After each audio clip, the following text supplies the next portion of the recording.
roses straight to my heart. I'd never noticed, but you were never there, you were never there. Hey, you gave me roses, set me apart. All I feel was bliss, but you were never there, you were never. I want us to be what we used to be this night. Baby, just another fight, but you don't wanna see me cry. There is no way that it's never going there. I think it better and I swear I'll follow you no matter where. Think it better when I swear. Follow you no matter where. Think it better when I swear. Follow you no matter where. Down in empty streets, looking for joy. I don't wanna admit I'm better on my own, better on my own. You say we're not meant for each other. I'm not sure of this. I won't give up on this, I won't give up. Cause I don't wanna behave like the one to flee, like the one to leave. I never surrender, but ever remember my lover. Did you give up on me? Have you never learned a lesson? Sorry, I will never be, you're the one you wanna see. Think it better go someplace I don't know, cause I got your picture on my mind. I want us to be what we used to be this night. Baby, just another fight, but you don't wanna see me cry. There is no way that it's never going there. I think it better and I swear I'll follow you no matter where. Think it better when I swear. Follow you no matter where. Think it better when I swear. Follow you no matter where.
There's no doubt, gotta get out of this small town. You took my heart from me, now you're everywhere I see. Set me free, let me fly, let me find new kinds of highs. We're just wasting here, waiting for another year. We both know the score, we've been here once before. So many words unspoken, you took my heart, it's already broken. You don't have to wait, I can take the pain. I will surrender, let me go on a new adventure.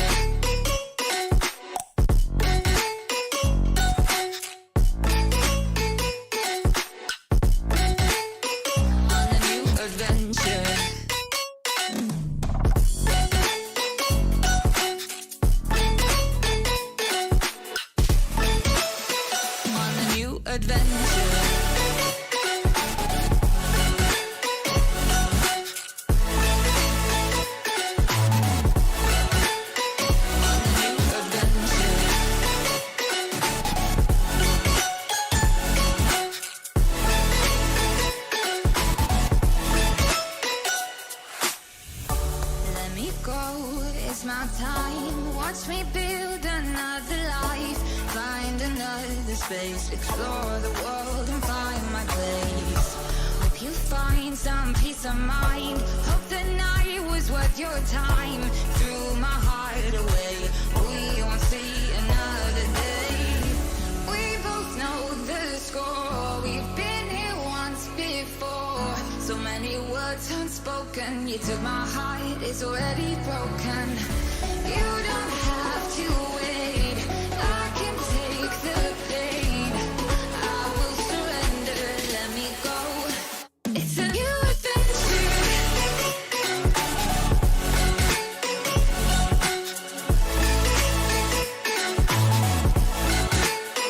On the new adventure.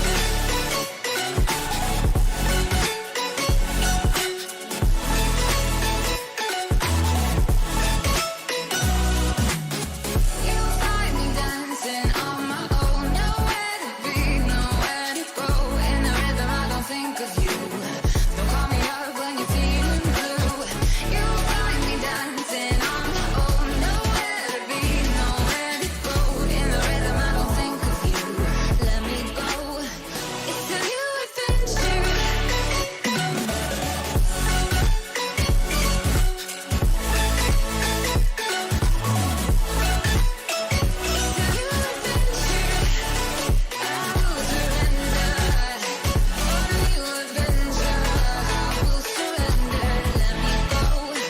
On the new adventure.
Whispered promises straight to my heart.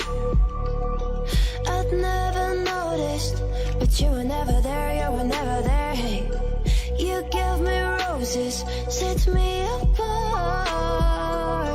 All I feel was bliss, but you were never there, you were never. I want us to be what we used to be this night. Baby, just another fight, but you don't wanna see me cry. There is no way that it's never going there.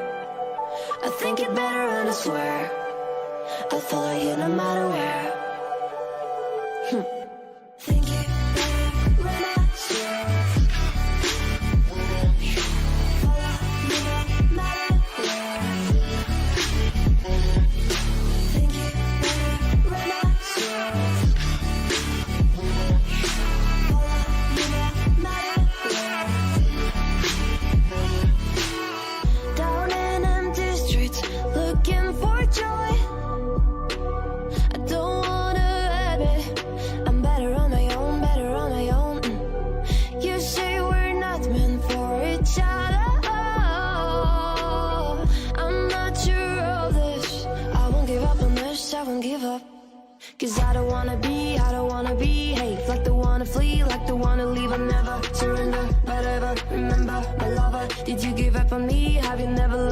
listen.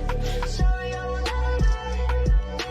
You're the one you wanna see. Think it better go someplace I don't know, cause I got your picture on my mind. I want us to be what we used to be this night. Maybe just another fight, but you don't wanna see me cry. There is no way that it's never going there. I think it better run, I swear. I'll follow you no matter where. Think it better run, I swear. Follow you no matter where. Think it better run, I swear. Follow you no matter where.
There's no doubt, gotta get out of this small town. You took my heart from me, now you're everywhere I see.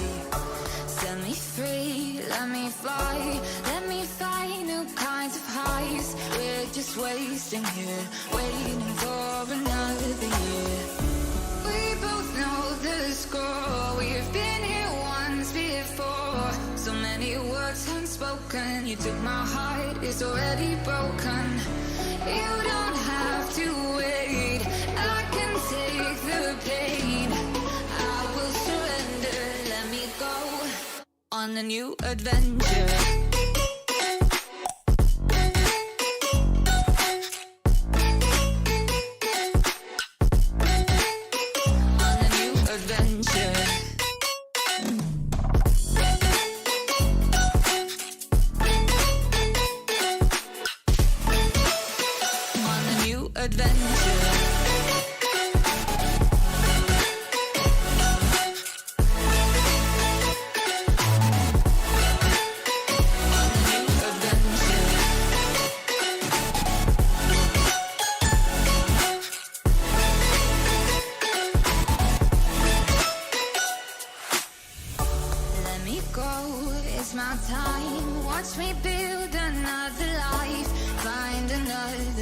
Explore the world and find my place. Hope you find some peace of mind. Hope the night was worth your time. Threw my heart away, we won't see another day. We both know the score, we've been here once before. So many words unspoken, you took my heart, it's already broken. You don't have to wait, I can take the pain.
adventure.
Whispered promises straight to my heart. I'd never noticed, but you were never there, you were never there. Hey, you gave me roses, set me apart. All I feel was bliss, but you were never there, you were never. I want us to be what we used to be this night. Baby, just another fight, but you don't wanna see me cry. There is no way that it's never going there. I think it better and I swear I'll follow you no matter where. Think it better when I swear. Follow you no matter where. Think it better when I swear. Follow you no matter where.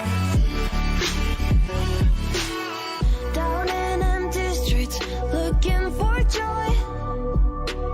I don't wanna admit I'm better on my own, better on my own.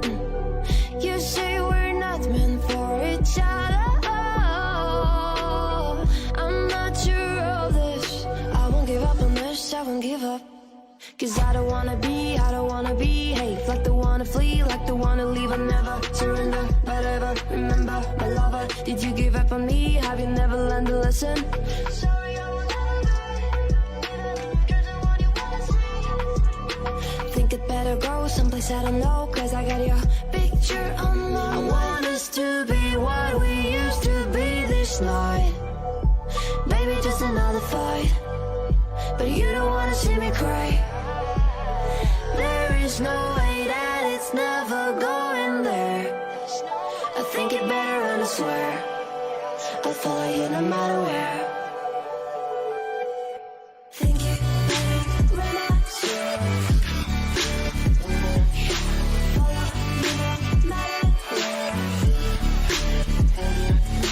Think it better when I swear. Follow you no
go, there's no doubt. Gotta get out of this small town. You took my heart from me, now you're everywhere I see.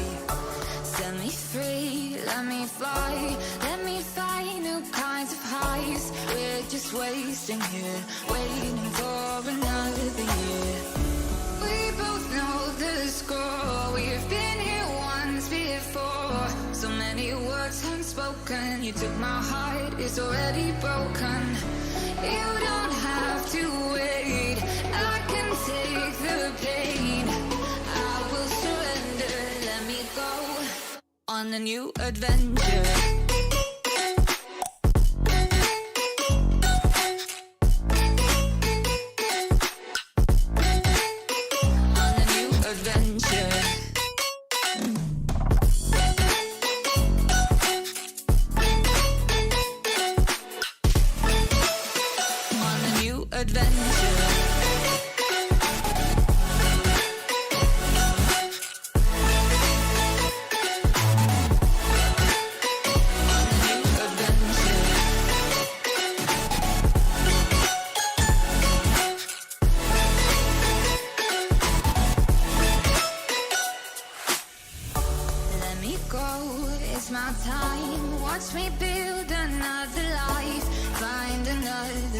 Explore the world and find my place.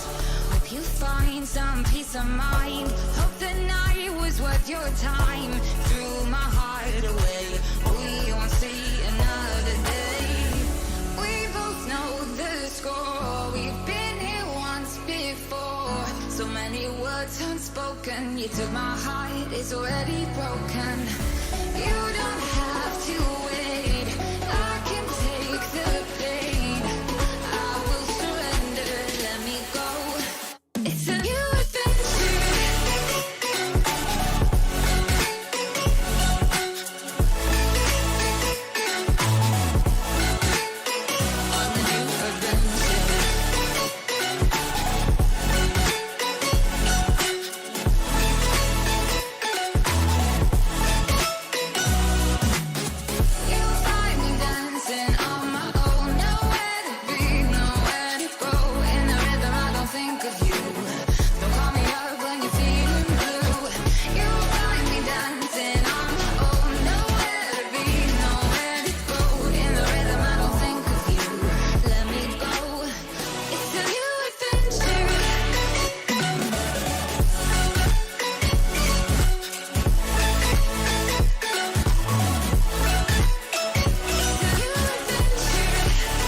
Adventure.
Whispered promises straight to my heart.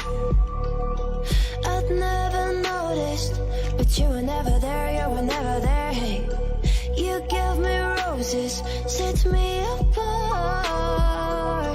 All I feel was bliss, but you were never there, you were never. I want us to be what we used to be this night. Baby, just another fight, but you don't wanna see me cry. There is no way that it's never going there. I think it better and I swear I'll follow you no matter where. Think it better, relax, yeah. Follow you no matter where. Think it better, relax, yeah. Follow you no matter where. Down in empty streets, looking for joy.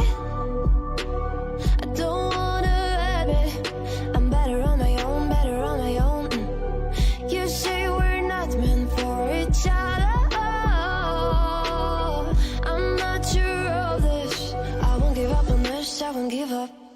Cause I don't wanna behave like the one to flee, like the one to leave. I never surrender, but ever remember my lover. Did you give up on me? Have you never learned to listen? Sorry, I will never do it. You're the one you wanna see. Think it better go someplace I don't know, cause I got your picture on my wall. I want us to be what we used to be this night. Baby, just another fight, but you don't wanna see me cry. There is no way that it's never going there. I think it better and I swear I'll follow you no matter where. Think it better, relax, yeah.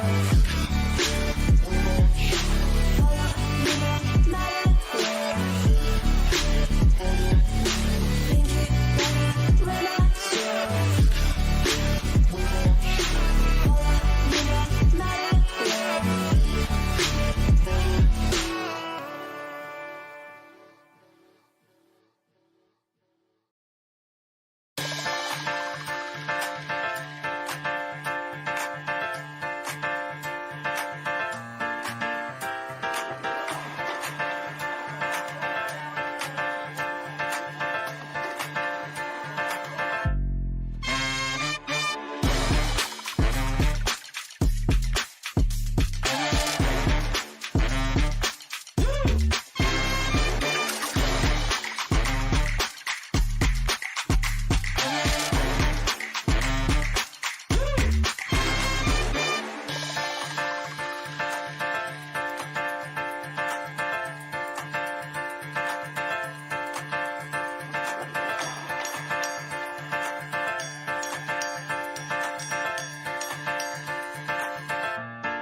There's no doubt, gotta get out of this small town. You took my heart from me, now you're everywhere I see. Set me free, let me fly, let me find new kinds of highs. We're just wasting here, waiting for another year. We both know the score, we've been here once before. So many words unspoken, you took my heart, it's already broken. You don't have to wait, I can take the pain. on a new adventure.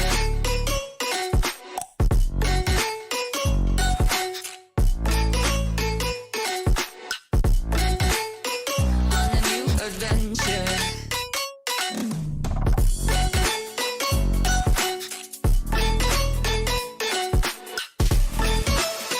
On a new adventure.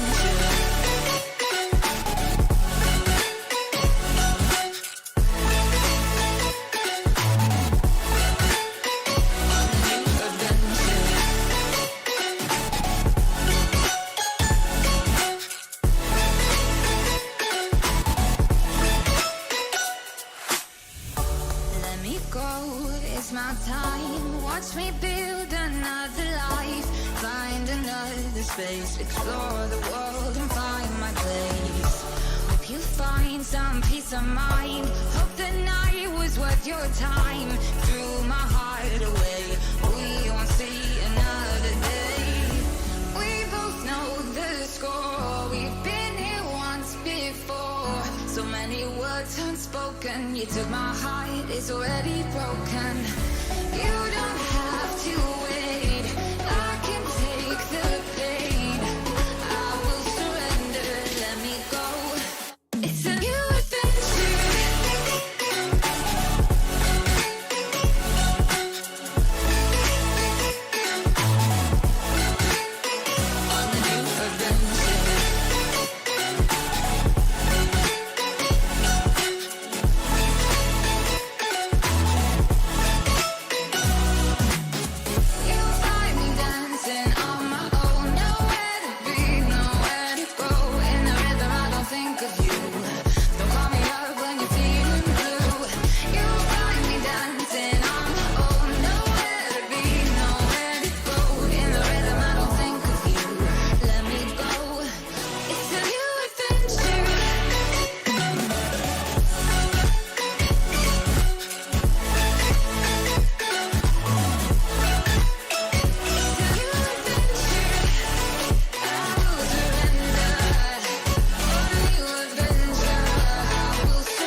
On a new adventure. Adventure.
roses straight to my heart. I'd never noticed, but you were never there, you were never there. Hey, you gave me roses, set me apart. All I feel was bliss, but you were never there, you were never. I want us to be what we used to be this night. Baby, just another fight, but you don't wanna see me cry. There is no way that it's never going there. I think it better and I swear I'll follow you no matter where. Think it better when I swear. Follow you no matter where. Think it better when I swear.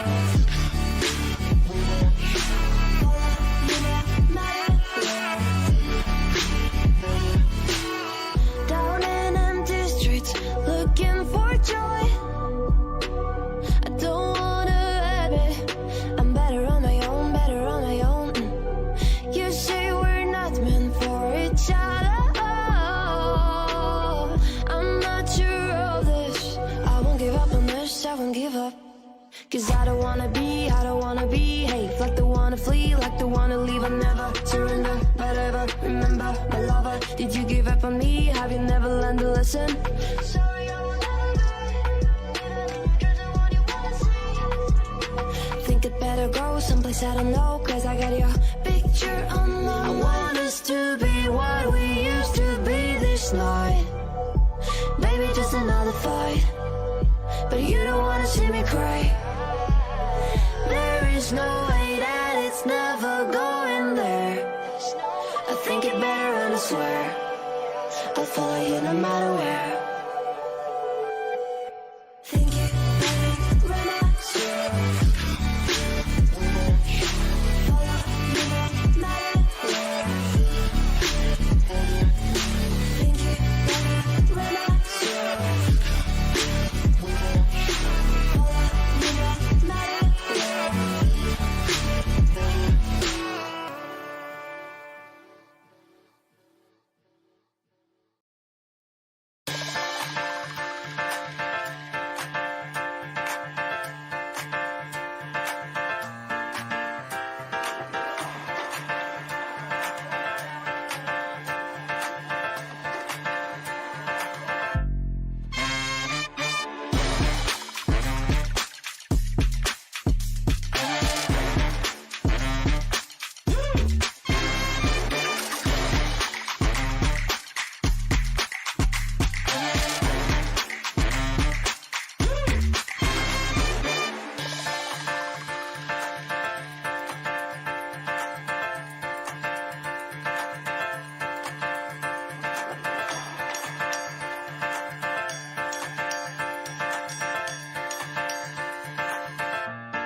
There's no doubt, gotta get out of this small town. You took my heart from me, now you're everywhere I see.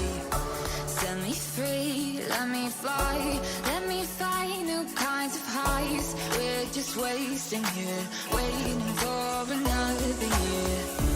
We both know the score, we've been here once before. So many words unspoken, you took my heart, it's already broken. You don't have to wait, I can take the pain. I will surrender, let me go on a new adventure.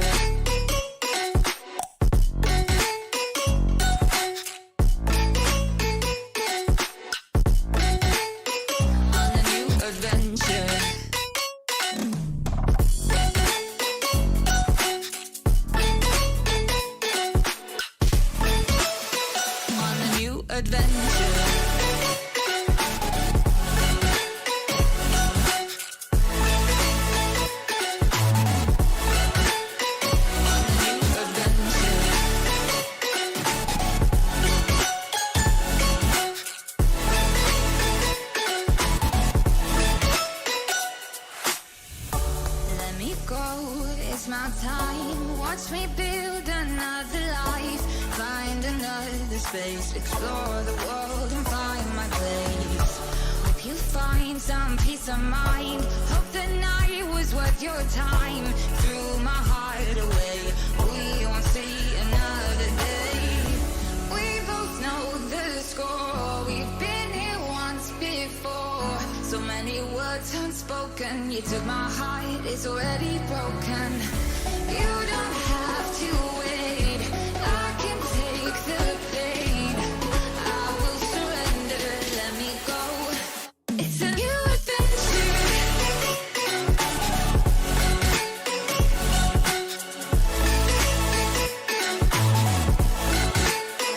On the new adventure.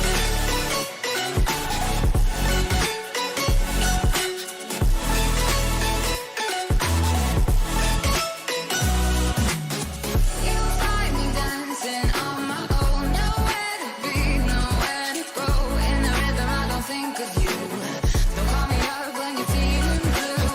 You'll find me dancing on my own. Nowhere to be, nowhere to go. In the rhythm, I don't think of you.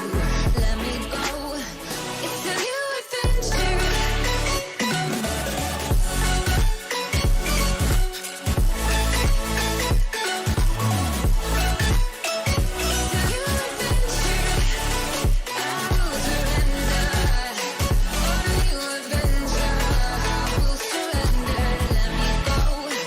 On the new adventure.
Whispered promises straight to my heart. I'd never noticed, but you were never there, you were never there. Hey, you gave me roses, set me apart. All I feel was bliss, but you were never there, you were never. I want us to be what we used to be this night. Baby, just another fight, but you don't wanna see me cry. There is no way that it's never going there. I think you'd better run, I swear. I'll follow you no matter where.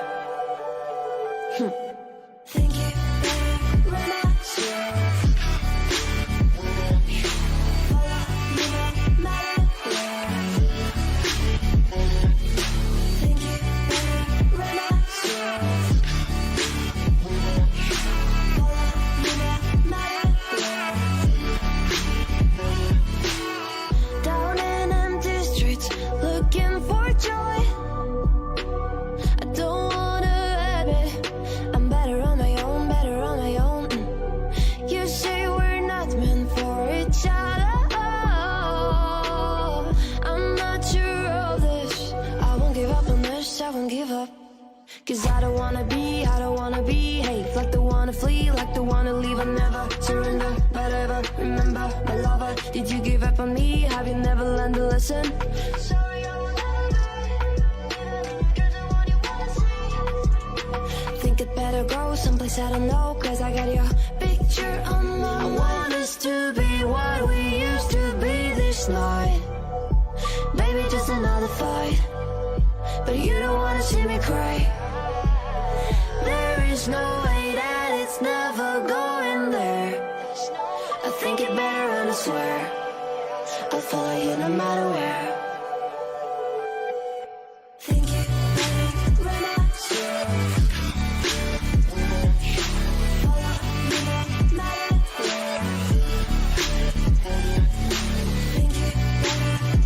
swear.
Móntate en concesionarios y dealers en todas las sucursales o a través de la página web autoferiapopular.com.do. Actívate para la temporada de Autoferia Popular. Popular, a tu lado siempre.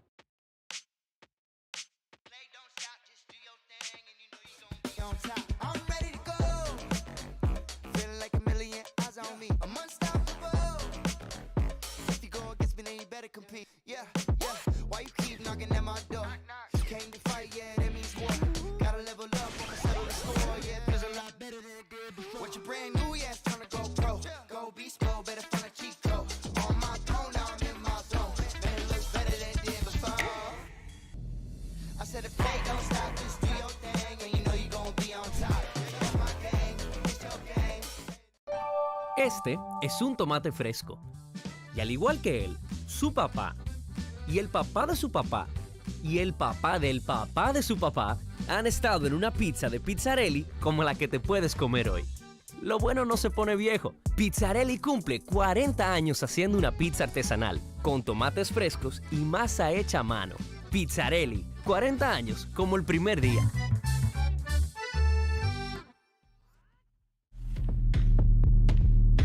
Finish him. I hear him chat to the noise, move too quick, can't stop for the talking. I hear him chat with the boys, not so tough, but must keep walking. Just too sharp with the prize, white girls let it tell me I'm awesome. Yeah, hot like fire on the pan. If you wanna touch my please use caution. Cold like 0 degrees. I'm out the cage, gotta let out the beast. We came for one man, forget my peace. You take the west side, take on the east. I'ma put him in the cage, never let out the stop that. Yeah, I hear him chat to the noise. Can't stop for the talking. I hear him chat with the boys. Nice keep walking, yeah. Just too sharp with the prize. Let all tell me I'm awesome, yeah. Hot like fire on the pan. If you wanna touch me, please use caution.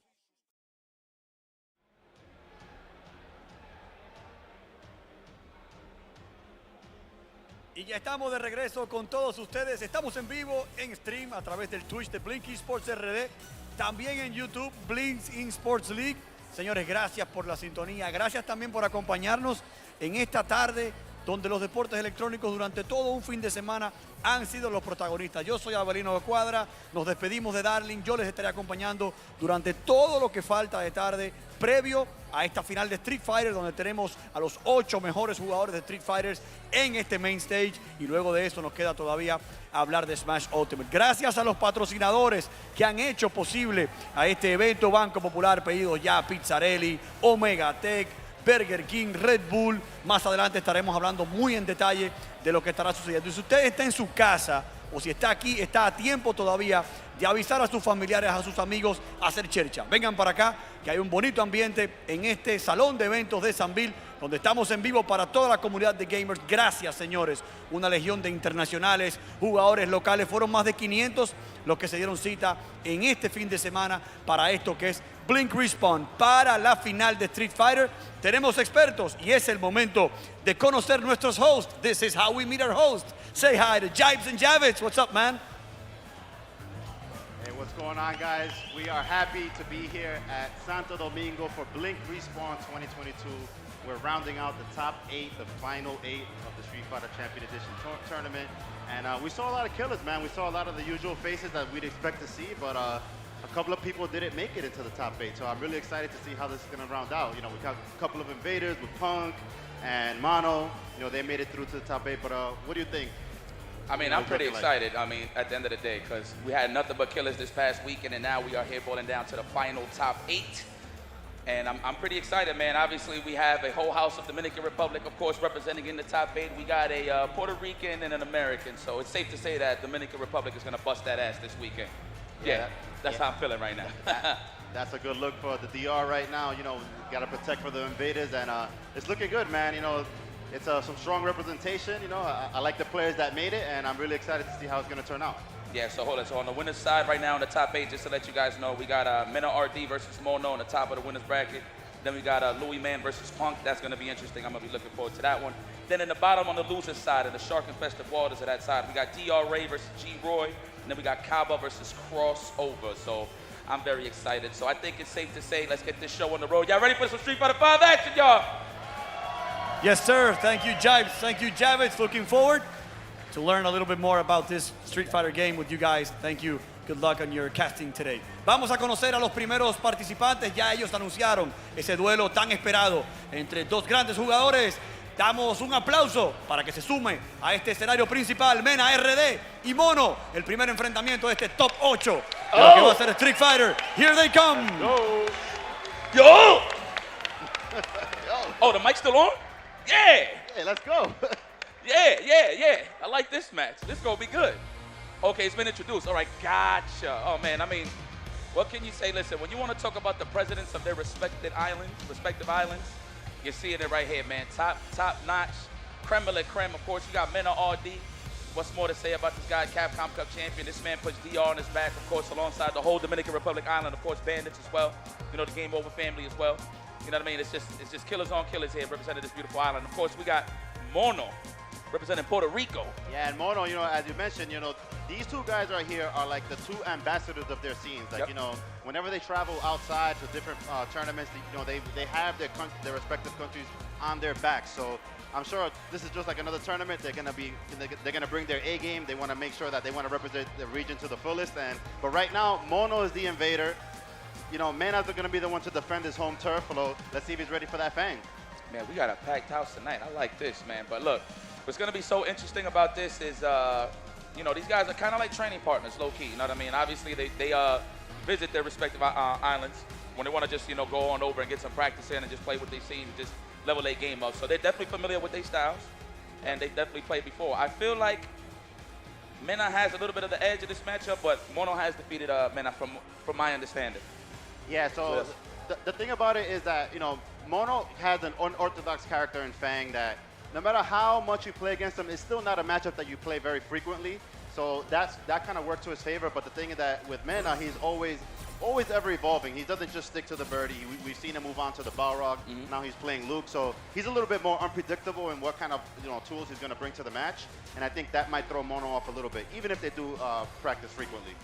And I know Mono got a pocket rose and a bison, but I haven't seen those in a while. Pretty much antique at this point. But Mena, of course, as you said, he has a revolving chamber of a lot of characters. But let's see how this is going to play out. Of course, is this 3 out of 5 the whole way? I hope so. I think this is 3 out of 5, right? Okay, yeah, beautiful. All right, so there's going to be a lot of adaptation here. Yeah, definitely. More so on Mena's side, really. Yeah, definitely a lot of chances for, players to adjust to each other, and a lot of, we might even see some counter picks because, as you mentioned, we know Mono for having the Fang, but he might just pull out the Rose. I know he's been putting in a lot of work with the Rose, and, she is a character that right now is moving up as kind of a meta character. She has 2 very strong V triggers, a lot of tools that she got that were buffed in this season, and I'm really curious to see if he's going to pull her out. You know who else got buffed there? Mena's barber. This guy got an amazing barber. Let me tell you something, man. I want to know who the guy is.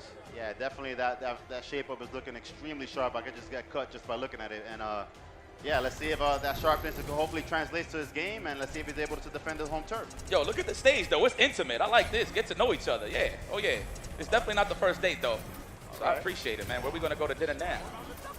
Of course, we got that Fang up in the mix. Yeah, Mono's definitely the type of guy that straight off the bat, he's going to pick his guns. He's never really the type of player that tries out a new character on the first go around. Maybe if it gets a little dicey, he'll switch it up. But for the most part, he's very confident in his Fang. He's been playing the character for 6 years now, nonstop. So definitely very confident. And it's season 1. This is a bit of a cheat code, so I don't know if you're wondering why I'm looking all the way to the far right. I'm actually looking at the stage. I don't want to even look at this monitor in front of me. No disrespect.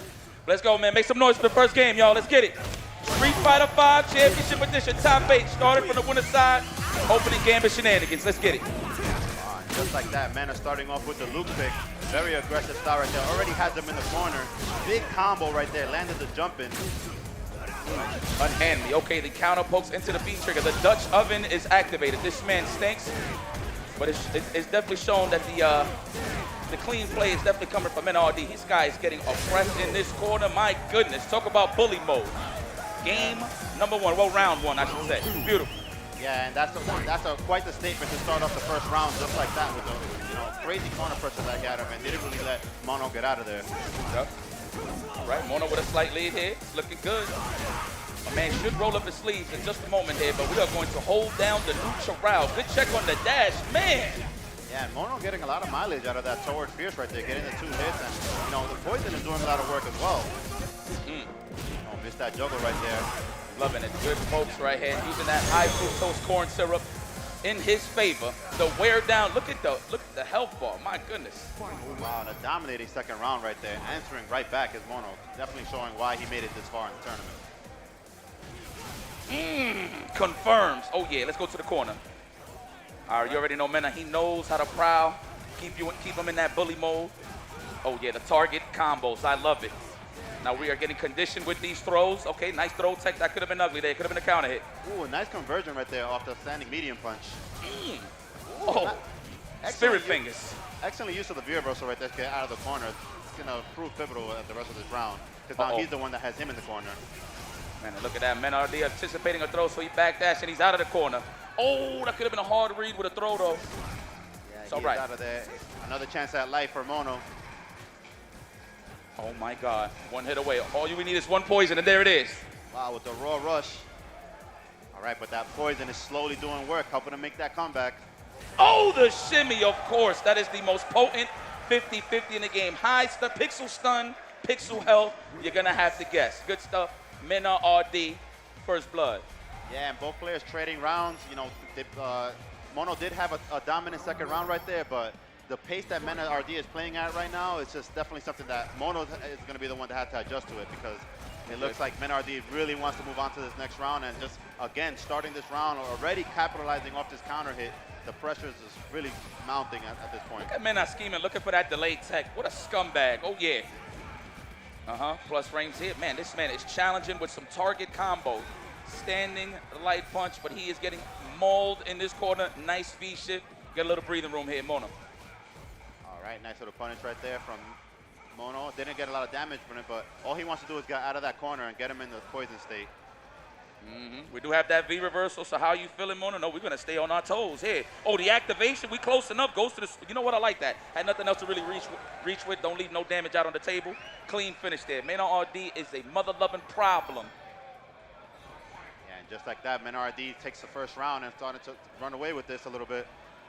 The neutral tech, almost. I could have sworn he could have recovered in time for an anti-air, but I like that. No risk taken here from Mono. And I want to see how Mono adjusts to, you know, every time that Mena RD sees him go for the coward crotch, immediately Mena goes for the neutral jump right there, just getting ready to, you know, if he doesn't land the punish, at the very least he gets him to block, and that's how we see him land a couple of throws already. We even Stevens right here. But we got the projectiles, though, from full screen, from beyond the arc, Steph Curry range. We're going to sit right back here. We got to lead. You got to have to move forward here, Mono. Oh, that's plus. We had to be reversal. That was genius. Yeah, and once again, oh, landed the crush right there. Oh. And dash up DP. One more hit is going to do it from NRD. Oh, yeah. Nice and delayed. He tried to hold up there in that situation. He didn't want to go for the tech. Yeah, he probably wanted to jump out of so he doesn't get cornered, but just like that, you know, the V-skill was a little bit too fast. Caught him flinching. My man Luke just laid back like, feels good to be top 10. Yeah. All right. Yeah, and one of the things that that Luke has going for him in this match is that normally Fang is able to counter crouch on the projectiles, but Luke's projectile is very hard to react to, and it travels so fast that you can't really use that as a tool against his character. Yeah, no, that's true. And you see Mena, like, he's faking out the shots with the overhead, too, just to force a jump or dash in. It's really sneaky here. All hands on deck here for Mena RD. All right, the minute that Mena RD gets some space, he starts, you know, letting those fireballs rip just to make Mono focus on something. There it is again. And this is rare that you see Fang being the one that's like coming from behind, kind of getting lamed out actually. Oh yes, I know. Mena's doing a great job holding his lead, man. And I swear, when he's throwing projectiles from like sweep range, low forward range, it looks like a poke. So of course, Mono's trying to be aware they're looking for a whiff punish, but who's gaining ground here is Mena RD, and now he is at set points here in the first game of the winner side. Yeah, and aside from that second round in the first game, you know, Mono hasn't really been able to get anything going right here. It's just been all Mena. And just as I say that, Mena lands a big whip punish with the standing heavy punch into the level charged flash knuckle. But that poison is starting to do some work. But, you know, he got to do a little bit more damage than that, so he got to get in there and make something happen. Yo, Mono, this is looking kind of gratis right now. I'm going to need you to raise that difficulty setting. Mena RD is feeling himself. Oh, wow, what a catch on the V shift. Hello. Oh, and a punish on the V reversal. We've seen the blueprint already. We're getting our maul on, we fall back. Look at that, don't want to interact with any scramble. Yeah, Mena RD. Yeah, Mena doing a really good job of not letting Mono get any chances to escape. Oh, oh, and there you have it, ladies and gentlemen, the projectile for the finish. Man, what a strong performance and what a great start as Mena RD goes to the winners finale. Just like that, moving forward is Mena RD defending the home turf, protecting from the invaders, and Invader moves down into the shark-infested losers bracket. Well, we're gonna see who's gonna be waiting for him after the next match right there, because that was crazy. Besides that second round, where, you know, Mono almost had a perfect, he didn't really get any kind of momentum going. He was just kind of just trying to survive the corner. Any chance he would try to escape. We saw him a couple of times doing the EX command dash or V reversal, and almost every time he got punished. So Mena RD looked extremely sharp in that matchup with Luke.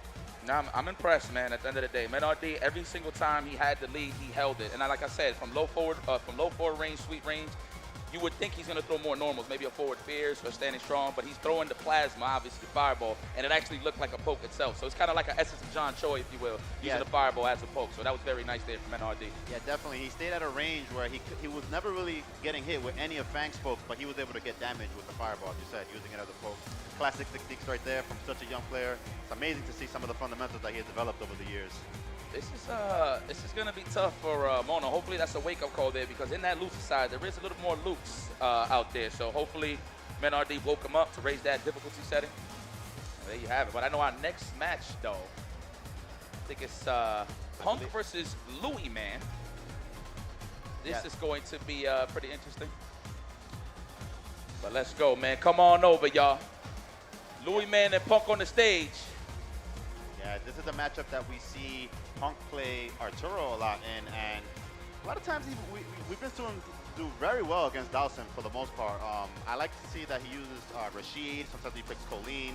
He definitely has a wide arsenal of characters that he picked. I think depending on the player style. So it's gonna be. I feel like he might try Ken or maybe Luke, because those are the two kind of the faster, more aggressive characters that can kind of get in on Dawson and mix them up, especially if they get him into the corner.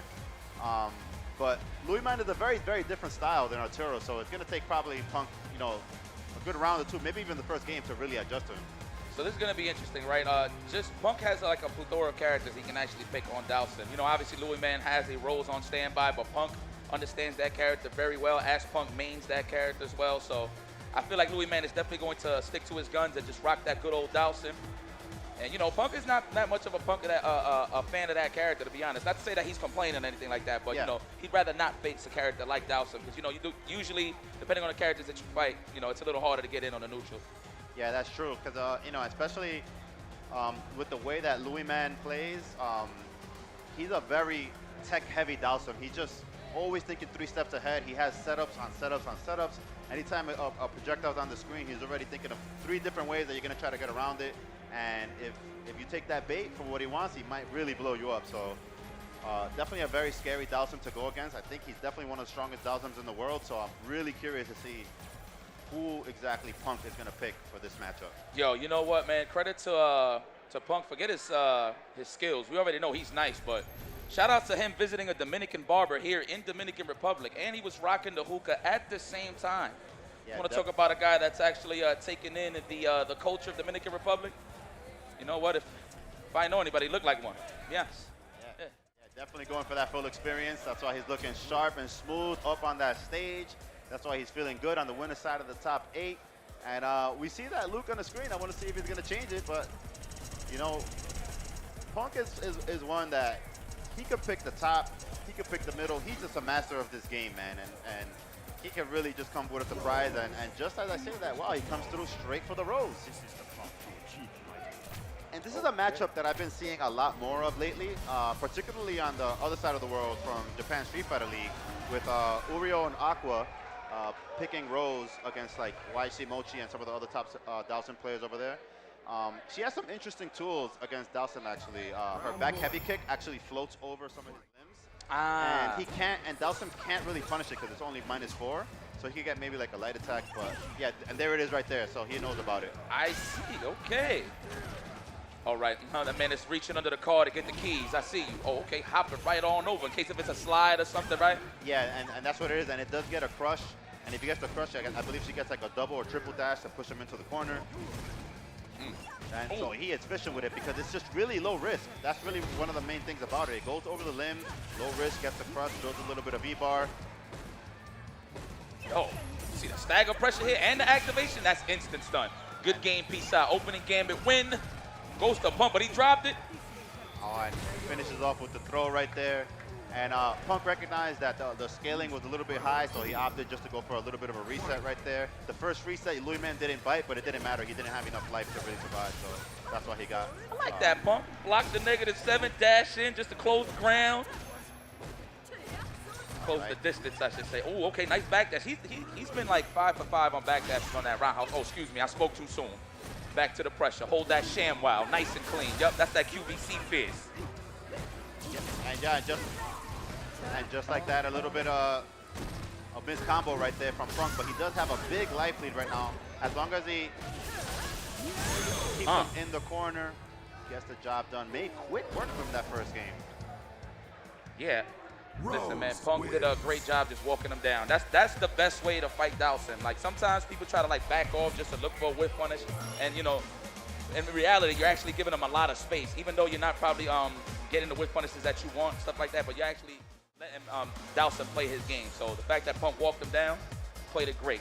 Beautiful. Yeah, and as I mentioned, we saw Punk really representing that back heavy kick. And it didn't seem like Louis Man has an answer for it right now because we saw he like you mentioned, he's backing up a lot. We haven't really seen him have any hard counter for it yet. So, you know, if they don't know how to stop something, he's gonna keep running it. Good punish on the roundhouse with the roundhouse slide. I see you. Okay. Oh, that stun meter's high. Get money now, Louis Man. That stun meter is high. There you have it. Uh-huh. Ow, ow, ow, ow. Oh, we got combos. Goddamn, that's a mix. Woo! Oh, he put himself in danger. Uh-oh, we in trouble here. Wasn't meaty enough. Yeah, Punk definitely knows about the add-on right there. He blocked that, but he just didn't have enough life to survive. Shout out to Adnan. I'm pretty sure he's watching. I'm telling you, man, Dowsum is the alarm clock for my man Adnan. Anyway, that's here nor there. Punk already with corner positioning, but good defense and beautiful V reversal. We out of there. All right, a little bit too far to go for that EX drill. And nice use of the sweep right there. Really long range on that. We have no cash for the EX Gale, so we're going for some drill pressure. Nice and spaced out for the plus range. This man's hitting you with the knuckle sandwich from beyond the free throw line. Oh, that's drill. Okay, nice V reversal. No more cash, though. All right, both players about even on life right now, but oh, and there goes the slide. He's able to pick him up with the OTG, one of the buffs of this season. The throw, the timer doesn't stop. Oh, the catch on the V shift. He staggered. He delayed it. You know what? That was like multi-purpose, right? On the tech, the V shift, right? On the back dash, yeah, it would have cut. It covers definitely multiple options, and it would have been safe on block and kept in throw range. So he does have a lot of tools that allows him that kind of work against them. You know, especially if you don't really know the matchup. Oh, try to drill away. I like the idea, but still gets clipped with the soul spark. Very unfortunate here for Louis Man, but he's still on his feet as long as he's not on his back. Speaking of on his back right now, it's Punk. Beautiful tech. And you saw again right there, the back heavy kick went right over Sim's standing medium kick. Really a great tool because it makes Sim second guess what kind of buttons he could use to zone her out. Oh, no anti-air there. Too busy looking at the ground. Sneaky jumping, and we get the activation. Look at that gray health building, but wise choice there from Louis Man for the V reversal. Right, and let's see if Punk is able to get second game right here, but Louis Man doesn't take him right over that. That's terrible. That's a guess. Guess for game. Looks like he tried to go for a Gale possibly. Yeah, it looks like a Gale. We saw him fly up a little bit, so tough draw for Louis Man right there. And it's interesting because although Louis Man has a Rose himself, he probably doesn't have other Rose players to fight against, so he probably may not be too familiar with this matchup as Dowsum. And that jump in is what literally set the tone for that whole match, man. I can't believe he had the right idea with the anti-air, but just clears the friendly skies, goes over the jumping, the crouching strong, and applies the pressure. Yeah, and I really like the way that Punk is representing that V trigger too right there. He only got V reversals one time out of it, so he's getting some good mileage, pushing her to the corner. He sneaks in a couple of throws. And I want to see Louis Man have a little bit harder counter to that back heavy kick because it's been causing him a lot of problems. He only sweep punished it one time so far this set. You know what, Louis Man did better for not allowing Punk to walk him down. So he's definitely warming up. He's down 2-0, so it's a bit of a stretch here for him to win, but it's definitely possible. I've seen it before here from Louis Man. All right, there goes that button again, once again. Oh, Sham, wow, it's in action. Look at that, stagger pressure, walking up down. He don't want to tech, so he's gonna get walked down. Look at that stun meter, immediate barbecue. All right, start cooking up. There goes that punish right there. It is -4. He's wise, I like the Gale, do it again. Okay, takes the throw, Punk, that's a wise decision. At least he has another chance at life, but that stun meter's high. Oh, he tried to go for it. Louis Man has awoken. Yeah, and I like what Punk tried there, but it wasn't really quite the right angle. I think he had to do the heavy one that kind of goes a little bit more straight across. But Punk really wanted the damage and got a little bit too greedy there. Oh, throw that orb out there. Oh no, denied. No news for you. You ain't controlling Nathan.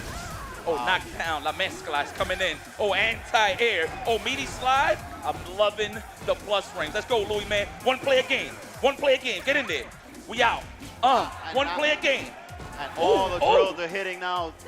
Louis Man looking like he finally woke up. He sees what's on the line right here. He doesn't want to go into the loser's bracket. Wants to keep his chances alive. All right, look at the movement right here. Oh, okay, caught the backdash. All right, this is dangerous. He's almost building a little bit of that V gauge for that V reversal. It's coming, though. He's going to wait for it. Oh, nice anti-air. Can he got something there? The pressure fierce? Yeah, maybe the up stand wild, the anti-air, not too sure. Uh-oh, buffs. Oh, no, that's big a dash damage on this. Okay, goes for a setup instead. but Louis Man patiently uses the V-reverse to just to finish all the rest of that time in that V-trigger. Doesn't want to deal with it. Oh my God, he got to watch out. One confirm here from Punk. He does have full CA. This is going to be dangerous. Watch how you throw those buttons out there, and that's what Punk was looking for. But Louis Man says no. We block over here on this side. And a little bit too close was Punk there on that low forward into the drill. Louis Man ready with the punish, and definitely wants to stay alive, wants to bring it. I like it. Let's see if Punk is going to stick with the rolls. I don't anticipate a switch. He looked pretty good to me, but it looks like he did go to the Let's see. Now, I think Punk recognized that Louis Man got a little more comfortable with the matchup. So, and that's the thing about Punk, man. Obviously, the advantage is, here is he's up a game. So he has chances here to switch characters. Even if he loses again, he has another chance at it. So yeah, he felt them out. Yeah, he felt them out, so he knows exactly what he has to go for. Yep, and that's definitely one of the advantages that Punk has as being a multi-character specialist. That, you know, Rose, she did her job. She got 2 games. Now he has other 2 characters, as you mentioned. He can switch to a Rashid, maybe the Colleen, whatever he feels more comfortable with, wants to switch it up. Yeah, it's gonna be interesting to see who he switches to right now. I ain't even catch it, but you know what? If he runs it back, I'll allow it. But I feel like there might be a Ken Masters in there. Oh, we got Rashid. Man, this guy is try hard. This is sauna gameplay. You know, no doubts them like this matchup. But you know what? If there's any match, is there any character that's gonna wake you up so you can stay active on everything that you've seen in the neutral? It's definitely Rashid as a sim player. Yeah, and this is the character that we usually see him pick against Arturo. Yep. This character just gives Arturo usually nightmares. So let's see if Louis Man's gonna go through the same experience. They are very, very different styles. Open up. Open up. Nope, Louis Man says denied. Louis Man with all the stop signs right now. No conversion there from Punk. Drops it. It wasn't close enough to confirm off the counter hit. Oh, wow, a little bit too close to go for the... My legs! Wow, clipped his legs. Louis Man trying to tie it up right now. Wants to make it 2-2. Force another switch maybe. Make Punk feel not confident about his character choices. Yo, no matter how low your health is, you gotta guess like the rest of them. That mescla is filthy without him, especially when you're on low health and high stun. Okay, we get the combo. Yes, halitosis. Look at the stun meter though. Yeah, all right, we out of there. Very nice with the mixer. Oh, a little bit of a missed input right there from Louis Man. I know he was going for the Gale. Got a jump medium punch instead. Lost a lot of momentum from that, but now he's stuck in the corner. There it is right there. Gale, get out of the corner. Oh, no combo at that range. That was a great read from Louis Man. All right. All right, that pick was null and void. Get that out of here. Yeah, the Rashid pick did not work against Louis Man. Louis Man showing that he is not Arturo Sanchez. Shout out to Arturo, but all these players have different styles, man. A lot of people talk about how this game, everybody plays the same, but clearly very different right here. Yeah, go to the character Celeste, and that's what we said earlier, man. Punk, because he was up 2-1, had an advantage to try out some characters. But now this is when you really got to make it count. It's 2-2. Somebody's going to the losers. Yeah.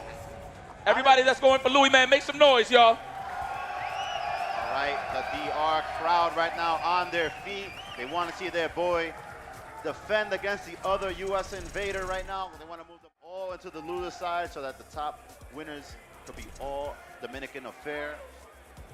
Kind of Punk messed up thinking there. about it right here. Kind of messed up. I should have said Punk first, but it's all right, though. I think we already know who everybody liked in here. It's all right, though. Win or lose, you're part of this culture. Wow. Okay, that's throwback, vintage. Blow the dust off. Punk going back to his bread and butter, a character we have not seen him use in a while, especially this season when he kind of transitioned mainly to Luke in the last few tournaments. Should have went for the Luke pick, but you know what? It's mind games, right? Maybe in the back of Punk's mind, it's like, man, you know what? I know you play men a lot. You know what I'm saying? I know you play Kava a lot, so you're really used to getting oppressed, all right? So what can I really pick to fit my style to open you up that might be a little different than the others? And he goes with the Karen, though. This is privilege. Her credit is good, I promise you. Oh, ready with the punish on the teleport right there, held forward immediately. You know, I've seen that a lot in a lot of instances where, like, they'll take the first part of the tick and then the throw whiffs. I mean, obviously they're trying to move and stuff like that, but I've seen it so many times, man. That happens. Anti-air. And Louis Man not giving Punk any chance to get in right now. We know how dangerous Punk is when he does get in with the Karen. Uses the crouching roundhouse to activate the V-trigger. That was pretty clean there from Punk, knowing that Louis Man was trying to hit him with the Gale. Oh, my God, what can he do here? What can he do here, though, for real? All right, nothing, all right. No trade, obviously. If he would have pressed the button, he would have got hit with the collision there. All right, so Louis Man using the wake-up critical R kind of as an escape right there. Oh my God, the air reset gave him a punish. Talk about everything was going for you right there. Okay, Punk. Match point. Yeah, called a little bit of a blessing right there, but he maximized it to the best of his ability right there. God damn, he still got those confirms. I mean, we've seen it with Luke, but it just, it just hits different when I see it from Karen. Nah, man, for Punk, Ooh. picking Karen is like riding a bike, man. He's not even thinking when he uses her. It just comes, his hands are just doing everything at this point. Yep, I was just about to call that out, that V reversal. Just built it, right on time. Okay, we seen the gaps, beautiful there. Nice tech, it could have been a drill or air gale, blah, blah. Yep. Oh, nice punish on the missed Tenko right there. Get off of me. All rusty elbows, take this throw. You know what, better that than the frame trap, I love it. Yeah, man, looking like classic Punk when he just takes a throw when he realizes that they're scared. That's a fact. We both got cash. Is that enough? Oh my God, it looks like Punk is gonna move on, and he's already getting up, I think, with confidence. This is a finish, yes! And that was it, a classic performance, bringing out the Karen. Vintage Punk right there. Man, there was an instant in the match where I think Louis Man was second guessing himself a lot, thinking that it was gonna be a throw, and he went for the air gale, and he always got it clipped on the way up into some big damage, into a knockdown. It was pretty tough for Louis Man in the defensive end, but I love that he was coming back and getting comfortable. He's only gonna go, I think he's gonna go even farther moving into the losers. Yeah, definitely. If he did so well against somebody who's a favorite to win the tournament, it's definitely looking good for him for the rest of it. So definitely we're gonna see more of him. Keep your eyes peeled. But Punk, he's been in this situation many, many times, and he just shows that, when one tool doesn't work, he always got another one. Ooh. Now this is gonna be fire. So obviously we got one of the legendary players here in DR. Of course, DRA is about to step up to the plate. But we got my man G-Roy though to deploy that Dan. Bro, I want to see that Dan in action. Hopefully it comes in play. Of course, he plays Falk as well. But I'm a fan of the Dan, man, for sure. Yeah, I definitely want to see the Dan myself. We've seen how much pressure that character can have, and if you don't know how to get out of it, it starts to look almost like an infinite. Yeah, the it's deal crazy is, with the pressure. Yeah, certain ranges you just cannot duck the light kick-tatsu, if you will. That's what really starts the pressure. You catch that ducking from a certain range, that's when the plus frames begin, and you're gonna have to go for a little bit of a joyride on block stun, if you will. So we'll see though. Let me see what G-Roy brings. Damn, that man is talking to the Lord. He knows who he's about to deal with. Yeah, and definitely one of the interesting things about G-Roy's two characters is that he kind of has like a similar loadout to like how Item plays, like a zoner and a rushdown character, which is definitely a very strong combination to go into this season with. It covers a lot of different matchups, different player styles. So very smart that he, kind of spread out his matchup spread a little bit with those two characters. I like that, the loadout, the perks. Yes, don't let it go over your head, man. But once again, man, ladies and gentlemen, welcome to Blink Respawn. We are back. We have respawned. Of course, me and Javits is holding it down. Please tweet it out, twitch.tv/BlinkEsportsRD, I believe. I think I got that right. So please tweet that out. Let the world know we're here enjoying fighting games across the globe. We are here to celebrate this culture, and of course, the beautiful Santo Domingo. Santo Domingo, talk to me. What's going on here, baby? Y'all doing good? What's up? De lo mío. That's what I want to see. Santo Domingo, ¿cómo estamos? Hell yeah, man. Miramos el team coro del público, vamos. This is beautiful, man. Look how everybody's engaging on the side. They got that little VIP section. They just talking like, hey, man, if I see you in the grand finals, I'm going to whoop that ass. But you know what? We ain't get there yet. Damn, that's going to be classic, bro. So winners finals, we got Punk versus Mena RD. I remember actually seeing that match a lot as Mena started rising to the top. You know what I mean? Yes. He was that guy that was actually giving Punk problems just due to the matchup early on with Birdie and Karen, right? So, but they evolved great as players as the seasons progressed in Street Fighter V, and they are definitely some of the best in the world. Yeah, and at this point, as you mentioned, they have a lot of history. I feel like they go generally back and forth. It's definitely never an easy ride in either direction. Both players are multiple character specialists. Both have like kind of that aggressive style that they very confident. They're just always in your face. A lot of walking forward. But if I had to differentiate this style, I would say Punk is definitely a little bit more technical, and Mena is definitely more the style that he just wants to keep the pace high and make you second guess on your defense a lot more.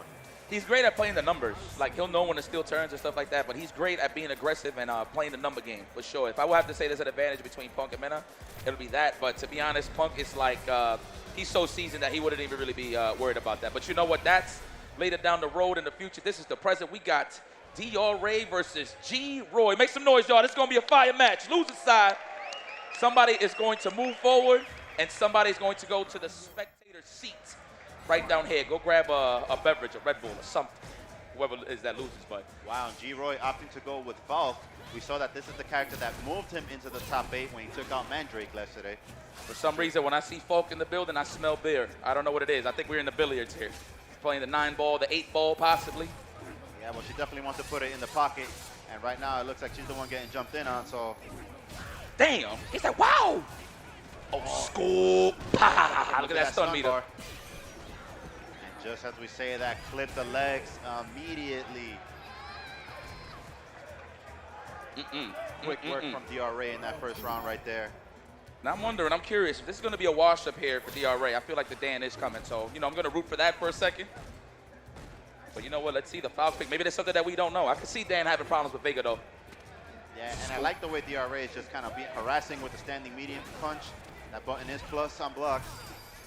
Nice. All right, we got him in the corner. Now we more of a better situation to actually land tick throws. Obviously, Vega with that great back walk speed can avoid a lot of throw situations. Yeah, and DRA is playing really really kind of holding forward a lot, playing at a range where not letting G-Roy get comfortable at a set up shop. That's the thing about Street Fighter, man. If you just get a whiff of somebody just trying to play that whiff punish game the whole time, that's how you can get on your bully mode. Yeah, definitely closing that ranges. Vega, not one of the strongest characters in the game right now, but he has the walk speed to walk in and out of your poke ranges. And if you use that effectively, he could really throw you off. And DRA, having used this character for so many years at this point, can immediately smell when you're trying to play that overly defensive style, and he just kind of gets in there and messes with your spacing.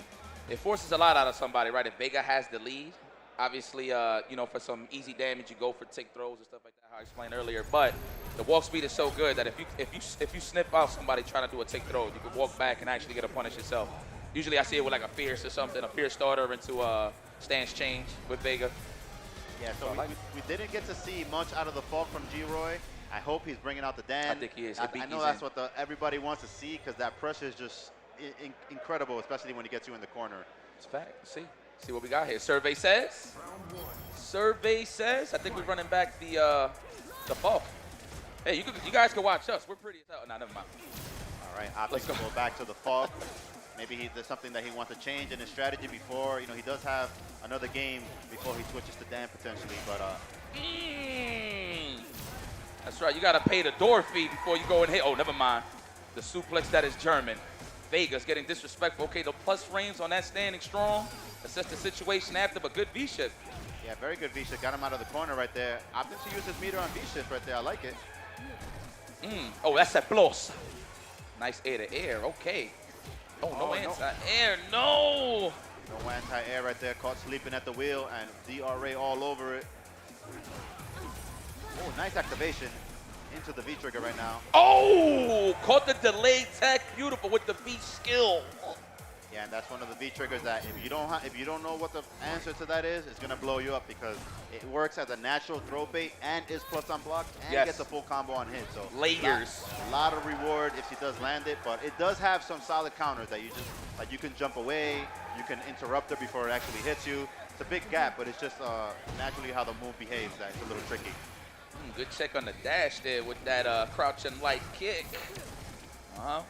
Her life is in limbo, literally. That's bars. Don't let it go over your head. God damn, the trade. Try to go for the frame trap, but wake up standing short. The good old-fashioned 3-frame. Yep, the old faithful. All right, and G-Roy not opting to anti-air right there. Maybe left a little bit of damage on the table. That's a dash. I do want to say I noticed an adjustment from G-Roy. He's definitely way more active than he was in the first game. You see him being the aggressor now, using those plus frames on the down forward heavy kick.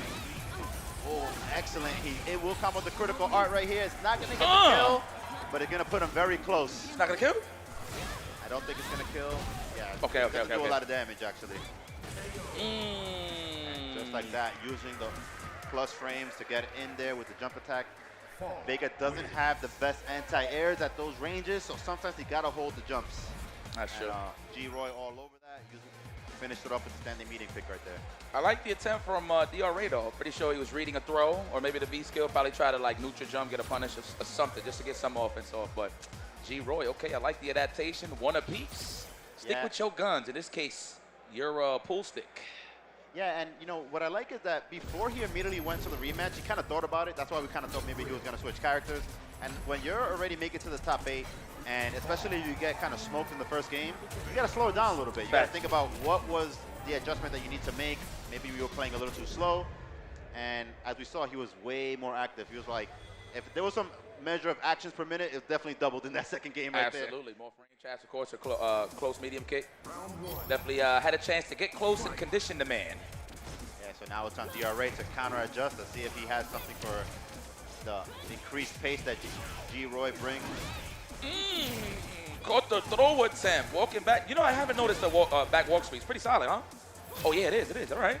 Not Vega-like, but it's pretty good. Good read on the throw there for the punish. Got a slight lead off of it. All right, using the shotgun blast right there. And now, you know, we see DRA playing a little bit slower because he's probably a little bit wary of how he's going to get in on G-Roy now. Yep.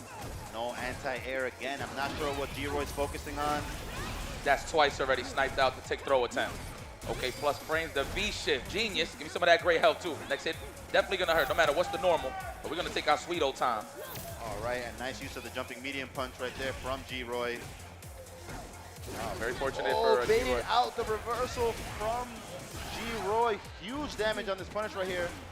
Oh, man, looked like he tried to go for an empty jump low, but got thrown on landing. Very unfortunate for DRA, but G-Roy's looking good. Oh, next hit wins.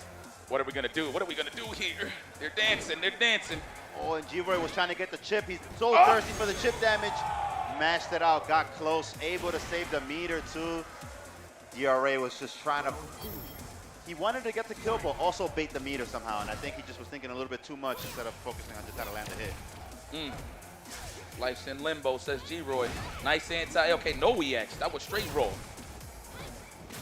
Get off of me. Nice Good throw technical. back right there. Oh, nice anti-air. You don't see that too often. Yeah, especially since she can alter her jumps, right? So that was pretty smooth. Good snipe by the DRA. The Barcelona drop. Oh, caught him walking back. Genius. We're going to see B-skill shenanigans right here. I feel it. And nice B-shift right there. Just wants to reset the neutral. Get another chance to fight again. Don't pass the line. Nice anti-air. Spend that cash. All right, using it to get in, just spamming it. Oh, and the... Oh! And he stunned him. I didn't even see the stun bar get so filled like that. Diablo, que cocotazo. That's standing fierce. Oh, that was genius. Spaced it out. DRA, yeah, he's talking to himself right now. You know what you should pick. You know what to do. You know what to do. I know exactly who he's going for. Yeah, he gave us a big look at the camera right now. Wants to look at us. Yeah, I know who he's picking. We're gonna go for the ninjas. Ooh, Oh yeah. He wants some shurikens. He wants the blades. He Want wants mix. the speed and the mix. Yeah, absolutely, man. Let's go on over to that good old Ibuki, shall we? Or maybe he's lying, you know, probably taking some time just to take a breather.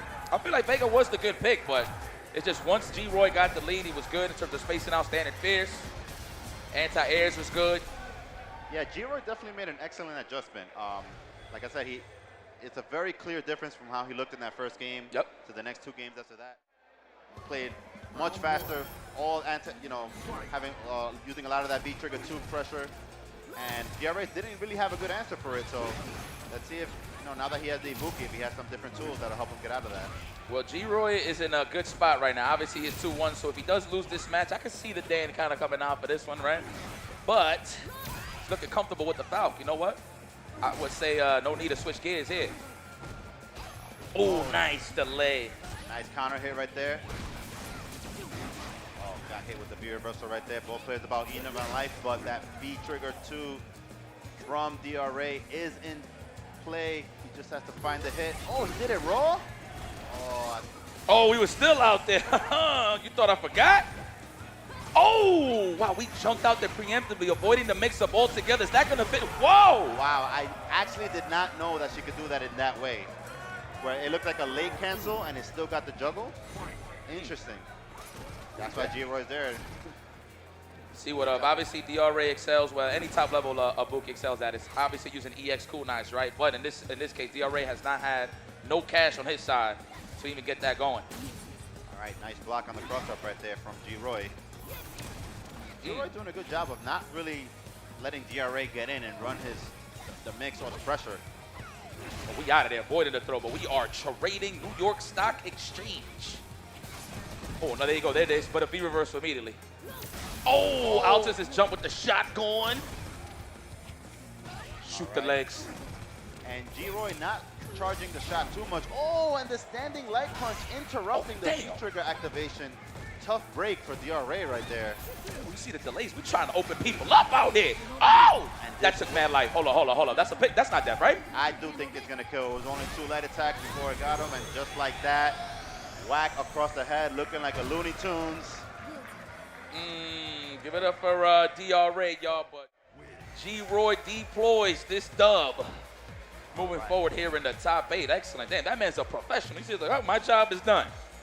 Yeah, G-Roy, one of the players that, took down some big names to get here to this top 8, took out Mandrake, and now takes out DRA, which is one of the stronger players of this scene. So, G-Roy's trying to make a name for himself right here. I'm very excited to see him. We haven't seen the Dan yet, so, he has some tricks up his sleeve left. He does move on in the bracket, and I like the way he adjusted with the fork right there. Yeah, man. And up next, guys, in the loser side, just to close out this top 8 on the early side of things, obviously, before we move forward. We got Kaba versus Karasova. Let's go, guys. Let's step up to the ring. I want to see dirty fighting. Forget the clean stuff. We already know you guys are clean regardless. But I want to see some savagery here. Yeah, talking about dirty fighting, we've seen Kaba bringing out the G this tournament. He made a name for himself with the Guile, but lately he's been trying out some different characters, and G is one of the ones that he's settled on, and his G is looking good, man. We saw yesterday a lot of times where he was representing that command grab mix-up, but he was mixing me and you up. Every time we thought he was going to command grab, he was stringing them up with the medium punches, getting the even bigger damage out of that. That's one of the scary things about fighting G, that the command grab range is so long, and the damage is going to get is high anyway, so it's tricky. Yeah, listen, man, just off a rip. Like, I love Crossover. Obviously, we spoke about him throughout the weekend. One of the strongest players here in DR, without a doubt. Obviously, he had like some issues to travel before, so we didn't really get to see him on a global scale. But when those tournaments where it really counted, when all the killers was in the building, Crossover did his work. So that was pretty dope. But off the strength of that, I am going to go with Kaba. Not only because he's a godlike player, but he's rocking Crocs. That's all you need to know. Crocs all the way, comfort. Let's see if he's comfortable in this top 8 match, though, because Luke is, has been, the nail in everybody's shoe at this tournament, and a lot of people are losing to the Luke, man. That character had some heavy representation here in the DR. They are keeping up with the meta, man. They are picking the top guns, and Crossover, he's one of those players that he's just used to that. He just knows exactly who to pick, the right tool for the job. Let's see if Kaba's ready for that. Look, man, at the end of the day, we got some good old Street Fighter here, man. This is going to be good, but unfortunate, this is losers. And somebody's going to go to the spectator seat, and someone's going to move forward in this top 8. But, man, yo, you see the player layout right here from both of them? They both look fire, but look at Kaba, though. He's really about getting down over here. But, yeah, speaking about Luke, though, I feel sorry for nobody that fights a Luke in tournament. Know why? Because we're at that point where you just need to step your game up. And, of course, obviously, Street Fighter 5 is celebrated heavy out here and around and across the globe. But, Street Fighter 6 is on the horizon. So you got to make it count. Make it count. Yeah, that's right. At this stage in the game, it's not about players being carried anymore or anything like that. These players deserve to be there. Luke is just another tool. If you're not learning that matchup, that's on you, brother. Okay. All right, what we're going to get here? G versus Luke. I feel like the Guile is a good pick, but I can see Luke kind of out fireballing Guile in certain situations. You know what I mean? Yeah. So, but we might see the G. We might see the G. Or is it the Guile? I think it might be President. We might go to April 15th. Yeah, we're going to talk to Uncle Sam here. We got to pay our taxes. I see the G on the character select screen right now. That is the character that he's been rocking most of the tournament. I feel like he just wants to be, a little bit more aggressive now, have that threat of the command grab, and G is definitely, fitting his style right now. I mean, look at it like this, right? Obviously, he plays Guile, so he can play the plasma game as well. But you know what? He got a mix of both with G. And he got that good fireball going on and then that down forward angle. But it's all about conditioning for the command throw to the wheel kick or just blessing the leg to somebody just trying to hold up. So we'll see. And in this case, it's crossover. All right, and Kaba starting off with a little bit of G zoning. G is an interesting character because although we talk about his mix, he can zone and play the neutral game pretty well as well. He has good range on his normals, gets good conversions from far. Okay, I like that push out right there for crossover with the target combo, but we hit him with a good old-fashioned buffer. Wasn't meaty enough. Yeah, a little bit mistimed on the meaty right there.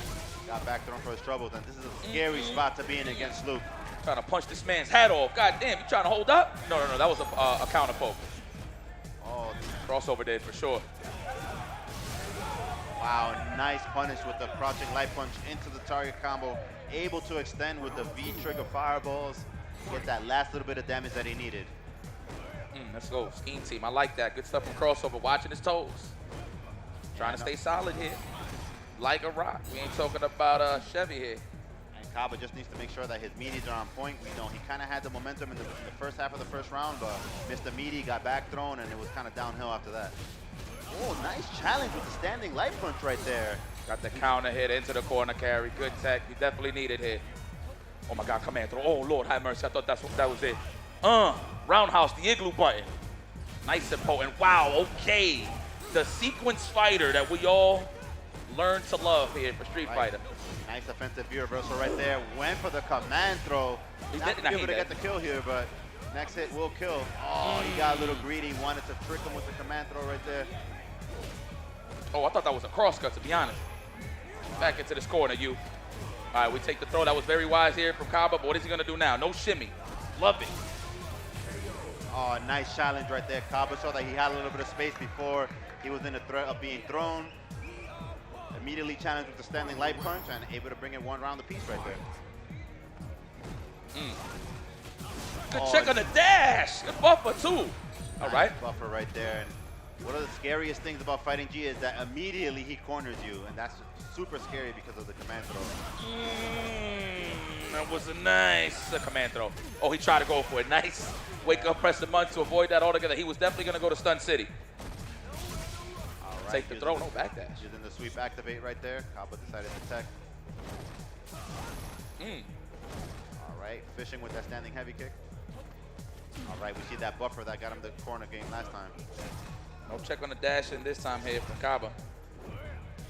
He's walking him down. Beautiful. Playing genius. And he got the lead. He doesn't have to overextend. Just wait to pick his spots. Yeah, definitely Kaba not doing too much. He knows that all he needs is a small hit. He still has a life lead. Activation. Oh, nice patience right there from crossover. Oh, no! All right, it's not going to kill, I don't think. I think he's dead, man. What you think? I Survey think he's going to be just having enough life to live, yeah. Nice. Damn. And Kaba tried to wake up, possibly pressing a button. I think it's a counter hit right there, so he wanted to probably steal his turn back. But yeah, walk back in the nick of time, crossover. Just like that, finished it with a dash up. Yeah, it did say counter hit right there. Kaba probably tried to, wake up with a crouching light punch, probably a buffer that could have gotten him the round if he would have been able to sneak that in. Sometimes you got to try it. Good whip punish. No confirm. Sure, you could go to DP, right? First DP with reach? Yeah, you could go DP or into the light flash knuckle for the launch. Okay. The double dash Oki. Right. Right now, Kaba has the meter that those buffers get way more dangerous when he can push you in the corner. Okay, I see crossover watching his legs now when he's walking back. Oh, a nice neutral jump heavy kick right there from crossover. He could have got a sweep from that, but... Caught him moving forward, the crouching jab into the punches. Oh, all meniscus ACL. A little bit too far on that command throw attempt. Even if it did get jumped out of, it was too far anyway, so... Oh, he spaced it out. Okay. All right, but that V trigger is in play right now. Oh, and the air reset. That's so unfortunate right there for Kaba, but crossover is looking healthy. One round here in the second game. Wow, the nice conversion from the sword heavy punch right there. It went straight into the target combo. Stop moving forward. I'm telling you, I'm going to chop. Yeah, and Kaba has been doing a good job of landing all his buffers, but then Yes. he's kind of been guessing wrong on the corner game right now. He hasn't really landed any command throws, but this time, you know, he's switching it up in the right way. Yo, I swear I see that all the time. Again, I'm telling you, on hit, the tick throw turns into a frame trap. Yep. Oh, the jump back, and then he landed and back through him. Kaba does have a lot of life to work for right now. He doesn't got to panic. He got to be reversal on standby, though. But we wake up with the buttons. You ain't going to stagger me, good sir. Kind sir. Yeah, so what happened right there is, you know, he did get thrown, but then crossover mistimed the meaty heavy kick. It's not auto time. So you do have to delay it about a frame or two if you want to get the best advantage that you possibly can on it. Just a little bit quite mid-time, and Kaba recognized it, went for the jab. I see you. All right, both players slowing it down. Is this a song or I'm hearing a heartbeat? What's this? This a song? That is the song, and it does feel like the heartbeat, though. Oh, the okay. tension is just that high. Both players don't want to drop this round because it means if crossover wins, he's up 2 games, which is an amazing place to be in, especially against Kaba.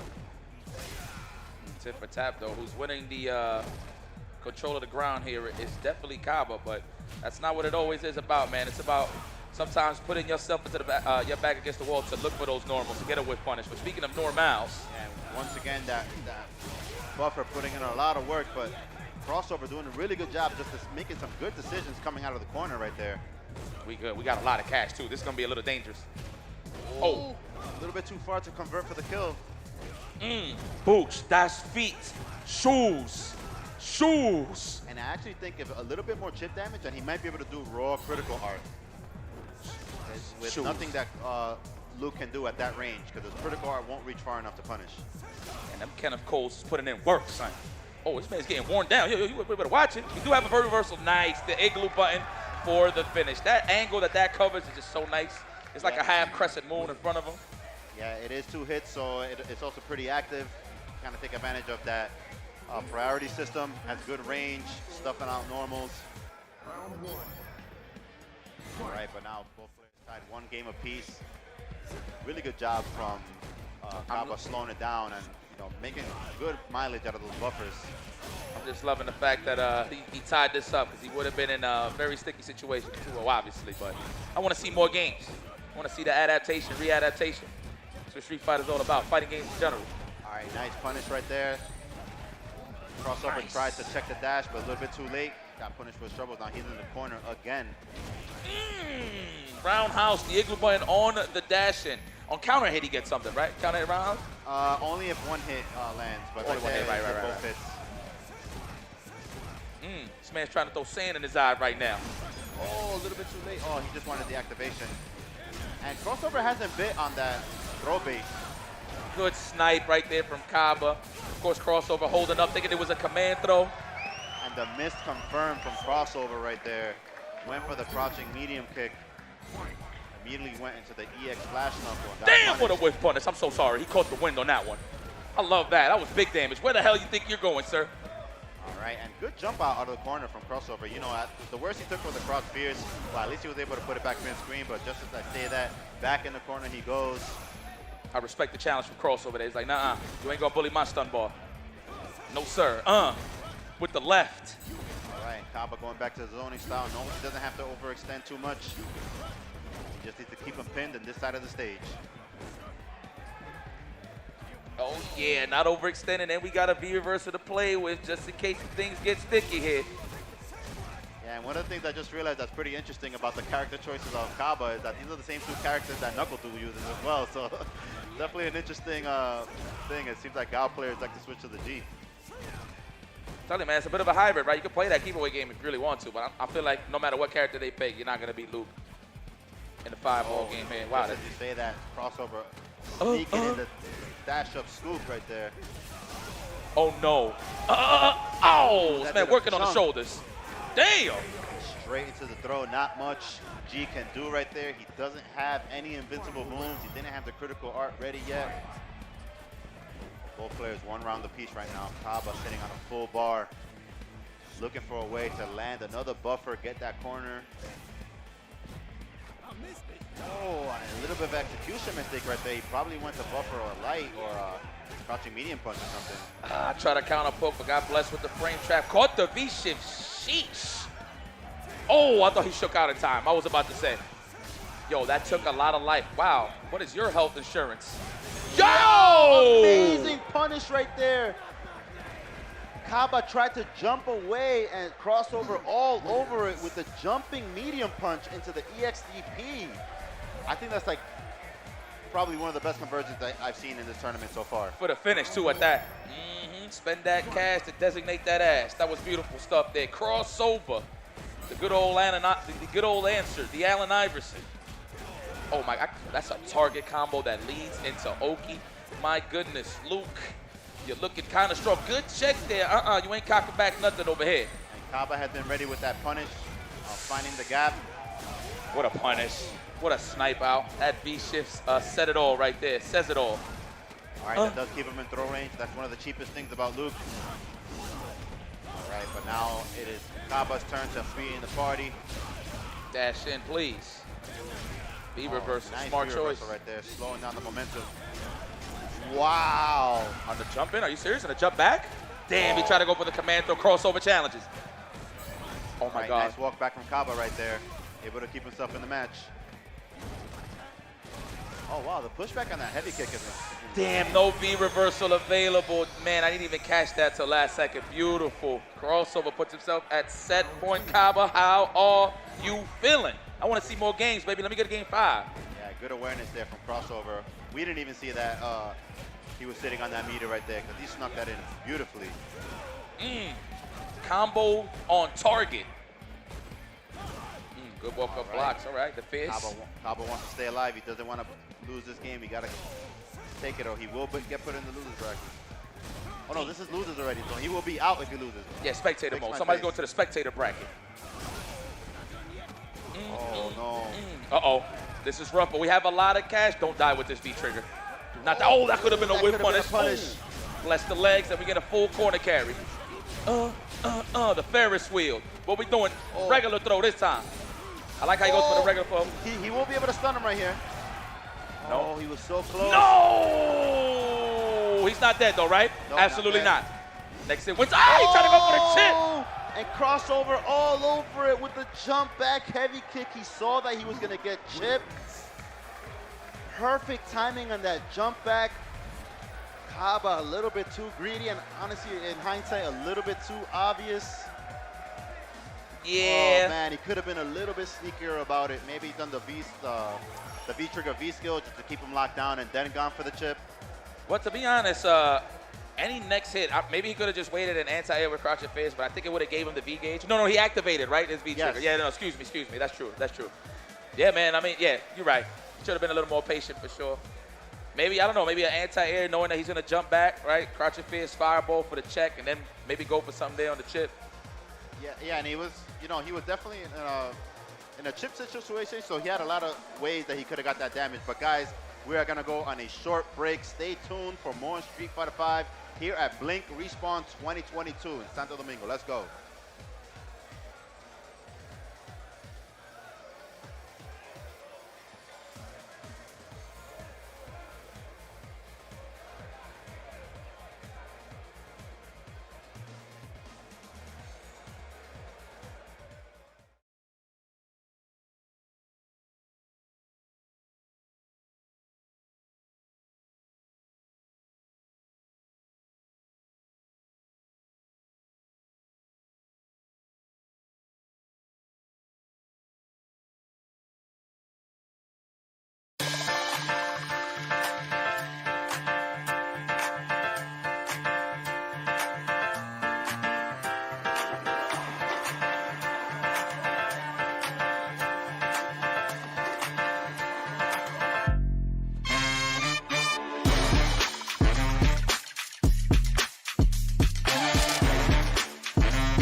go, there's no doubt. Gotta get out of this small town. You took my heart from me, now you're everywhere I see. Set me free, let me fly, let me find new kinds of highs. We're just wasting here, waiting for another year. We both know the score, we've been here once before. So many words unspoken, you took my heart, it's already broken. You don't have to wait, I can take the pain. I will surrender, let me go on a new adventure.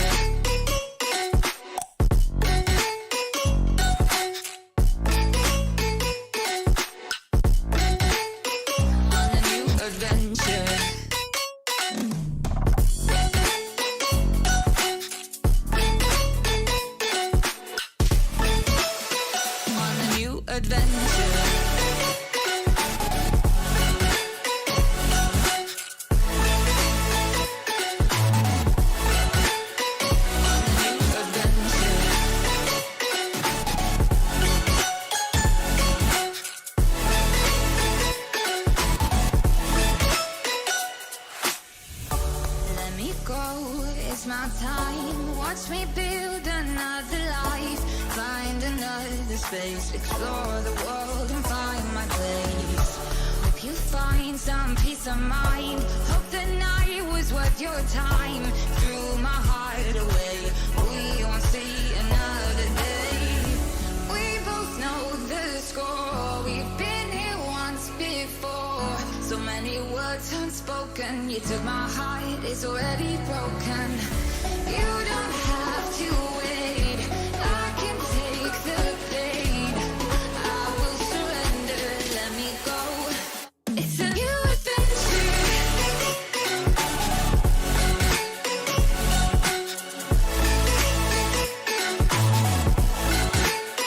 On a new adventure.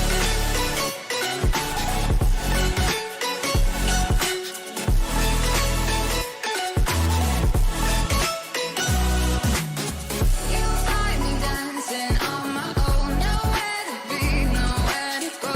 In the rhythm, I don't think of you. Don't call me up when you're feeling blue. You find me dancing on my own, nowhere to be, nowhere to go. In the rhythm, I don't think of you.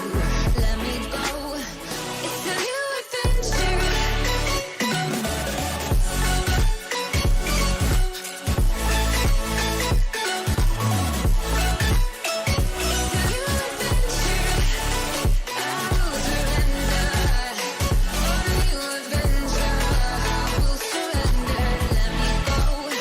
On the new adventure.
Móntate en concesionarios y dealers en todas las sucursales o a través de la página web autoferiapopular.com.do. Actívate para la temporada de Autoferia Popular. Popular, a tu lado siempre.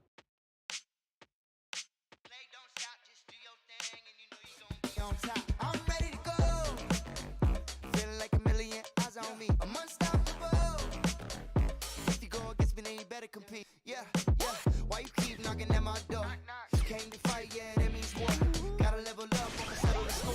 Yeah, feels a lot better than it did before. What you brand new, yeah, it's time to go pro. Go beast mode, better find a cheat code.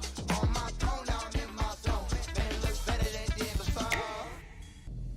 I said if they don't stop, just do your thing, and you know you gon' be on top. It's my game, it's your game. Este es un tomate fresco. Y al igual que él, su papá, y el papá de su papá, y el papá del papá de su papá, han estado en una pizza de Pizzarelli como la que te puedes comer hoy. Lo bueno no se pone viejo. Pizzarelli cumple 40 años haciendo una pizza artesanal, con tomates frescos y masa hecha a mano. Pizzarelli, 40 años como el primer día.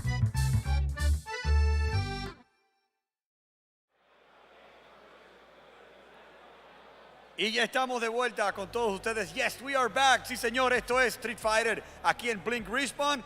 Con todo esto, lo que está sucediendo en la gran final de Street Fighter. A continuación tenemos Smash Ultimate. Recuerden que estamos en vivo a través del Twitch de Blink Esports RD. También en YouTube, Blink Esports League. Nuestros casters, Jibes, you got new company there.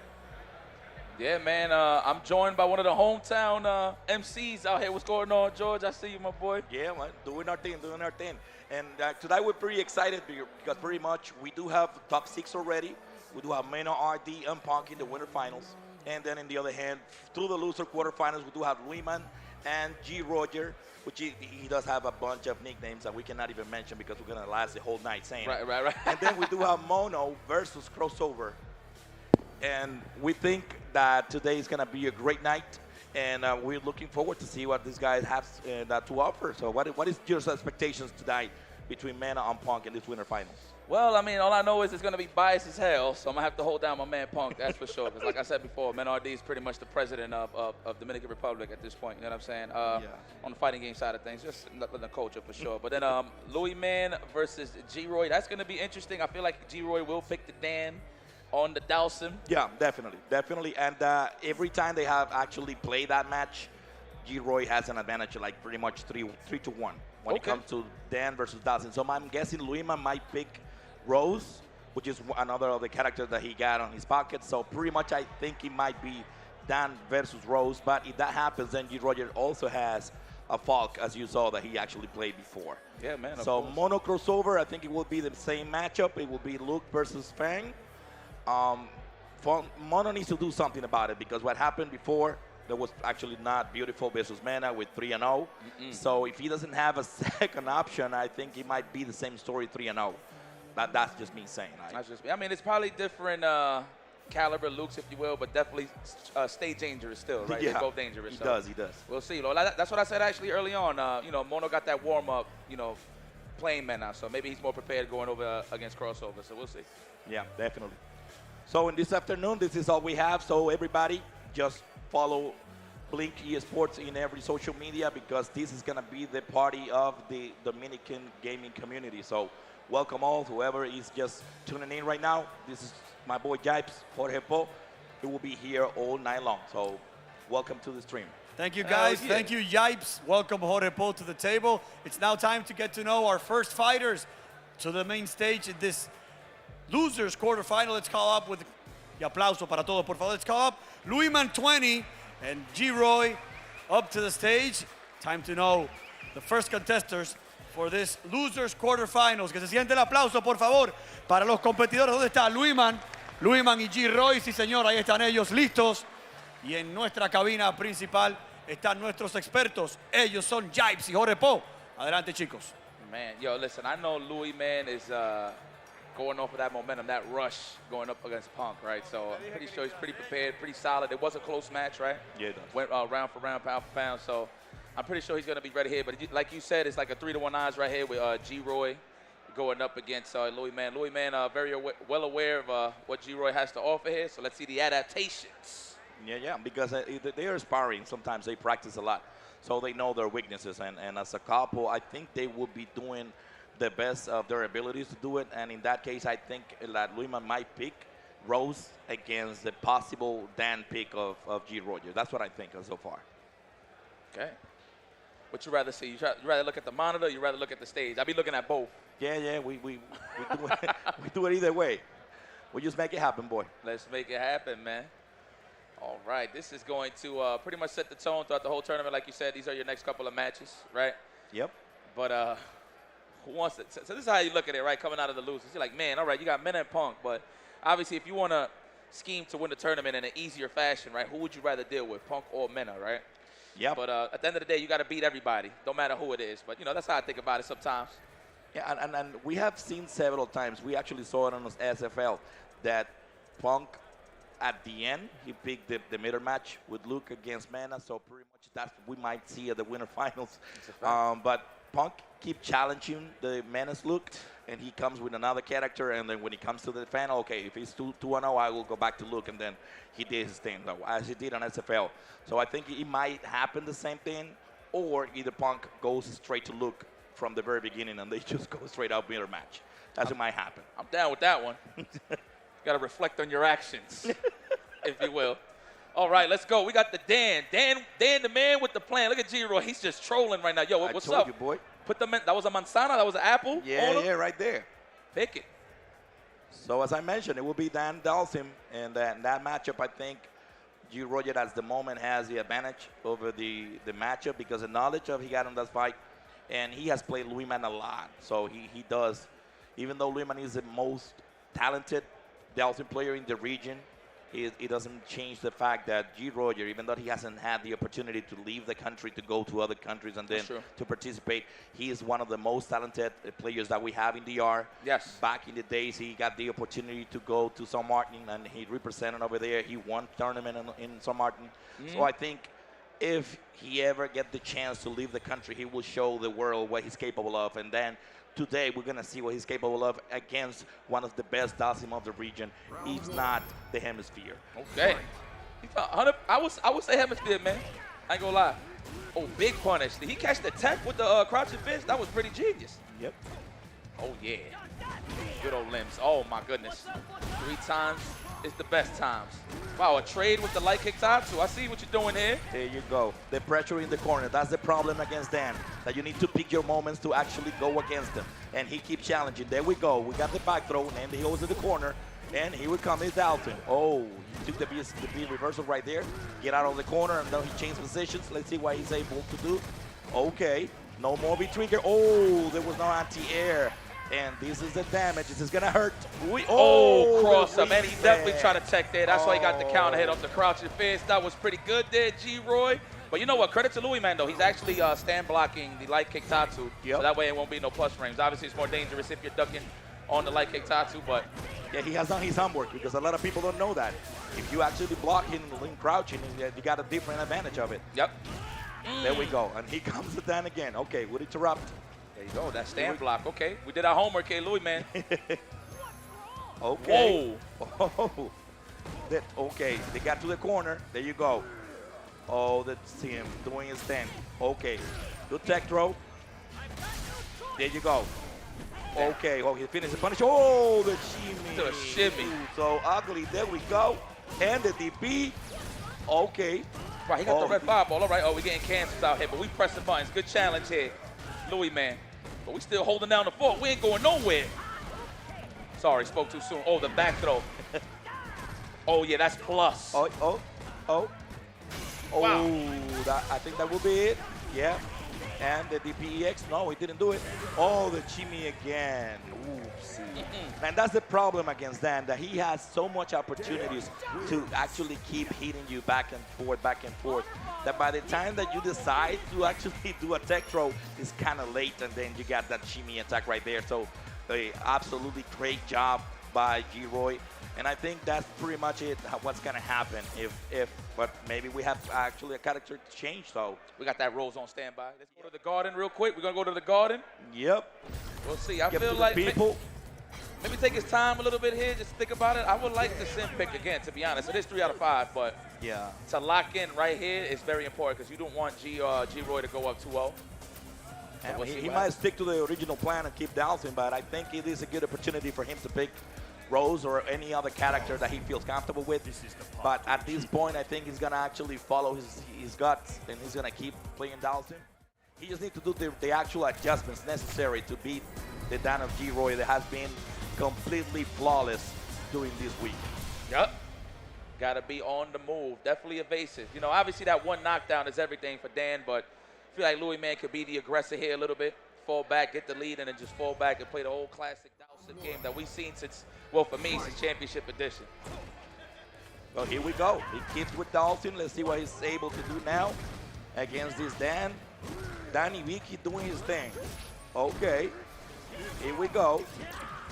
What amazed me on this selection is that he keeps using V-Trigger 1 instead of using V-Trigger 2 instead. Because I thought he might change that. Yeah. You know what? He just wants something to poke with and get more offense off, just to cleave off some of that great health. So I agree. Yeah. So that's why he decided to change the V-Trigger, because he was using the other one, but he was not getting any benefit out of it. So he changed to V-Trigger 1. Now he does have the capabilities to do that great help. And now there you go. This is the difference. Okay. Oh, messed up. I don't know if he tried to go for a teleport there or a drill. I'm not too sure. I'm going to say it was a drill. Yeah, he missed the teleport right there. Definitely. Definitely. That was part of the setup, but he missed it right there. So Roger took the opportunity. Oh, the anti-air again. The corner carry. Down. Okay. Good challenge. The crush counter. 2 hits. And then in the art, we call it Kumayasae when they put the floor on fire. We call it Kumayasae. Yeah. Greetings to my boy. Oh, my Frank goodness. Hill, wherever he's at right now. Okay, there we go. The corner. 13 combos. And then you go again, the throw. It's okay. Kumayasae again. And let's see what he's able to do. No, the pressure. And he keeps doing it like nothing happened. And they think he's okay. He didn't challenge that teleport right there. Okay. No challenge here on that teleport from G-Roy. The knockdown. Oh, goes low. All right, 50-50 City, but that's a punish. Oh, my God. Oh, should have went for the crouching fist. He went for the slower bump, but it still worked out for G-Roy, and he is up 2-0. Now we're going to have to make some executive decisions. Louis, man, how are you feeling in that character select screen? I feel like I'll take a breather right here. Yeah, so unfortunately, whenever that happens, and G-Royer has taken every single possibility to take advantage of it. And 2 times already, he missed the actual input. He missed the teleport before, and he lost a round, and then again, he missed it, and then G-Royer just took the opportunity and took advantage of it. So kudos to him. However, I think this is the time. This is all or nothing. Either Louis might pick another character, or is most likely it's going to be 3-0. Stay with the yoga man, I believe in the beard, bro. I believe in the beard. Yeah, you got to be more specific. Both of them have beard right now, so that was kind of a... Wait, my man said, though. Oh, we got a birdie? Yeah, you got beard in both of them. Right? So that was like... That's what we call here in the art guavinística, una técnica guavinística. Okay. It's a technique that you actually do a bet, but it's kind of not clear which one are you betting for. So you go, I go for the beers. They're like, both of them have beers, so which one are you going for? That's a good option select. Can't lose money in that point, right? Yeah. We are the master of the option select. So whenever that happens, and when it comes to that, we go like, okay, we'll go to that one. Okay, which one is it? Whoever wins. You ever caught somebody with that? They'd be like, yeah, bet. Yeah. That's the way we do it in the yard. So both of them have beers. Which end do you go for? You going for Dan? You going for Dawson? That's true. But hey, look, hold on though. We got Cody. We got the Caucasian sensation. We got There Cody. we go. I told you this is what's it. This is it, boy. And he's actually practicing Cody lately. He has been like a month and a half, I would say, rather. No more than 2 months. No more than 2. Okay. But he's been doing a great job with Cody. And there we go. Yo, Kevin Coles is looking smooth right here on Cody. Nice anti-air, the backdash. Fast backdash recovery, too. Yep. Oh, the whip punish on point. There we go. Guess in time it will be. Okay, the reversal. Oh, He that's got a out of the speed corner. reversal? I've never seen it before, I'm going to be honest. Yeah, because remember, it's not that common because it's just one beat trigger. One beat So trigger it's bar, one yep. bar. And you don't see that much, that often. So here we go. It's about to die. As we call it in the RA, está vivo por un pelo de rana. Okay, okay. Pause, okay. There we go. He got it. It will be enough. Yeah, right. Great execution by Louis, man. The aggressive. As I call it, if he doesn't pick another character, it's going to be 3-0, and he got the Cody. I ain't gonna lie, man. I didn't expect the Cody pick, to be honest with you. So this is smooth. According to Louis, man, who has been a Dawson player since forever, he says Cody is one of the strongest characters he ever played in his version. Oh, that makes sense. Yeah, you got a little different flavor to fill out what the powers out there in the character select screen. All right. That was a good assessment there, Louis, man. I respect that one. Oh, that stun meter is high. Oh, the sway. The knife. That's the Radamez. Let's go, Radamez. You ever seen Juice? Yep. Yeah. Remember the Puerto Rican in the front of the store with the knife and Tupac? That's right. That's Here we go. Okay. Oh, the wake up DP. To the sky we go. Sonky X in the corner. Oh, there we go. He didn't punish that beat reversal. Okay. He's in the corner, and that's a problem against Dan. That was God, like the cancel going low. He's expecting the light kick Tatsu. That actually recovered fast enough to punish the sway. Plus range. V-shift, though. Kick in the door. ATF. Get off of me. That was a good tech there. G-Roll, that's a punish. Yep. And this is set point for G. Roger. We hope that actually Louis Man is getting better with this Cody, and we never know. Good anti-air right there. Yep, absolutely. Okay. The big one. I think that he's actually he's forgiven G. Roger charging that fireball right there. He's able to punish it with actually that medium Russian kick. Yeah. Punish her, so he's allowing her to do that so many times already. Damn, this man is getting walked into these corner. Is this man a yo-yo? Hold on. Oh. The sway punish. Here we go. Oh, good chimney right there for the throw. The second throw is not a deja vu, boy. That's the second throw. Okay. Watch out with the stun. Okay. There it is. That's there the we stun. go. And there's maximum damage going.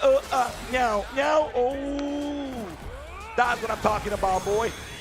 Chicky pound right there for my boy Louis Man, who make it through with the best Cody in the yard. Yeah, there's a lot of haters out there that say that he's not. But yeah, my boy is representing with Cody, and he made it 2-1. And that, as I mentioned, he needs to do the changes. And what's the problem? That G-Roy has another character on his belt because he got Rashid. He also got Falk, as you saw it before. So he got a great selection to counter-pick Cody. So he might come up with Falk in this matchup, most likely, because of the advantage that he knows he got on the neutral game against Cody. Ranges, yep, those so ranges. pretty much, I think he will come with Falk against Cody, and if that happens, I think it's 9-9, boy. Yeah, I didn't even know he played Rashid, so that's a good pick, man. Yeah, so it's like Louis Man's like toughest draw, one of the toughest draws in the tournament. Okay, wow, has all the characters to pretty much back it up in these matchups going up against Louis Man. But let's see though, Louis Man with a little bit of signs of life here. Now we lock in with this Cody. That is a good character to lock in with. Yeah. I do say so myself. So. Yeah. I told you right there that will be Falk. So Falk against Cody, that pretty much will be it. And the forecast right now is 3-1, I will say. So let's see what's up. All right. Here we go. Fight. So what's going on here? Let's get it together. Yeah, apparently they have something. They're going to change something. All right, perfect. So far, the forecast of G-Roy defeating the Women's Dalsim, that was a natural selection because we have seen it in the past, in the last 3 months. That has happened several times. We do have another tournament a couple of months ago, and that happens, and then it was 3-1. That's why I had forecast the same results on this one, and as you saw, that was 2-0. He needs to change because even though he got the strongest Dallas team, it's not different that G. Roger handles the information so well. He's a so talented player, and he knows the weaknesses of his opponent. So he do his homework, and as a result, you can see the results right there. So pretty much this is a great matchup, and that right away he lost it. He went to Fox right away. You need to win it. It's in the past, you know. We used to be one of those players that we, out of love, like, no, this is my character. I'm going to lose with that one no matter what. No. No.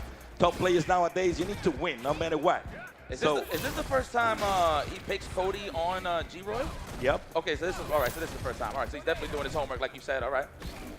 All right, back behind the sandbox. You can't cross this line. No punish. Maybe with a lighter button, definitely would have got something. Maybe a standing light kick. Not too sure the range is here. I'm not too sure about this matchup, period. Okay, I like that. Go back for the jump back air to air. Obviously, folks could alter her jumping. Go for the dive or the air shotgun. So I like the presence of mind here from Louis, man, with the jump back. But we are getting oppressed in this quarter. This is what I like to call Alcatraz right here. It's one of my favorite movies, for sure. Okay. He's in the corner. I keep the pressure. Now we got to be trigger active. Oh, what a whip punish. Genius. That was godlike right there. That punish to make it. And it's set point to G. Roy. Let's see what he do. Okay. He keep changing.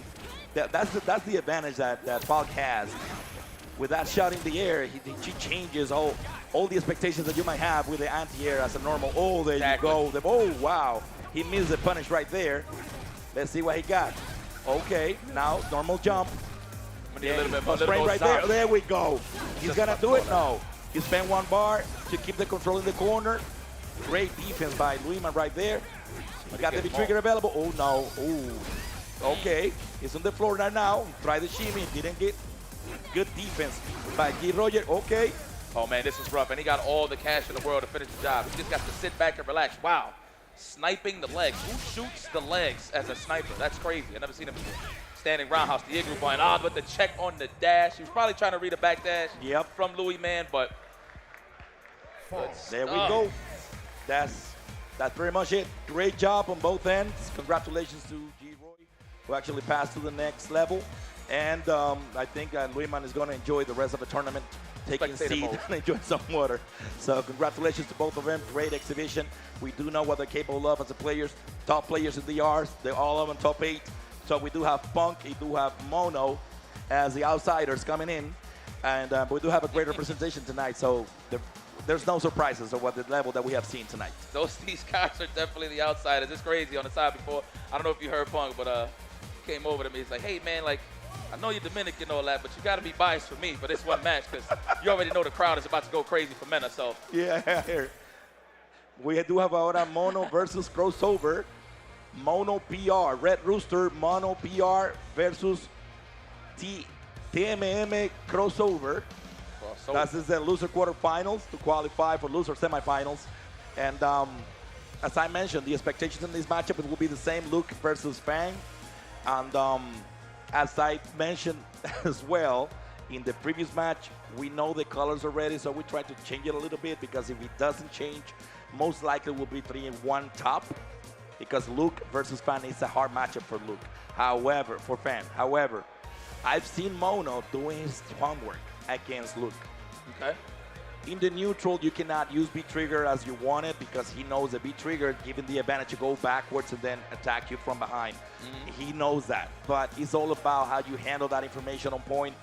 Both of them are actually great people that knows a lot about the games. They know their weaknesses as the characters. So I know that Mono has a Bison that he used several times. I don't think that's a good matchup either for Bison.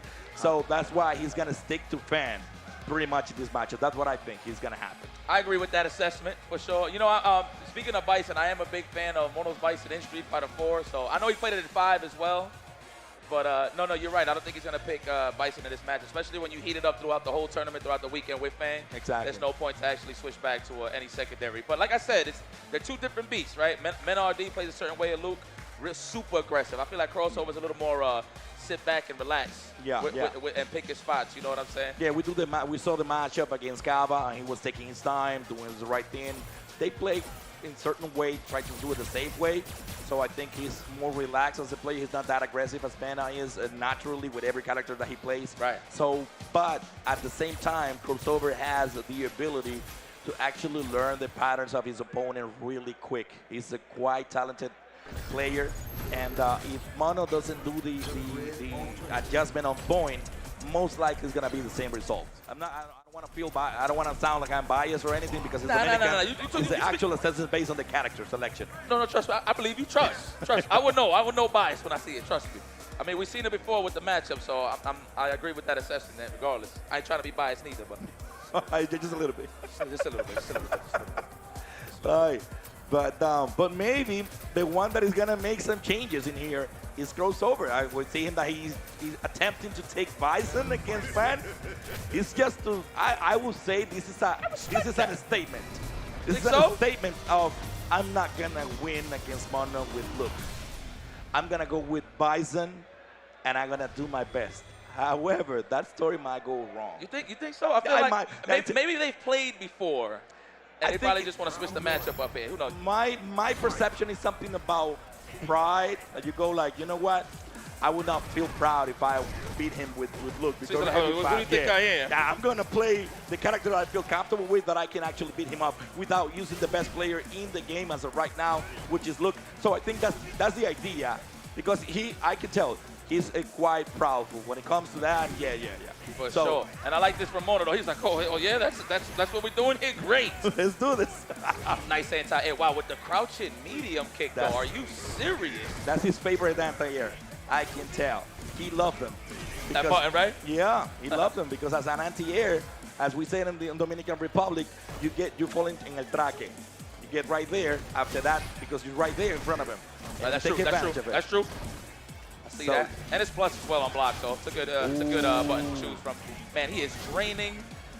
This is real neutral we're seeing here from Mono. Okay. Standing fair, it's the right plus frames there with the pressure here from Bison. Going for the air-to-air, trying to get that 100+ damage. I see what you're going here, Mono. Oh, that's a free dash in. Let me get the Psycho Axe, please. No? Looking for it. Okay. Well, he has been poisoned for the 80% of the matchup right now.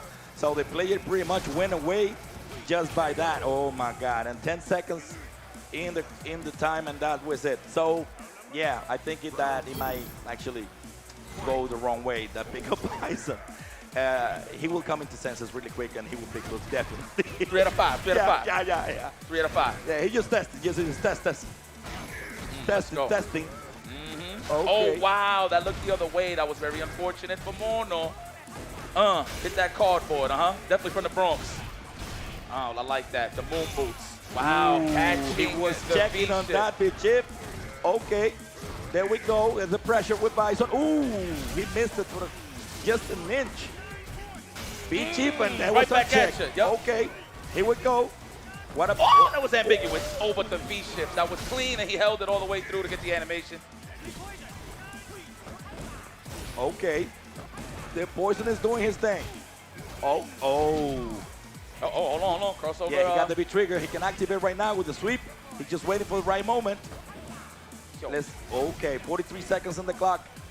And this is not looking good for, that's it. Mono knew he was waiting for that to do the activation with the with that sweep. And unfortunately, Mono was ready for that. And this is 1-0 for Mono PR, who did the right adjustment. However, I think, as I mentioned, out of pride, he picked that character, but I think that might change really quick. I like to call it with stick to his decision. That was clean stuff there from my man RR's Mono. But let me see. Crossover, wow, locking in still with the Bison. All right. Doing these ball stings here. Rocking the Shadowloo Master Louder Prime. I mean, last time I seen him rock this character was in Season 2. I thought he was going to just switch up and just keep a nice little roster of cheap characters. But you know what? He's confident. And he plays what he likes, you know what I mean? But I feel like the Luke should come out in a Game 3 situation? Because I'm going to say this confidently. I think Mono's going to bust that ass right now when it comes to this It character. will, So, definitely. Yeah, And the problem is that Mono has played Bison in Street Fighter 5 as well, so he knows all the information about that character. I don't think that was a good pick for a crossover. So let's see what he's up to. Right now, Mono in total control of the neutral. Yep. He keeps actually jumping to go in, and that's the worst decision against Fan right now. Oh, he checked the beat shift right there. Okay, Stunt City, there we go. Are you serious? Yeah, and they were going, meow, meow. Oh, what he a drop. missed Are you it. serious? He hit him a little too high on the jumping. Yeah, for the standing face not to connect. That was unfortunate for crossover, but great for Mono. He's going to take that in stride. Wow, shout out to my people, Chadero Latino, Aclarado el Show, all in the house. We're doing it right here, and apparently, yeah, definitely needs to change that. It's not going to be a good matchup for him. Oh, wow, the check on the air-to-air, and Mono keeps doing it, total control of the neutral. Here we go. Okay, 76 seconds in the clock, and he hasn't even hit him. Okay. We out, man. He got a lot of real estate right now and an excellently crossover. What the hell are you going to do, man? Ball is in your court. God damn. That man's spinal cord is built different. Set up shot. This is annoying. Yo, you are holding a lot of corn syrup, my friend. Please do something. What is the time? That's the problem. You play against Fan and you get to a point the same with against Dan that you go like, when is my turn to attack? It's just him. And now we got Bison in the corner, the tech throw. Okay, there we go. And the Poison keeps doing his thing. Oh, air to air, that was perfect. That was got right there. And with the inside overhead, he make it 2-0. And this is not going well for my boy crossover. Listen, man, I'm loving the air-to-airs from Mono. Obviously, with the jump strong into anything, really, it's just 100+ damage. Yep. So that's just obviously extra credit, obviously, when you're poisoned. So Mono's looking real good here. Yeah, go to that character select screen, please. Let's take a breather. Yeah. You need to take a break. You can slap your face a couple of times, like a pop. Yeah. I need to wake up. This is now or never. This is the last chance. This is losers. Well, I know in the back of his mind, like, well, I tried. I tried to win like a champion. Now it's time to win like a scumbag. Exactly, that's it. Sometimes you need to actually go with the flow. And as I mentioned, Punk did it several times. He did it on SFL. Okay, I'm going to go Kerin. I'm going to go Ken. Okay, he beat me up. Okay, let's go do the mirror match. Okay, and then we're going to Luke, right? So in this point, I think he needs to pick the right character against Fang. His Luke. It is the best option. He has been mastering this character for the last 3-4 months. So I think this is the best chance for him to do it. However, he's going against the best fan on the hemisphere. It's not an easy peasy, even though he does have a good matchup with Luke. So that's why I thought he would pick Luke in the previous match instead of this one now, because now everything is on the table. So now he needs to do his best effort. He might be desperate because it's 2-0, and that's exactly what Mono is going to use against him, because Mono has the patience to keep it flowing and taking advantage of whatever he's capable of. He's going to keep doing his thing on his own pace. But apparently, homeboy, okay, he want to go out with a smile. Do it. Yeah. He want to go out with a smile. I understand. And then we applaud that. That whatever tickle your pickles, boy. Nah, man, I would have picked the scumbag, bro. Right there on the spot. Yeah, come on, man. We don't got time to smell the flowers. We got to plant them. Yeah. And this is now or never. Like, if he will have another chance, but there's no other chance. Correct. And I think he doesn't have another fan to play that against, to practice and do the homework. That's true. That's the point. That's the best fan in the region. So you don't have another one with his level to practice everything that you're able to do with Bison. But let's see what he brings to the table now. Yep. Okay. Let's go. Where the pressure at? Where is the pressure? You're going to have to take that. That's guaranteed. You don't want to jump. That's an anti-air. Jump strong waiting for you every single time. All right, that V-skill poison. But as you can see, he hasn't used the advantage of Bison getting closer to Fan. Whenever he uses that, he needs to get closer with scissor kick because he knows he's going to throw that. If you throw that, you need to do scissor kick right there to punish it. I'm liking the Yomi here behind the scissor kick. Like, obviously, Mono takes a turn back with like a standing fist or goes for a jump in. But as you saw earlier on in that sequence, he did jump back and air to air Mono. So it's a little different here. Okay, got a little stride there, crossover with that Bison. You're looking comfortable. Yep. In VR, we call something that crossover himself created. That's it. We say, él vio algo ya. Vio algo, sí. Ya vio algo ya. He's seen something. He saw something. He saw something. And we also check our phone to see if he sent a message that like every match is we're gonna do it backwards now. He's gonna win. So let's see what he's up to. And él vio algo ya el Grover. All right, take a turn back. No, I like that. The walk up, then jump in. That was sneaky. I thought he was going to walk up with a button, so good way to get out the corner. And caught him walking back. Doesn't have the fastest of walk speeds. Man, this man is on point with the anti-air. Crouching medium kick fierce as the air-to-air. Getting hit with nothing but sleeves. Ooh, the sleeves doing his thing. He's almost stunned city. Watch out. Okay, yeah. He's trying to fake out the V-skill. That's why he's just whipping buttons there. He keep it calm right there. Okay, the pressure. Scissor kick in the corner. Mono taking it easy in the corner.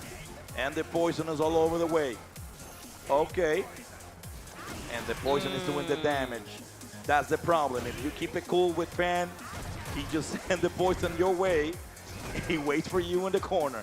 Yeah, this is tough here for crossover. There we go. They interrupt again with the standing low kick. And this is set point for Red Rooster Mono PR. Damn, he don't even want to challenge with a double reversal because I know he knows that Mono is locked in with the anti-airs with the crouch is fed. Oh, I like that. That's a knockdown free dash in. Nice tech on the throw delayed. Wow, we took the risk. I mean, I can't say that's a risk, really. He's up 2-0, but definitely in that sequence. He made a conscious decision to tech that throw, but we're going to fall back. There you go. Let the juice do the work. Let the Hugo do the work. Yeah, Mono is leaving actually room for him to improve. He's like, okay, do your thing. I'm going to do mine. I throw the poison to his way, and there you go. Scissor kick EX. Good. Ooh, that was a good punish, but it didn't. Okay. What a scramble egg and cheese right there. And obviously, Mono was the victor there in that scramble, but we got the moon boots. Activation, we got a command throw here. Psycho Crush, I like that. Let's reset the situation. No V reversal though, so he's gonna have to take the mauling. Oh, good challenge right there with it. Oh, moon boots, that was clean. Oh, he made it. And he win the first one on his side.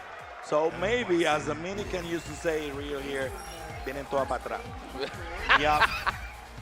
That's the subtle talk. Yeah, that's what we say, la vienen todas para atrás, yeah. You can check your phone, You might have a message saying like, vienen todas para atrás, yeah. This, let's do it now. Mono doing his thing and now in control. Oh my God, how can you actually block that? Oh wow, standing, what was that? No, that was standing medium kick? Yep. Yeah, wow. What and then the cross under, and that's the problem. And there we go.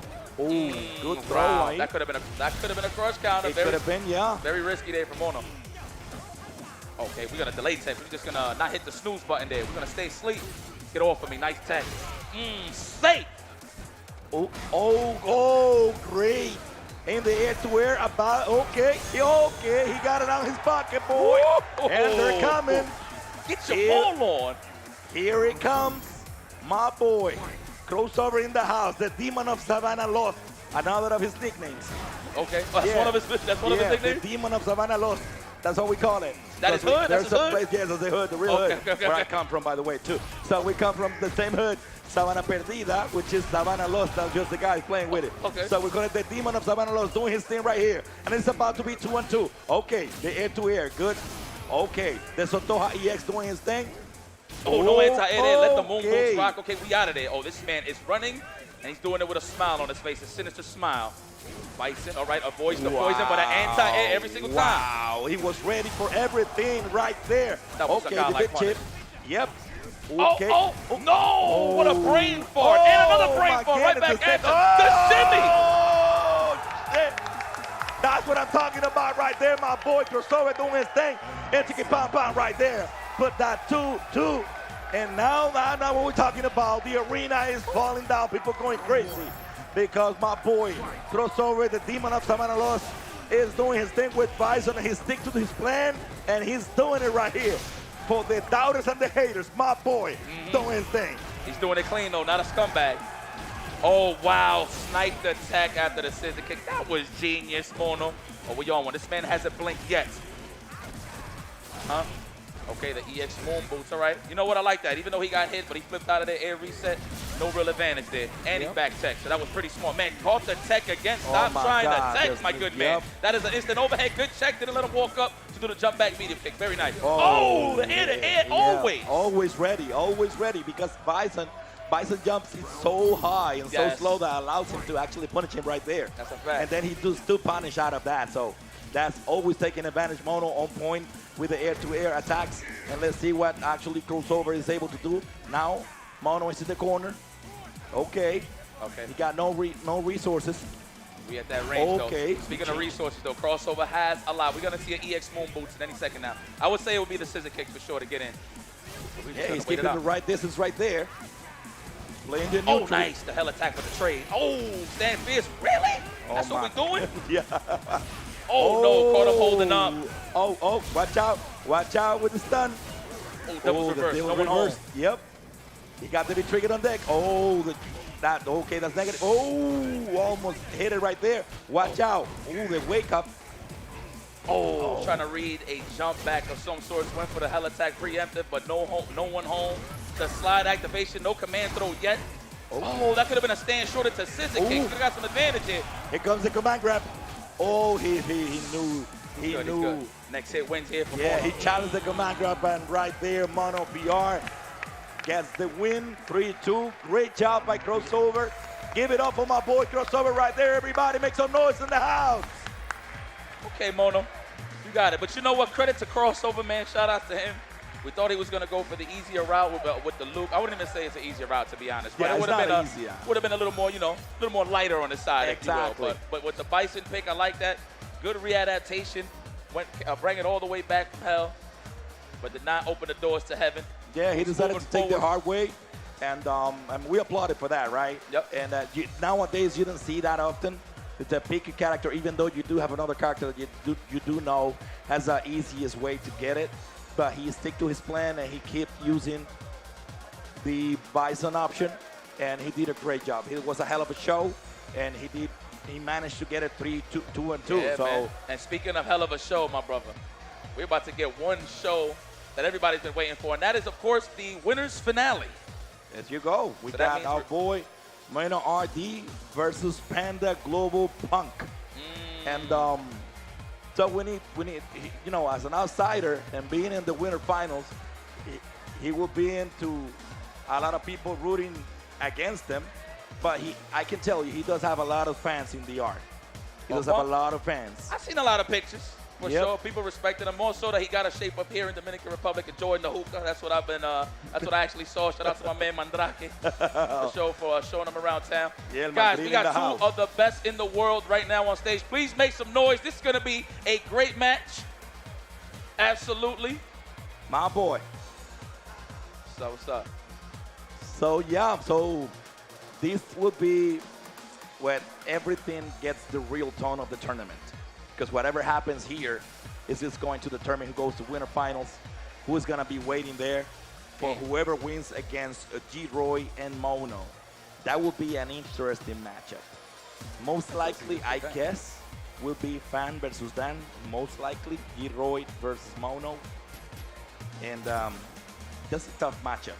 However, he does have the Falk option, as I mentioned. He got the Rashid. So he do have several options to go against Mono. Just let's see what's up with that matchup. I see the mirror off rip. I'm gonna be honest. You Or see? for the people, well, for me. Let me not even say the people. I me, think, I yeah. would love to see the birdie Karen. just for me, just for the throwback. You know what? Throwback. I haven't seen Mena playing Birdie versus Luke in this season. Okay. I haven't seen it. However, I think Punk is gonna pick with another character. I don't think he's gonna go Luke right away. I think he's gonna do his thing and pick another character. And then let's make some noise for my boy. I like that. Let's go. All smiles, yep. And they're gonna be all smiles though when they go in the match. Yeah. That's the way we go, and then the way he went is different. Oh, I respect the pick. Yo, listen. no. One thing about Punk, this man plays roulette with the character selection. He literally plays every character at a pretty high level. You know what I mean? Yeah. So That this is was gonna a be different. great pick. Cody, I never see that one coming. Cody, you know that last week we made a little thing in our show with Mena play 11 against 6 different people, and every matchup was picking 11 again, so it was a new character. Yeah. And so Punk is the real 11. Right. In the flesh. Oh my God. And picking Cody, oh my God. This is pretty good. And he's rocking the patented pink. Yep. Yeah. He loves the pink. He's right there. Pink. All right, they dancing. Okay, we staying at those ranges. Nice jump in. Okay, we take the trade. Okay, good block on the dash in. No check, though. Okay, hit him with the field goal kick. No one home. jumping back on the throw. You see Punk is definitely trying to read a V-shift on the wake-up. Yep, that's what he's doing. And he's taking, this is the perfect distance right there to actually punish him with a medium Ruffian kick, trying to get it into the right place. Okay, deep, the anti-air right there. The counter hit. There we go. Ow, The ow, damage. ow. Watch out with the stun. Oh, the shimmy. Yeah. You reach, I teach, boy. Yep, and a shape of the match. It hung a chicky pound right there. He got the first round. This is winter finals. And this is Blink Respawn 2022. Shout out to my people and shout out to Latino. And, well, let's see. That Cody is on fire. He's chilling. All right. That's Zach Morris. I like calling him Zach Morris. Okay. For the Saved by the Bell fans out there. All right, take throw. No, messed up the meaty. That was terrible. He missed the right there. Oh, wow. What a way to check him moving forward with a standing roundhouse. The igloo button is what I like to call that. It's cold. It's cold. Oh, trying to walk back, but blesses the legs. Men are on the prowl. He on the hunt. Fall back. Relax. Defense, says Mena RD. I'll take the throw. That's nothing. It's better than a combo, but we can't take too many, though. Yep. It's better to take the throw and not 400 on damage. Damn, we already got the lead already? Oh, yeah. He got the critical honor on deck. In the art, we call it like, si lo aruña, lo muerde. Watch out. Okay. Oh. Wow, that's us. The hell? He just looking for that standing medium kick to actually confirm critical art. We're about to see Zonk City right now. Obviously, Mena doesn't have a V-reversal. You see, that's what he's looking for. He's looking for that standing medium kick critical art confirmed, but he didn't do it. He didn't get it. And now we go to the final round of the first matchup. Let's see what's up. Oh, wow. Didn't get the punish in time. All right, there's the Zonk, the plus frames. Yeah, he got +3 right there. That was pretty clutch there from Punk, clipping him, holding up there with that fist. Very smart. Wow. Out of range of the cross up. Back it up again. Okay, he got challenged here with the crouching low punch. Ooh, no, that was a miss in the hip right there. Maybe the fireball. Okay, the DP. Big chip break. Oh, wow, big chip. Oh, yeah, he got him reaching. There we go. It's not going to kill. It's not going to kill because it's not. Okay. We almost got home for the 10%, 10% of health remaining on Mena. He got super low. That's the finish. That's the finish. Okay, Mena RD. Man, caught him with the clutch crush down to finish the job. You know, I'm thinking this whole time, Buck will look for that. Yep, chicky pound right there for my boy Mena. He made it, and he got the critical art to win the first matchup. Yeah. So, yeah, we need to get some people from Punk to be rooting. But here we go. We can control Punk. this. Let's go, Punk. Yeah, we need to go with Punk then in this one. We need to help him out. Yo, Punk. Yo, we're with you, boy. Listen, I want to be biased, but I figure, it's 100-1 right now. So I might as well root for my guy. There we go. 5-hit combo. Great combination. Okay. Get off of me. Walking him down. I like that. Not trying to give away no ground. That's Michael Walk is amazing with Luke. How he does it so easily because his normals are quite deceiving because you don't know if he's going to throw a normal or he's actually going to throw. Okay. Here we go.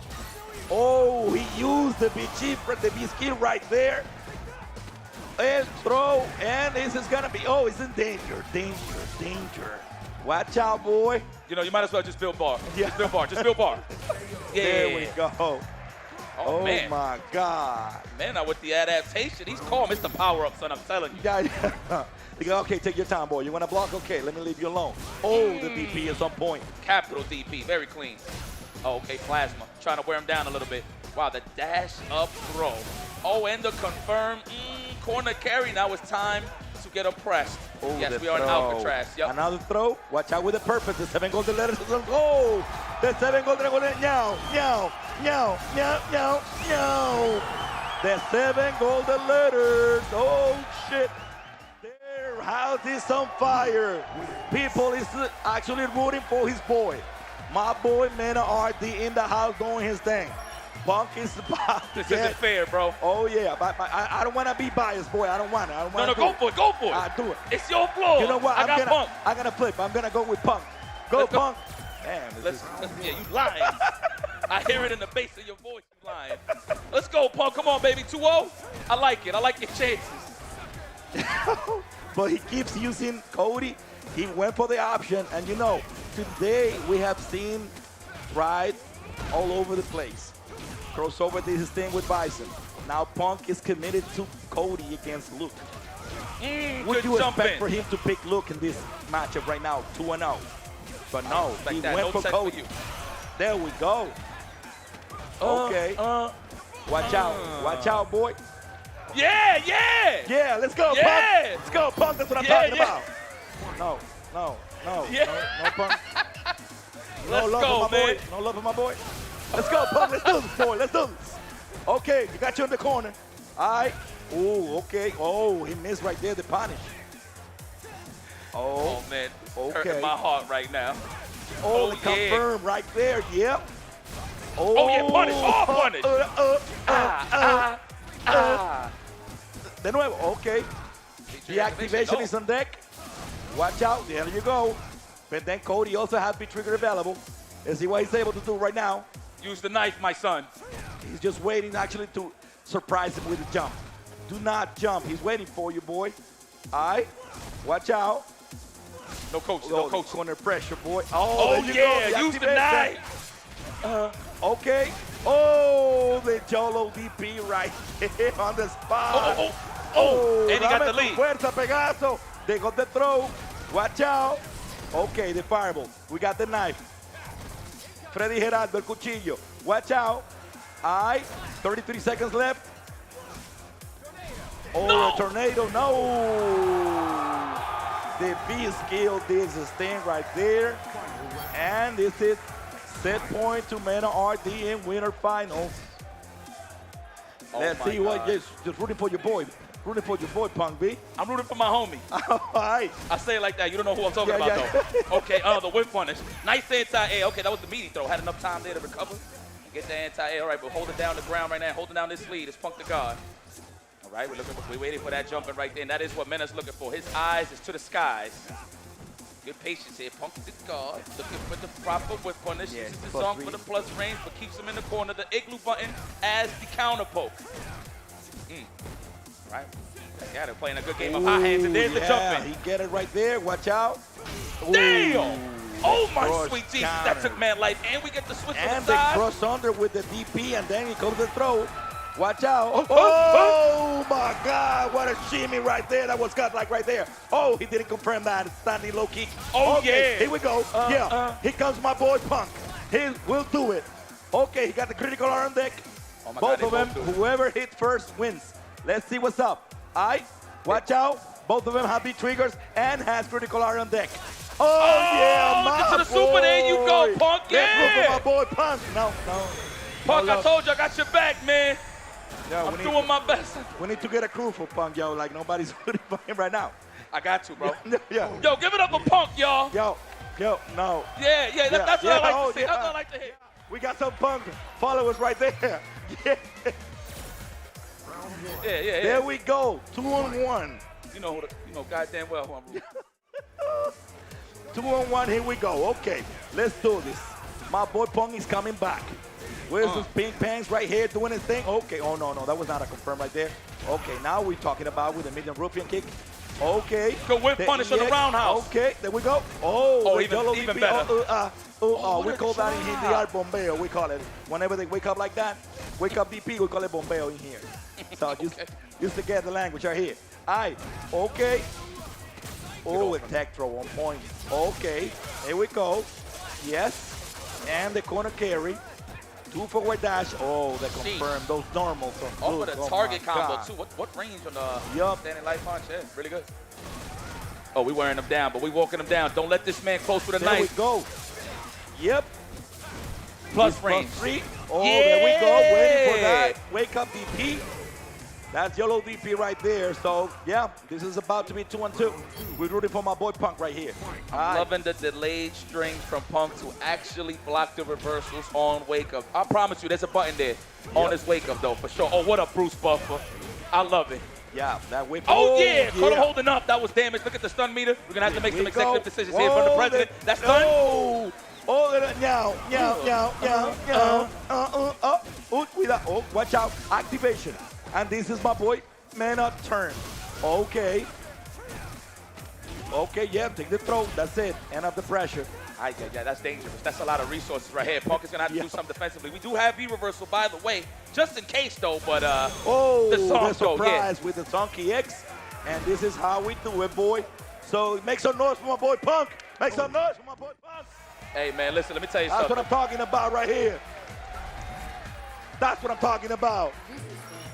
All right. So Ba-bum. Oh, yeah. We got some He's like, people here rooting for my boy Punk. So this is 2-2. This is Wonder Finals. Blink Respawn 2022. So you guys are in the business of Monopoly dollars and matches. Yeah, right? yeah. Okay. I can kind of see it here in the crowd. I like it. All right. Here we go. And he's stick with his Cody and he's doing his thing. All right. Okay. He made it in the corner. Look, in the pressure. Bully mode is mana. Yep, this is what he does best. Oh, he looks angry. I can hear the pad button presses from here. Yep, that's the problem, right? Whenever What a whip punish! Keep that foot to yourself. Get off me. No foot fetish over here. Excuse me. Back up here. Oh, plus range immediately be reversal. We are not trying to take anything. That was genius. Oh, the knife. Use the knife. Yeah, the Use raw knife. activation right there. Let's see if he's able to. Okay, here we go. It's in the corner. They throw. It's not a deja vu. Wide open. Damn. Yeah. Caught him on the stagger That's attack. gonna That leave was him in clean. danger. All right. Oh, the perfect jump in the cross up. Did his thing, and this is set point to Mena RD. Oh my God. Look at her. Oh, wait. There you go. Here we go. The Nice jump in anti-air. there. Nice anti-air right there. One of the best in the game, man. Oh, absolutely. Punk the guard, yeah. He got his freaking flying miles for sure. He's even better than his medium punch. That's crazy. Nice punish. Punk the guard. Right back at you. I respect that game. Got to keep him honest. Yep. Damn! Oos! Oos!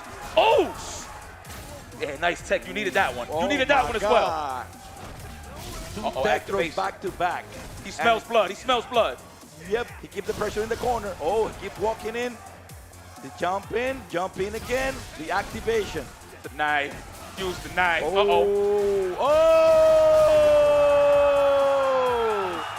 They use the jump. The B skill made it through. And Murder RD goes to grand finals, sending our boy Punk to the loser finals. And this is just great. Look at that crowd. Look at that crowd. Rooting for his boy right there. And I don't want to be biased. I don't want to be biased at all. I'm rooting for Punk, though.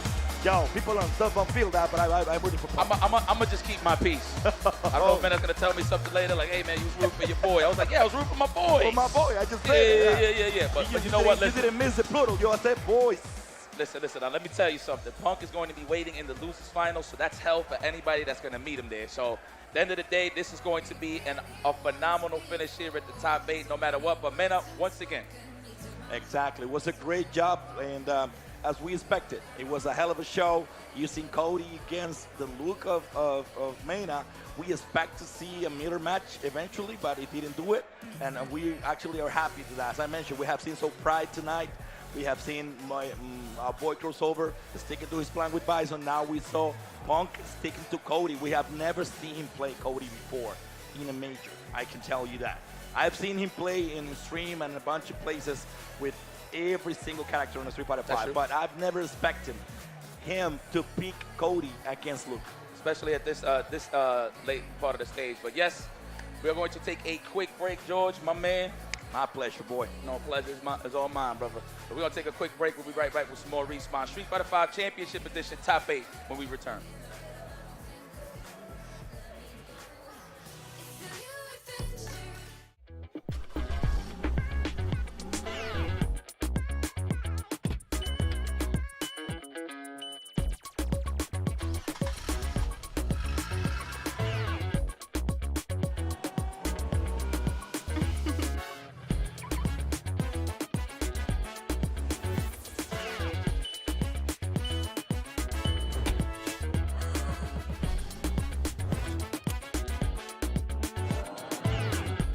Móntate en concesionarios y dealers en todas las sucursales o a través de la página web autoferiapopular.com.do. Actívate para la temporada de Autoferia Popular. Popular, a tu lado siempre. Play, don't stop, just do your thing.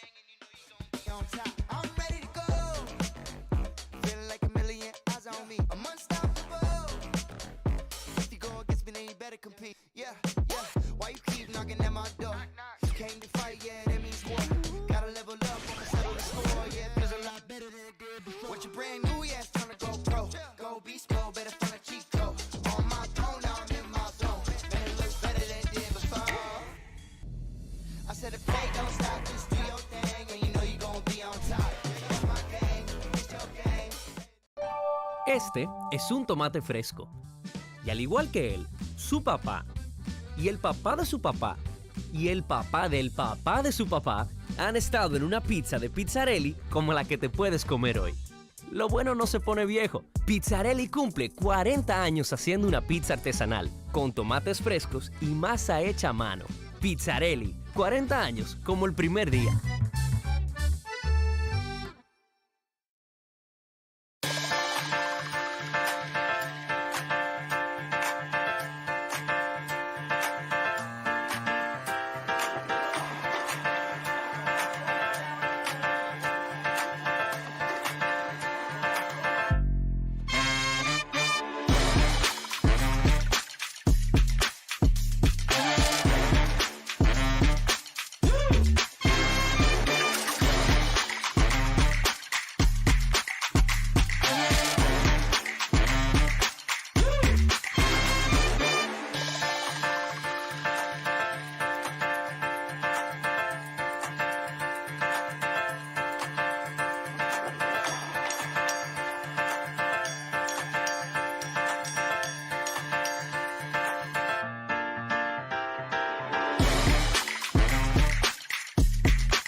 Let me go, there's no doubt. Gotta get out of this small town. You took my heart from me, now you're everywhere I see.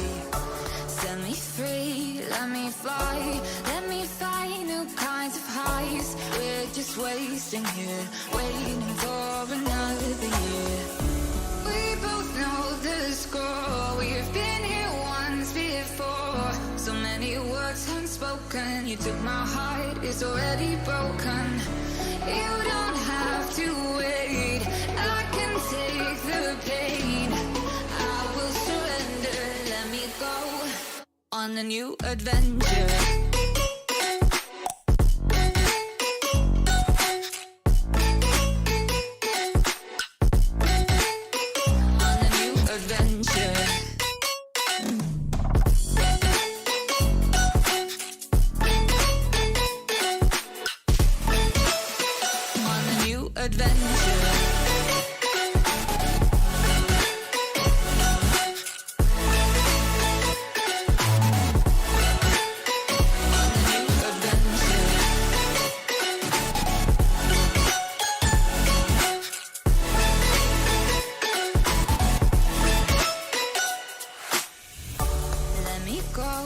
It's my time, watch me build another life.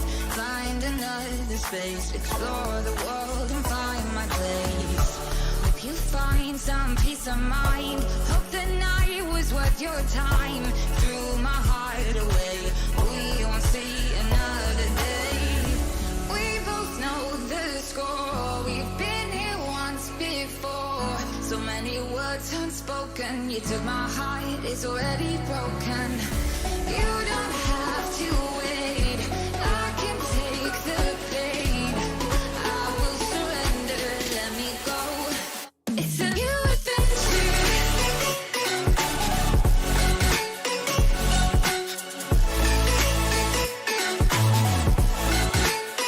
On a new adventure.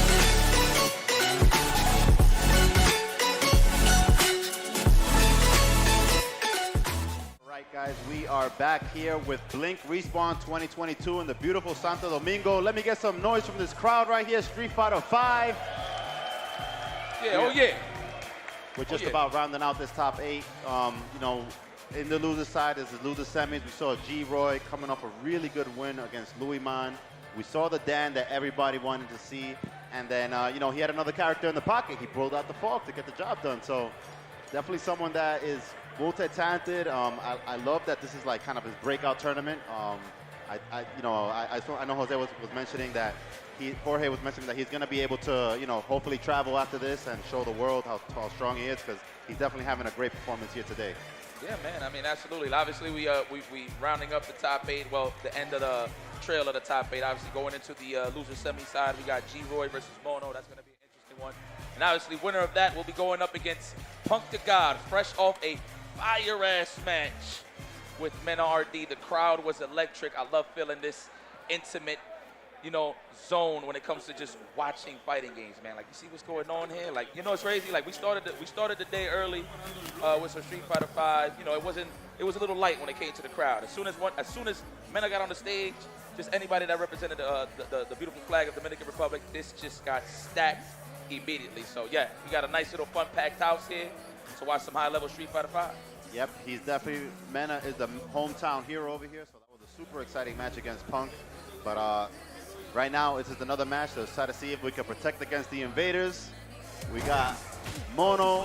Whoa! He's basically no, it's butt check. I was about to say. Yeah, this is some weird characters on the screen right now. Definitely not who we expected to see, but yeah, it's just a button check, guys.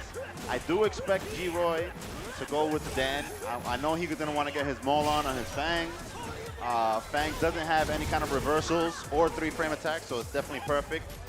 The perfect environment for Dan to get his, you know, do what he wants to do. So now this is a character that I have not. I can kind of see it though on paper how Dan can actually like get his ball on, but obviously he has to get in first, right? Yeah. So we'll see, and that's the thing about Fang. That's one of those characters where obviously pretty much engages in the keep away game, but can get his ball on as well. So this is going to be an interesting match. Of course, G-Roy does have a couple of characters, like you said. We got a Falk, we got a Dan, and from what my man George said, he has a Rashid in the tank as well. Okay. So I want to see if he brings that out. But Psych, we bring in the Hibiki. So definitely got a strong selection in the pocket, but he's going with his bread and butter right here with the Dan. It was looking really good earlier, and I think he's, you know, seeing the way he was able to navigate all, you know, against Dowsum, and once he got in, it just looked like, it didn't even look like Dowsum anymore. It was just destroying him in that corner. Yo, but credit to Louis, man. He was stand blocking a lot of the light kick Tatsu, so, but yeah, it was just the mix. He was doing like the cancel into the low raw sweep, thinking it was going to be the Tatsu, so we might see the same type of shenanigans here in this matchup. Yeah, and I don't know how familiar Mono is with the Dan matchup, because I don't know of anyone in his immediate scene that uses Dan on this level. But just as I say that, he immediately anti-airs G-Roy out the skies. Already working on about a 40% lead right now. Let's see how G-Roy finds his way in. He's a die! A little bit of an interesting exchange right there. He got back thrown after being plus. Breathing it all like I'm Steven Seagal. So I look every time I see Dan, I swear to God. Yeah, he got a little bit of that ponytail flavor right there, but damn, he is getting cooked right now. Simmering in that good old-fashioned purple. All right. Oh, that was grimy. That was a 10 for sure. I'm trying to say. Yeah, he covered all the layers right there. He set him up with the fireballs, dashed up, and did the jump back medium kick right there. It would have covered the low and the throw. All right, but G-Roy found the hit right there. Able to get him in the corner this time. Now it's party time for Dan. One little mistake from Mono, and look at that stun bar already. Oh, nice escape right there. Able to switch sides. And both players trading the corner right there. Back and forth. No one wants to be stuck in there. Big pot of priority system. God damn, with those Dan cans. All right. Both players are doing the dance in the corner of the stage right there, but look at that. With the raw DP from G-Roy, able to stave off some of that pressure. We drained, wow, the barrel roll to take control here of the neutral. Oh, what an input error. That is terrible, but we wake up button. We believe that setup was ass. Yeah, he definitely saw the situation right there, woke up with the right read, did the 3 jabs into the EX stand kicks, finished off the second round right there. Yeah, but credit to G-Roy, all jokes aside. Nice day went for the neutral tech. I'm pretty sure Mono was looking for the back tech, of course. You know what I want to see in this match? I want to see I want to see an infinite, man. I know he still got it. The only thing that stops it from happening is the red fireball. Yeah. But I do want to see him set him up. That would be super hype if we get that on the big stage. We'll see. He can get over Shimmy, right? Yeah, he can definitely get it off of Shimmy. He has a lot of ways to set that up. We'll see. I don't know if Mono can hear us right now, but hope you don't. All right, but Mono looking like he wants a little bit of assistance, throwing out that poison ball right there. Look at all the work that poison is doing. He's lost about at least 30% by now just from poison. Oh, he's in hot pursuit. Wow, that works. Wow, I never seen that before. I never seen that one before. I always usually see the raw fish. One of the things that super gets you while you're poisoned, the poison is doing damage, the super's doing damage, doing double the work right there. And Mono takes that first game. The Invaders clutch one in the top 8 over here. Ends it with the New York City Pigeon. Absolutely. This man Mono is a professional now. Jesus Christ, the Red Rooster. That means he is awake. Yeah, that's yeah, definitely. Bars. He is awake. But G-Roy deep in thought. I like that he took a little bit of a breather before he went straight back into the match. We saw him do that before. And we saw the kind of adjustment that he made when he just takes a little bit of time. Think about what went wrong in that first game. You don't have to rush back into it. You have all the time in the world. Just focus and bring it back. Yo, I'm not gonna lie, man. Yo, shout out to my Dominicans out here. I have not seen a crooked shape up yet. Y'all doing a great job out here. My goodness, y'all lineups is immaculate. Yeah, they know when they're gonna be on that stage. They know they gotta look sharp. So they definitely come prepared on all levels. He said, thank you. All right, but just like that, the poison started doing its work already, but there goes that standing heavy kick into the sweep. Yeah, I like that sneak in with the crouching jab, Oh, nice punish right there. A little bit too far to get the full conversion. Yep, off the crouch phase, right? Nice double jab right there. Oh, that's a bodega anti-air if I ever seen one. Forget a cross cut. Oh, wow, that was an interesting exchange right there. G-Roy walked back pretty far on that shimmy and still got back throw. Maybe he pressed the button. True. All right, nice anti-air right there. Air to air, yeah. Oh, nice. Didn't get a punish out of that, but definitely escaped that pressure situation. That looks funny though. That's L to me right there. That one bar of V-trigger there just looks that is comical. That is one of the things that makes Dan unique, that he is the only character in this game that has a 1-bar V-trigger. There are some pros and cons to that, but, G-Roy making that to his advantage, using multiple opportunities to activate. Sometimes he does it raw, has good recovery. There it is. Speaking of raw, wow, this man is praying to the plasma gods. Oh, he wanted to set up that punish a little bit late right there. Oh my God, is he dead? ESPP, wow! Ooh, Optimal! Optimal indeed from Steven Seagal.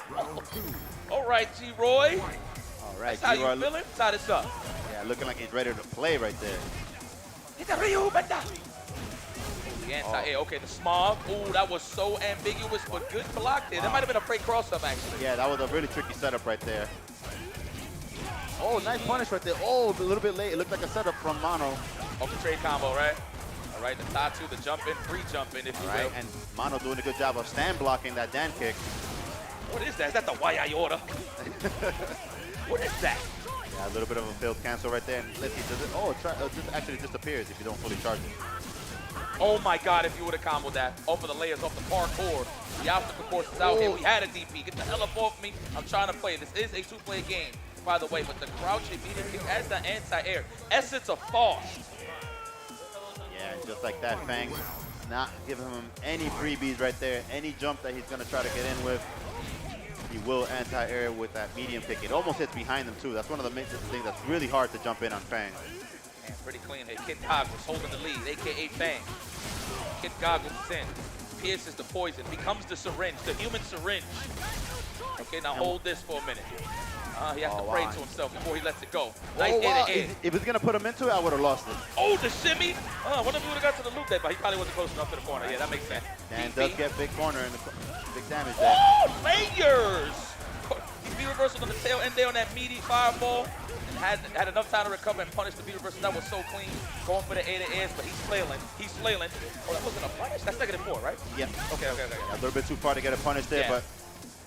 Oh, there it is, that punish again. Anti-air. Wow, and G-Roy has been clipping his legs all day, but one more V-trigger is still in play. Let's see if he's going to activate it. There it is. No. Oh, we in? Oh! And the shimmy right in range. G-Roy staying alive. Yeah, what a way to set that up. There was a lot going on for him there. Could have been a brain trap. Definitely Mono made the conscious decision to go for the tech. It didn't look like a throw. I'm not going to hold you. Yeah, right, G-Roy. Perfect range on that shimmy right there. Puts himself on the board, 1-1.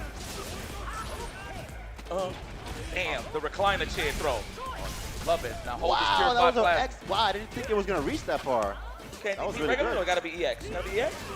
Gotta be EX. Maybe. Yep. Who knows? We'll find out as the story is being told here. All right, sneaking in the jump in right there. Oh, I love the way he uses that to clear out the smoke bomb. Yep. Clear out the whole obstacle course. Yep, I agree. Kid Goggles, though, on the receiving end of some mauling. Had a reversal, almost had a punish. He should have kept it simple with the standing meter kick like he did before, but it's all right. Oh, nice throw right there. He knows that if he didn't attack, he would have been traded, so he used the throw. Damn, what a neutral jump. And he has a lot of cash to spend here. Oh, we go. Oh, that was ridiculous. The meaty cross the fence, but he messes up the combo. All right, let's see. Oh, nice air-to-air with the jumping medium punch right there. Amazing play from G-Roy. He's looking so ready. Man, if he would have finished that combo, it would have been insane. Dog, that was so meaty. I'm pretty sure he could have went into the infinite right there, right? Yeah, that meaty bit? It looked like he was definitely scheming right there. Yep, all part of the plan, but it's all right, though. This is good momentum shift here for G-Roy. Oh, and now he's the one that's having his maul on. Mono getting all that damage from the poison. The stun bars all the way up. G-Roy recognized the situation, decided to bust out. Oh my God, that hits behind the head. For real? There it is again. You can't. No entrance for you. Stop signs all day. Damn, that took mad damage, bro. Oh, almost had the punish. Yeah, it's a little bit tricky to punish that sometimes. Oh, I love the pressure. Oh, but G-Roy is sitting on a lot of bar. If he lands the next hit, he will be able to confirm it to the critical art. Oh, that would have been. Oh! Oh my God, he almost had the punish. Then he had the CA2 to finish the job. Mono is very well aware. Mono saw that he charged the fireball and immediately went for the EX dash. The EX poison syringe. That's not even the name of the move. It looked like one though. Open sleeves. Good God, he's trying to cool off here in this hot weather of Santo Domingo. Every single day is beautiful weather here. Apparently it hasn't rained like that in 40 years, is what I'm told. But you know what? There ain't no April showers here. The only showers we might see here is the salt. A little bit too close for that raw B trigger attempt. Got hit. Oh, nice. We're in the corner though. I mean, he's down on the chips a little bit, G-Roy, but at least he's still applying the pressure. Nice backdash. Probably assuming it was going to be a throw there from Mono. All right, and I like the way that G-Roy uses the slow-moving fireball to clear out anything that Fang puts on the screen. Kind of uses it as a slow approach. We both called it, but didn't get it the way he wanted to. All right, but he still is sitting on a lot of meters, so don't count him out just yet. Oh my God. At least he's buying some time here. Nice anti-air, beautifully spaced. Mono seasoned. Yeah, Mono keeping it simple right there. He saw he had a very big life lead. All he needed was one more simple anti-air to get the job done. Kept it nice and calm, but I want to hear some noise for G-Roy. Let's go. This is potentially last game if Mono makes it through, so G-Roy with his back against the wall. I want to see him land some of this pressure so he can get his maul on in the corner. Right there, gets the throw. Damn, son, you are getting, yo, I didn't even know you had pockets that deep. You're losing a lot of change. Uh-oh.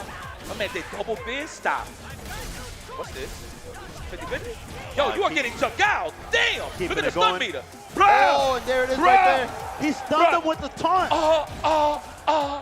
He dropped the combo right there 2 times. What is that? A little bit of execution mistake. That's the cancel? Yeah, he's trying to do the cancel. Oh, okay, so, okay, yeah, okay. He basically does a normal into the taunt and cancels the taunt into another normal. I see. Okay, that makes sense. I'm like, yo, what the hell? So that's just an input error. Clear sign. Okay. Yeah, so we got to clean up that execution a little bit because he's getting all the right hits. That's under the change right there. Every anti-air. I see what you're doing here, Mono. That's kind of disgusting. Oh, the trade a little bit off from Mono right there. But sneaky the way he was trying to do. All right, that poison makes you have to come to Fang because that's the only way you can make it go away if you get to land a hit on him. Oh, he finally landed a jump in. He hasn't had one of those in a while. All right, when you can do the 3-hit one, you don't get the CP after. Oh my God, he was so close for the standing medium kick. Inches away, that would have been a punish for sure. Took him out of the corner, might be a bad decision. Damn, he held up, that's why he got blessed with that fierce. Oh, and just like that, Mono with the crouching medium punch right there puts himself on the board in game 4. Yo, let's go, G-Roy. I'm going to need a tag. I'm going to need to tie it up. Let's go, G-Roy. I want to see a game 5. Oh, anti-itch. 100. 300. Oh, there goes that V-trigger, clearing out everything. Didn't get the full conversion out of that, but... Oh, he woke up with the critical art, but Mono baited it out. Didn't get the big punish, but... That was definitely a EXDP. I feel like he just mashed a little too hard and got the super. All right, but Leroy not out of it yet. He does have a V-trigger. Oh, a little bit too early on that DP. Oh, and the poison bomb was still there doing its work. And Mono, the invader, makes it to losers finals, wants to take his chance against Punk. Shout out to G-Roy, man. He did his thing this tournament, man. Came through with the Dan, the Falc. But the invaders proving to be too strong right now. Yeah, I'm loving the coach here, man. Yeah, there's some investments going on. I like it. Yeah, the Monopoly bucks are out here getting tossed around. Yeah. Yo, I see a lot of Monopoly out here, B. I respect that. This is beautiful. Woo! Yeah, you know how it is. When one of their boys is up on that stage, they want to make sure that they show them all the love. So here we go. The invaders that entered this beautiful country known as Dominican Republic are about to off themselves. Somebody is going to go to the spectator seat. And I can't even say this is a tough one because Mono has defeated Punk in the past. I think actually that's who defeated to actually win CEO. Yes, yes, so that was you know, one of the really big performances of Mono in the last year. Had an excellent performance against Punk himself with Fang, and yeah, it kind of made people reconsider how they approach the Fang matchup because you know it's not a character that you could just overlook anymore, especially with Mono, how he's been representing him. Yeah, no, that's true, man. Any character I feel like that could mount offense, that could definitely wear you down, I feel like it's a dangerous character. Can we say, hold up, is Gaio still better than Fang overall? I would say yes, that Gaio still kind of has like better matchup spread than Fang does. Okay, all right. But the thing with Fang is that the way that Mono uses him, so he's really focusing on making you get poisoned, and then he strings you up so that you're just stuck in block stun most of the time, so that all that time the poison is doing his job. Yeah. Doesn't let you land a hit. Even if the anti-air does not a lot of damage, but the poison is over time doing damage. And you will see that some of these rounds, they're losing 20 to 30% just from poison. Okay. So that's why, and he also gets V-bar while it's poisoning you. Yo, I'm liking the display. You see the fight cards here on the stage. So Punk is obviously happy as hell. And then Mono look like he's trying to stay super serious, but it's something funny that he's looking at. Yeah. This is crazy. It's crazy. All in all, though, if there's any representation of what you're seeing here, it's nothing but good vibes. You see what's going on. You see the show. Oh, we go with the Nika. Ooh, like there's your character right there, boy. I like this pick. There you go. All right, so one thing, yes, I was just about to call that Javits. One thing that people don't do enough with Nikali is if you want to check dashes or people moving forward, confirm the target combo. Build that V gauge little by little as the match progresses. And if you're going to block, sure, you're playing neutral, is going to build the V gauge anyway. This character is great in base form. And it's faster too. Ground pound's a little fast. I don't know about how many frames. Yeah, it's about 2 frames faster. Less recovery too. Yeah, so it's a little bit better. Look at that. Already got what he wanted. And look how much health Punk has. And he's trying to get a solid hit confirm. Ow. Oh, that's the Javits right there. All right. That's Javits. And then with the DP, yep. Get the brain traps. Yep. Get the better brain traps. He out of there. Good jump. Could have been a dive kick too. Would have caught him midway, but either or. Looking good. All right. Oh, nice punish right there from Fang. Good awareness. Knew the exact range where the tip of that sweep was going to hit. Yeah, he's wearing him down. Right now, Punk looking good. Using the size mode just to keep Mono in check. Can't just throw any full screen V skills because you could get knocked down. Oh, nice. And got a punish, yep. Oh, but he picked the wrong button. I know he meant to do the standing heavy punch right there. He got a crouching one for some reason, and Punk was able to escape. Actually, that always worked in V-Trigger, right? Jab, into disc of guidance?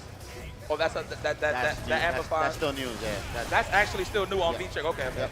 I know on base Nikali that works, but I wasn't too sure on the V-Trigger one. All right, get off of me. Oh, he tried to get some big damage. He tried to try to catch the delay tech. Yep, that's one of the buffs that Nikali got. That his standing heavy punch actually causes a crumple now. So no matter the range that it hits you at, he could do a dash up, a DP, or some kind of damage. He ain't lying. That is, did you know Snapple facts? DP. Yeah, okay. You know what? I respect that. Sometimes when you go for the DP, you'll get the accidental super. So I like that he just went for the disc of guidance. That was a smart choice there. Yep, he definitely wanted the corner too. So. Yep. Oh, wow. Oh, super, that's a punish? Yep. Was it not a reversal? I feel like that should be a punish unless something changed. I think it did say reversal, actually. All right, got to go back to the drawing board. That might be something that did change. There goes that character familiarity right there. Fang is not a character that you see too much of. You know what he could have done, actually? I think he could have done DP into super. Into super, yeah. That's actually one of the buffs as well. Yep. Oh, nah. We're going to pay full price for that one. Almost a Sun City, and that is the 50-50 guess. It would have been a jump medium kick or a low, and obviously got hit with the low. And went for the low again. Always go low, Justin Wong. Yep. I smell the green bow from here. Justin Wong, go low. Look at these guys having casual conversation. All right, Mono giving him a little bit of a lesson on the matchup right there. I think he literally told him. I think you have to DP super. I think that's what he just told him. Yep, on the fierce. I think that's literally what they were talking about on that sequence. Okay. No command throws. Oh, a little bit late on that punish right there. Oh, amazing punish right there. He jumped back with the medium punch and still able to fly forward. That's nice damage for air-to-air, bro. All right, going with the coward crouch right there. Oh, he caught Punk trying to move, got a full combo out of it. Yep, that's exactly what happened. All right, Punk will happily take that, gets out of the corner. Activation. Ooh, okay. Oh, and straight into the critical art. This is definitely a kill right there. Punk maintaining that pressure. He knew that any hit that landed, he was already looking for it, ready to confirm to that critical art and take that first round. Spend that cash, baby. Hell yeah, spend that cash, young man. All right, Punk knowing that there's nothing you can punish with at that range, decides just to be patient. You know, it's still a win for him. It made him waste some resources. You know what? I don't want to mind seeing an EX syringe block for Max. This is just walk up a little bit, standing roundhouse, see what happens. There's a lot of counter pokes after the EX syringe, right? Oh, good punish right there. Went for the crouching medium punch. Good, I like that. Better than the back dash. Yep. Beats the throw and the commando. That was pretty genius, Mono. All right, Punk checking the throw. Knows that Fang doesn't really get that much damage mid-screen, so it's okay to kind of go for some throw tech against him. Yeah, but that poison head is doing so much work. You see, as I said, he strings them up, make sure he keeps them blocking, and all the while, that poison is doing his job. He said like that for the tech. Look, he went. Yeah. the delay tech. Oh, let's go. Let him know, wake him up. All right, and nice use of the size bone right there. All right, and a lot of players not really sure how to handle that situation when Fang does the EX fireballs. They kind of all just back up. They don't want to take a mix-up up close. I feel like sometimes there is some options that you can do to get through it instead. All right, representing that standing heavy kick right there. Maybe wants to get a crush. This man is getting grounded and pounded. All right, absolutely. And it is a good option against Fang because Fang does have a Broly jump. Yeah! You get Oki after this, get money. Wow, I didn't know he could do so many hits before the critical art. Yes, that's one of the things. You have to do it on the second hit. If it's like a 3-hitting DP, you have to do it off the second hit. The buffs definitely coming into play. Yeah, oh yeah. Man, big fan of that in the Cali, Punk. Looks pretty good. Looks pretty good. I appreciate that. Yeah, the Cali's one of the characters that he's like a little bit slept on right now. He got quite a buff that fixed some of the issues that he had. As you mentioned, like being able to confirm into good damage and Oki from lows. Yep. The disc of guidance is faster, yep, after the crouch and jab. Yep, and you know, the improvement on his zoning with the V-skill also helps him too. It's just more Oki, just more confirms leads into more knockdowns in base form. Obviously, medium punch DP hits twice off of a crouch and jab now, so it's pretty good, it's pretty good. Oh yeah, we get your all on, ground and pound, UFC. Yeah, you know what that reminds me of? Whenever he spaces himself out and does a raw ground pound, that's the Rico right there, man. Remember season 1? He was the first one actually really doing that a lot. What, the ground pounds is just straight jump? No, like he'll do a string, space himself out, and then just do raw ground pound. That's the Rico. Yeah, the first thing I know about Rico, he does the ground pound to the just straight jump afterwards. Yep. No, actually, no, it was the stomp and then the jump in. Never mind. Okay, hold on. We got this lead, though. We're here thinking about the past. This is the present. Nice air to air. We're going for the mix-up. Good block. Pump to God. Looking like Tony Allen out here in the defense. But we are still getting mouthed. No panic here. Yeah, Punk hasn't been busting out with the raw DPs. Maybe he'll bring it out in the later games, but being very patient. Oh, and the raw sweep. He saw the legs were open. Took them out with the quickness. Corner moving back. It's just you wouldn't think that they're gonna press that button out of all of them, right? But that is his farthest, like lowest, like reach of normal. So. Yep, he snuck it in real nice right there. Doesn't get anything at that range. All right, and Punk being real patient. I like the way he's looking for a good opportunity to get the knockdown. You know, random sweeps from Nicali this match in certain range. It's not a bad thing, either. Yeah, definitely make that priority system work for you. Yep. All right, getting almost a meter from that. All the B skills right there. He's very close now. That's it. Met it and got the crush counter. Everything that he wanted as a Nicali player, that is Oki.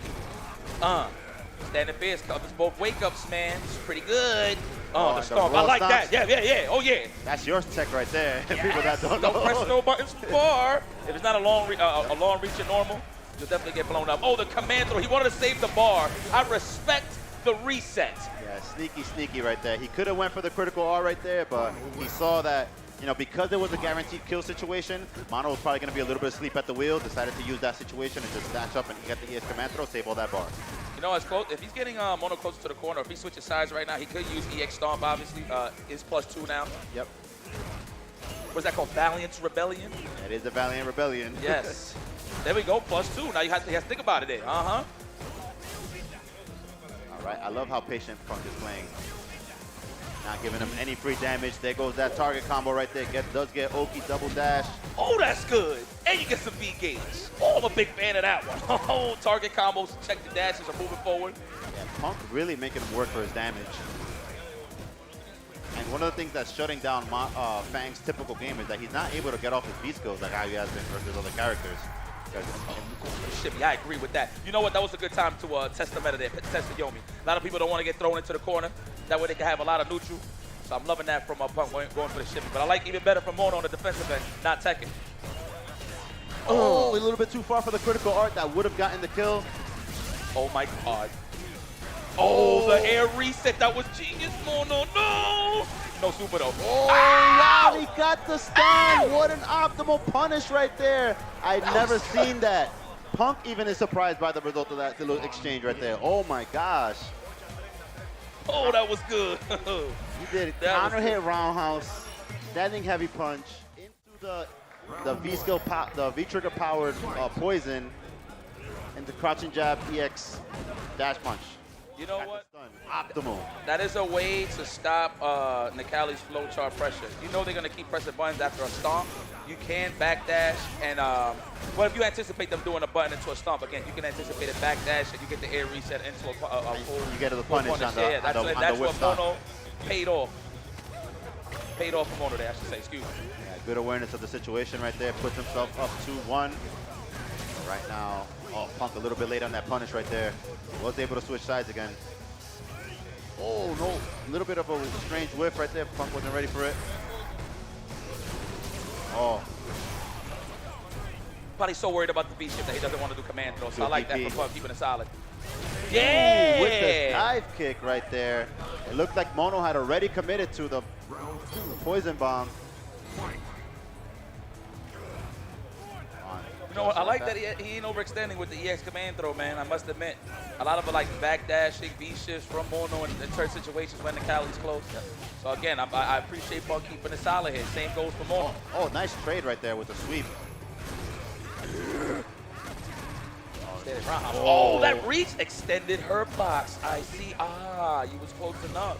And what Punk did was beautiful right there. He moved in a little bit. You know, he noticed that Mono's abusing that attack, so he moved in so he could be close enough to punish it. The challenge with the jab, don't tank. That is definitely what Mono's trying to fish for. All right, let's see. We're waiting. We want the clean hit reactivation. Oh, throws him into the corner. Gets the throw right there. Oh, one throw, two throw, activation. Oh, yeah! And the critical R, and Punk ties it up 2-2.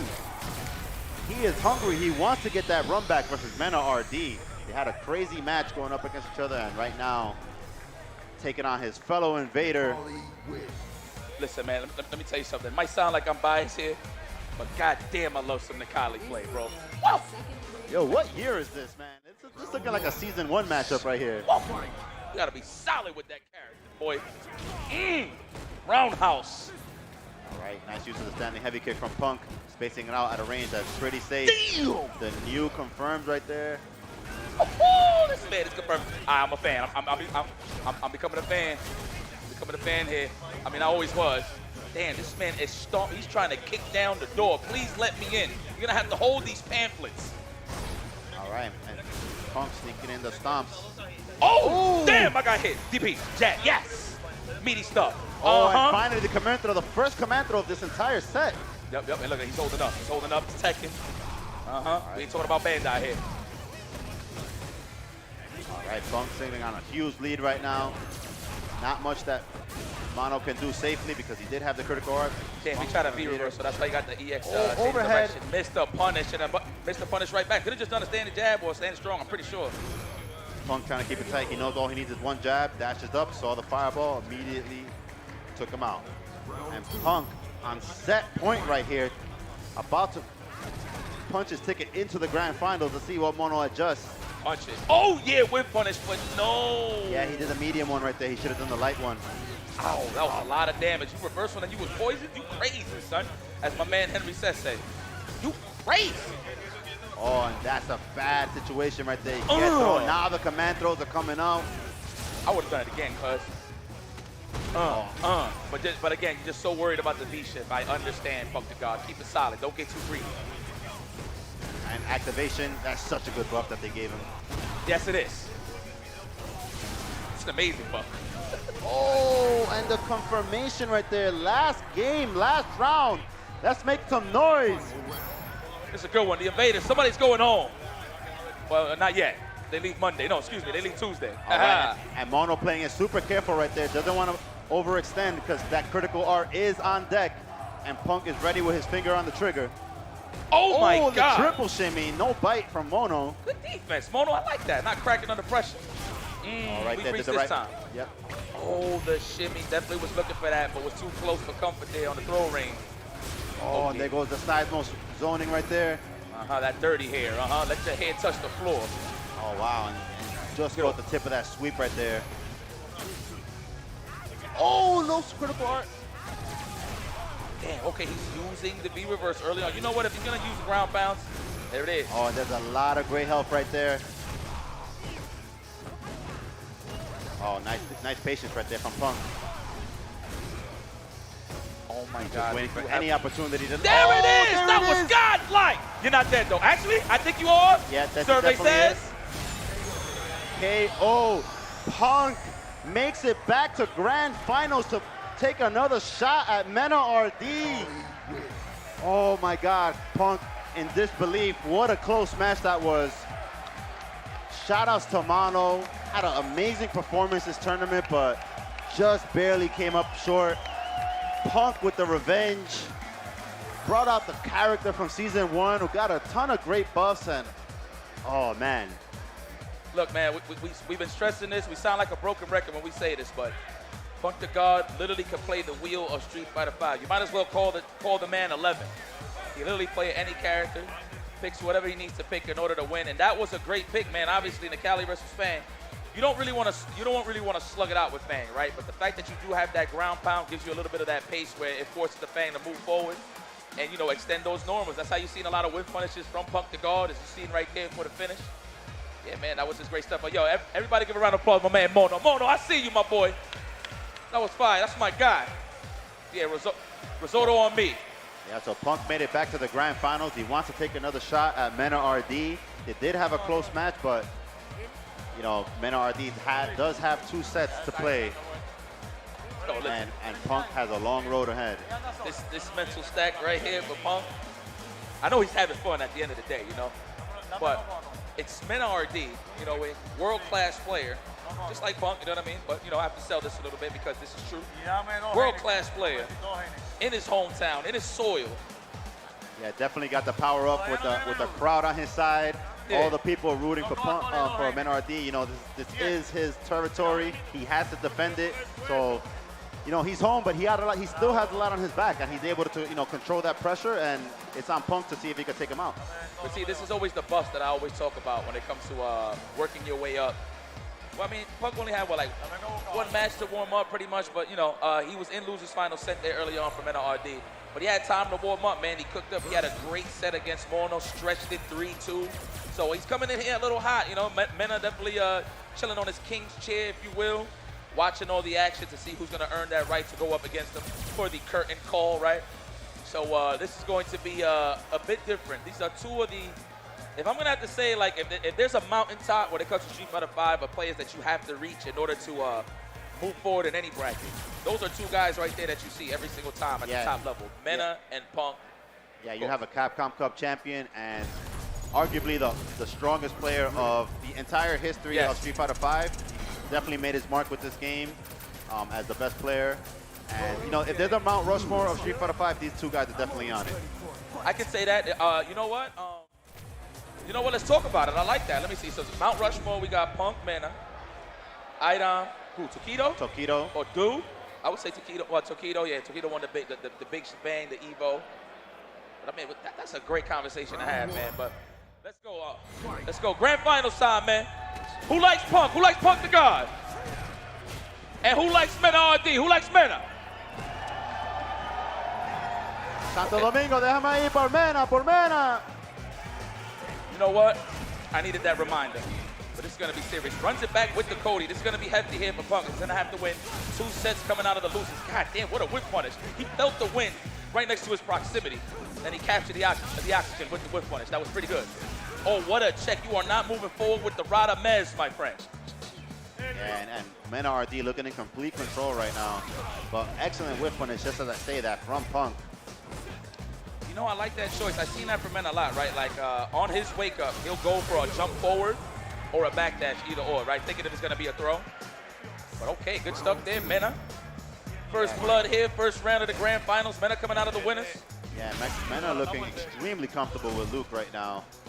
I wonder if, you know, if Punk is going to stay with Cody the whole way, or if he's going to bring out one of his other characters, because it didn't look too bad in the last set, but I do feel like another tool in the set, you know, in the box might be a little bit better for this matchup. Oh, good check with the advancing normals. I see you, Mena. You don't got to walk up and just go for the strings. Oh, could have been a DP there. Yeah, and Mena doing a good job of jumping from a range where Cody can't really anti-air easily. Gets himself out of the corner, gets all this room to play with. All right, wearing him down slowly but surely. I like that. Punk's not panicking. Obviously, Mena's looking for the impatience of Punk to go for a jump. He's walking him down slowly but surely. Mena content with zoning him a little bit. That was nice. Let me give you a shape up. Let me show you what my barber showed me. Oh, what a whip punish. Goddamn, but Schraub that had the CA2 for the finish, but that's all right. Still got to lead. All right, Mena RD uses the full target combo. Just trying to fish with it a little bit. It was safe with the V trigger. And now both players sitting on the full ball. Any touch from them is going to do a lot of damage. Yeah, CA definitely in favor of Punk in terms of health bars, but Mena's doing an excellent job trying to wear him down little by little so he can actually get that final finish. There it is. Okay, he might be at range here.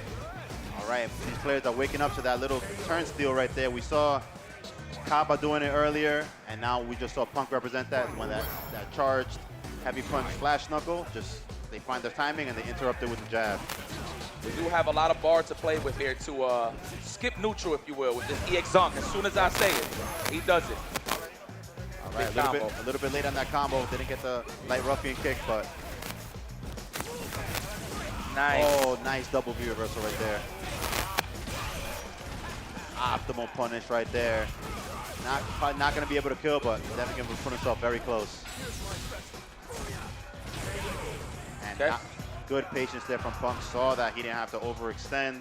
Just waited for what was a wake-up CA or a DP. Got the job done, and Punk takes game 1. Punk looking comfortable. Like, again, coming from the losers finals, he's heating up, but as the sets progress, Mena's heating up as well. Remember, Punk has to win 2 sets of 3 out of 5 for him to be your Blake Esports Respawn champion here in beautiful Santo Domingo, Dominican Republic. Love being here. My family's soil, you get what I'm saying? Watch some good old fighting games. Love that the culture is just expanding around the whole world, man. Love it. Oh, wow, nice buffer right there with the standing light kick. Kind of checking Menard's movement. There goes that angle again. Menard doing a really good job of jumping like from a range where it's too close for Cody to anti-air with the standing heavy punch. So Menard really aware of that range. It's a beautiful whip punish, and we get a full-fledged corner carry. Stun meter is high, it's getting dangerous. Menard recognizes that, wakes up with it. Keep him honest. Yeah, you got to maintain that pressure though. You know, you can't let that deter you. That's true. Because you know they're just fighting for that real estate right now, and you know when you get that corner, that's when it's your time to really party. And one DP, you can't let it stop you from doing all your pressure. There it is, you got it that time. I like that jump away, reset neutral. I guess sitting there trying to guess if it's a throw or not. Maybe if he would have held up if it was a delayed stream from Cody, he probably would have air reset it, right? Nice tech, still alive. And we have a V-trigger available, but as soon as I speak, got hit with the plasma that reach. Very nice. Fireball, super fast, pretty much unreactable right there. Right on time. Okay, thought he was gonna get stuffed out with the jump in. Oh, sweep right there. Got him that Punish. situation. Couldn't reach. Oh, lucky for Punk, that wasn't a bigger punish than that. He didn't get the level 2 flash number right there. Ooh, nice confirm Trying to right twist there. the doorknob here. Trying to open the door on this defense. This door that Mena got up. Oh, advancing normals. Oh, side switch, dash up, gets Oki from that. Working on them shoulders. Oh, that stun bar is going crazy right there. Any hit. Playing at his ranges. Yep, this is advantage I had for Mena. Nice anti-air. Mena RD with the basics. No plasma for you. Yeah, and that was a tough spot to be in. I know Punk was looking for maybe a read on a V-trigger fireball. That does have a ton of recovery, but Mena knew he didn't need to overextend with that. Just waited, saw the jump, immediately went for the DP. That. And good confirm right there. That is a counter hit only confirmed standing medium punch. Okay. The advancing normals, yep. See the kickback 2 on block if he does it from max distance? Yep. It's almost like a spacing trap. It's very reminiscent of Street Fighter 4 Fei Long. Yeah. All right, but Punk working on a life lead right now. Oh, Plus sneaks range, in the level 2 EX Zonk Thumper right there. That would have hit, that would have done a grip. That man sniped out the stagger with the backdash. The delay, I should say, not even a stagger. Right, doesn't want to be stuck in that corner. I kind of respect that actually, because that's a really tough spot to be in. Oh, but he made it back there anyway. Good check. All right, didn't have enough time to anti-air right there, so just decided to block. All right, both players playing with a lot of respect here. You know, these are 2 highly damaging characters. There goes that jump angle again, where, you know, Punk is playing it a little close, and oh my gosh, the dash up V skill, the throw bait. Caught him. That's good. That's really good. Very good. Wow. Oh, so that's automated shit. Yep. It's a built-in throw bait move. If you're powered up with the V trigger, definitely get a good conversion out of it too. All right, but now Punk is the one that has the corner, and wow, the nice delayed EXDP from MenRD. Trying to throw off Punk's rhythm here. All right, and MenRD playing patient, doesn't want to overextend too much. Oh, found the target combo right there, dashing up. Punk taking the throw. Oh, and spending the cash. I concur with that one. I agree. Yeah, they didn't want to spend a lot of mental resources to just use the ones that are in the game. Yep. You know what? It's just good to end it. You don't want Luke to cook up more CA, right, as the match progresses. So just finish the job. I agree there. Punk the guard with a chance to take the lead. So as Mena to go to championship point. Set point, I should say. Oh, and he didn't get the level 2 again. Fortunate for Punk right there. Oh, what a whip punish. Keep that foot to yourself, please. I don't want to know the size of those Reeboks. What is this, Yeezys? Oh, he mistimed it, the punish right there. That was so delayed. Mena, you know, that was pretty genius. I'm not even going to hold you, bro. I'm not even gonna hold you, bro. And I'm gonna say this. It was actually he either got the counter hit on a delayed tech or a delayed crouch or jab, but either or, that is what Mena was looking for. Even if he was trying to walk back. Yep. Let me see that again. Let me see if we got that little right here. Look. Oh yeah. Oh no, he interrupted the sweep. Yeah, he tried to go for a sweep activate. Yeah. I didn't notice. I thought that was a low forward. Okay, sorry. Noted. Mena's timing right there was just on point. Went for the crouching medium kick into the confirm, straight into the critical art, but now it is Punk who has his back against the wall. Game set tournament point basically for Mena RD now. So I want to see who Punk is going to switch to because his Cody didn't look bad, but I still feel like that he could probably go for either the Ken or the mirror. I think it might be the mirror. Let's see. Survey says. Let's reflect on our decisions here. The mirror match and a swift jump in from the beginning. God damn, disrespectful. Trying to walk back or maybe jump forward to get out the corner. That's a punish. Wow, that reach, Jesus. Extended hurt box, but early activation, of course, 2-bar V trigger light. All right, but Mena RD showing that he is the more dominant Luke. But wow, just as I say that, Punk ready with the punish right there. Wants to bring it all the way back with the Luke. He's definitely capable. Very strong with the character himself. Oh, straight with the target combo. Oh, but unfortunate. Let Mena RD get that back throw, put him in there, and now he's the one in a tough spot. Oh, that was a whip punish. Ooh, playing at those ranges. We are threading the needle here for the whip punish. All right, Punk just wants to find an activation right here because Mena RD doesn't have a lot of meter. Nice, that was ridiculous. That was ridiculous. All right, so I'm gonna tell you why Mena did that. Usually he throws that, the whip overhead to make it look like a fireball. Obviously he can snipe out the overhead, but Punk freezes time to assess the situation, sees the whip overhead, and seizes his opportunity to hit him with a CA to close that round. That was genius. Yeah, I want to say that Punk was like, he had the activation there. He was gonna use it to react to anything, and it just happened that it was something slow enough for him to critical art through. So really good awareness there from Punk, using all the tools to his disposal and able to take that first round. That was, yo, high fight, where you at, baby? I know you watching. We've been seeing this movie all day. Can't auto time that, I see. Nice challenge right there from, anti-air sweep right there, looking like Daigo, okay. Get off of me, I gotta keep this safe. Oh! You do got pockets, let me get all that loose change. Oh, no DP right there. Yep. Maybe he was focusing on something else, not ready for the anti-air. Probably looking for a throw or a delay for the counter hit, either or. Wow, but look at all this bar that both players are sitting on. Both players are fully loaded with the V-triggers activated, super on deck. Pretty much any hit here will get the kill. God. And there it goes. It's not gonna get the kill, no.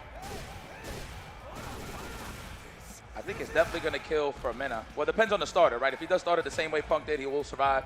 Yeah, but Punk has to be careful too because if he gets touched, he's also dead. And this is a little sticky situation here for Punk the God. Mena is actually look at the patience.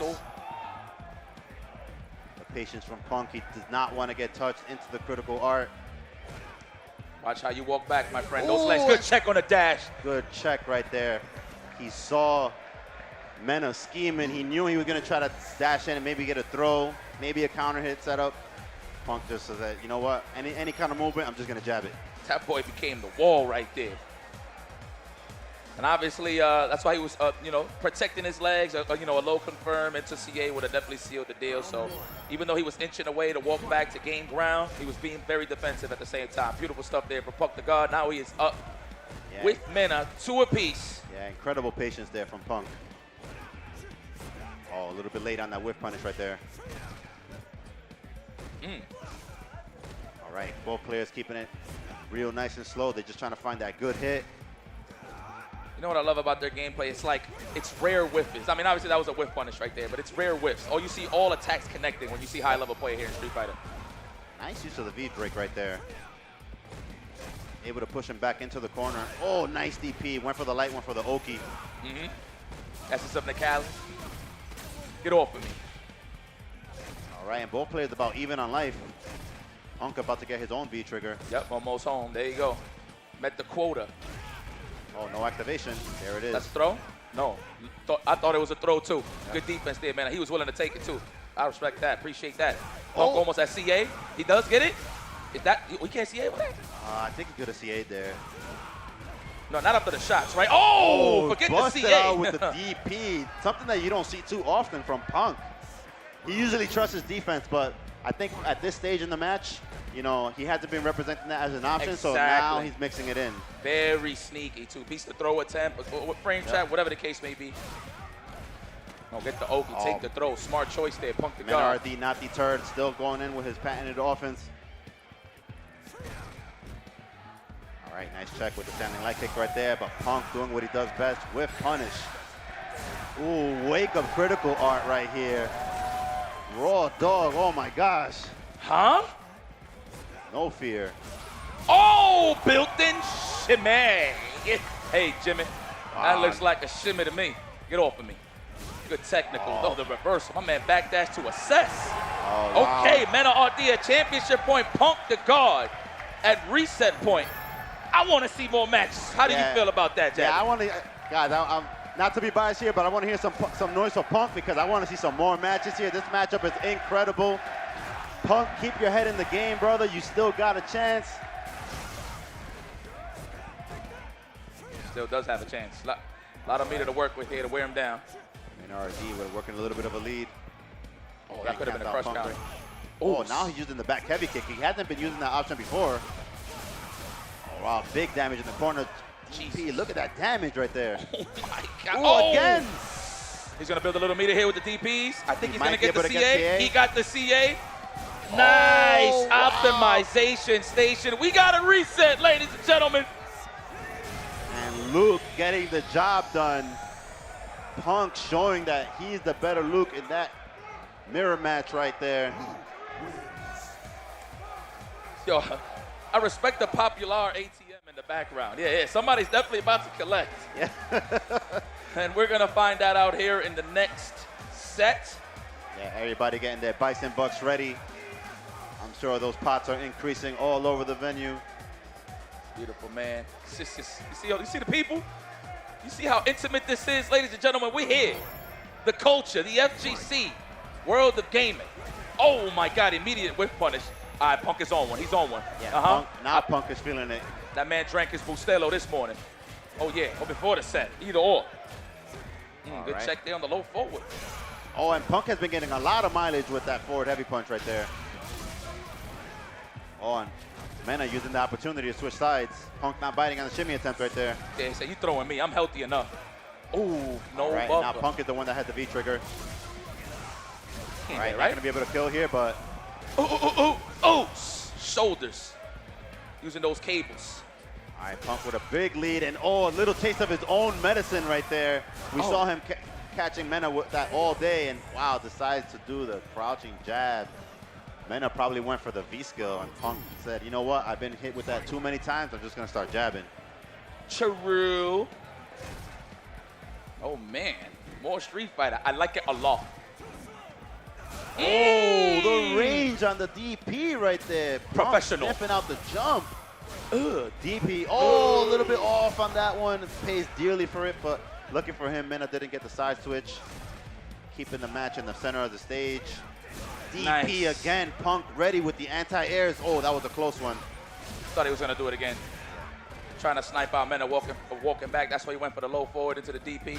Oh, and he got the crush. Push him into the corner.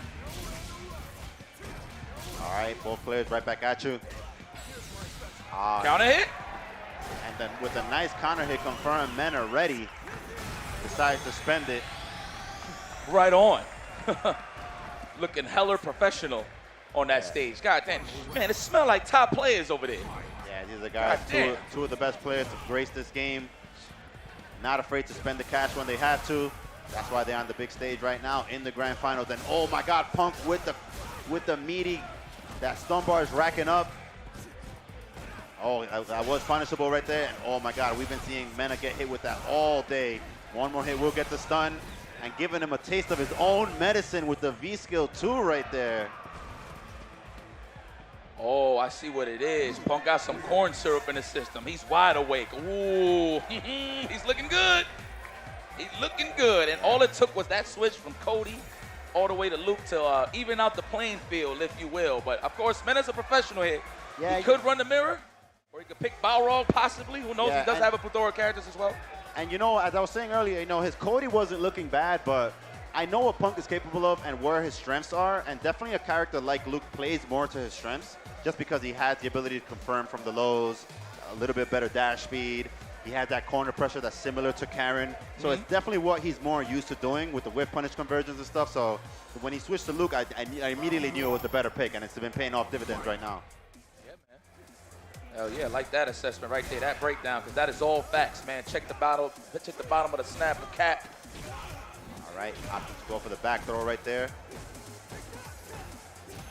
Oh, nice buffer right there. Okay, like that. No bite on the frame trap. The meaty. All right, and Punk slowly trying to walk him down, trying to maintain that screen position, slowly pushing him to the corner. He had the right idea, but he was out of range to punish that low forward. And you see Punk just stalking, just trying to find that good hit. I smell a good jumping from one of these guys. Yep. I smell it. Somebody's got to take the air, man. Where the frequent flyer miles at? Yeah, Oh! but Mena's being a good job of being a wall. He really didn't let him in until that crush kind of sweep right there. Tried to short activation, buy some time. Good damage right there. Kind of hurts his Oki. It's good damage, so not sure if that was the best option, but. Good snipe, catching him moving forward, but hold on here. Yeah, Punk still does have V-trigger and a full critical art. Oh, what a check of the dash. Oh! Caught the back dash, no shot. Don't crack under pressure.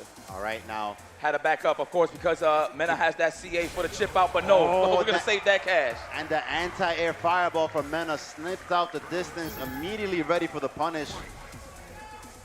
And Punk was definitely scheming. Oh, now it's Mena's turn to have fun. He wants to bring back to 1-1. He doesn't want to let Punk run away with the momentum. Oh, one of those buttons that's a little bit difficult to whip punish. Delayed tech. Thought he was close enough for the throw. Just seen the animation and naturally went for the tech. Oh, wasn't automated enough. Oh, with the nice punish on the V-shift right there. Punk is ready. Got all the layers covered. And now it's his turn. Oh, with the straight combo into the critical art. No scaling on that. It will definitely get the kill with the duff right there. And both these players trading games right here. 1-1. Mena wants to keep the dream alive for the DR in his home turf, showing that this is his territory, and he wants to defend it. Look, man, credit to Mena. You know, he's not one of those players that easily gets tilted, depending on the situation or the time of day, right? Maybe if he's tired or something, maybe it'll happen to him. However, though, the fact that he lost that last game, took his time, assessed the situation, looked like he went to go read something, maybe data-wise, who knows, but probably check some notes. He's a professional, he does that. So, but to be cool, call collective, and tie this up. Punk didn't realize that he got the hit on that V-skill right there. Mena was able to jab out. Reset it back to mid-screen. Punk still is sitting on a little bit of a life lead. He did get some early momentum with the pressure in the beginning, but now Mena slowly trying to bring it back. Used up all his V-trigger right there. And Punk is the one that now about to get V-trigger. Wow, they are swinging for the fences with that button right there. Trying to kind of mask it too, maybe just force that situation to move forward, right? Yep. Attempt a whip punish or a check, either or. Yeah, a little bit of a snake charming thing going on there. Right, exactly. That's boss. All right, but now Punk's with a lot of resources. Oh, no cross-cut DP right there. Probably wasn't ready, didn't believe in it, didn't want to whip. Damn, man, that's how we feeling. Right, the bumper, the check, that was a roundhouse he went for, right? He got blessed with the standing light kick. Yeah, he did the standing light kick into the light punch, flash knuckle, straight into the critical art. Ah, damn. Punk walked right into that one. Yeah, buffer's a buffer. Damn. That was, oh, a little bit too far for the DP right there. I know he thought about it, though. Nice interruption right there. No meter to worry about. All right, MNRD. Nice. Ooh, really big far. damage. Okay, he knows the range. Oh. I wouldn't have tried it. That's why he's there. All right, and Punk sitting on a huge life lead this round. Yep, in a good position to tie it up. Becoming the fence. Good punish. DP. Oh, he was already committed to going for the throw. Good stuff right there to Punk. All right, final round right here. Both players trading rounds, trading games, evenly matched with these Lukes right here. Man, this is some top tier play on all levels right here. Feel me though. Looking for that crush counter is Punk with the big fist. Oh, but we get a punish. And the corner carry, the delayed throw. Throw him to the corner. Probably was just looking for a tech, to be honest, naturally. Yep, maybe felt like he, you know, Punk, Mena wanted to probably try a DP, so he waited a little bit. True. The delay up and hit with a block, and the DP would have came out. Facts. Oh, nice jump in right there. We haven't seen so many of those from either player. Both players being very respectful of the ground game. You do have to represent the jump from time to time. All right, but Punk sitting on a, both of them sitting on a critical art. Oh, with the jump, a little bit too far to confirm from it. Oh, any touch here will do it. A confirm into critical art. Oh my God, Punk wasn't ready. No reversal. I think he was focused on, he has a plan in his mind, and that jump wasn't part of it. He's probably looking for a dash or standing roundhouse, maybe. Or an advancing fierce, either or that right there. He's definitely looking for something, because the air is not what he's looking at. Yeah, both players scheming right now. They know how much meter they're sitting on. Oh, they dancing. No, this is getting me hyped. They're doing a whole lot of nothing, but trust me, it means something. Oh my God, the lead, Mena RD. It's a tip for tap right here, but no cash. Now it's time for Punk for the wear down. Oh my God, there it is, more wear down. Now it's time to make a decision. Gets the punish, now he gets the lead. Oh, caught him from moving back. Oh my God, with the raw tackle. Mena RD is a genius. Caught the backdash. What a snipe out, Mena. Are you serious, bro? Oh. That was absolutely insane. Knowing that Punk tried to run away, he said, hey, excuse me, pardon my back. This match ain't over yet. This set is not over yet. And of course, Mena RD puts himself at championship point. Once again, Punk the God, how are you feeling? Oh, and right there, didn't check that trash. That was ridiculous. Oh, a little bit too far. Oh, nice check right there. Quick knockdown to target combo. I love it. Wow. Ready with the punish right there. You can't get away with anything on these guys. Nice tech. The momentum is definitely shifted. You see how confident Mena is now moving forward, and the anti-airs is on point. Yep, awareness on 10. Oh my God, awareness on 10. Seen the counter hit for the standing medium kick. Stun City. Oh, right there. This should be the first round right here. Mena RD putting himself on championship point once more.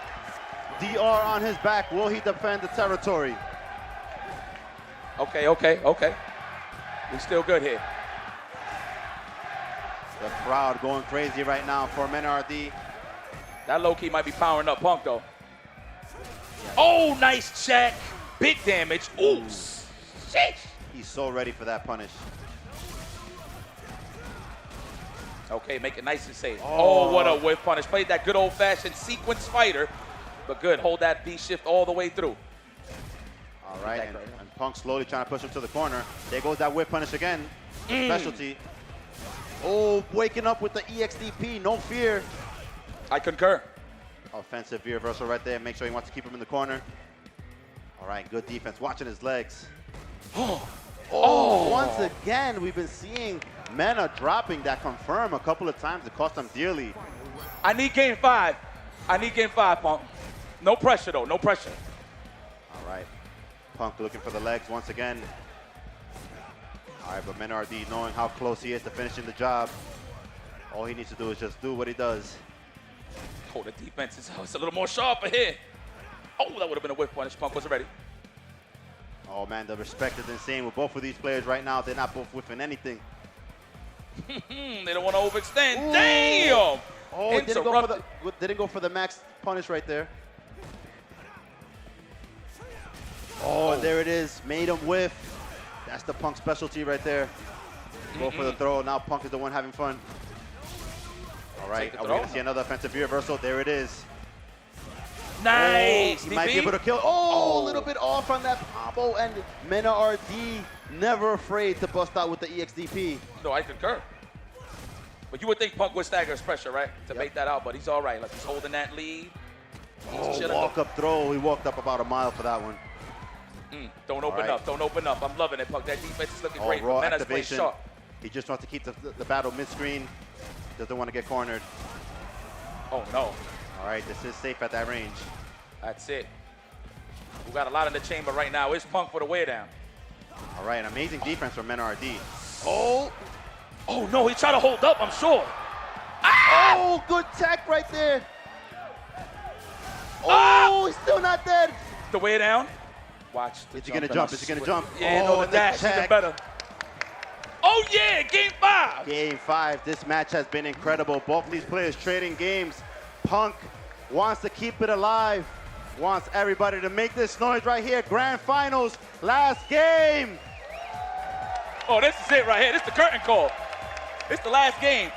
You could grab this memory, put it in your pocket, and think about it as you possibly walk out the door, maybe. But I know there's still a lot more video game action. I think what's next? We got Smash Brothers, I think? Yeah, still definitely some action left in this tournament.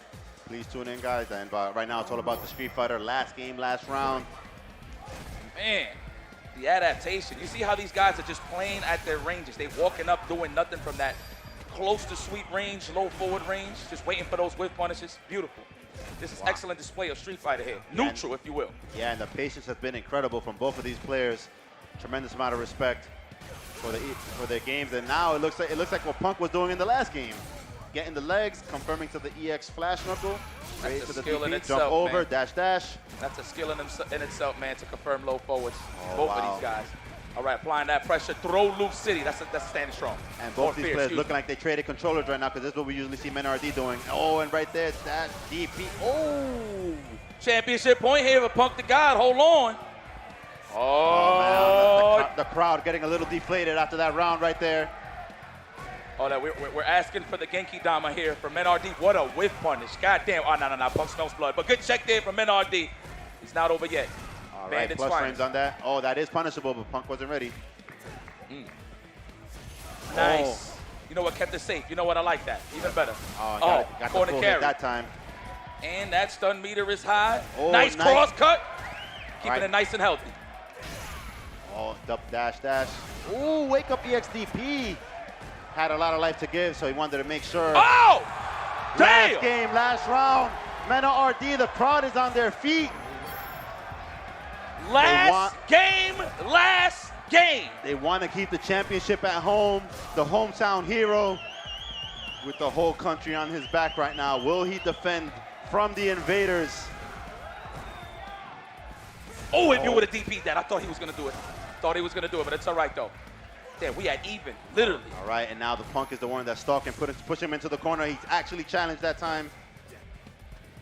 Oh, a little bit no! too far. Big damage, though. He had the right idea, but wasn't close enough for the DP. Yeah, MNRD doing a good decision right there. He didn't want to risk the DP, potentially get punished. But now both these players pretty close on life. Yep, playing at those ranges. Yep, like I said, don't cross that line in the sandbox. All right, looking for the counter hit. I respect that for Mena, taking the throw, but now we in the corner. Taking the throw, can take a couple of more. It's all right. Oh, as long as you get hit with a raw hit. V-skill. Oh, no. Punk sitting on a bunch of resources. DP, no way. Oh, you had to wait a little bit more on that one. Oh, my God, hold on. Chill here. All right, advantage Punk right now. All right, he's waiting. Mena does have all the resources in the world to wear him down. Will Mena jump? That is the question right now. I know Punk is thinking about it because he does have the V trigger. He doesn't want to overextend too much. But now look at Mena's meter right there. Yeah. If he confirms anything into the critical R, he's going to put himself in a winning position. He overextended. You got to watch out. The defense is immaculate here from Punk, but he's losing a lot of ground. The back throw.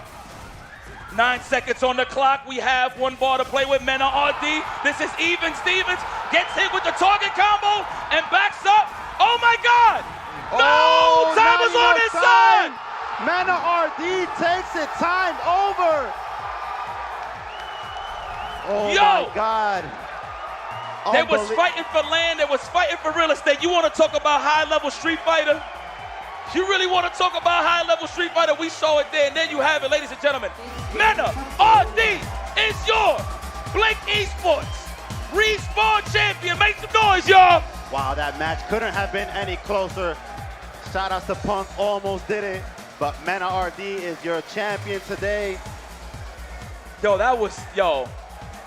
I'm gonna have to put that as one of the best grand finals I've seen this year, to be honest. Even though it's a Luke mirror, I know a lot of people's gonna be like, oh man, on Twitter, whatever the case is, but man, No, you man. gotta just show respect that both of these guys, adaptation, the patience. You know what I mean? Just having them that ice in their veins, man, to not crack under pressure. Wow, this man passed me a plátano. You know what? Yep. I'm home though. I understand. Listen, that was some great, excellent gameplay for sure. Yeah, man. Look, absolutely. I think we're gonna take a word. We're gonna have a word with our champion here. Yeah, excellent play from Mena RD, keeping the championship in the Dominican Republic. Wow. Thank you, guys. Man. No te vayas, papá. Let me hear it up for these two champions, Punk and Mena. Fuerte el aplauso para estos dos participantes, de verdad. Punk y Mena, hoy campeón de este Street Fighter otra vez, señores. No es por nada que ese señor fue campeón del mundo. Hoy lo demostró aquí en su tierra. Ahí está, el aplauso para él. Mena, RD, campeón de Street Fighter. Se lo merece. Papá, sabemos que tú eres un poco tímido, pero tu gente te quiere escuchar. No, con mi gente yo no soy tímido. Con mi gente yo no soy tímido. Yo nada más tengo algo que decir. Pásame esa cosita que está aquí, ven. Que en este territorio no. Ni a Ya Veneno, ni a Mena RD, ni a nadie. A ningún dominicano se le va a ganar en esta tierra. What a goddamn leader. That's the president. Yo, men up for president, y'all. The president. Men up for president. The president of the DRFGC right there, putting the whole country on his back. You can talk to him, he's listening to you. No, we good. Hey, just big shout outs to Men RD and just everybody just holding down a good show here, man. At the top 8, that's my bro right there. You already know the vibes. Thank you so much to all of my Dominicans. Thank you so much for welcoming us out here. I appreciate the love. There you have it, y'all. Let's give it to Abelino. Yes, we're about to begin Abel, sí. this award ceremony. Thank you guys, great job as always. my man. Vamos a empezar la premiación, señores. Vamos a dar inicio a la premiación. Recuerden que todavía tenemos pendiente Smash Ultimate. Esto solamente se pone mejor aquí en Blink Respawn. En tan solo minutos arrancamos con lo que va a ser la premiación. Después de esta final, señores, no fue suficiente, sino que todas las peleas posibles para llegar a esto. Vamos a ver, para dar inicio a la premiación. En tan solo minutos arrancamos.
There's no doubt, gotta get out of this small town. You took my heart from me, now you're everywhere I see. Set me free, let me fly, let me find new kinds of highs. We're just wasting here, waiting for another year. We both know the score, we've been here once before. So many words unspoken, you took my heart, it's already broken. You don't have to wait, I can take the pain. I will surrender, let me go on a new adventure.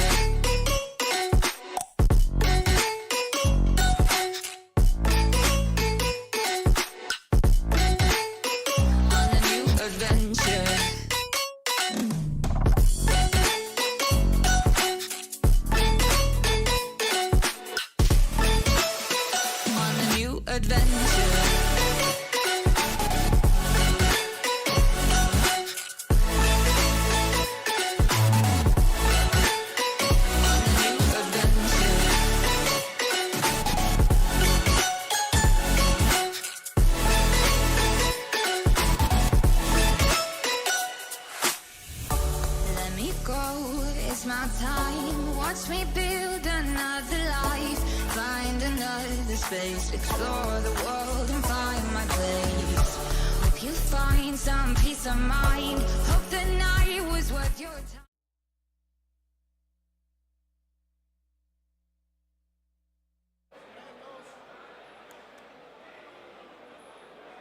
Bien, estamos de regreso con todos ustedes en vivo a través de Twitch de Blink Sports RD. Llamamos al escenario principal a nuestro querido Ricky Rincón, la ciclura, y a nuestro querido Frank León, que pasen adelante. El aplauso para ellos, representando Blink Sports de República Dominicana. Pasen, chicos, Frank y Ricky, que vengan al escenario principal. Estamos previo al inicio de esta premiación, donde estaremos otorgando las medallas a los campeones. Llamamos a los dos séptimos lugares. ¿Dónde está DR Ray y Bandits Cava? Cava y DR Ray, que pasen para adelante. Cava y Ray, ahí están, vienen ahí. Están siendo premiados por Frank León y Ricardo Rincón. DR Ray. ¿Dónde está Cava? Ahí está. Dime, papá. Bien, gran torneo. Ahí están nuestros séptimos lugares. Quinto lugar, llamamos a los dos. Luisman 20 y Crossover. Fuerte el aplauso para Luisman 20 y Crossover.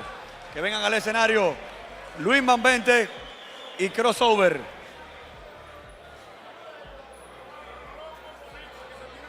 Sí, ahora, tranquilo. Luisman 20, Crossover. Ahí está Crossover. ¿Dónde está Luisman?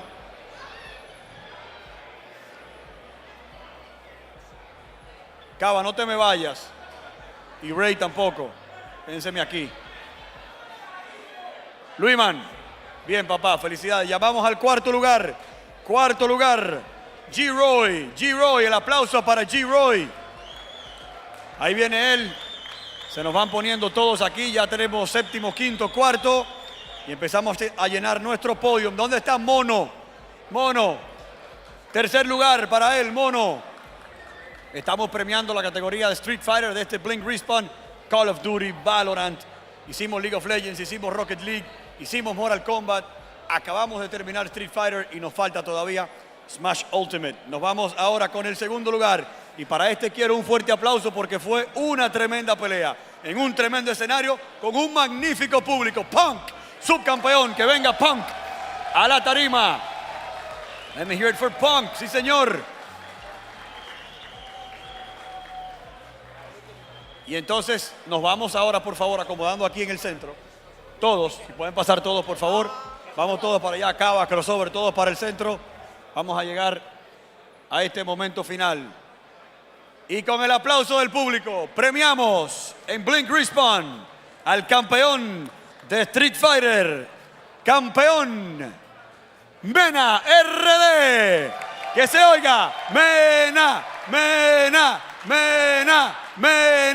Así es, recibimos al campeón Mena RD con el trofeo en mano y a la cuenta de 3. Vamos a ver. Sí. Vamos a ver, a la cuenta de 3, un poco hacia atrás.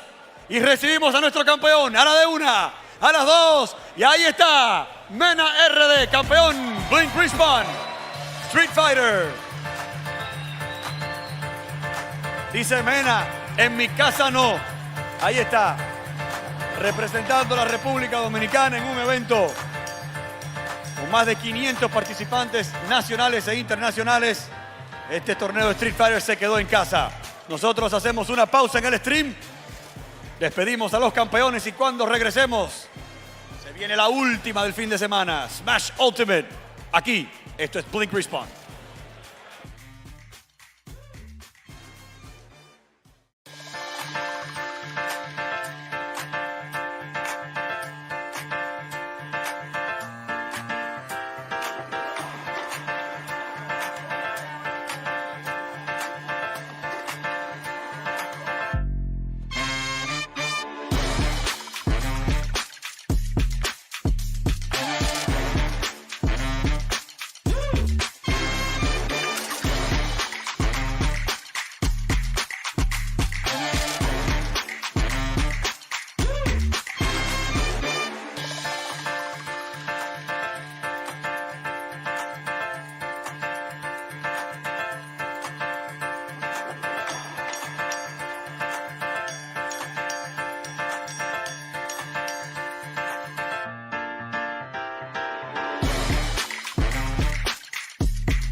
go, there's no doubt. Gotta get out of this small town. You took my heart from me, now you're everywhere I see. Set me free, let me fly, let me find new kinds of highs. We're just wasting here, waiting for another year. We both know the score, we've been here once before. So many words unspoken, you took my heart, it's already broken. You don't have to wait, I can take the pain. I will surrender, let me go on a new adventure.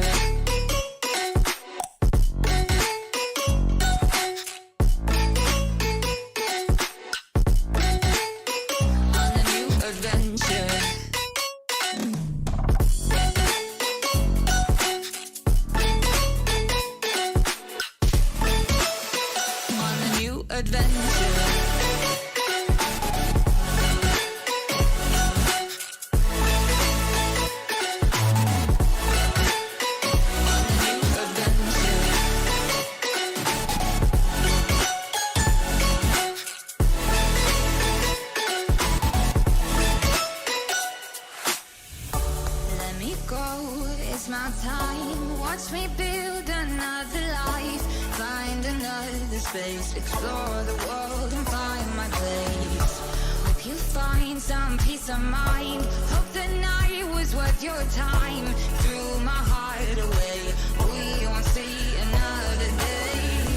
We both know the score, we've been here once before. So many words unspoken, you took my heart, it's already broken. You don't have to wait, I can take the pain.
Adventure.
Whispered promises straight to my heart.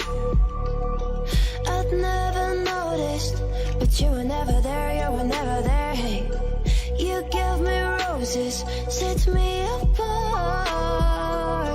All I feel was bliss, but you were never there, you were never. I want us to be what we used to be this night. Baby, just another fight, but you don't wanna see me cry.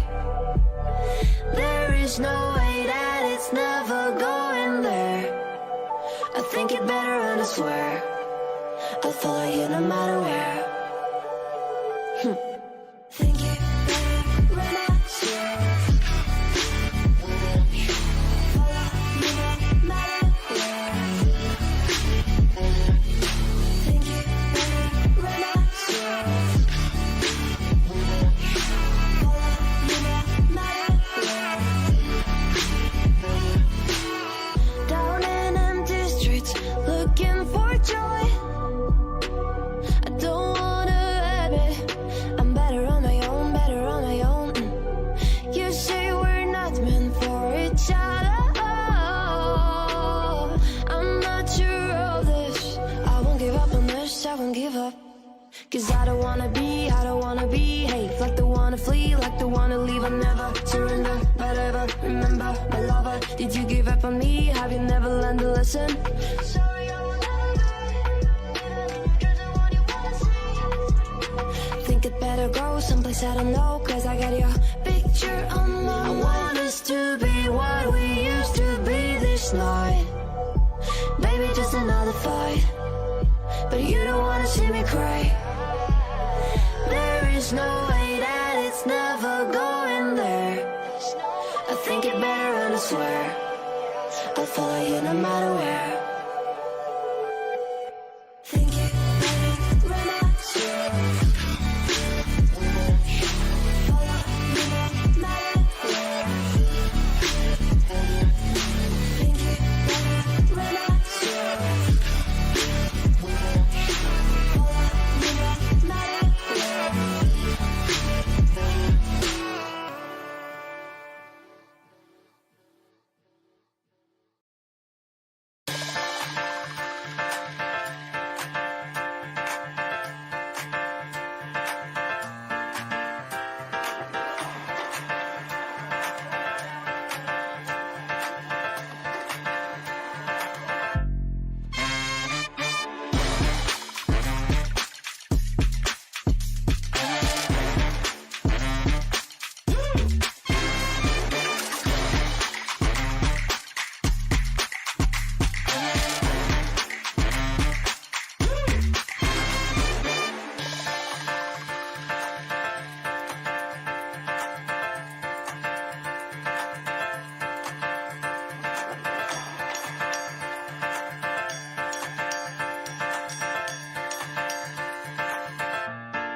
There's no doubt, gotta get out of this small town. You took my heart from me, now you're everywhere I see. Set me free, let me fly, let me find new kinds of highs. We're just wasting here, waiting for another year. We both know the score, we've been here once before. So many words unspoken, you took my heart, it's already broken. You don't have to wait, I can take the on a new adventure.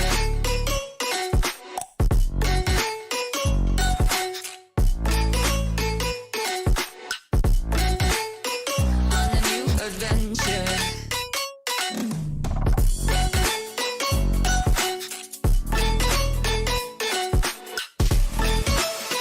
On a new adventure.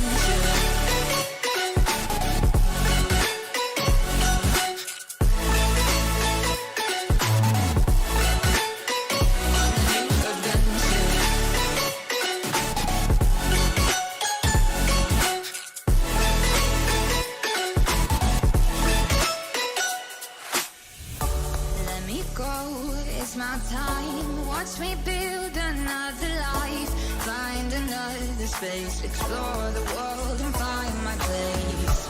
Hope you find some peace of mind. Hope the night was worth your time.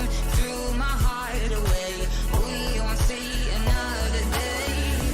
We both know the score, we've been here once before. So many words unspoken, you took my heart, it's already broken. You don't have to wait, I can take the pain. I will surrender, let me go.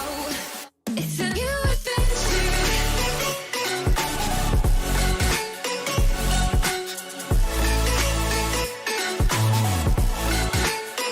On a new adventure.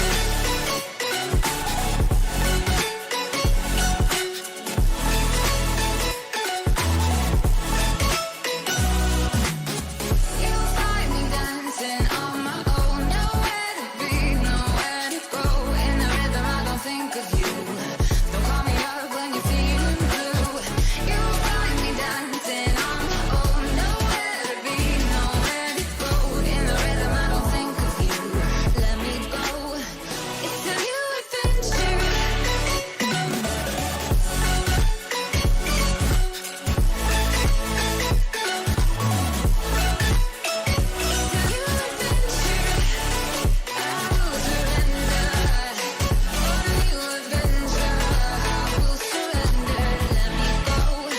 On the new adventure.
pieces sets me apart.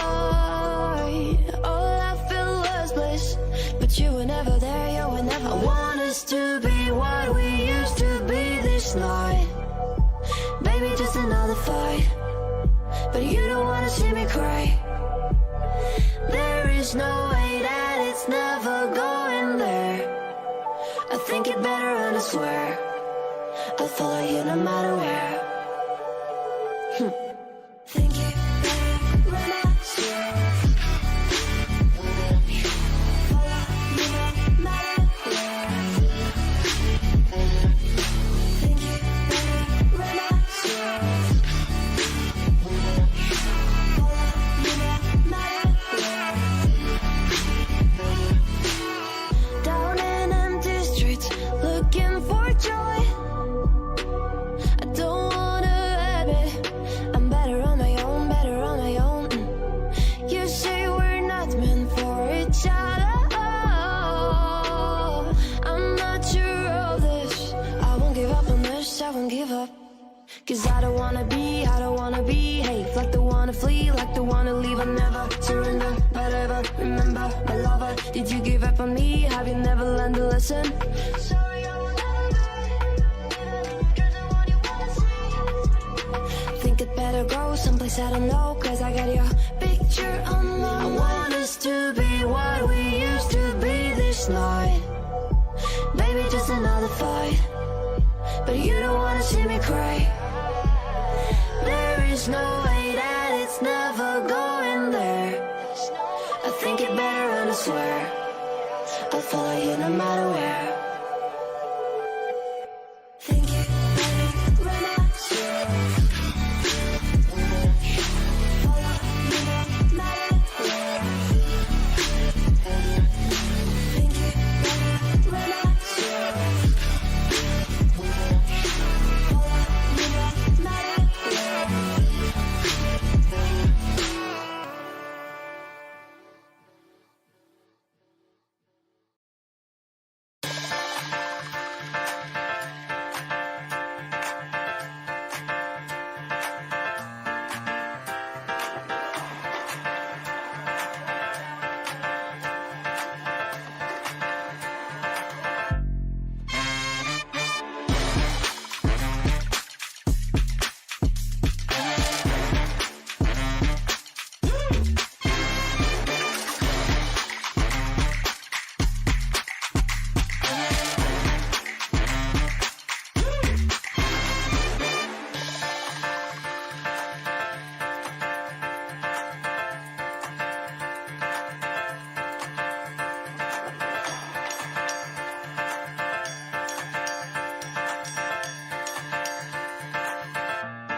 There's no doubt, gotta get out of this small town. You took my heart from me, now you're everywhere I see.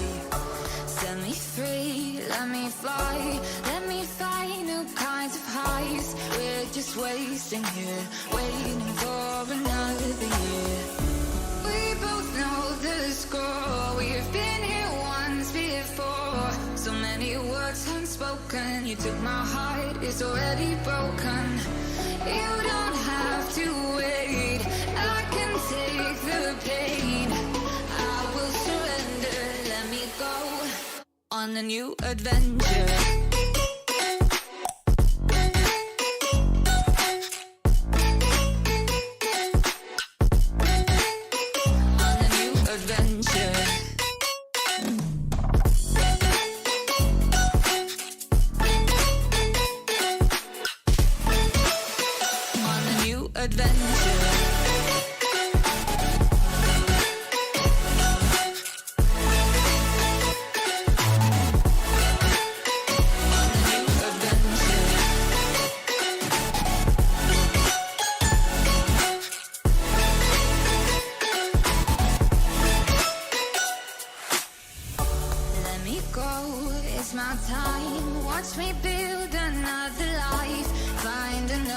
space, explore the world and find my place.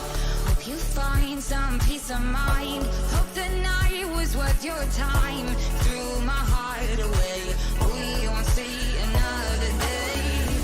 We both know the score. We've been here once before. So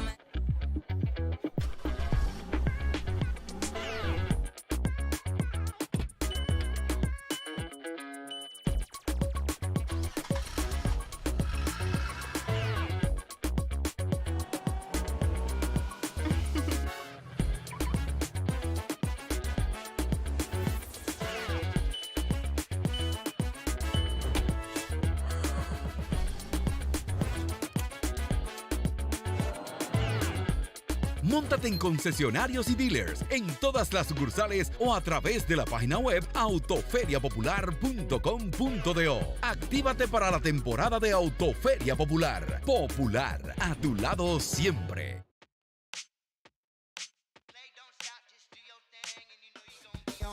I'm ready to go.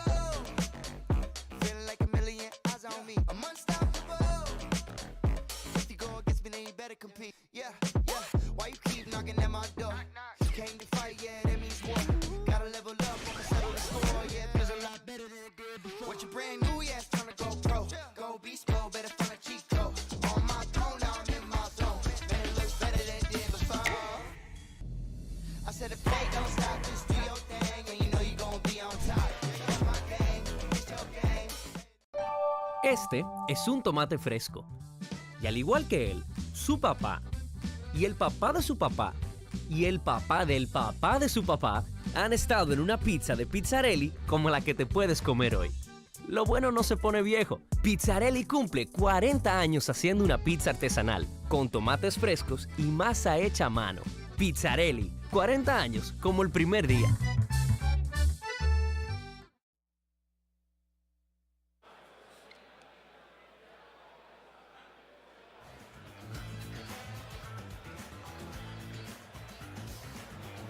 Bien, estamos de regreso con todos ustedes en este stream oficial de Blink Esports RD en Twitch, Blink Esports League en YouTube, evento final de este gran fin de semana Blink Respawn que se llevó a cabo viernes, sábado y domingo aquí en esta sala de eventos de Sanville. Gracias a todos los patrocinadores que hicieron posible y se montaron en este sueño que Blink Esports hoy convierte en realidad. Pedido ya Pizzarelli. Tenemos también B-Express, los amigos de Red Bull, Burger King y muchos otros más. Omega Tech, que no se me olvide también, los amigos de Omega Tech y muchos patrocinadores que hicieron posible este evento. Cumplieron el sueño de Blink y de toda esa comunidad de gamers que se dio cita aquí hoy. Más de 500 jugadores inscritos en un salón que Nicole acaba de decir. Pensábamos que se nos iba a quedar grande. Hoy queda pequeño para una próxima edición que los amigos de Blink han prometido volver a superar. Superamos nuestra primera edición con esta 3 años después y estaremos volviendo con ustedes pronto con más eventos en esta plataforma del apasionante mundo de los deportes electrónicos. Previo al inicio de la final, ese top 8 de Smash Ultimate, y para eso trajimos expertos, claro que sí, nuestros casters Chopper y Dante Links. Señores, un placer para mí estar nuevamente compartiendo el escenario con mi hermano Chopper. Yo soy Dante Ling X y voy a estar con ustedes. Muchísimas gracias, Cuadra, por pasarnos el micrófono. Cuadra, yo soy fan de Cuadra. Demasiado duro, demasiado duro. Señores, Smash Bros. Ultimate, uno de los juegos, al igual que Street Fighter, que nos caracteriza a los dominicanos, porque tenemos jugadores de renombre internacional como Bandit Sonix, Bandits Capitancito, Bandits Omar. Así que ese top 8 va a estar increíble porque también tenemos jugadores internacionales ahí. Está Fatality, está... Ayúdame, ¿quién va ahí? El puertorriqueño está Ling y también está Lurr, que viene siendo el último lineup entonces del top 8. Encontrándonos aquí una bella noche en Santo Domingo, República Dominicana. Todos agradecidos por estar aquí en esta noche. Y obviamente gracias a Blink Esports por traer un evento tan fenomenal durante el fin de semana, mi primer evento en la República Dominicana, y espero, Dante, que me vuelvan a contratar porque esto está que arde. Así es, así es, así es. Sí, viniendo de Street Fighter, de lo hype que estuvo esa final, increíble como Mena logró ahí coronarse nuevamente campeón. De verdad que Smash la tiene difícil para superar eso. Pero yo creo que sí, que cuando viene Smash, o tal a par o lo supera. ¿Qué tú opinas? Es difícil, pero no imposible. Y cuando tienes de los mejores jugadores del mundo en la República Dominicana, sabes que va a estar bueno.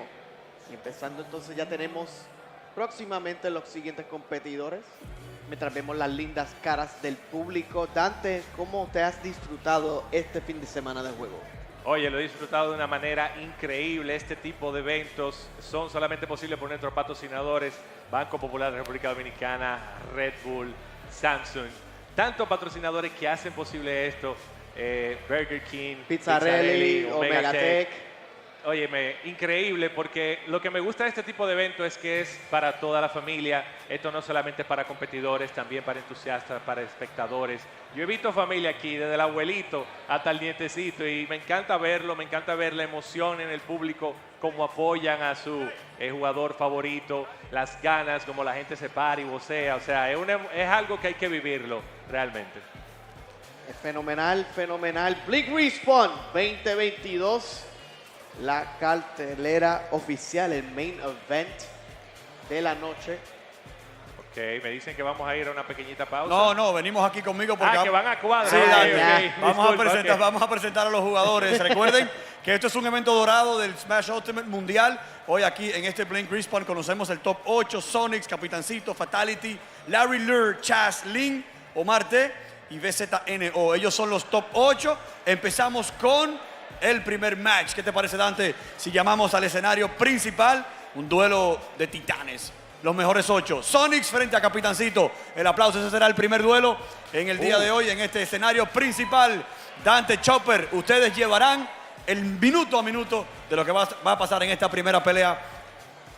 Excelente, excelente. Y hablando precisamente, retomando lo que decía de la familia, me parece haber visto la madre de Capitancito en el evento. Siempre, mírala allá donde está. Denle cámara a eso, que me encanta ver eso. Me encanta ver, levante la mano la madre de Capitancito. Mírenla ahí donde está, señora, apoyando a su hijo. Y ese apoyo es lo que hace la diferencia a veces. Me encanta verlo, me encanta eso. O sea, significa mucho para un jugador que su familia lo apoye. Porque había un momento en el que el gaming era, tú sabes, un temita, pero me encanta ver eso. Y así como está ella, hay muchísimos familiares aquí, primos, amigos, hijos, hermanos. Kike anda por ahí apoyando a Bandit Omar también. Así que de verdad es algo que nos une, porque es algo que no solamente competimos, sino que compartimos, ¿verdad? Dante, perdón, muchachos, vamos a cambiar porque el error fue mío aquí. Chaz y Ling, la primera pelea. Está bien, esto en vivo. Chaz aquí y Ling, sí señor. Chaz y Ling en ese bracket del top 8. Chaz y Ling, los primeros. Ahora sí, que se venga el aplauso y que se vengan Chaz y Ling para esa primera pelea. Esto es Smash Ultimate y ahora sí, le dejo con ustedes. Disfruten todo esto. Empezando entonces por el lado del loser side para acomodarnos entonces hacia los siguientes matches. Y tenemos un clásico, República Dominicana contra Puerto Rico. Dante viene siendo Chaz contra Ling. Señores, miren esto, miren qué hermosura. Ustedes tienen un caster de República Dominicana y un caster de Puerto Rico, que es mi hermano Chopper. Soy fan número 1 de él. Y también van a tener uno de los mejores jugadores de Puerto Rico contra uno de los mejores jugadores de República Dominicana. O sea que tienen el par ahí. Y hablando de apoyo, por ahí tiene que estar Emily. ¿Dónde está Emily? Que es la novia de Chaz. Mírenla allá donde está apoyando a su novia ahí, diciéndole, vamos mi amor, que tú puedes. Y eso es la diferencia, señores. Me encanta ver eso, de verdad que sí.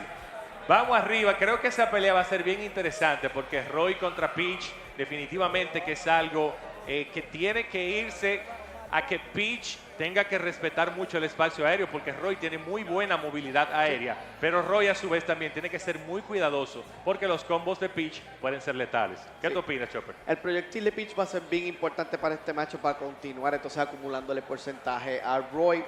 Tú no quieres boxear contra Roy porque la mayoría de los movimientos pueden determinar la vida y la muerte, especialmente para alguien como Peach, que puede, ¿verdad?, perder ese stock lo más rápido posible. Esto es bien particular para Chaz también, luego de que Sonix esté tanto tiempo en Estados Unidos. Al transcurso del tiempo, y lo hemos discutido anteriormente en los brackets, hemos visto que Chaz ha tenido un crecimiento fenomenal en cuestión de su play, siendo uno de los mejores ya de la República Dominicana, usurpando más ya como el segundo mejor en la República también. Así que veremos si puede continuar entonces ese momento. Pero lo que le toca al frente el segundo mejor pitch del mundo, diría yo, Dante. Bueno, yo creo que eso habría que determinarlo porque Ling juega con pitch de una forma, mira, increíble. Y cabe destacar que Chaz es el training partner, el compañero de entrenamiento de Capitancito.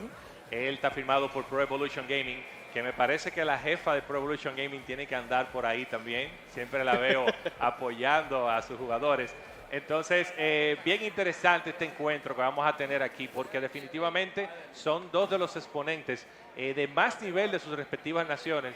Y yo te voy a decir algo, yo soy dominicano, pero con cualquiera de los dos que gane yo estoy contento. Yo lo que quiero es que eso se vaya a Game 5. La mano Game 5, porque buena. quiero ver pleitos, quiero ver pelea, quiero ver la emoción que nos van a transmitir esos encuentros que esos competidores van a tener ahora. Y hablando de que Capitancito es el training partner de Chaz, ¿quién envió a Ling a Losers? Capitancito. Así que ya tenemos la historia ahí. Vamos a ver si entonces los hermanos pueden tratar de rematar y eliminar al último puertorriqueño que tenemos en el top 8. Así es, vamos a ver si el compañero lo termina de rematar. Recuerden que esto es loser side, es decir, que el que pierda avanza hacia el público a aplaudir y el que gane avanza en el bracket a seguir jugando. Claro, porque cuando tú pierdes tienes que apoyar a los demás. Vamos allá. Ahí están haciendo los preparativos del lugar. Ahí está todo el público sentadito, atendiendo, para no perderse ni un segundo. Nadie quiere pestañear, para no perderse ni un segundo de lo que vamos a tener aquí en este gran evento Blink Respawn, que es el primer evento categoría Gold de Smash Bros. Ultimate de la República Dominicana. Es decir que eso está, ya tú sabes, bien interesante, bien interesante. Nos vamos moviendo ya para la primera mano. Las luces van bajando y nos encontramos en el templete. Esto es Losers Bracket. Chaz contra Ling. Vamos allá, empieza el encuentro. Ahí vemos a Chaz con su tag de Emily. Ese es el nombre de su novia. Ahí está buscando el jab, el side B, excelente. Back air, buenísimo. Me encanta que los dos se volaron arriba, como que vamos a la acción. Estamos moviendo ya poquito a poco. El agarre entonces para Chaz, tratando de mantener el pitch a distancia, pero ahora Ling trata de acercársele. 110% en la recuperación. Se está viendo bastante pareja hasta ahora en la situación del edge guard. Wow, muy bueno. Uy, lo interceptó en el aire. Qué precisión por parte ahí de Ling, que le pega ese turnip en el aire. El side B por parte de Chaz, diciendo como que bueno, tengo que quitar este stock lo más pronto que pueda para empatar esto en stock aquí, en este gran evento. Blink Respawn. Crédito adicional va a ser el nombre del juego para Ling. 29% encima de un ROI no es exactamente el porcentaje que quieres tener encima, especialmente ahora que Pi se encuentra en 135%, utilizando el fair para mantenerlo nuevamente en la esquina izquierda. Ráfagas de Nair en la esquina una vez más, vegetales, back airs para 108%. Bueno, aquí vemos a Chaz que se muestra un poco desesperado por quitar ese stock. Y ahí está, le quita el stock. Está esto, dos stocks, pero con un déficit de 108% a favor aquí de Ling. Lo tira hacia la esquina. Vamos a ver, buscando darle el down tilt, neutral air. Tuvo ahí un poquito de suerte que lo envió hacia la parte izquierda, porque si lo hubiese enviado hacia la derecha quizás hubiese perdido el stock. Le dio en el soft spot ahí, ese neutral air. Había tenido que brincado un poquito ya hacia atrás para poder entonces darle con el coronazo en la cara para llevarse ese stock. La diferencia entonces viene siendo ventaja de parte de puertorriqueño, pero Chaz no se quita. Bueno, aquí está Chaz en lo que puede ser su último stock de este primer match. Ahí está, down smash, cuidado jab, neutral air. Chaz sabe que necesita aquí empezar con su avanzada. Vamos a ver, ahí está, se cubre. Decide rodar hacia adentro, buscando el down tilt, forward smash, pero le da en el lado suave. Cuidado, excelente down air por parte de Ling. Ay, ok, excelente ahí el float cancel con el neutral air, lo tiene, forward throw, saca el tonic, llama al toad, se agarra de la esquina, ok, Chaz lo está acechando, como quien dice, si te agarro te quito ese stock. Estamos anticipando la recuperación de parte de Chaz para hacer entonces con el up special. Por eso vemos que el Toad va a salir por parte de Ling en esa interacción. 100% en comparación a 104, pero es la última vida entonces de Chaz, que se encuentra entonces nuevamente a distancia. Excelente directional air launch para entonces atrapar el vegetal, pero el Nair va a ser suficiente y Ling se lleva el primer juego. Wow, pero Ling se le ve que se preparó. Me gustó ver lo astuto que estaba jugando. Para todas las opciones que Chaz elegía, él tenía una respuesta. Y de eso es que se trata precisamente, de tú estar listo para tu combate, de tú haber hecho tu tarea. Y definitivamente vimos ahí cómo Ling maximizó la mayoría de sus opciones con los Sonix y con los golpes aéreos. En vez de utilizar el Nair hacia el frente para ese último stock, te diste cuenta que estaba de espalda, porque la mayoría del tiempo estaba cogiendo a Chaz y estaba enviándolo hacia esa dirección. Buena adaptación por parte de Ling. Entonces vamos a ver qué tipo de adaptación va a tener Chaz para el juego número 2.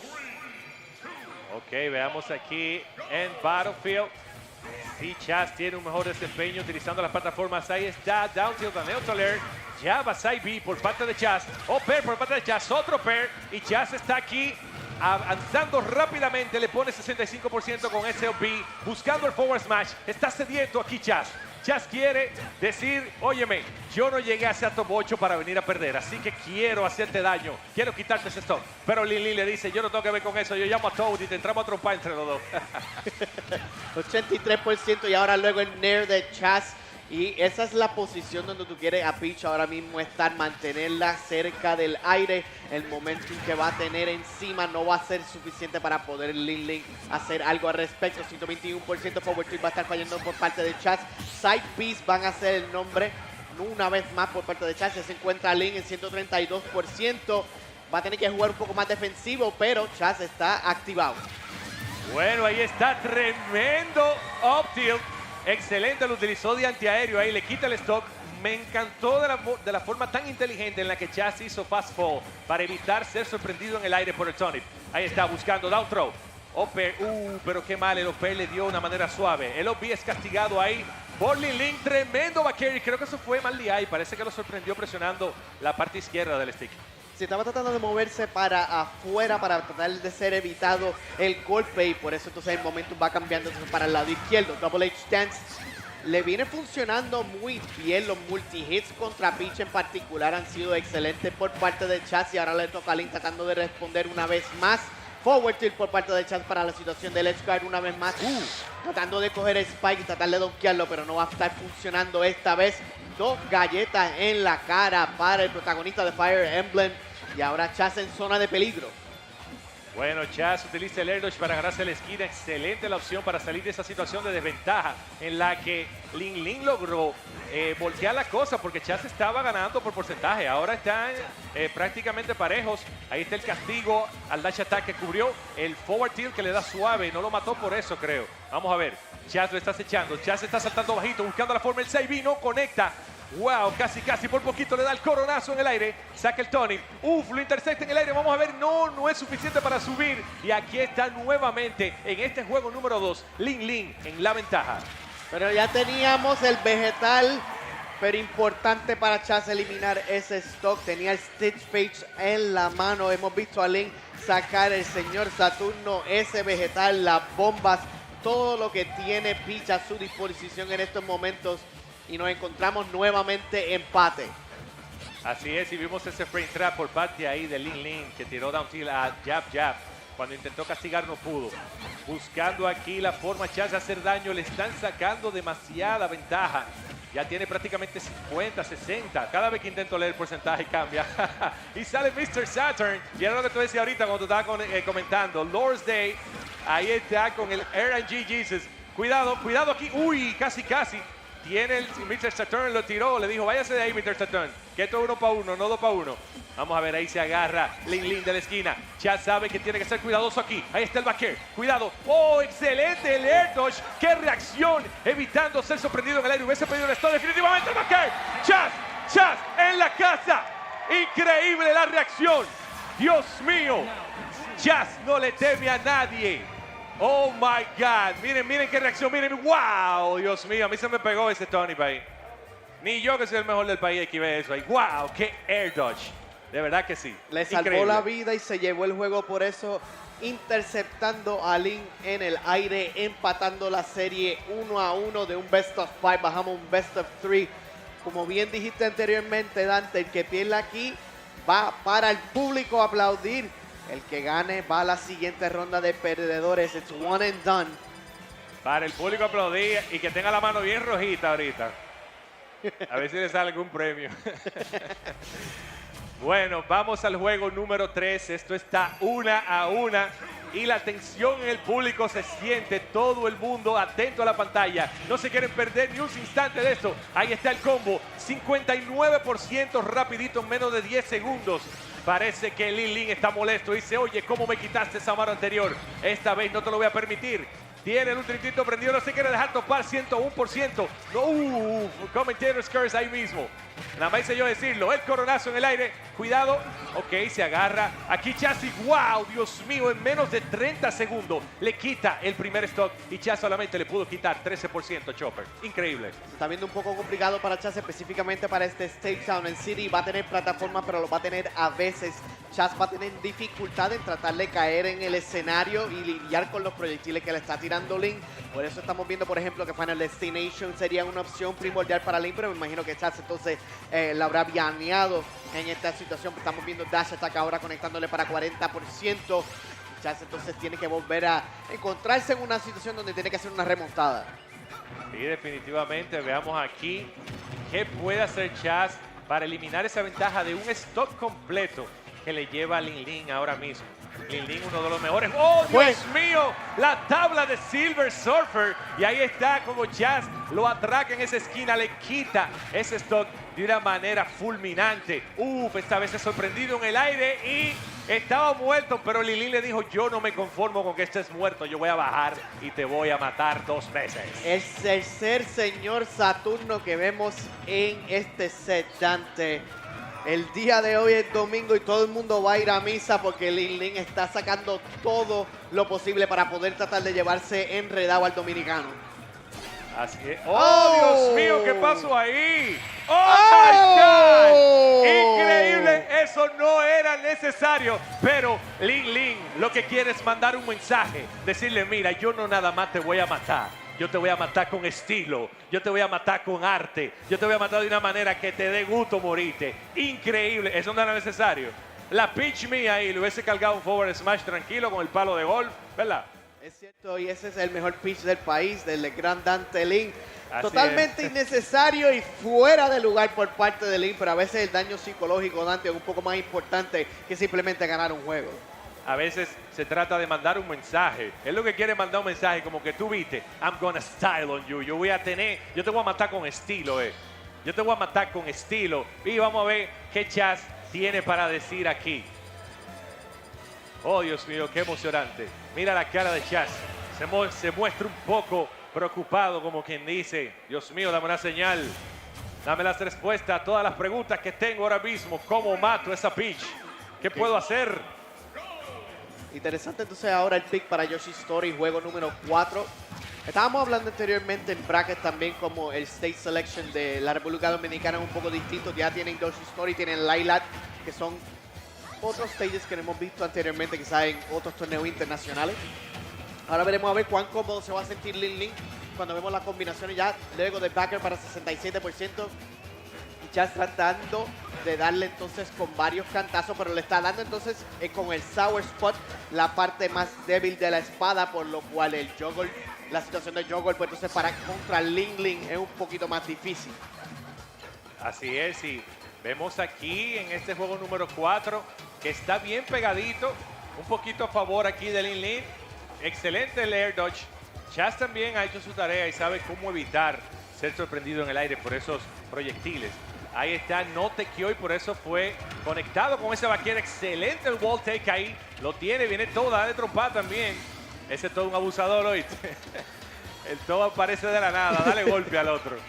Se esperaba yo creo que otro tipo de throw, porque entonces lo vimos actually moviéndose hacia la derecha. Y por eso es que pierde ese stock tan rápidamente, ya en 48%. Todo eso, crédito adicional nuevamente que le está conectando Ling, conectándole con el Nair luego de down smash, multi-hits una vez más, Nair fallando, apúntale él por poco, moviéndoselo hacia atrás y Chas se encuentra un poco aturdido luego del Death Strong back air.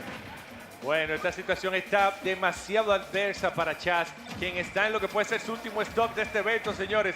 Blink y Response. Ay, mi madre. Neutral Air. No, pero no puede ser un 3-stock que él quiere. No puede ser.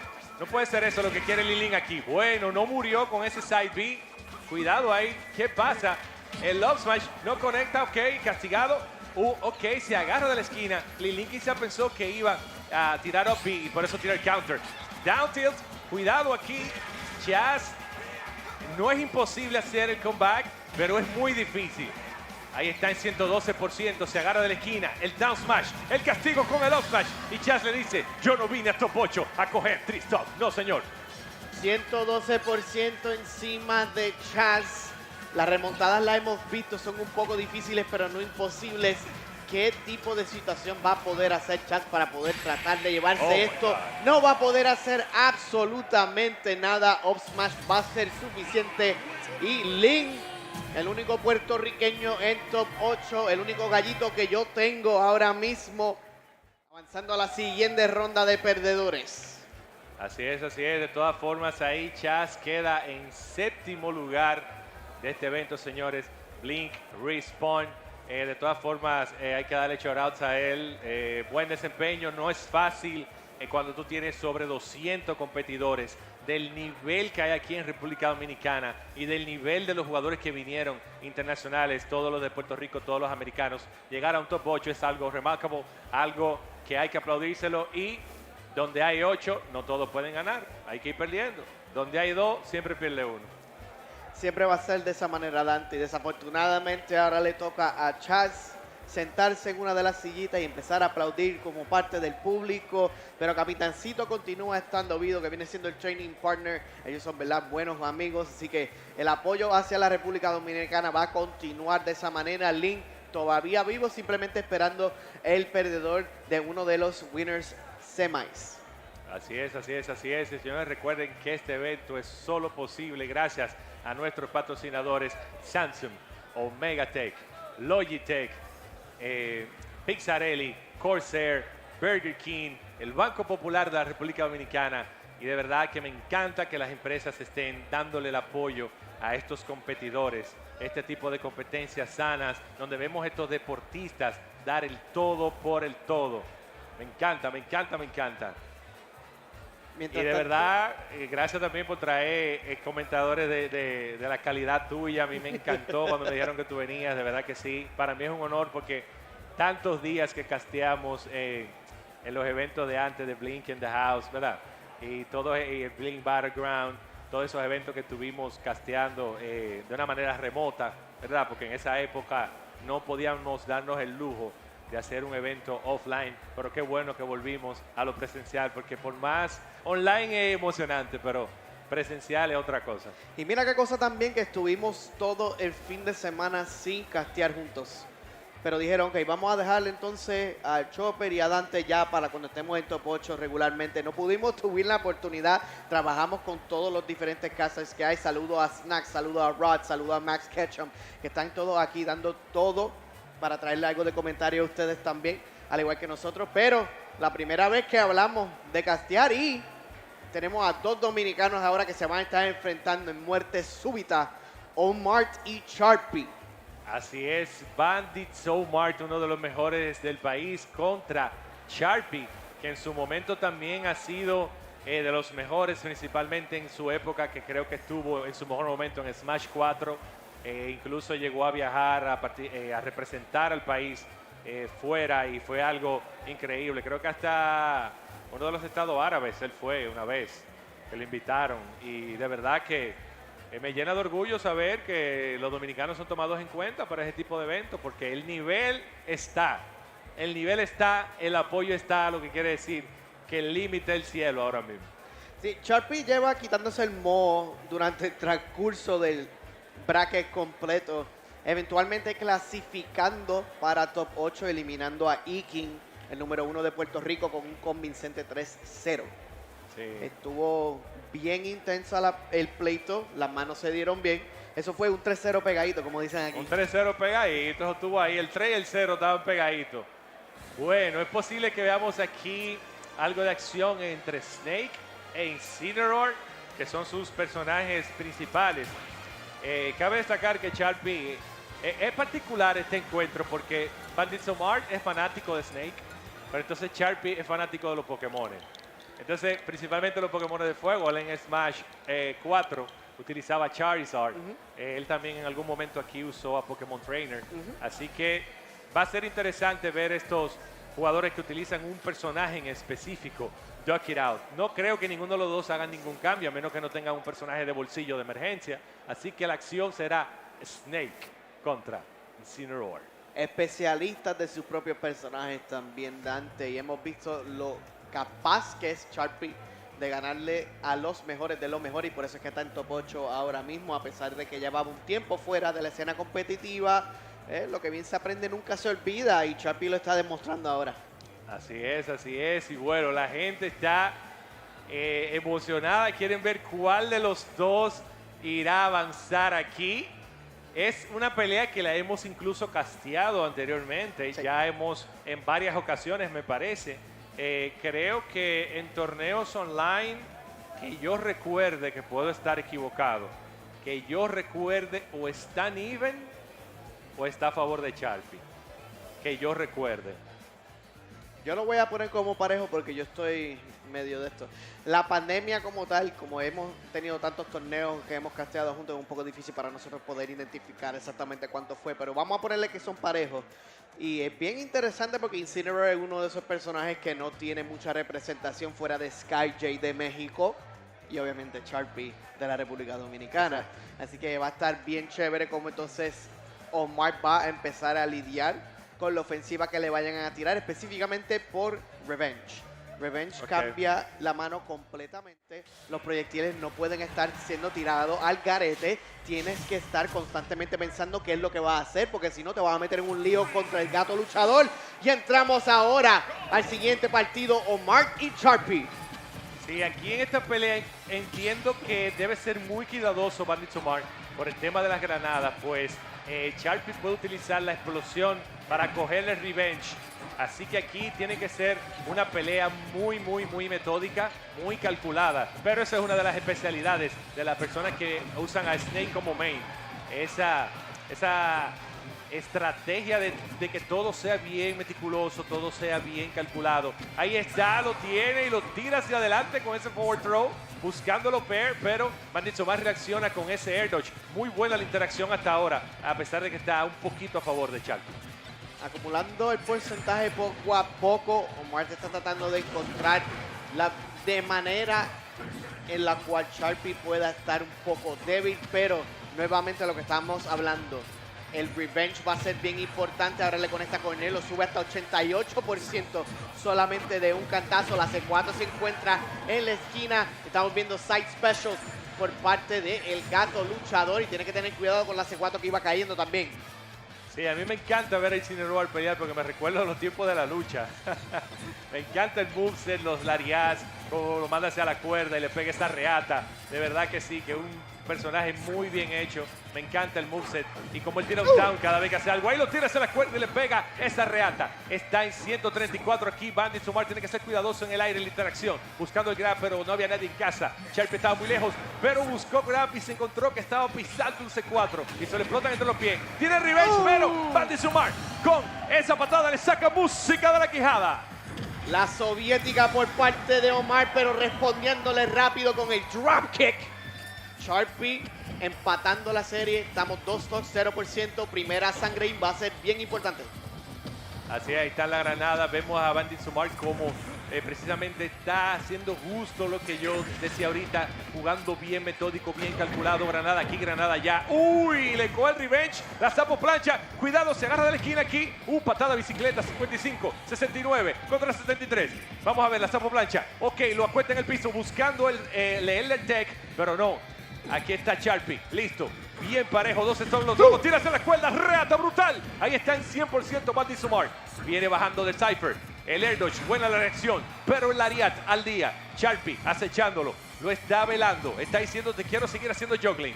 No, esta vez no pudo agarrarlo con ese up tilt. Veamos, buscando el down tilt. Ahí tiene el revenge de nuevo. Me encanta esa estrategia que ha estado haciendo Bandit Omar. Lo hemos visto varias veces, cómo él tira los golpes adrede, buscando que Sharpy use revenge, para después él agarrarlo. Igual lo mandó para adentro del stage. Pensé que iba a haber una situación de wall take ahí. Sapo plancha conectó, pero vamos a darle en las costillas para que duela. 149% encima de Sharpy. Está ganando momentum con la sapo plancha una vez más. Ahora Omar tratando de quitárselo de encima. La Nikita va a estar moviéndose y Super Armor de parte de entonces Sharpy va a estar conectando, pero obviamente va a explotar la granada y vemos el revenge una vez más. Omar tiene que tener cuidado. Bueno, aquí tiene que ser cuidadoso porque tiene revenge y tiene todo el rage. Maximum rage. Van a sumar buscando entretenerlo con una Nikita para engañarlo. Se agarra aquí Sharpy. Excelente el timing con el get up en la esquina para utilizar los frames y visibilidad a su favor. La sapo plancha. Y ahí, aquí está. Lo está velando. Cuidado ahí el aire. Oh, ay. Ay. Le dio suavecito ese lariata ahí, Chopper. 189% y 117% de crédito adicional. La granada va a estar explotando para 202. Omar está tratando de buscar este stock lo más rápido posible. Un agarre a Sweet Chin Music puede ser suficiente para llevárselo. Pero Sharpy simplemente se va a quedar un poco hacia atrás. Él no tiene que hacer ningún tipo de approach. El dash attack va a ser suficiente. Cogió a Omar moviéndose para atrás el primer juego para el gato luchador. Bueno, increíble ahí. El público aplaude. Yo no sé si ese público está even, pero lo veo que está, vi medio público aplaudiendo ahí. Me encantaría que Valdez Omar gane esta para ver. Para tirar el termómetro al público, a ver cómo está eso. Porque definitivamente Sharpy tiene su gente en el público. Así mismo es, Dante. Y ver de nuevo a Sharpy compitiendo a este nivel siempre excelente. Uno de mis jugadores favoritos hasta que eliminó a Iking del torneo, obviamente, porque yo quería que Iking ganara, puertorriqueño al fin. No obstante, lo vemos con el nivel de ejecución. No ha perdido ningún paso. Está on fire ahora mismo. Cualquier persona que se enfrente con él, si está en frío, va a tener problemas y va a tener un lío. Bueno, definitivamente. Así que Valdez Omar aquí tomándose su tiempo en el character set screen. Ahí baneando los stages. Y se pone su headset. Y aquí está Sharpy gozándoselo, señores. Sharpy se muestra muy cómodo, sonriente, como quien dice, ya yo piqué adelante, ya yo le puse el número a la casa.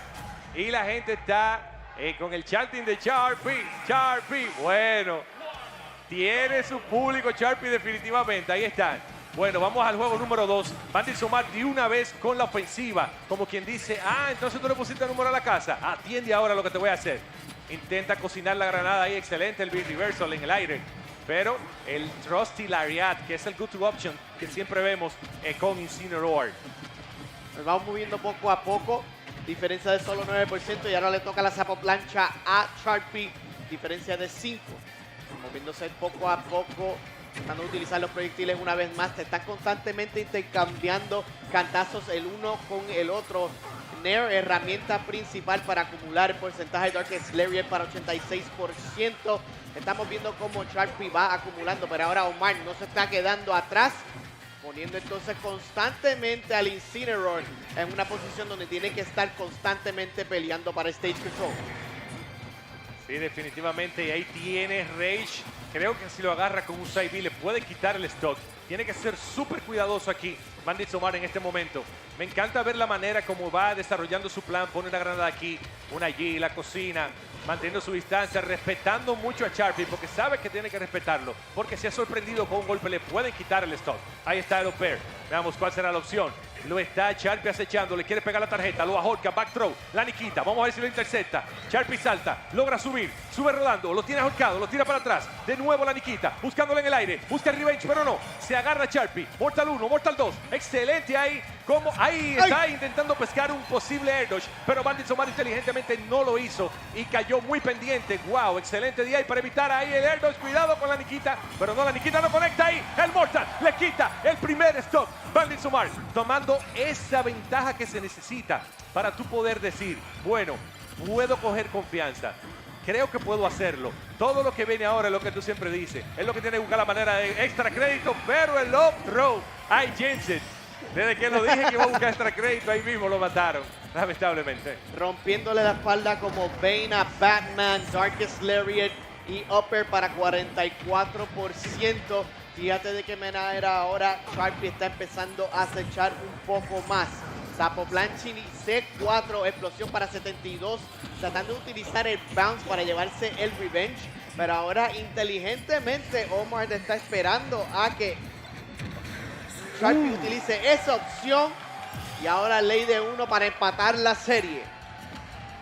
Veo a Ricardito y veo a Cabo aplaudiendo en el público. Definitivamente van a ahumar esos dos, mi hermanito Ricardito y mi hermanito Cabo. Vamos allá, ahí está, tiene ese 4.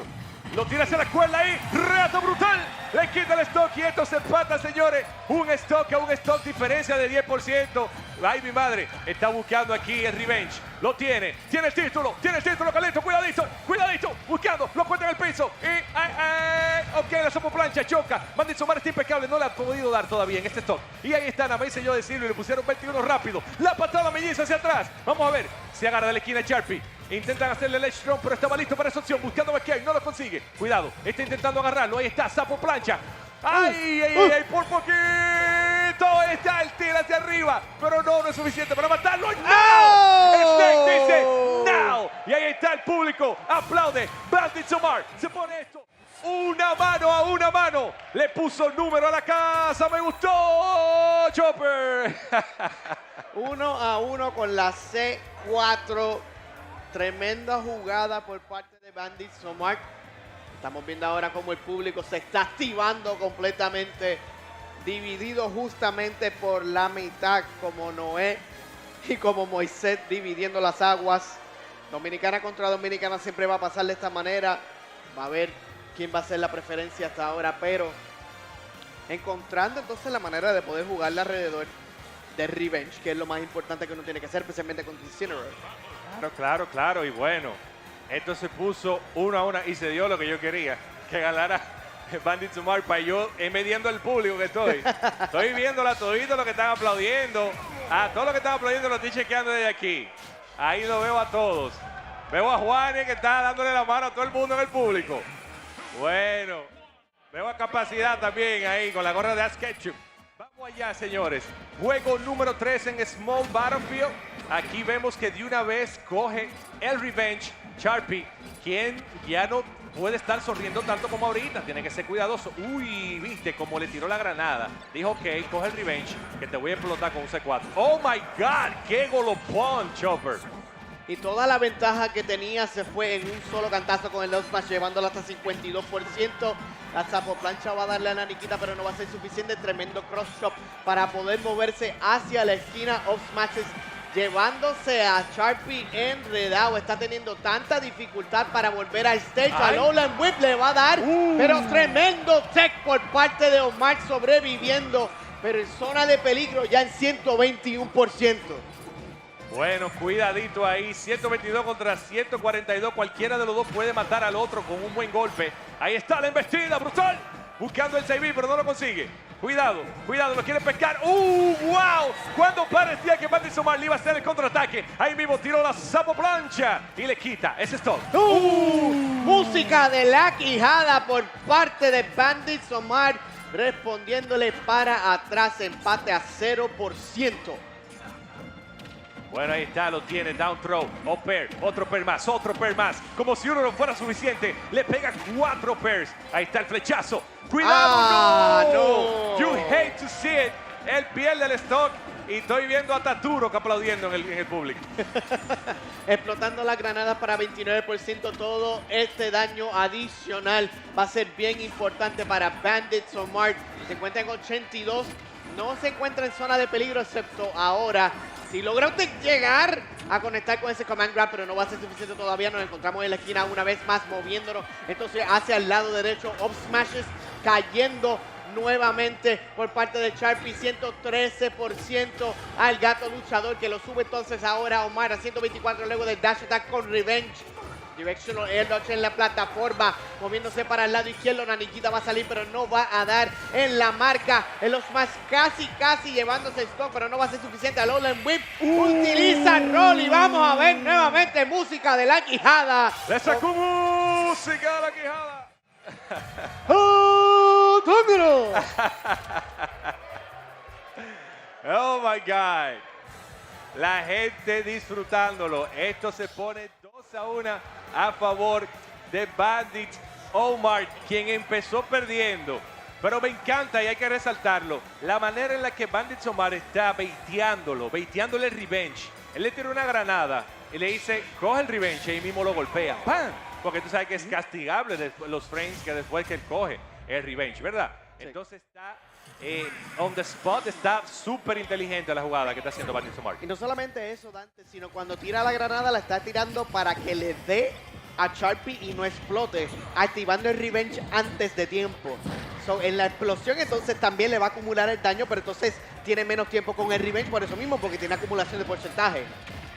Exacto. Bueno, aquí está Bandit Somar en match point. Recuerden que esto es 1-3. Esto es best of 5. Ahí está el backer. Está parejito. Le da por los pies. Le pega ese... Uy, tiene ahí el revenge. Veamos. Excelente el lariat. Cuidadito, cuidadito. Lo está acechando. Muy buena. Las patadas mellizas se llaman esas. Cuidado. Cuidadito ahí, Chopper. Vamos a ver cuál es la opción. Cayendo. Prefiere caer tranquilito. Muy inteligente la jugada porque no puede ponerse a presionar botones en el aire si no es necesario para no ser sorprendido por Sharpy, quien es un jugador ya. La quebradora le quita el primer stock y todo va acorde al plan, dice Sharpy. Sharpy sonríe como que me gustó ahí. Primera sangre para Incineroar. Va a ser agarrado y lo van a ahorcar, lo van a llevar nuevamente a la esquina. Tiene que tener cuidado Sharpy porque la mayoría del juego número 3 ha sido en la esquina luego de conectar con la soviética para arriba. Empate básicamente en porcentaje, solamente diferencia de sobre 9%, encontrándonos nuevamente en la zona neutral. Bueno, vamos allá, vamos allá. Ahí está, lo tiras a la cuerda, reata brutal, una reata explosiva literalmente. Otra reata más y ahí está. Cuidado, ahí creo que eso debe haber sido un error de ejecución. Quizás él intentó hacer caer de la plataforma y tirarlo. No sé qué piensas tú, Chopper. Sí, tiene que tener cuidado entonces cuando se va moviendo entre medio de las plataformas también. Ya 144%, un poco complicado para Bandit Somar, especialmente cuando Sharpy tiene la presión encima desde antes. A 146% ya se está moviendo una vez más. Y estamos viendo ya slow pace, utilizando las granadas, acumulando el porcentaje, haciendo que Sharpy se mantenga entonces a distancia para que no lo pueda tocar y de esa manera pues entonces puede continuar entonces para llevarse el KO lo más rápido posible. Así es, bueno, aquí está Bandit Somar buscando la forma de hacer daño porque tiene una gran desventaja, pero creo que ahora mismo, aunque el porcentaje está bien disparejo, la mano está súper pareja porque cualquiera de los dos puede matar al otro con un buen golpe, de esos golpes fulminantes. Cuidado con ese 4, excelente la reacción por parte de Sharpy, que quien decide cubrirse dice, bueno, déjame yo cubrirme para que no me exploten los pies con ese C4, nadie quiere pararse ahí. Ahí está el paquetico en la parte roja de la pokebola y Bandit Somar diciendo, párate ahí para que tú veas, que te tengo una sorpresita. Bueno, ahí está, le tira la niquita y fue y se paró como todo un Pokémon. Fue y obedeció y se paró justo encima del C4 y le explotaron los pies. Súper efectivo por parte de Bandit Somar, 10% encima. Nuevamente acumulación de porcentaje va a ser lo que necesita Bandit Somar, pero el dash attack no lo va a dejar. Vamos a pegarle con la rodilla en la cara al protagonista de Metal Gear Solid. Nos estamos moviendo ya hacia la recta final posiblemente del set, pero estamos bastante empate hasta ahora. Sharpy quiere ese juego 5. Bueno, Sharpy tiene que buscar la forma de rendir ese stock. Tiene que echarle agua a ese stock. Tiene que buscar la manera. Ahí está con el revenge. Tiene el revenge. Está prendido en fuego. Está explosivo. Se le ve la sed. Lo quiere agarrar. Lo tiene. Lo tiene. Suplex hacia atrás. Cuidadito, cuidadito. Ahí está brechándolo. Buscándolo. ¿Cómo va a caer? Le da con los pies en el aire. Cuidadito ahí. Uy, quería abrazarlo, pero Bandit Somar le dijo, no, todavía no estamos a 31. Deja esa abrazadera, paño nuevo. Cuidado, ahí está. Uy, now. Pero no, Sharpy no está ahí. Sharpy está sigiloso, buscando la manera de caerle atrás. Él ni quita. Esto está 111 a 90%. Sharpy lo que puede ser su último stop. Explota a Bandit Somar con su propia granada. Cuidado que el C4 estaba ahí, pero ya Bandit Somar lo explota. Sharpy acechándolo. Sharpy. ¡Wow! ¡Dios mío! ¡Qué rodillazo! La rodilla traída por ustedes por el Banco Sharpy Popular. Sonríe. Sharpy está diciendo, está sonriendo como quien dice, ese rodillazo fue calculado. Fríamente calculado, como el Chapulín Colorado.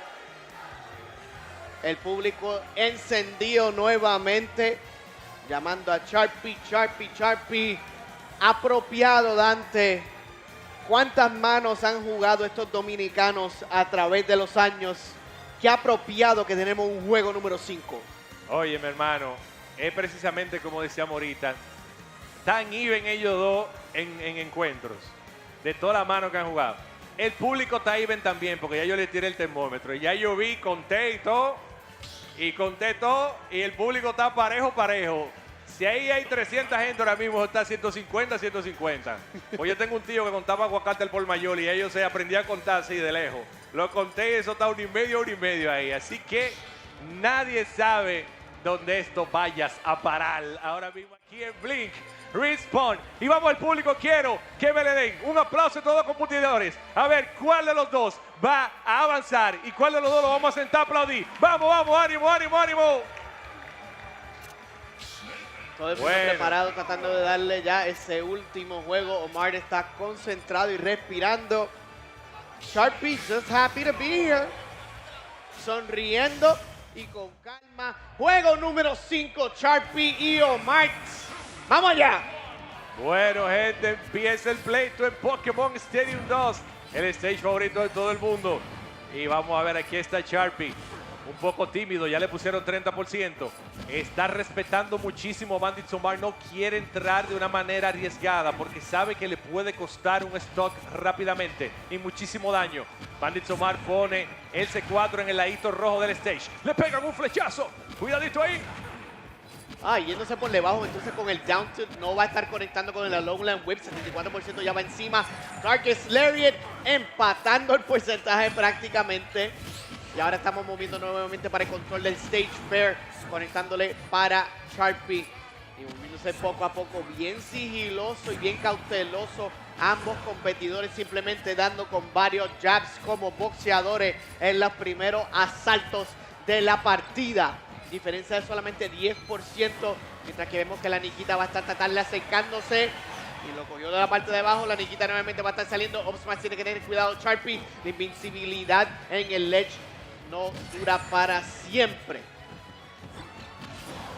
Explosión para la granada, va moviéndose un poquito a poco para 139%. Dash attack 152. Dos up smashes van a estar. Directional air dodge con Sharpy. Darkest Lariat va a enviar a Omar hacia afuera. Situación precaria, cayendo, pero esto va a ser rompiéndole la espalda como Bane a Batman. Primera sangre para Sharpy. La quebradora brutal. Ahí está la gente. Tiene aquí el revenge. Vamos a ver si le pegó tremendo a Lariat. Y aquí está Sharpy sacando una ventaja. Tiene que rendir ese stock. Tiene que buscar crédito extra. Y mira cómo está manteniendo su distancia. Un gatito tranquilito dice, no, péguese usted que el que está bueno ahora soy yo. Bócame tú a mí. Aquí está, con su estrategia, pero Bandit Omar le explota tremenda granada, 183% buscando ahí el zapatero de tu zapato, pero no lo consigue. Cuidado ahí, le explota ese tirapo en la cara. 196%. Tiene aquí el revenge. Cuidadito, lo está velando. Me encanta ver a Sharpy, la distancia que tiene. No quiere acercarse, pero Bandit Omar le dice, coge esta melliza, que es tuya. Esa melliza es tuya, cógela. Moviéndose entonces ya para 43%. Continuando entonces la presión con las granadas y los proyectiles. Sharpy tratando de encontrar la manera de acumularle el porcentaje de la manera más segura posible. Revenge va a estar activado, pero simplemente va a estar fallando el proyectil y todos los hitboxes que le va a estar tirando Omar. 27% en comparación a 43%. Situación del neutral un poco complicada para el Incineroar. Plancha suave esa vez, pero Darkest Lariat sí le va a dar para 61%. Revenge a la mano, 80% para el Snake. C4 explotándole encima a Sharpy. Ya no tiene el Revenge ni quita para abajo. Situación complicada para ambos. Dios mío, pero tuviste cómo es el Lariat. Trascendió, cuidado, brutal, reata. Y está Bandit Omar en lo que puede ser su último stock aquí. De nuevo hacia la cuerda, brutal. 61, pero explota. Aquí está Sharpy buscando la manera de ampliar la ventaja. Parry, le da por los pies, patada en el aire, lo está acechando, lo está velando, lanzamos plancha, pero le pegaron ese C4. 4 en la barriga. Y esto está un stock a un stock. Diferencia de 81%. Ya le puso 11. Cuidadito ahí. Se explotó solo. No, you hate to see that. 111. Cuidado. Otro zapato más. Otro zapatito. Cuidadito, Marleto. No, Brutal, tiene aire. segundo Van de brinco. Somar, Van de Somar. ¿Será posible? Sí. Logra subir. Van de Somar aún está vivo. Todavía está vivo. Down throw. Zapatero. Otro zapato brutal.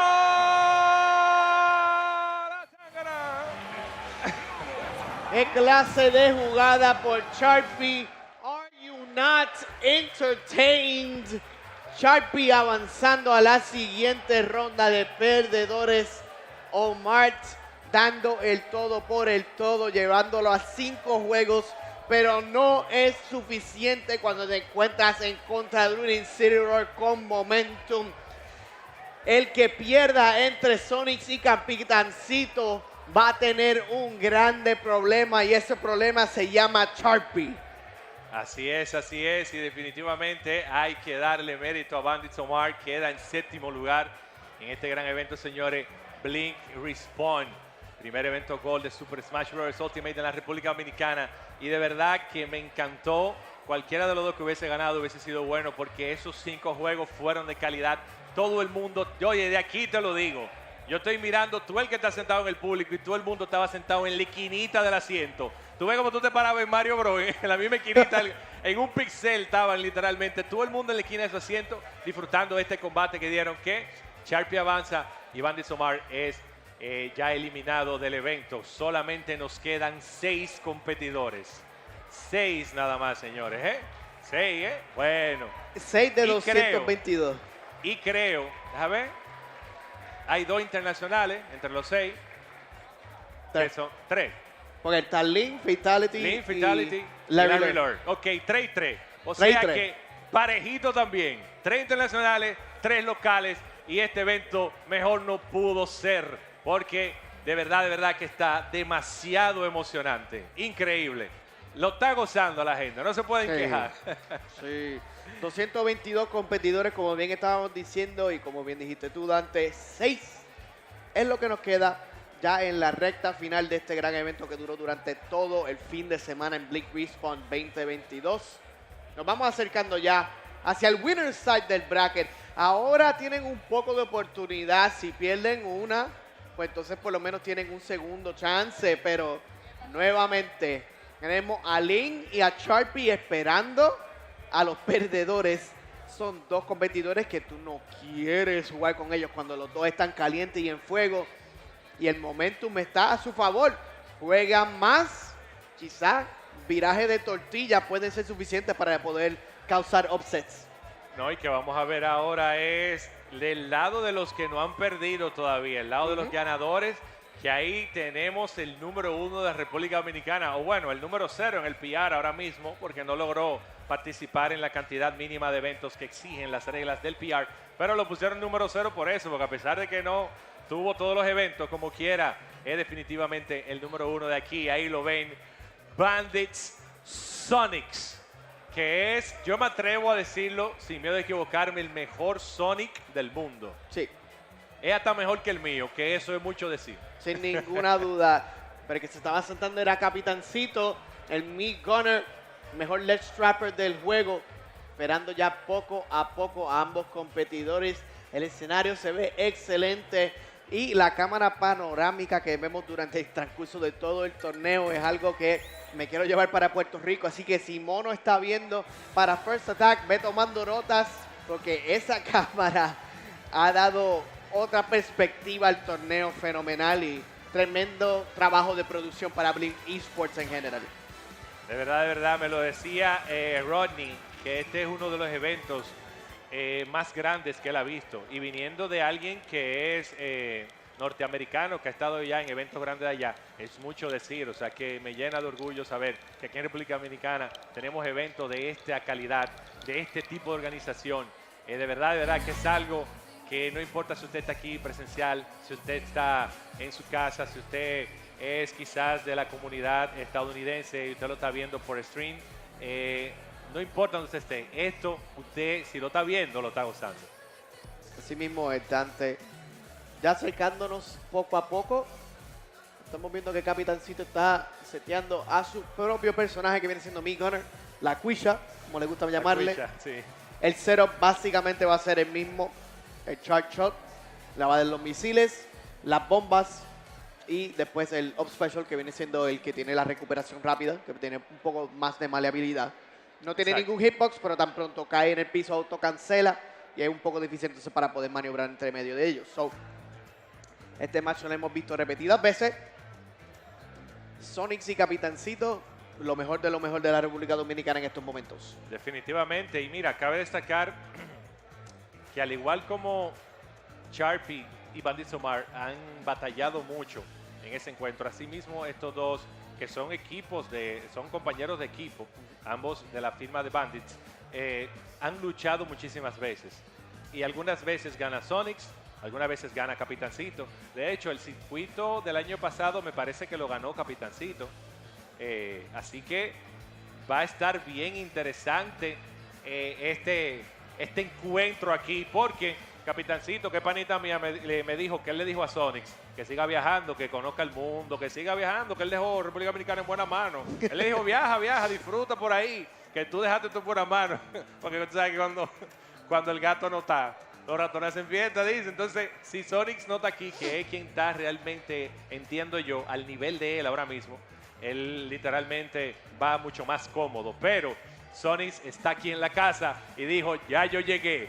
Vamos a ver si es verdad. El número 0 contra el número 1. Vamos a ver. Y miren a Chaza ahí diciéndole, oye papá, está súper. Si te tiene el 6B, está súper, papá. Tú brinca y yo.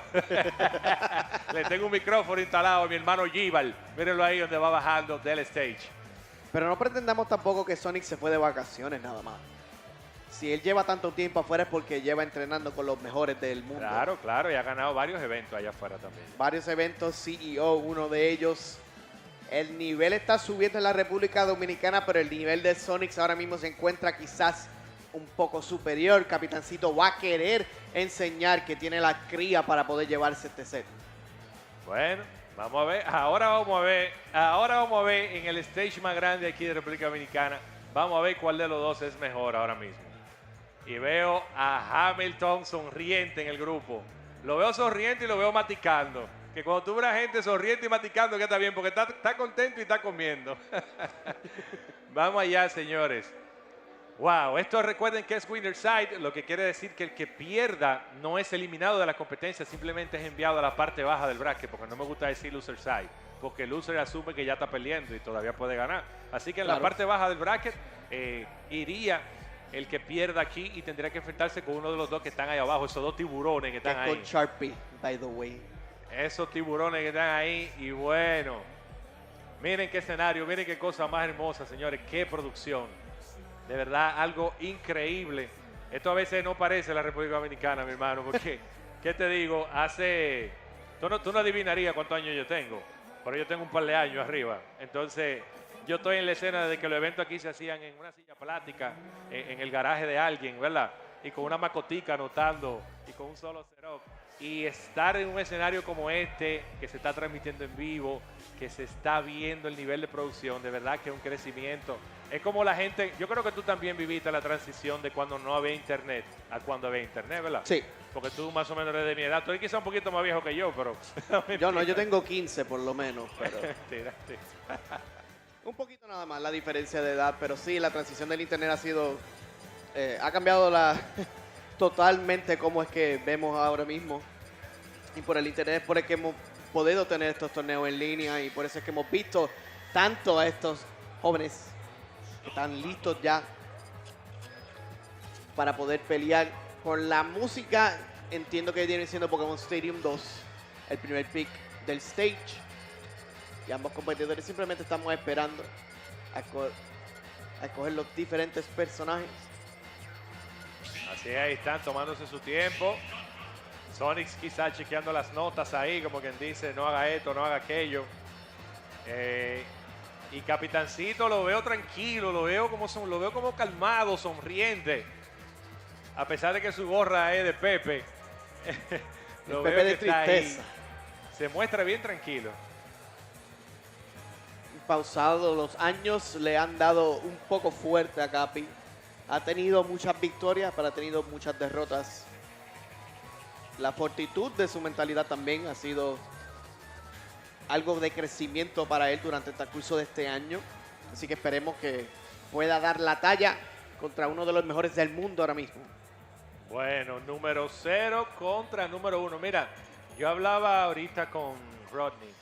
Él me dice que en su opinión definitivamente Bandit Sonix tiene que ser mínimo top 7 del mundo, máximo top 3. O sea que Sí. lo que está medio a medio será top 5.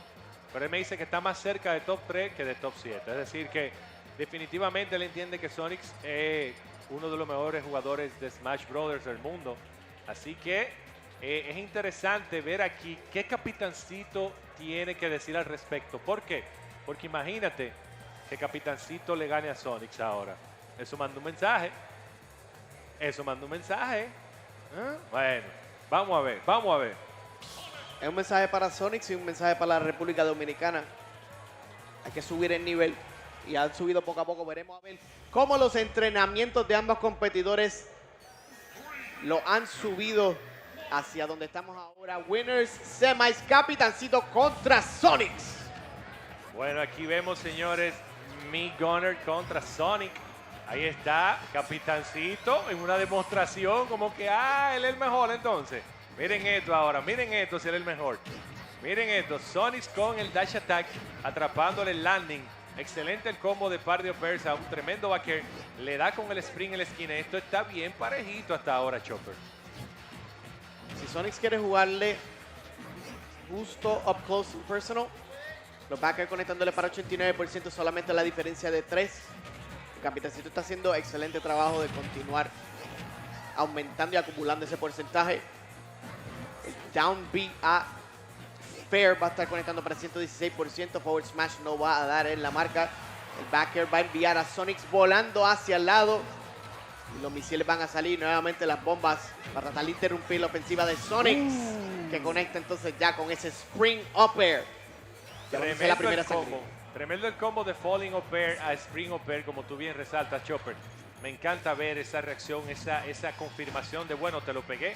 Déjame entonces convertir eso a un combo, quitarte ese stock rápidamente. Ahí está el forward tilt que lo cubre y lo castiga, pero el back air por parte de Capitancito. Y está el público aplaudiendo, gente. Creo que el público está medio a medio también entre Sonix y Capitancito. Cuando tiene estos dominicanos tratando de batallar para ver quién avanza, un poco complicado para ver quién va a estar apoyando. Pero estamos moviendo ya similar al principio, porcentajes bastante parejos, donde la distancia va a ser el nombre de juego para Capitancito, mientras que Sonix está tratando de encontrar la manera de poder ir de manera vertical más bien a darle a Capi, que continúa utilizando los dash attacks. Backer para 69%. Bueno, y vemos a Capitancito que está buscando ese back air, porque es uno de los movimientos que él más sabe utilizar para cerrar esos stocks. Me encanta cómo utiliza el Fed para alejarse, como para cubrir la distancia y entrar. Me encanta verlo. Misil 1, misil 2. Uy, cuidado ahí. Oh, pero muy buena. Yo pensé que iba a haber problema ahí, pero el dash attack. Capitancito diciéndole, tú eres el mejor. Vamos a ver si es verdad que tú eres el mejor.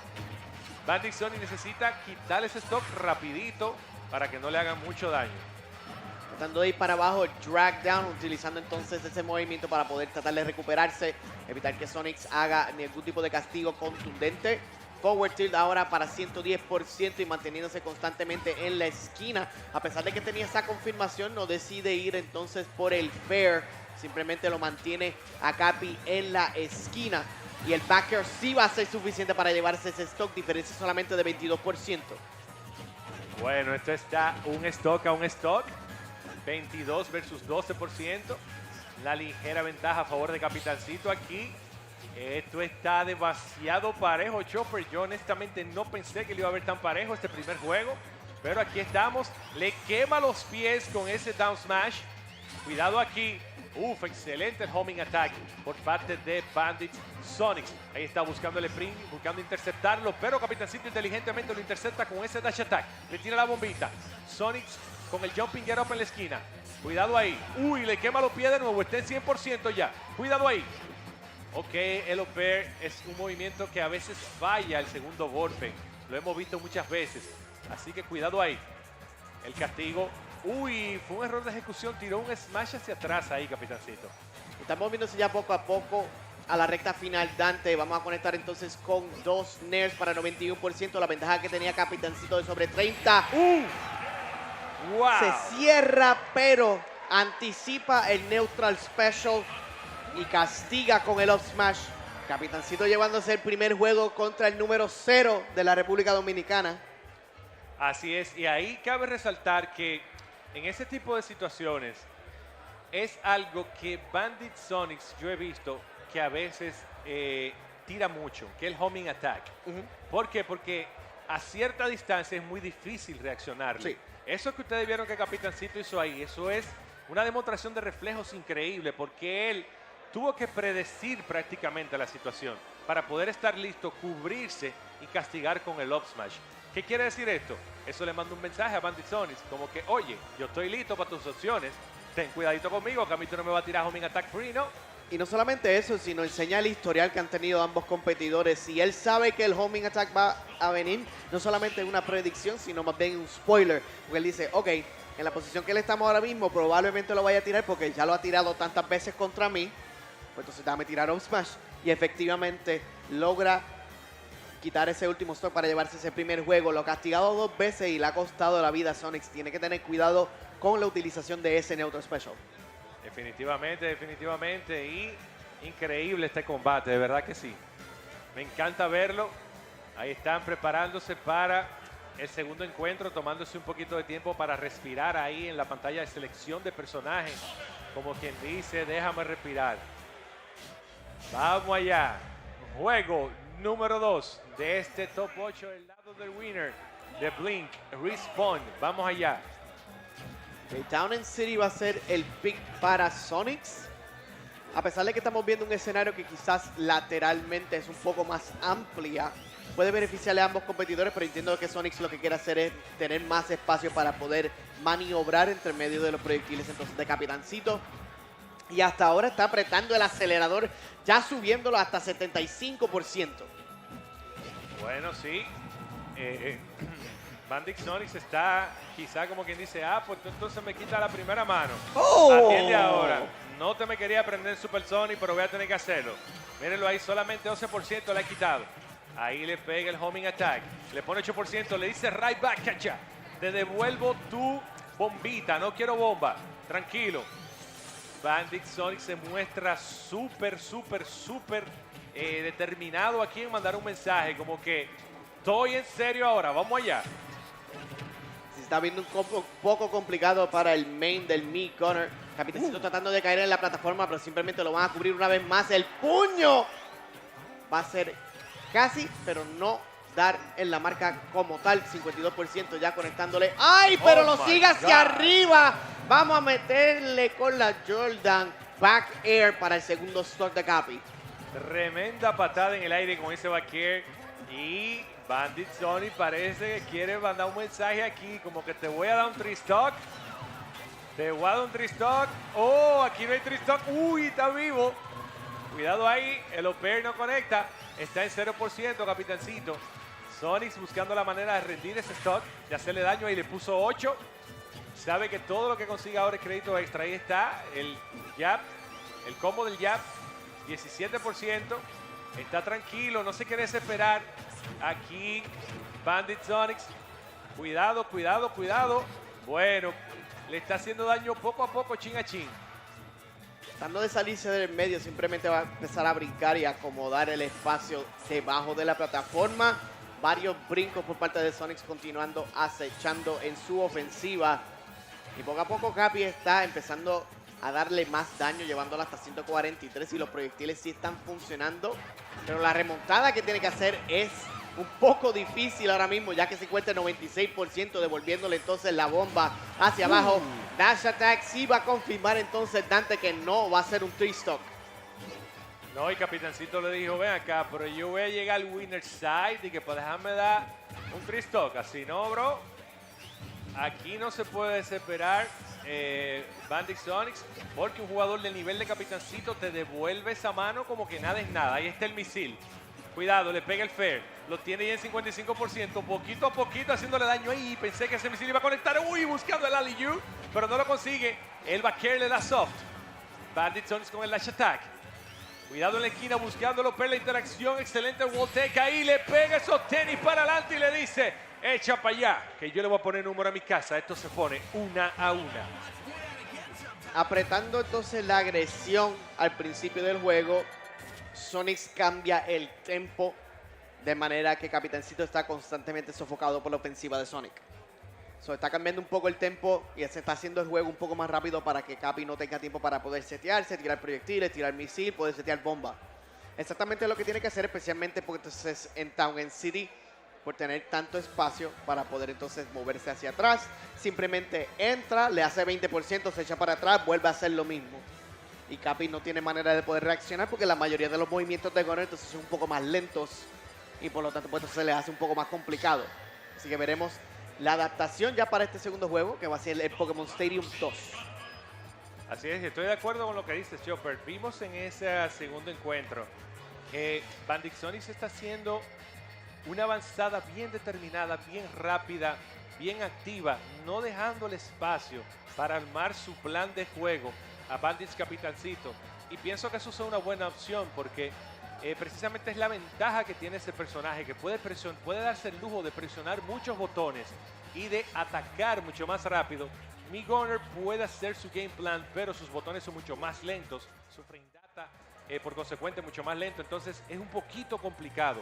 Una vez Sonic se pone up close and personal y te dice, oye, vamos a pelear de tú a tú aquí a ver cuál de los dos va a atacar. Entonces Capitancito siempre lo que debe de estar buscando es hacer ese juego de distancia, media distancia, en el que yo te puedo cómodamente tirar mis proyectiles, tirar mis bombitas y que tú no puedas estar cómodo y lograr acercarte. Entonces, eso es lo que vamos a estar viendo en estos matches. Ese back and forth de yo quiero entrar y yo no te quiero dejar entrar, mantente de lejito. O sea que va a estar súper interesante este juego número 3, porque en el juego número 3 vamos a ya estar viendo una adaptación.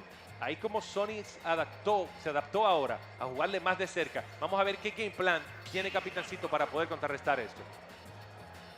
Y el pick entonces para Stadium 2 va a mantener ese factor de la distancia para ambos competidores.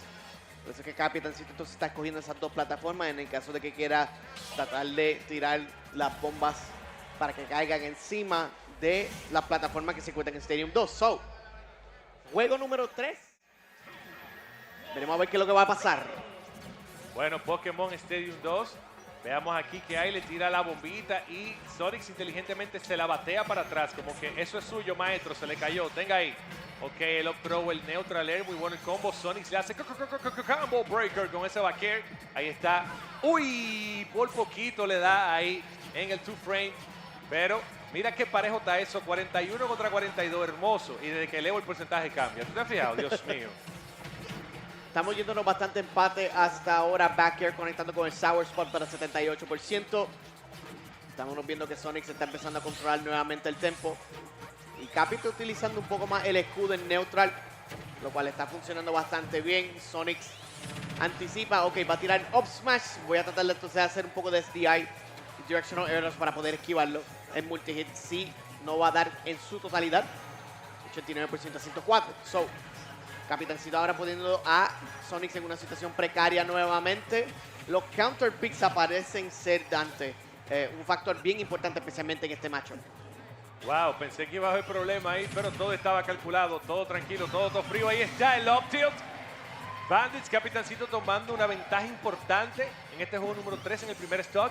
Vamos a ver si consigue hacer mucho daño, pero el back air le quita el stock. Solamente logró conseguir 9% aquí Capitancito, así que está súper interesante estos dos stocks versus dos stocks. El agarre por parte de Sonix ya llevándolo nuevamente hasta 35% y ahora izquierda, derecha, left, right. Está tratando de moverse, pero mientras más corras, menos tiempo tienes para poder poner ese escudo. 50% ya para encima en Sonix y nuevamente ya le estamos respondiendo una vez más. Utilizando el trampolín para su favor, forward smash fallando, pero por poco. 116% luego del dash attack y simplemente vamos a apretar una vez más El switch de ofensiva y defensiva de Sonix es incalculable ahora mismo, Dante. Increíble toda la cantidad de tenis que le ha pegado aquí Bandit Sonix a Capitancito. Eso es tenis y tenis, tenis y tenis. Vamos allá, buscando el neutral air. Le pega el homing attack. Capitancito en aprietos en la esquina. Está pagando todo tipo de peaje para entrar. Está en 101. Cuidado ahí. Muy buena la avanzada para lograr entrar. Lo interceptó. Ahí está el fair. Le tira el misilito. Cuidado buscando. Error de ejecución. Tiró el tilt para atrás. Quizás intentó tirarlo hacia adelante, pero no lo sabremos. Vamos a ver. Buscando la interacción en el aire. Buscando entrar a tiro. Pero Bandit Sonix está demasiado ágil. Se está manteniendo a la distancia correcta. Fuera del rango. No le puede dar. Le queman los pies ahí. Cuidado, cuidado, cuidado. En cualquier momento puede aquí salir volando. Le tira ese charge shot, pero él estaba listo y se cubrió rápidamente. Charge shot saliendo una vez más. Sonix jugando círculos alrededor de Capitancito. Trae de caer en el lecho ahora. 2 frames un poco lento para poder castigarle. Homing attack saliendo. No lo estamos viendo tan frecuente como lo estamos viendo ahora, Dante. Cuando lo saca sí va a dar en la marca como lo estamos viendo. Homing attack una vez más. 134% a 135, pero son 2 stocks a favor de 1. Forward tilt una vez más el MVP para cerrar este juego. Sonix sale de Ura para estar en Winners Finals. Bueno, 2-1 se puso esto. Saco de tenis es lo que hay. Bueno, interesante lo que está pasando aquí. Me parece súper interesante la manera en la que Bandit Sonix no le tiene miedo a Capitancito. Fíjate cómo él le sigue tirando el homing attack. Como quien dice, tú me lo has castigado, pero no importa, que síguelo castigando. Yo no tengo que ver con eso, se te va a tirar pelota, se te va a tirar homing attack. Homing attack lo que te va a tirar y lo ha estado sorprendiendo varias veces con eso. Que en el primer juego, Bandit Capitancito le ganó la primera mano castigándole precisamente un homing attack. Yo pensé que él iba a dejar de tirarlo, pero él definitivamente no está mostrando ningún tipo de miedo aquí. Y ahora encontramos nuevamente para Town and City. Es un stage donde Sonix dominó totalmente el segundo juego, lo cual me parece curioso que hayan venido para este stage ahora. Ya 55% ya. Capitancito se está dando cuenta que entonces va a tener que ponerse un poco más agresivo y tratar de boxear contra Sonic. Se le va a hacer un poco difícil, pero no es imposible, especialmente porque ahora tenemos solamente una diferencia de sobre 40%. Ahora dándole con el forward tilt, llevándolo hasta 82. Vamos al empty hop, agarre para el lado derecho, setear la bomba, la invincibilidad en el ledge va a ser menos, ya que se encuentra sobre 100%. Y el homing attack no va a ser castigado por Capitancito, es algo que no se espera. Bueno, ahí está, le pega esa rueda. Cuida, buenísima la intersección en el aire. Y Capitancito está con un plan de juego bien destacado hasta ahora. Buenísima la conversión en el aire hacia el back air. Salta con fast fall y cae ahí con ese fair y lo conecta. Cuidado, aquí está intentando pescar el air dodge, pero Bandit Sonix le dice, estoy detrás de ti, te pegaré el combo de jab. Busca, por poquito, wow, la reacción, viste ahí, me encanta ver ese tipo de interacciones, como los dos siempre están listos, reaccionando para la opción de cada otro, y duraron un rato tirando ese golpe y ninguno de los dos lograba conectarse. Corre Capitancito, le trae hacia de arriba, pero no es suficiente para quitarle el stock, buscando agarrarlo. Excelente el spot dodge, cuidado, el air dodge, por poquito le da, por ahí está, lo inyecta, y Capitancito toma la ventaja aquí, en ese primer stock, súper importante esa ventaja, porque esta mano es vital. Vital es esta mano. Tiene que buscar la manera de hacer todo el daño que pueda con ese stop. Así mismo, como dijiste, Dante, 15% de crédito adicional no es exactamente lo que tú quieres. El charge shot sí es exactamente lo que uno quiere. Homing attack va a clanquear entonces con el misil, está llevándoselo para atrás. Vemos nuevamente spin dash salir, cargado completo, spin charge esa vez, para tratar de acumularle porcentaje más a Capitancito. Homing attack para 127% y ya nos encontramos ya en una posición donde Sonix está tratando de hacer el daño lo más pronto posible, pero Ners cayendo. Capi está haciendo excelente trabajo tratando de cubrir todas las opciones horizontales que Sonix está teniendo a su disposición. Bueno, cuidado ahí. Consigue el forward throw. Bandit Sonix después de par de pommel. Excelente el reconocimiento de la situación ahí por parte de Capitancito, quien se mueve en el aire hacia la parte derecha para no ser sorprendido por ese fair. Ahí está la bombita. Cuidado. Cuidado aquí. Le tira el cargadito. El objeto de goma le quema los pies. Y ahí está Capitancito en una ventaja bien marcada de 2 stocks. Bandit Sonix se queda en el helicóptero pensando como que Dios mío, ¿y qué fue lo que le dio a ese muchacho que está jugando tan bien ahora? Está atrapando todos los landings y está poniendo las trampas de las bombas justo en la esquina del ledge y Sonix no está encontrando la manera de poder castigárselo. Neutral Ghetto va a evitar ser dado entonces por la invincibilidad Directional Air Launch para caer entonces en el ledge. El multijab va teniendo ya 56%. Y viste cómo lo está poniendo ahora en la esquina. No lo está poniendo tanto para atrás porque sabe que está en una posición incómoda para Sonix poder responderle. Sateándola una vez más. Está constantemente utilizando esas trampas para acumularle el porcentaje a Sonix, que no está encontrando la manera de poder respirar. Y así estamos viendo el viraje del tortilla para este juego, tratando de forzar ese juego número 5. Bueno, peligroso aquí la situación. Cuidado si entra un tristock. Cuidado si Capitancito quiere mandar un mensaje, como que yo le doy tristock a Sonix. Cuidado ahí. El back air, la bombita. Vamos a ver si lo pone a pagar peaje. El fair. Bandit Sonix quiere evitar el perfect, como le decimos aquí. Eso es perfect aquí en República Dominicana. El 3-stock. ¡Oh! ¡Ay! Por poquito. Por poquito. Tira la bombita. No, no quiere agarrar. Le pega el neutral air. Cuidado ahí, la bombita de nuevo. Uy, hicieron una X de Ling X ahí cuando cruzaron en el aire. Cuidadito, le tira la bombita. Buscando pescarlo. Le quiere quemar los pies. Pero Bandit Sonix dice que no. 178 aquí, Bandit Capitancito. No quiere morir. No quiere que le quiten ese stock. Vamos a ver, le pega los tenis. Efectivamente, los tenis le sacan ese stock ahí. Y aquí no hay 3 stocks. Esto es winner side. Aquí no hay 3 stocks, dice Bandit Sonix. Movimiento horizontal ha sido el nombre del juego para ambos competidores. El que domine en la ofensiva hacia el lado es el que va a estar llevándose la victoria, pero tiene que tener cuidado ahora. 139%, ahora 152% luego de conectar con el Nair. La bomba va a estar cayendo por parte de Capi. No está encontrando entonces ese último cantazo, excepto ahora que le va a quemar los pies. Dante, nos vamos a 5. Óyeme, qué respuesta, qué mensaje. Vamos a dar tu stock. Vamos a dar tu stock. El problema tuyo ya yo vi cuál es. Ya yo vi cuál es el problema. Tú me mataste con los tenis y yo te voy a quemar los tenis ahora con este cañón. Le prendió los tenis en fuego ahí. Se pone esto 2-2. Vámonos a un Game 5.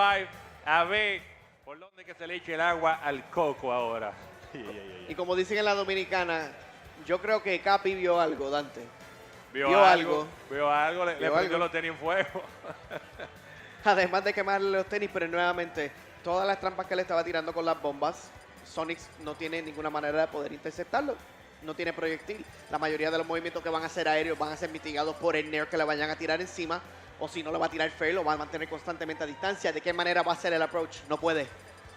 Sí, así es. Y lo que vimos ahí era lo que yo me refería al inicio, lo que estuvimos conversando, de que es lo que Bandit Capitancito quiere, mantenerlo en un rango en el que pueda presionar sus botones de una manera tranquila, sin miedo a ser castigado. Siempre y cuando él logre mantenerlo en ese rango, él lo va a tener en todo momento en una situación adversa a Bandit Sonix, quien lo que busca es desesperadamente entrar en un close quarter combat, de que estamos aquí frente a frente, donde yo te puedo atacar. Pero ahí es que está, ahí es que se va a definir precisamente en este Game 5 cuál de los dos logra mantener al otro a raya para ver cuál de los dos sale victorioso y avanza hacia las Winners Finals. Está conveniente tratando de pensar cuál va a ser el pick y efectivamente volvemos a Town and City. Ambos jugadores han tenido victorias convincentes en este stage. Quien se lleva el momentum del primer stock posiblemente se lleve el juego como tal. Tenemos a ambos preparados. El número 0, número 1 de la República Dominicana, Capitancito contra Sonix, juego número 5. Vamos allá, la gente aplaude, la madre de Capitancito dice, vamos Capi. Bueno, aquí está la gente aplaudiendo, señores. Las emociones están por el techo, nadie quiere, por el chat, ya Capi, Capi, dice la gente. Bueno, vamos allá. Empieza bien parejo esto. Vamos a ver, le propina 2 neutral airs, lo pone en 39%. Bandit Sonix se defiende ahí con el combo. Excelente, qué bonito ese combo, brutal. 69 le quita. Cuidado, está buscando cómo entrar. Capitancito tira jab, agarrón, pero no había nadie en casa. Cuidadito ahí. Bandit Sonix le pega los tenis y le dice, tengo unos tenis nuevos ahora, colorcito negro. Estos no están prendidos en fuego. ¡Uy! Casi lo agarra, pero Capitancito me encanta cómo se pone por en la parte de abajo del stage para evitar ser sorprendido por ese spring ahí. Misiles y bombas pero contestando para atrás. Vamos a darle con Fair para primera sangre. 71% encima de Sonix.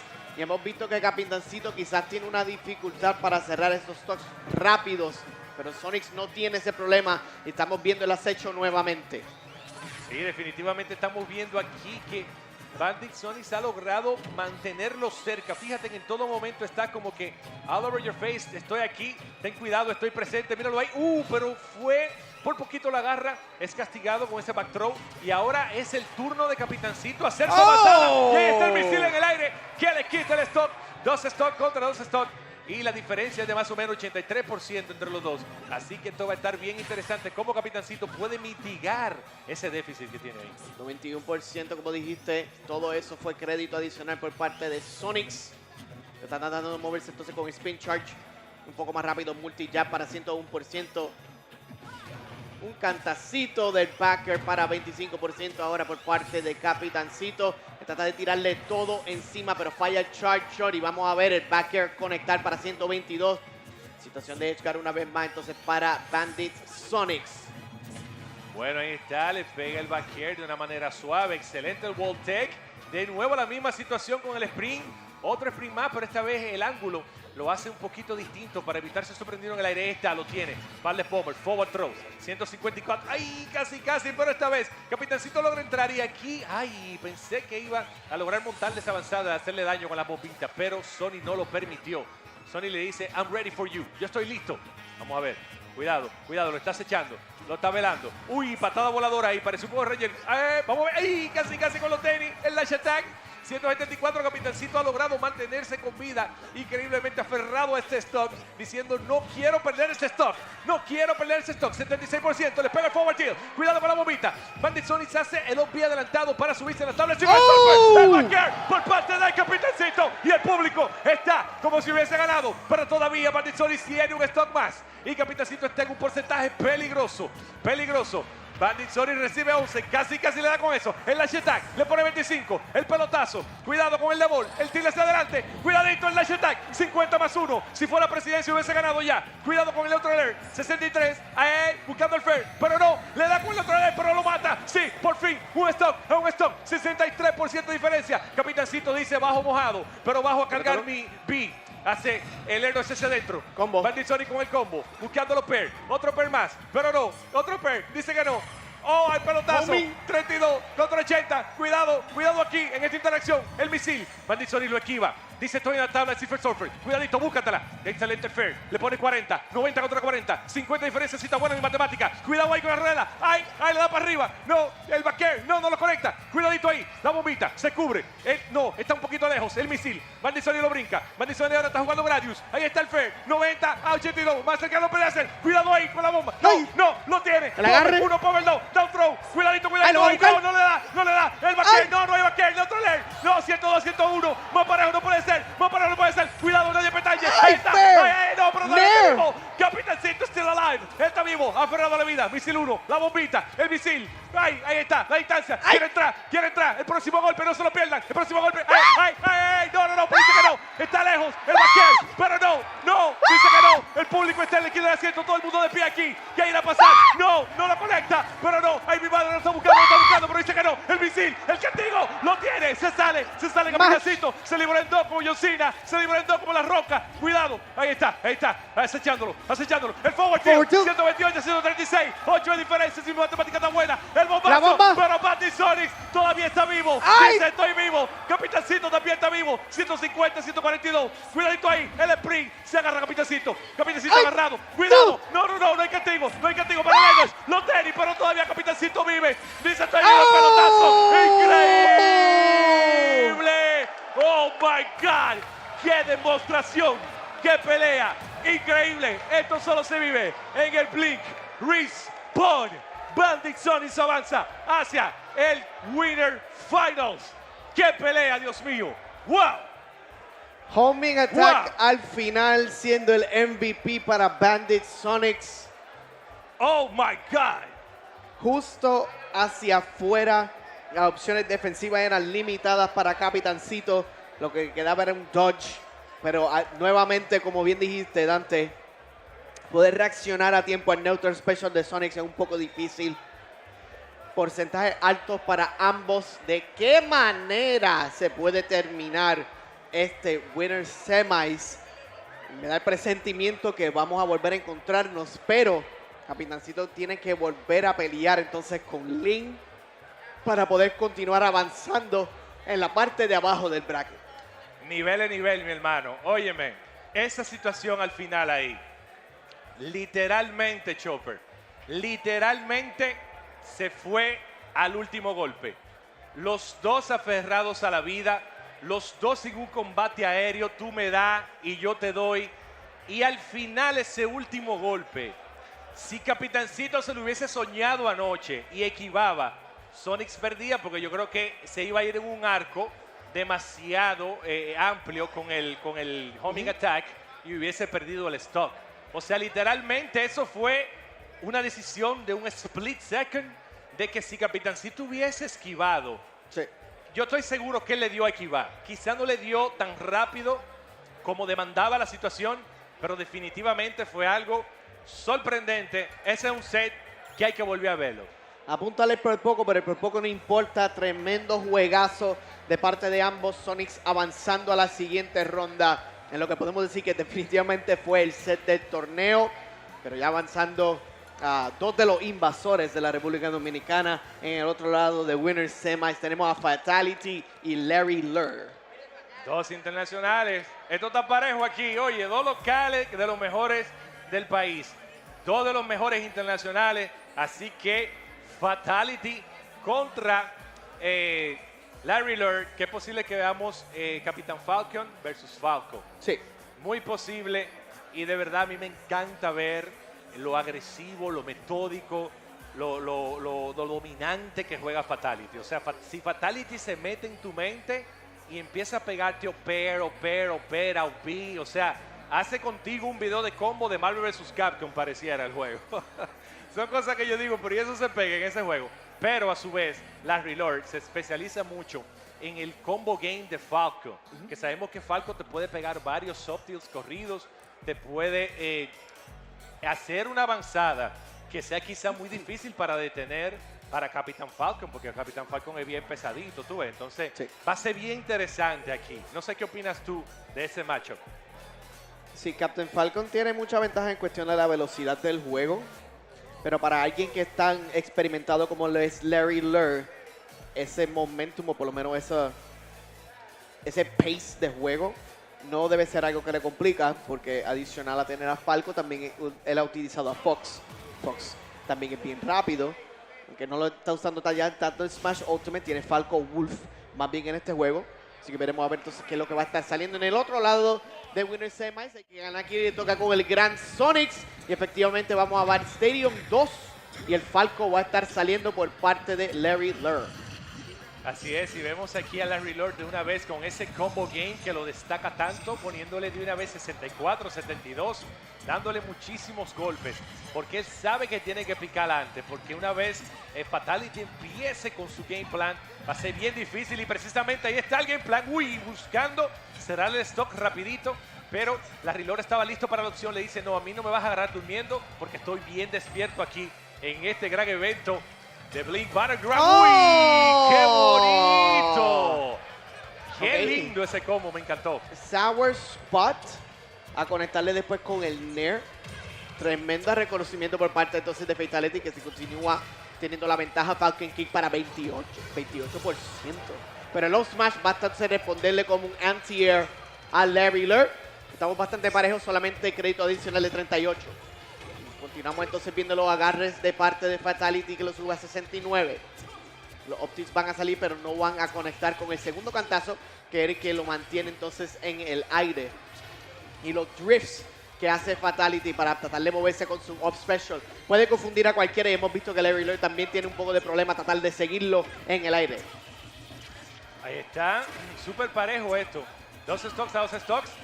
Oh, excelente el castigo para el up smash, que no se castiga tan fácil como parece ese up smash, porque el recovery es bien rápido y el chill stone que hace también es bien particular, así que hay que estar bien atento a eso. El back air, súper parejo, 100% contra 100%, y el down tilt Ya van 2 veces que le pega lo mismo ahí, así que va a tener que ser más cuidadoso Larry Lurr cuando quiera utilizar esa herramienta para volver al stage, para no ser sorprendido nuevamente con ese down tilt que ha sido letal las 2 veces. SSBU al backer, y esto está justo como empezó, 0% contra 0%, con 3 stocks, con un stock cada uno.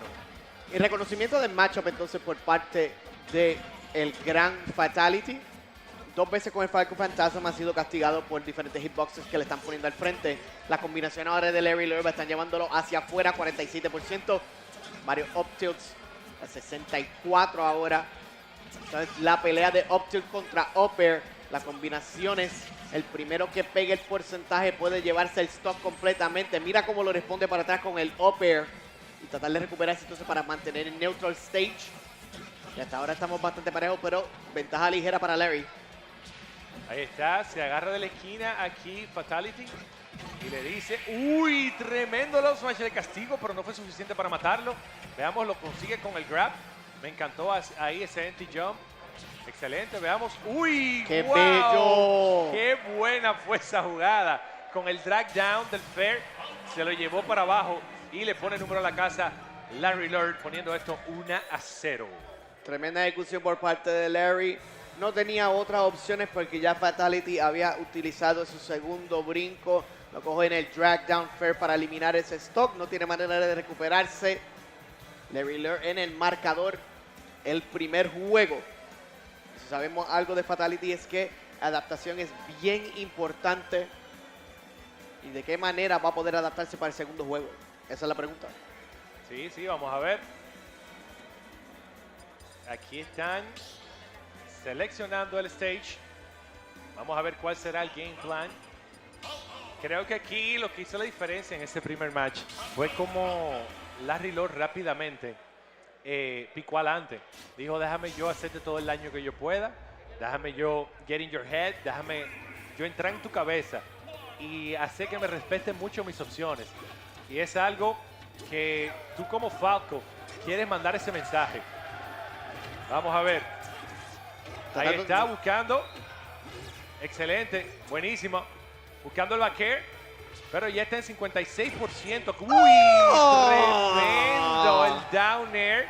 Y Larry Lurr saca una ventaja bien importante rápidamente en este segundo juego.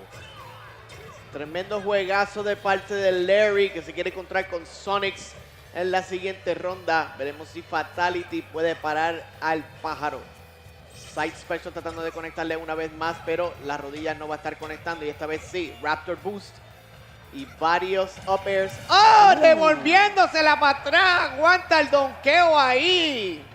Le dice como que tú me das con el taquito, yo te voy a dar con el taquito también de esta bota que yo tengo puesto ahora mismo. Le da con la cola. 2 up airs. Cuidado ahí. Down throw a dash attack. Charging Star, como yo le digo, ese dash attack o el ataque de Capitán América. Ahí está el punish con el up throw o el up air. 115% le pone. Y el back air en combo breaker le dice, no, a mí tú no me vas a hacer secuencia de up air, no. Yo te pego tu back air ahí mismo. Qué duro da ese back air de parte del Falco. Utiliza up air, up tilt, 2 up airs para 48%. Raptor Boost le va a estar contestando para atrás para 60%. Los últimos cantazos del fair son un poco difíciles de poder esquivar si no te lo estás esperando. Pero buen trabajo entonces por Fatality. Acumularle el porcentaje, pero a 64% de crédito adicional. Larry Lurr está buscando eliminar esto y llevarse este segundo juego también. Ahí está buscando pescarlo con ese down air. Creo que está utilizando mucho el Charging Star, el dash attack. Tiene que ser cuidadoso porque el punish es muy fuerte. Ahorita se lo castigó con un up smash y también se lo estaba castigando con el up throw. Ahí le pegan 3 lasers. Y muy bueno el air dodge para evitar el castigo con este back air. Así que ahí está, se agarra de la esquina aquí. Bueno, situación peligrosa. Veamos, logra agarrarse de la esquina. Uy, back air para cerrar el stock de una manera convincente.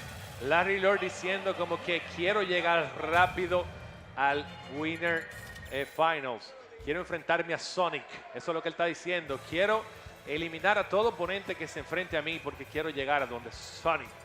Estamos viendo que la velocidad del juego de Fatality no está haciendo ningún tipo de daño a como Larry Lurr está viendo el transcurso de los matches. La experiencia que ha tenido durante el transcurso solamente de Smash Ultimate, sino también de Melee, que es un juego un poco más rápido de lo que estamos viendo, adicional a otros juegos, pues entonces ya se está viendo la experiencia y por eso ya sabe cuáles son las opciones que Fatality está tratando de ir. Ya para el juego número 3, quizás veamos el primer 3-0 de la noche. Vamos a ver, Kalos va a ser el pick para Fatality, tratar de sobrevivir lo más posible y tener más espacio para poder lidiar con Falco. Bueno, ahí está de una vez el combo game, le propuso ahí 2 up tilts y hace Erdo echarse afuera diciendo como que déjame quitarme para que no me sigan dando, que me están cocoteando heavy. Ok, Raptor Bruce hacia upper, ahí le da con el pico, le da con el ala, le está dando con todo aquí. Uy, excelente el up tilt al backer y definitivamente Larry Lurr, uno de los competidores que más combos pegan aquí en esta gran competencia, señores, de Blink Respawn. Conectándole contundentemente también, simplemente llevándoselo enredado con Falcon Phantasm. Y los últimos cantazos con la puntita de las botas. Con el up smash se lleva entonces la primera sangre. En 129%, Larry Lurr tiene que buscar ese stock lo más rápido posible. Efectivamente va a utilizar el Fair para hacerlo. Es bien incómoda la situación de recovery para Fatality, porque hay un problema aquí, es que ese Fair de Falco es dura demasiado tiempo activo, entonces puede agarrarle el recovery de una manera fácil, así que tiene que ser cuidadoso aquí de no caer en esa situación.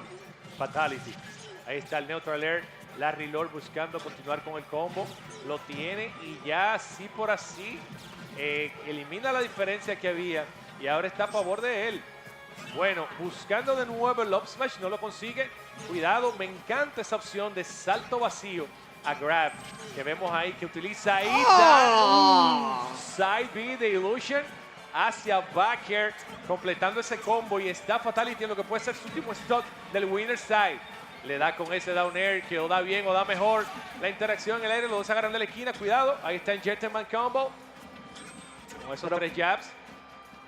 Cómo lo frena también con el Neutral Special, utilizando los lasers porque sabe que Fatality está moviéndose hacia adelante o hacia atrás, simplemente acumulando el daño y parándolo entonces el momentum. Backer para 57%, recuperación simplemente lo va a decidir respetar, ya que se encuentra en porcentaje bastante alto. ¿Cuál va a ser la agresión ahora? Simplemente el Nair.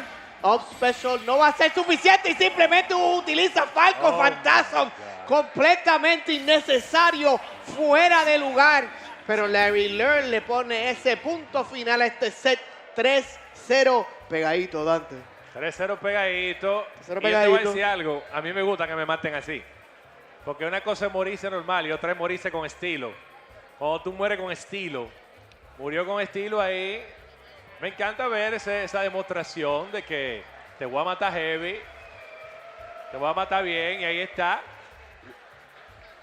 Larry Lurr avanza hacia Winner Final, pero Fatality aún no es todo lo que vamos a ver de él, porque ahora va a estar en el loser side y lo vamos a estar viendo batallando en este gran evento Blink Respawn. Nos vamos a una pequeñita pausa y volvemos en breve.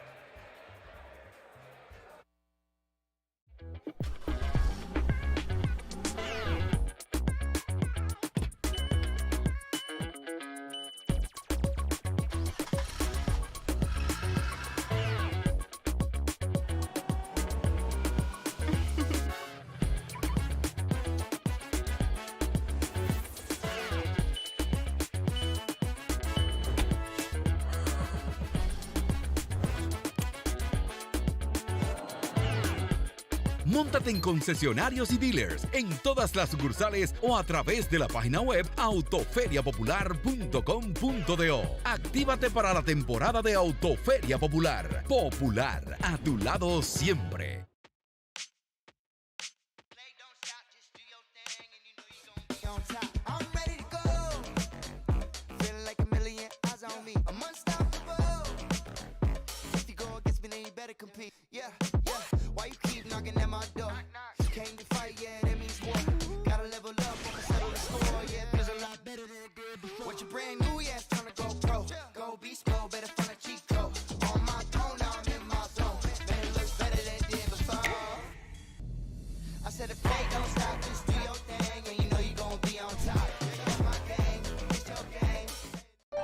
Este es un tomate fresco. Y al igual que él, su papá, y el papá de su papá, y el papá del papá de su papá han estado en una pizza de Pizzarelli como la que te puedes comer hoy. Lo bueno no se pone viejo. Pizzarelli cumple 40 años haciendo una pizza artesanal, con tomates frescos y masa hecha a mano. Pizzarelli, 40 años como el primer día.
There's no doubt, gotta get out of this small town. You took my heart from me, now you're everywhere I see.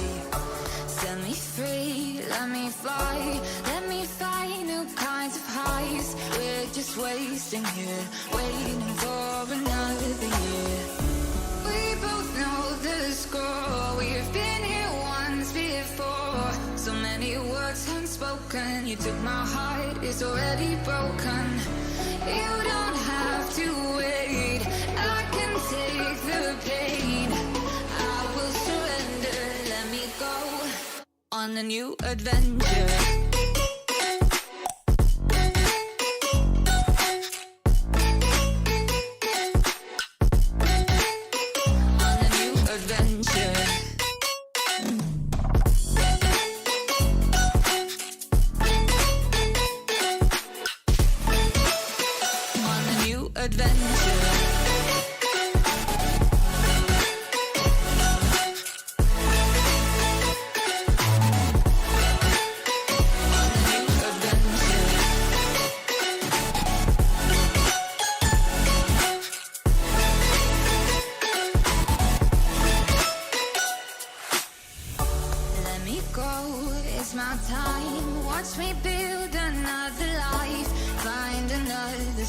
Explore the world and find my place.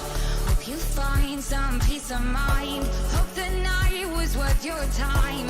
Threw my heart away, we won't see another day.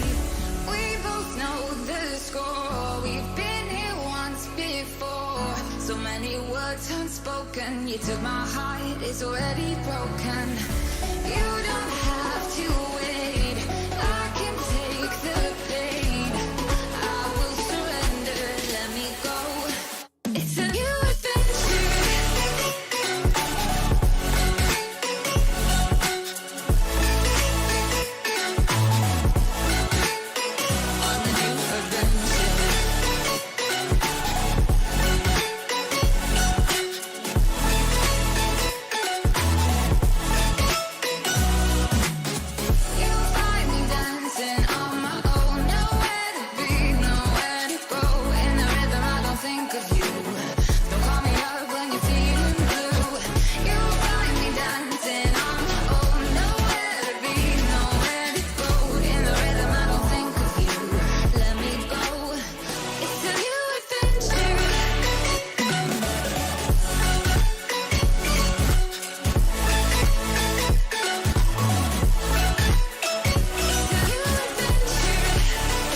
adventure.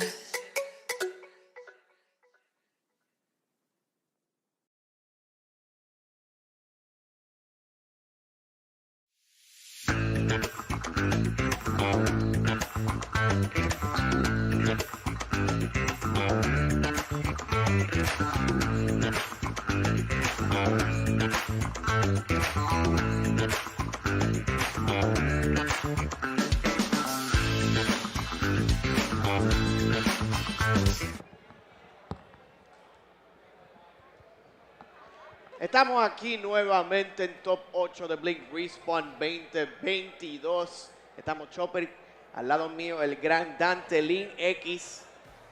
Un gran dúo para los últimos 2 matches que tenemos por ahora, porque después ya vamos a estar relevando la acción para Rodney y Max Ketchum.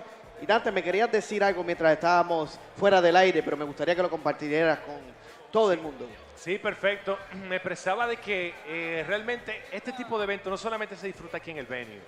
Este tipo de eventos se puede disfrutar usted en su casa viéndolo por stream. Y en el momento que hicimos la pequeñita pausa me escribieron muchas personas, que son personas incluso que ni ya, o sea, son dominicanos ausentes, que están en los Estados Unidos, que están disfrutando el evento como si ellos estuvieran aquí con el stream puesto en la sala de su casa y orgulloso de decir, ese es un evento dominicano, esas son mi gente, esos jugadores son amigos míos y de verdad que hay que darle su saludo a todos ellos, como por ejemplo Evox, que es un dominicano que está allá disfrutando del evento y que me dice que él viendo este evento se motivó y me dijo, Dante Ling, era la primicia que vengo con un equipo. O sea, él está viendo a los jugadores jugar y está observando cuáles no tienen firma para él engancharlo en su firmita y eso es importantísimo. Así que los jugadores que falten por jugar, tírenlo todo, que nadie sabe si le cae una firmita, ¿no, verdad?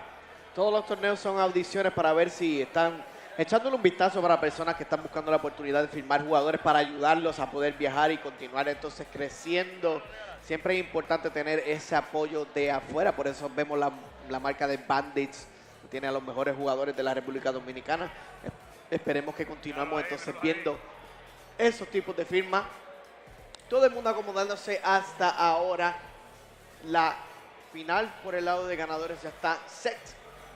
Sonix contra Larry Lurr. Lo que nos falta decidir viene siendo los semis, pero del bracket de abajo. Estamos viendo ya los competidores. El gran ganador de Mortal Kombat. Míralo, míralo, enseñando todo lo que se ha ganado aquí en Blink Respawn. Y vemos a su lado también otro competidor de diferentes categorías. Hemos visto durante el transcurso de esta noche Street Fighter, Mortal Kombat, Multiversus y todos esos juegos, Valorant, League of Legends. Pero cerrando con broche de oro con Smash Brothers Ultimate en el top 8. Simplemente esperando a que los muchachos se acomoden para continuar con la acción. Bueno, vamos allá. Es que, ¿qué te digo? Son muchas competencias que hemos tenido. Mira cómo la gente saluda ahí la cámara.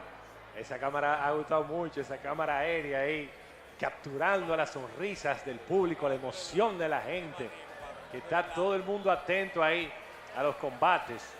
Y de verdad que estamos, entiendo que justo en el medio del top 8 en este momento, vamos a estar narrando estas 2 peleas tú y yo, después vamos a tener los casters internacionales para que se encarguen del top 4. Y creo que hasta ahora Smash no ha desilusionado. Creo que hasta ahora hemos tenido combates, justo como dijimos, que están definitivamente a la par de lo emocionante que fue las finales que tuvimos en Street Fighter. Y estoy seguro que en Smash, cuando viene a ver, o empatamos o ganamos. Sí. Dante, increíble. El próximo pleito, la próxima mano, tiene mucho historial en la República Dominicana. Yo quiero que le dejes saber a todos los que nos conocen por qué esto es tan importante. Y esto es Capitancito contra Sharpy. Capitancito contra Sharpy. Mira, los dos en algún momento han formado parte integral. Bueno, mira a la madre de Capitancito ahí en la cámara diciendo adiós. Y el gran Chaz también. Y el gran Chaz también. Mira, Sharpy y Capitancito, ellos en un momento han sido training partners también. De hecho, Capitancito le dice el vecino a él, porque como él vive cerca de Chaz, ellos se juntaban mucho a practicar ahí. Y definitivamente ellos los dos se conocen. Los dos saben el playstyle que tiene cada uno. Así que a mí me gusta ver este tipo de encuentros. ¿Tú sabes por qué? Porque ahí tú te vas a dar cuenta qué se le puede hacer a muchas de las opciones que utiliza Capitancito. Porque como es alguien que ha practicado mucho con él, sabe ya cómo lidiar quizás con esas herramientas. Porque mi Gunner, tú sabes que no es un personaje muy popular. Entonces mucha gente a veces no tiene mucho matchup experience contra él, ¿verdad? Entonces, en lo más seguro, Sharpy nos pueda dar un insight de qué se le hace a mi Gunner en esas situaciones. Va a estar bien interesante, como bien dijiste, compañeros de mucho tiempo se conocen el inside and out. Y el matchup de Incineroar contra Gunner es algo que no hemos visto muy frecuente a nivel competitivo alto, excepto en la República Dominicana, que son de lo mejor de lo mejor. Pero tenemos un Sharpy ahora mismo que se ha llevado a varios competidores enredados por el momentum que ha tenido por Losers Bracket. Número 1 de Puerto Rico en King, número 3 en la República Dominicana con Omar. Tratando de poner uno más en la colección con Capitancito. Es un jugador peligroso, especialmente para este torneo que se encuentra jugando caliente. Sí, sí, definitivamente. Y mira, Sharpy realmente, según tengo entendido, ha estado un poquito fuera de la liga competitiva, porque él está con temas de, tú sabes, ya cuando la vida de adulto te empieza a entrar, que ya tú no dispones quizá de tanto tiempo para poder dedicarse al juego. Entonces, él, me encantó verlo inscrito en el evento, porque hay ya unos cuantos eventos que él ha optado por no inscribirse, precisamente por eso, porque estaba un poquito, tú sabes, como que cooling off y eso, pero verlo regresar, hay veces que uno necesita esa pequeña pausa. Cuando tú haces esa pequeñita pausa y como que observas todo bien y como que viene como con una mentalidad nueva, quizás viene más fuerte que nunca. Y eso puede hacer la diferencia. Aquí lo vimos como pudo eliminar a Bandit Omar, que no es una tarea fácil. Así que vamos a ver aquí cómo le va contra Capitancito. Un poco de team kill para los dominicanos. Va a ser Sharpy contra Capitancito, Incineroar contra el Gunner.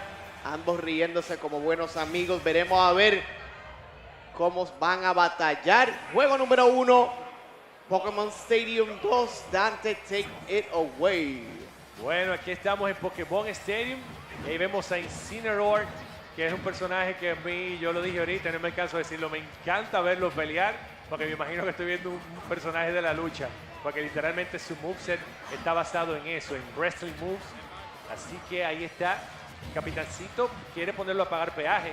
Eso es una de las cosas más fuertes que tiene Capitancito, en mi opinión. No sé qué pensarás tú, Chopper, pero definitivamente para mí eso es lo más fuerte que él tiene.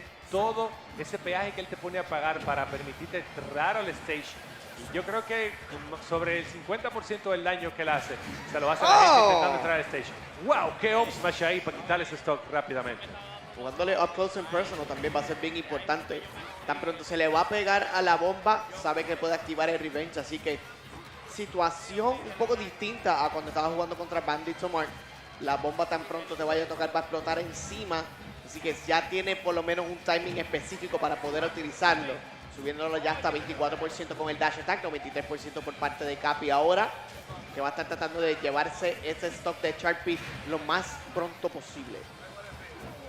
Así es, ahí está el Ariat, no hubo opción, se dejó conectar por ese golpe, le pega a la melliza y fíjate cómo así por así Sharpy tiene una ligera ventaja aquí porque tiene, ¡uy!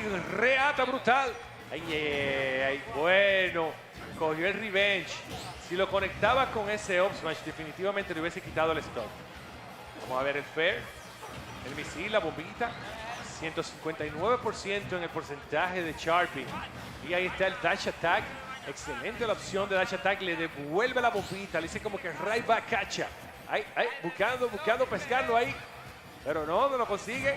Excelente el spacing por parte de Sharpy. Me gusta verlo como que manda un mensaje de que, oye, yo no estoy presionando botones a lo loco. Yo sé lo que estoy haciendo. Y ahí, en ese estrellón que wifió, le pegan tremendo back air para quitarle el primer stock.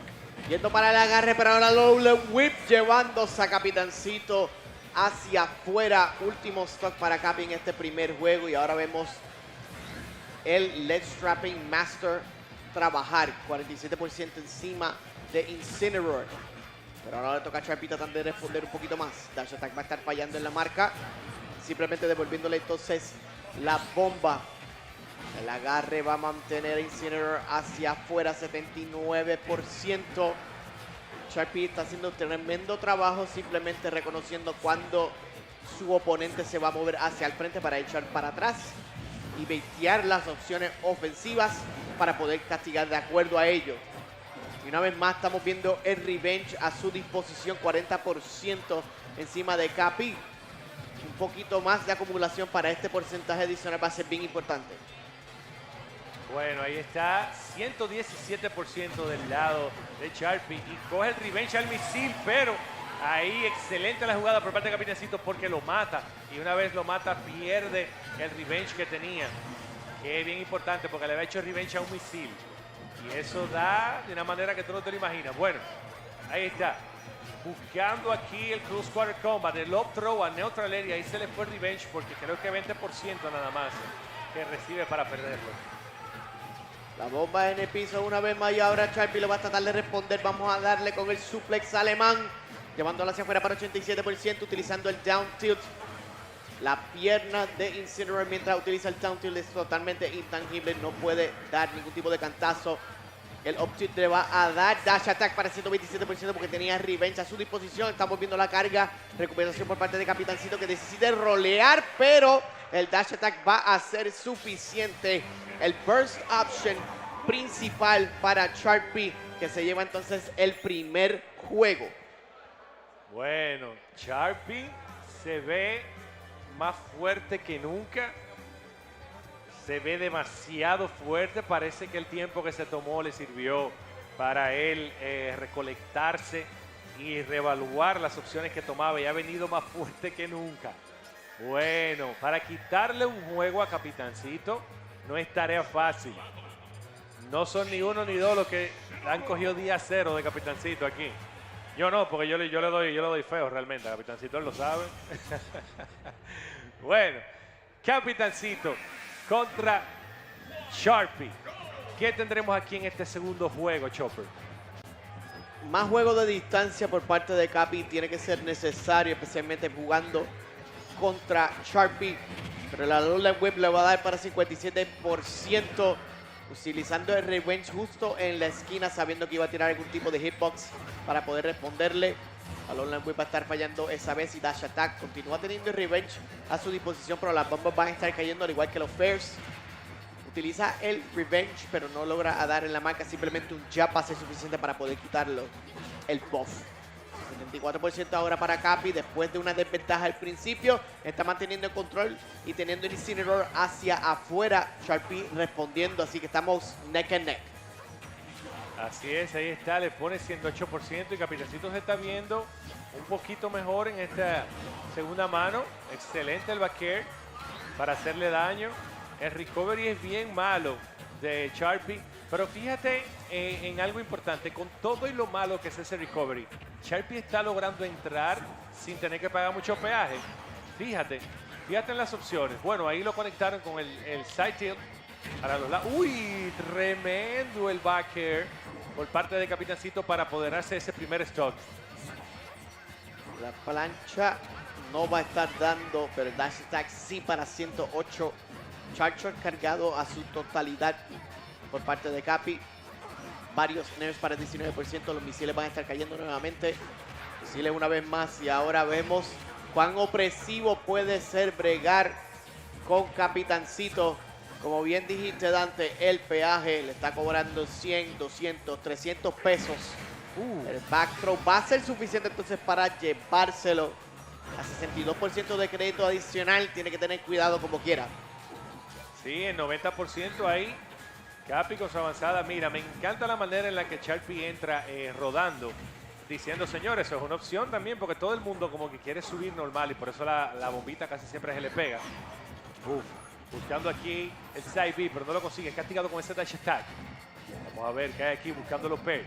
El lariat. Este lariat, la mayoría de jugadores se dejan sorprender de eso. No saben cómo lidiar con él. Y es algo que hay veces que es mejor dejarse pegar el hit para evitar que te rompa el escudo. Pero hay una manera, creo que saltando, de evitarlo.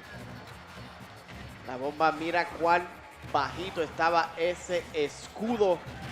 Con la presión que está dando Capitancito luego del dash attack, de llevarse ese segundo stock.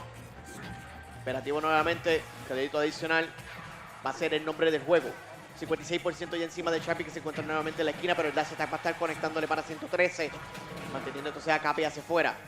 ¿Cuál va a ser la respuesta? Darkest Lariat no va a estar dando. Simplemente decide brincar. Capi anticipa, entonces utiliza el parry para llevárselo hacia afuera nuevamente. Está jugando de esquina a esquina, pero este grab, el mash de parte de Capi, siendo la diferencia principal. Si no, eso hubiese sido un stock con el back throw o el up throw. Masheó como el mejor ahí, buscando el pivot grab aquí Sharpy, porque quizá quiera hacer el backbreaker. Míralo ahí, ahí está, efectivamente. Eso es lo que quería pescar y lo consigue. Veamos aquí cómo puede cerrar esa diferencia, ese déficit de 104% a favor de Capitancito. Así que Sharpy tiene... ¡Uy, Dios mío! ¿Cuántos golpes le dio ahí? 2 golpes conectaron al mismo tiempo en combo. Le tira el forward tilt para devolverle su bombita. Pero Capitancito ya no estaba ahí. El misil salta vacío y es castigado con ese back air después que wifió el grab. Se agarra de la esquina Sharpy, lo tira hacia las cuerdas, reata. Cuidado, cuidado, 168. Le devuelve su misma mina, 68. Cuidadito, 178 para Sharpy. Un buen charge shot, le puede quitar ese stock. 195, todavía está vivo. Vamos a ver, se agarra de la esquina y todavía vivo el 203. ¡Oh! ¡Qué reconocimiento de la situación con el drag down del up air!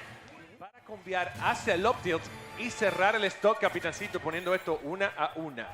No tenía muchas opciones de recuperación, así que tratando de caer en la plataforma lo más rápido posible. Como bien dijiste, drag down, up air hasta up tilt, frame número 5. De los mejores up tilts que tiene el juego en general. Empatando la serie 1-1. Bueno, estos juegos han estado súper close todos, bien pegaditos. Capitancito ahí hidratándose, súper importante eso, hidratarse. Y qué mejor agua que la de Planeta Azul para usted hidratarse, que es uno de nuestros sponsors. Al igual que Burger King, pedidos ya, Red Bull, B-Express, el Banco Popular de la República Dominicana, Pixarelli, Omegatech, Samsung. Todos estos patrocinadores, señores, que tenemos aquí de este gran evento, Blink Respawn. Juego 3 esta vez, ventaja temprana para Capitancito. Constantemente intercambiando la ventaja al principio del juego para ambos competidores. Vemos Revenge salir a la calle, 69%. Todavía no han tocado a Capi, pero tiene que tener cuidado porque el cantazo de Incineroar puede ser bien fuerte. Le están devolviendo ya el Revenge buff, no está disponible. Simplemente está tomando todas las opciones defensivas y las está leyendo como si fuese un libro. Efectivamente, ahora Sharpy tratando de dar algo de momentum. Simplemente vamos a acumular el porcentaje con el Side Special para 52%. Diferencia marcada para el principio del juego, Dante. Bueno, ahí está el grab. Esa opción de anti-jump a grab me encanta porque una de las mañas que tiene mucha gente que juega Smash es que quieren comprometerse cada vez que saltan. Quieren tirar un golpe y no es necesario. Tú puedes saltar sin atacar y caer. Mira cómo hace Capitancito ahí. ¡Reata! ¡Uy! Quedó vivo. Casi se le pierde ese stock, pero sube y le dice, oye gatito, ¿tú estás vacunado? Vamos a vacunarte con esta inyección. Sharp shot en la cara, llevándose ese primer stock del juego 3. Y buena respuesta por parte de Sharpy también, acumulándolo ya hasta 125%, pero ahora Capitancito tiene momentum a su favor. Tratando de mantenerlo a distancia, utilizando nuevamente las bombas para setear el porcentaje. Back air, llevándolo para 79%. El homing missile tratando de interrumpir la recuperación de Sharpy, de 156. El factor del peso de Connor es efectivo, excepto con ese fair. Acumulación de 90% a favor de Capitancito. Así es, y aquí está Capitancito que, como dijimos ahorita, parece que vio algo, ¿verdad? Vio algo porque está ganando aquí claramente. Una diferencia importante de porcentaje de casi 100%. Así que Sharpy necesita conseguir algo aquí. Necesita buscar la manera. Ahí está el Lariat. Míralo ahí, la opción que te decía ahorita del salto, que te puedes liberar saltando y castigarlo. Es algo que a veces los jugadores no saben, ya que el jump squat es bien rápido, out of shield, tú saltas ahí en 3 frames. Así que, utilizando esa opción, Capitancito, de conocimiento del matchup, aprovecha Recibe ese back throw, Sharpy. Veámoslo. Tírase las cuerdas. Reata. Le pone 51. Le pega el fair. Veamos otro fair más. Porque no quedó otro fair más. Van 3 fairs. Vamos a ver aquí si hay pisón. Uy, no fue necesario. Gracias a Dios que no le dio ahí porque se le hubiese dado, le hubiese ayudado a recuperarse. Y no tenía brinco, Capitancito. Su tremendo reconocimiento por parte de Sharpy. Varios fairs van a ser suficientes para llevárselo. Y la ventaja que tenía Capi ya es inexistente. Tratando de buscar cualquier golpe contundente para poder eliminar este stock lo más rápido posible. Pero Sharpy con momentum es peligroso. Y acumulación de porcentaje es algo que Incineroar no tiene ningún problema en lo absoluto. Fair saliendo para atrás para 198, 201%. Y ahora sí los últimos cantazos del upper. Importante para Capi no hacer el fast fall para el drag down, porque si no puede ser bien castigable por Sharpy. Me gustó el reconocimiento de situación de Sharpy, que él solamente le dio 2 pummels y le trayó de una vez, porque sabe que Capi es bueno machando botones para poder liberarse de los grabs. Uy, Barry, cuidado. Uy, buscando el dash attack, no lo consiguió. Quizá estaba buscando ver si rodaba Capitancito. Ha recibido ya 2 golpes. Creo que el próximo le quitaría el revenge. No, no fue suficiente. Todavía tiene el revenge. Vamos a ver. Definitivamente ese sí. ¿Se lo quitó ya? Sí, ya no tiene revenge. Y Capi lo está poniendo a pagar peaje. Todo ese porcentaje que le ha hecho de daño ahí ha sido de peaje, de no permitirle entrar al stage. Muy buena la opción de chocar, no presionar ningún botón para que choque, para que quede del lado derecho. Y le pasó por encima del escudo, casi lo agarra. Fíjate aquí como Sharpy frena en su avanzada, porque dice, oye, me ha dado 2 veces en el escudo y se me está poniendo chiquito el escudo. No puedo arriesgarme a que me vaya a hacer chill poke ahí. No mantener la atención una vez más. El forward throw va a estar saliendo por Capitancito, que pone la bomba entonces en el ledge. Sharp shot va a ser escudado por Sharpy. Bomba va a ser reflejada también. Diferencia bien poca, solamente 10%. No se espera el cross chop porque lo hace beefy up B. Tremenda opción por parte de Sharpy, que se encuentra en 120, diferencia solamente de 7%. Nos encontramos ya en la recta final de este juego, que se lleva ventaja para forzar entonces ese 2-1, el de la victoria. Misiles van a estar saliendo por parte de Capi. Back air va a estar fallando. Simplemente decide brincar por encima. Back air llevando a Capi hacia afuera. Llevándose entonces nuevamente la presión. Dash attack no va a estar dando en la marca. El fair moviendo a Capi hacia afuera una vez más. Situación de ledge trap. El fair casi fallando esta vez. Recuperación nuevamente. Reversal una vez más. Diferencia 134 a 155. Back air va a ser suficiente. Castigando el forward tilt para reflejar la bomba. Capi a ley de 1 para avanzar a la siguiente ronda. Así es, y pienso ahí que hubo un pequeñito error por parte de Sharpy porque se puso demasiado agresivo. Se tiró a buscarlo al aire, a buscar chime en el aire contra mi Gunner. Y eso inmediatamente, al él fallar, el castigo que intentó hacerle a Lurr Dodge, se comprometió demasiado. Y ahí Capitancito logró entrar al stage y tomar la ofensiva y lograr quitarle ese último stock. Pero es lo que te digo, estos juegos se están yendo todos a prácticamente last hit. Eso estuvo ahí bien pegadito. 2-1, ya esto es match point para Bandits Capitancito, quien es de los favoritos para quedar top 3 en este evento. Juego número 4 ahora. Sharpy ha desafiado toda expectativa llegando hacia este punto. Quizás forzar ese juego número 5 es exactamente lo que necesita para continuar ese momentum hacia posiblemente llevarse la victoria. Y estamos viendo la agresividad de Sharpy salir nuevamente, conectándole con todos los cantazos posibles, 96%. Diferencia solamente de 6. Dash attack ahora casi empate, diferencia de solamente 0.4. Pero nuevamente el peaje de Capitancito es caro. Y mientras más porcentaje acumule, peor va a ser para usted. Despejándole la bomba ahora. Y ahora le van a estar dando para atrás. 131%. Situación de ledge trapping una vez más. El Capi está empezando a dominar un poco más el stage. Sí, estamos viendo un Capitancito mucho más sólido ahora. Mucho más decidido, como que peleame a ese rango. Ahí está la reata. No será suficiente. no será suficiente. Utiliza 2 fairs para poder acercarse más hacia el stage. Creo que el forward throw será suficiente. Sí lo es. Y Sharpy en una pequeña ventaja aquí.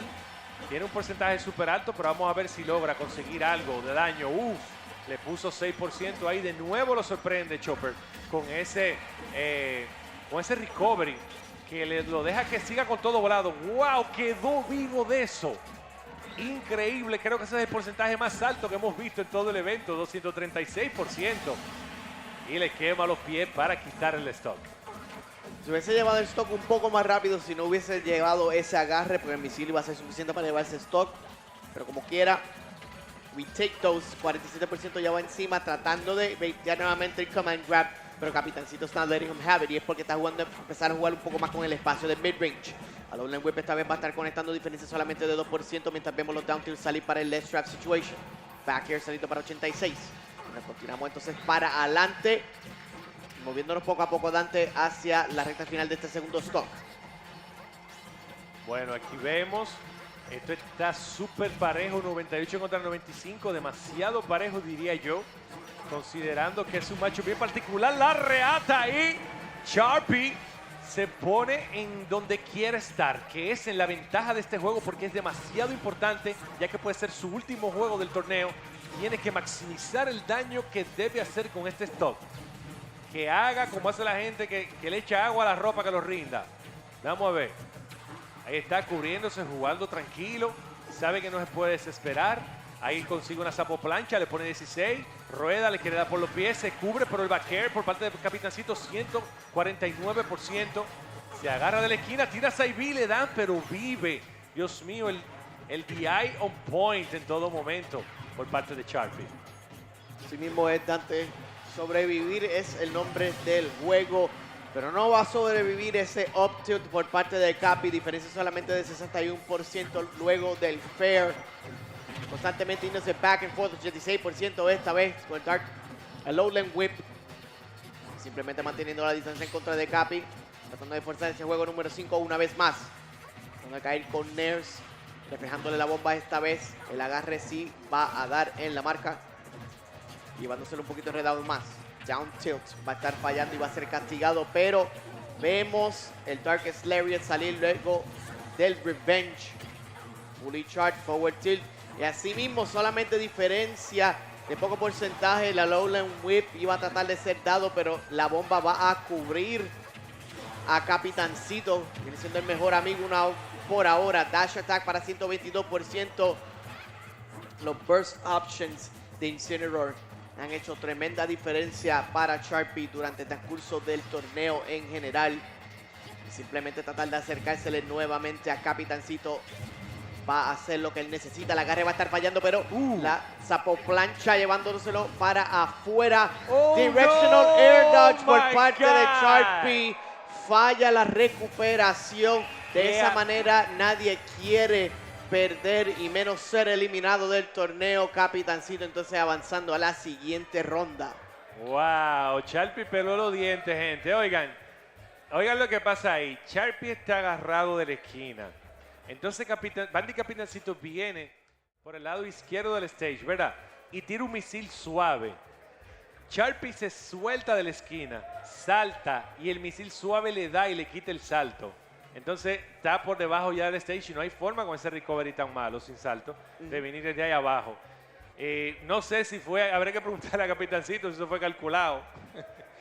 Es igual que los Main Snake, que siempre dicen que todo fue calculado, pero fue a su favor and we take it. ¿Verdad? Sí, por lo menos para los homing missiles específicamente, usualmente Capi cuando lo va a estar tirando para la recuperación es para tratar de interrumpirlo cuando está en este ángulo, como que si está el ledge un poco más arriba, pues entonces puede tirar los homing missiles. Quizás sí fue a propósito, pero como quiera que sea, a W is a W. Y Capitancito entonces avanzando a la siguiente ronda, entrando ya al oficialmente el top 4 del torneo. Así es, así es. Avanza hacia el top 4. Y ahora vamos a estar viendo una peleita buena. Larry Lurr contra Fatality. Digo, Ling, perdón. Ling contra y Fatality. Ling y Fatality. Esa fue la Sí, que... eso es lo que estaba diciendo, Me tranquilo. gustó demasiado la pelea ahorita, la quería repetir. Sí, claro, pero eso lo vamos a tener ya. Larry Lurr contra Sonix próximamente cuando tendremos a Rodney y a Max Ketchum entrando para el top 4. La última clasificatoria para ese mismo top 4 vienen siendo los dos caballeros que van a estar aquí presentes, Ling y Fatality. So Captain Falcon contra Peach. Oye, va a ser buena esa pelea. Buena. Wow.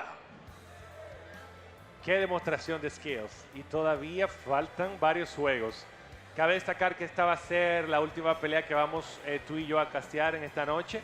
Después le vamos a dar la entrada a dos casters internacionales, que son Rodney y Max.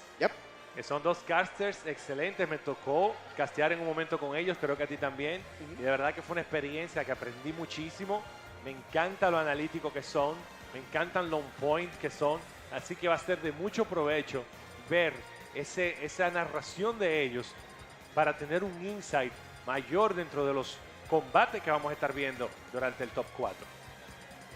La élite de la élite, porque para eso estamos, para el top 4.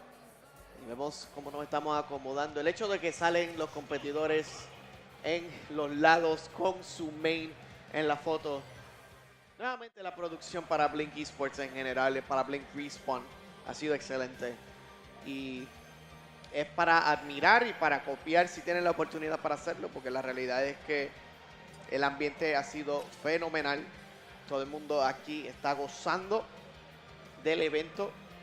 Vamos a ver entonces cuál va a ser de dos invasores el siguiente pleito y la siguiente mano.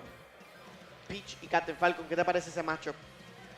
Oye, me parece bien particular porque creo que Capitán Falcon la puede juglear mucho a ella, puede mantenerse jugleándola, pero así también Peach puede pegarle combos bien fuertes. Y también, como el recovery de Falco es un poquito particular, por no decir malo, ¿verdad? Tiene que tener mucho cuidado con los turnips en el aire, porque si le pegaron uno, definitivamente lo van a limpiar. Así que creo que esto se va a definir en si Ling logra sacarlo del stage o si Fatality logra mantener ese combo game agresivo y quitarle el stock rápidamente. Muerte súbita para ambos competidores que ya se están seteando. El que pierda de aquí queda eliminado de la competencia. Y el que gane está con una cita. Tiene una cita con Capitancito en la siguiente ronda. Vamos allá. Game number 1. Ling contra Fatality. Así es, los dos son jugadores internacionales, no de Puerto Rico, otro de los Estados Unidos. Así que vamos allá. Uy, tremendo el forward smash. Y ahí está precisamente a lo que me refería. Se va a mantener haciéndole daño para no dejarlo subir. Así que esa situación de desventaja es bien peligrosa para Fatality. Volviendo entonces para los vegetales, trata de recuperarse esa vez, pero se decide mover para el Blast Zone porque no tenía manera de poder recuperarse ya que había perdido su segundo brinco. Command Grab, así que los floats de Ling no van a ser tan efectivos porque van a tener eso disponible en el aire. Así que va a tener cuidado con respecto a recuperación. Ahí está, se agarra de la esquina aquí Ling. Veamos. Muy bueno el air dodge para evitar el... estaba quizás buscando pescar un posible air dodge para agarrarlo con el up B. Ahí está neutral air stop, a jab. Buscando aquí conectar. Me encanta ver los short hops que está dando aquí el Ling para tener un mejor spacing en el match. Como quien dice, mira, qué buena la opción. Como que no me vas a sorprender con eso porque estoy listo para tu opción. Ahí creo que no tiene salto. Cuidado ahí en la esquina. Le están poniendo a pagar muchísimo peaje aquí a Fatality. No lo quieren dejar subir. Le dicen la entrada está prohibida. La acumulación de porcentaje ha sido fenomenal por Ling. Recuperándose ya a puntual por poco, por lo menos, para poder darle. Reconociendo la distancia, Dash Attack va a salir para Fatality para llevarse entonces ese primer stock. Lo importante va a ser parar ese momentum para Fatality tan pronto le dan un cantazo en los porcentajes más bajos. Sí. Así es, vamos a ver. Neutral Air buscando conectar con otro Neutral Air. Quizá quiere cerrar el stock. El back air le dio suave, por eso no lo mató. Veamos, se mantiene en el centro del stage aquí. Ling utilizando sus herramientas. Muy bueno ese Neutral Air que le está pegando. Uy, buenísimo el back air, pero se mantiene con vida aquí Fatality. Wow. Efectivamente, Nair sí va a dar. Y muchos de los cantazos que está recibiendo Fatality han sido con sour spots. Y es parte de la razón por la cual ha sobrevivido por tanto tiempo. Tras 55% luego de esa combinación tirándole entonces down throw backer para cerrarlo. Va a ser bien importante entonces para Ling continuar acumulando ese porcentaje y no caer en las trampas de Fatality como lo está haciendo ahora. Constante utilización del up air, down air, enviándolo para el lado. Tiene que tener cuidado con el backer. Ahora command grab para 118%. Situación un poco precaria para Ling si no para el momentum del Captain Falcon.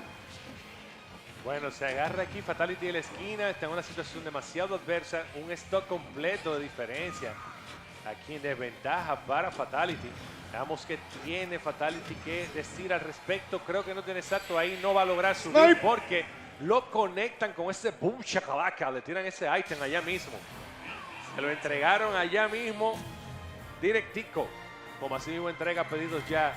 Esos pedidos. Directico allá mismo. Que es uno de nuestros patrocinadores también.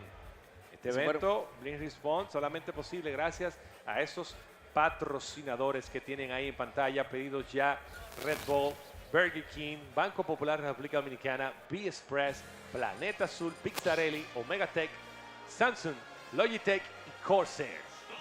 Incluyendo a pedidos ya, como bien dijiste, B-Express, Red Bull y Burger King. Otros de los auspiciadores que tenemos disponibles para Blink Respawn 2022. Nos encontramos ya en juego número 2. Adaptación va a ser el nombre del juego y nos encontramos en Town and City. Ahora va a haber más espacio horizontal para poder moverse esta vez. Las plataformas no van a ser tanto factor para poder moverse alrededor tampoco. Curioso por el pick del stage, ¿qué te parece? Bueno, este stage pienso que quizá él lo pone porque como tiene las plataformas, él puede aquí quizá convear mucho con esos up airs. Entonces ahí está, míralo ahí. Uy, buenísimo. Up air, up B. Me gusta. Y muy inteligente la manera en la que... Nair 1 a Knee of Justice. La rodilla de la justicia.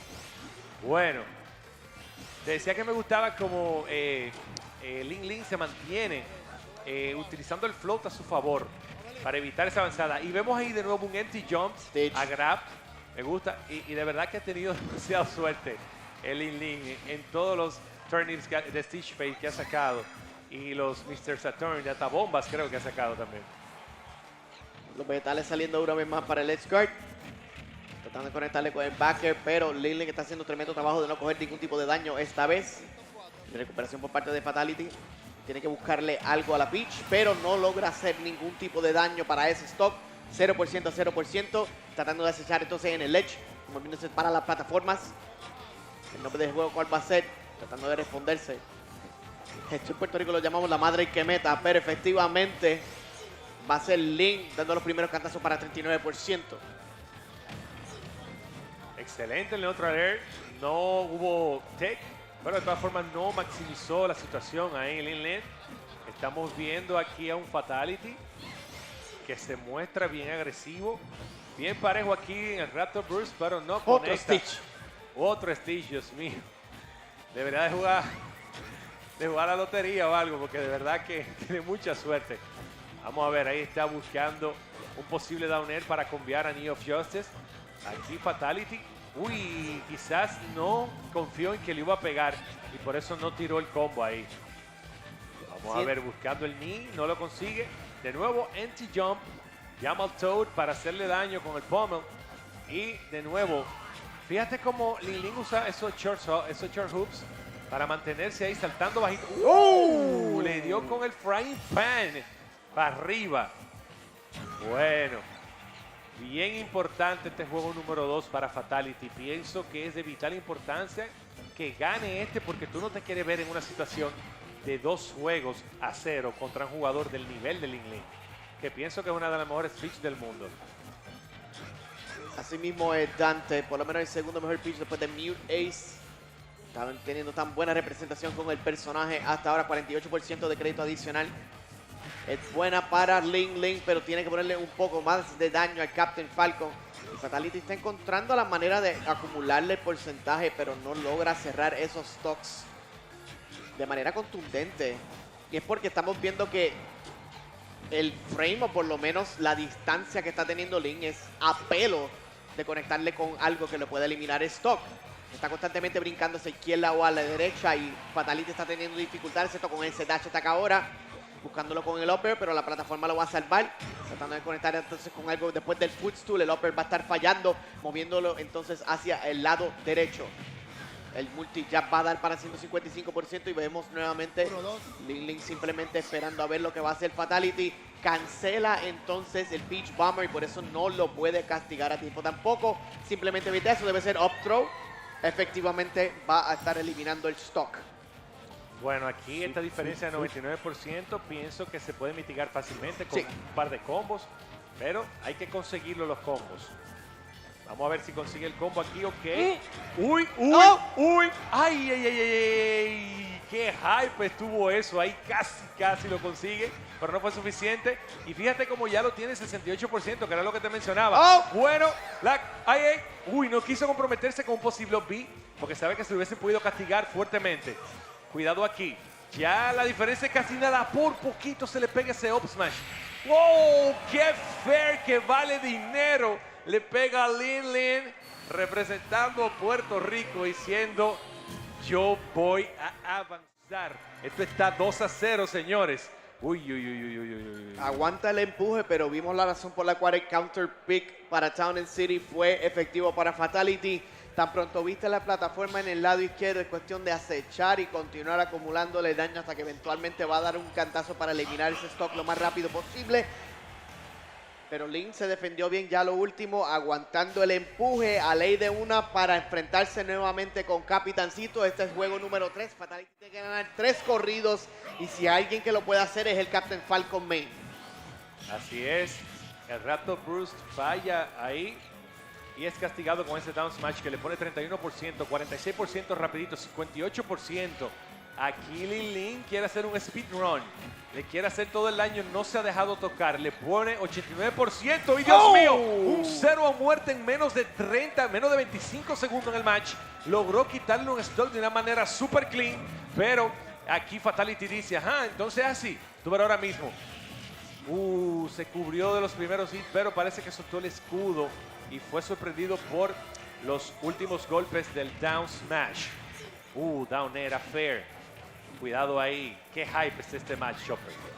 Ahí está tratando de coger esos ITG uppers también. Y los multi-hits están haciendo mucha diferencia, especialmente para el matchup contra Captain Falcon. Mientras más tiempo vaya a tener esos hitboxes activos, menos tiempo para Captain Falcon poder reaccionar.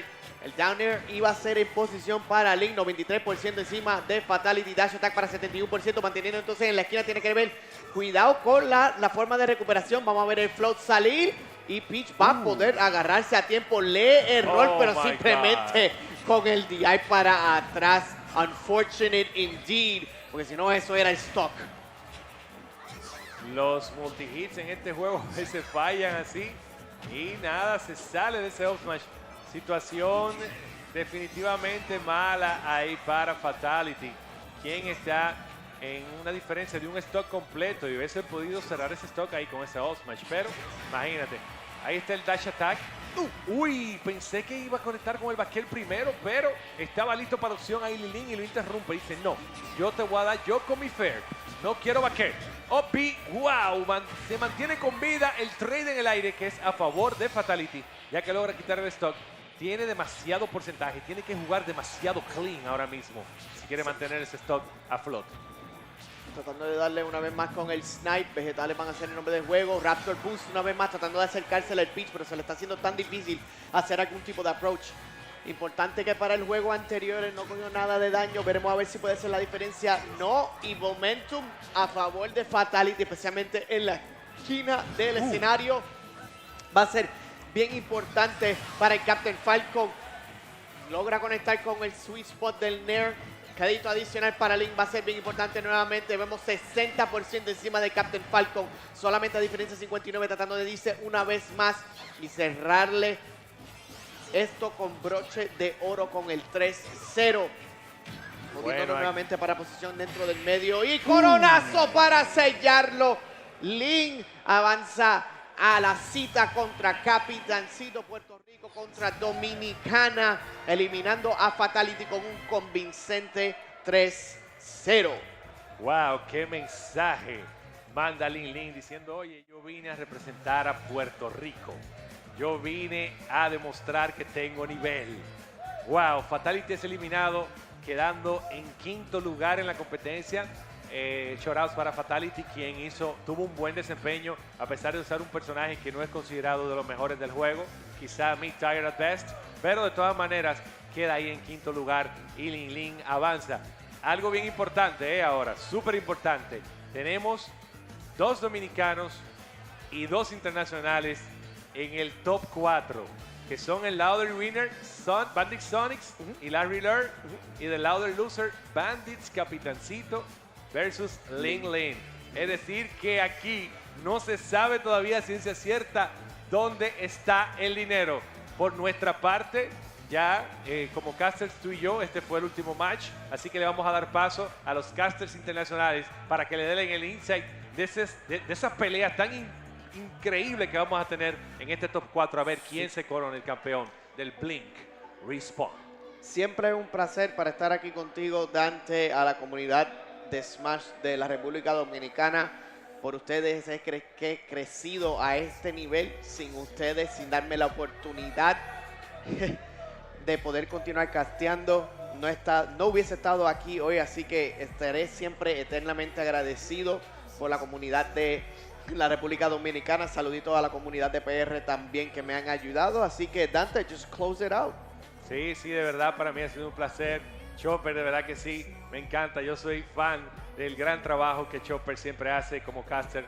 Gran ser humano, muy profesional, muy humilde. Y nada, señores, nos vamos a una pequeñita pausa y no se muevan de ahí, que viene el top 4 de Super Smash Bros. Ultimate de este gran evento. Blink Respawn.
There's no doubt, gotta get out of this small town. You took my heart from me, now you're everywhere I see.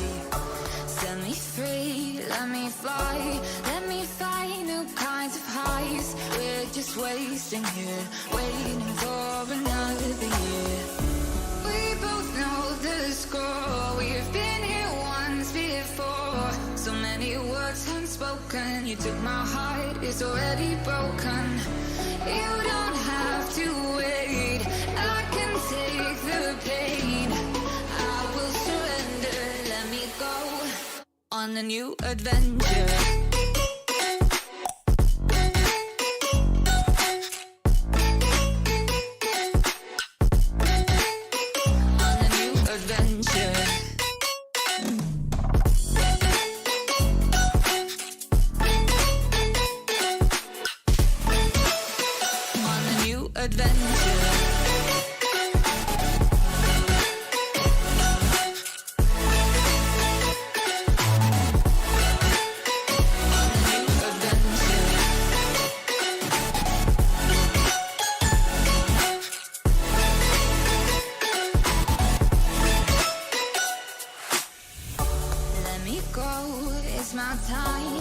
watch me build another life, find another space, explore the world and find my place.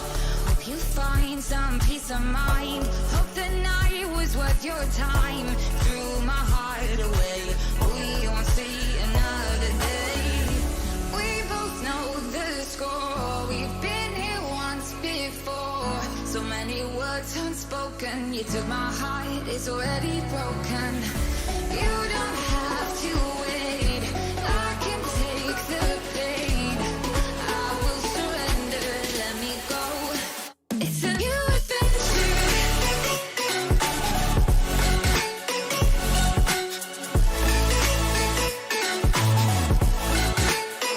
On the new adventure.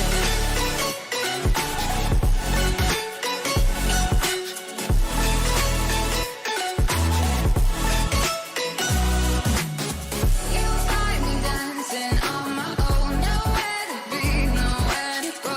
In the rhythm, I don't think of you. Don't call me up when you're feeling blue. You find me dancing on my own. Nowhere to be, nowhere to go. In the rhythm, I don't think of you. Let me go. It's a new adventure.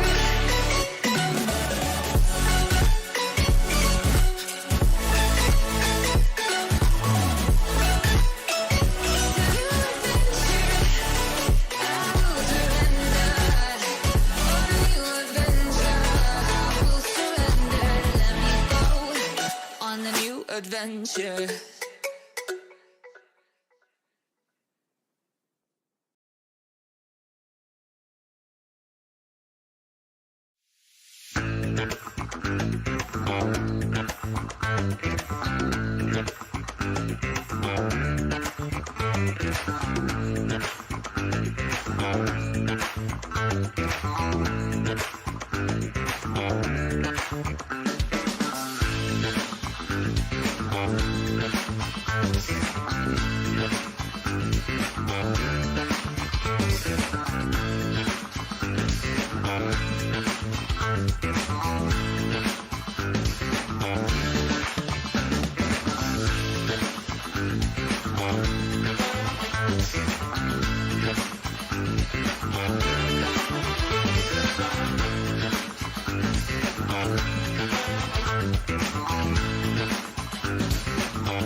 And there it is. Top 4 Blink Respawn 2022. Santo Domingo, make some noise. What's up?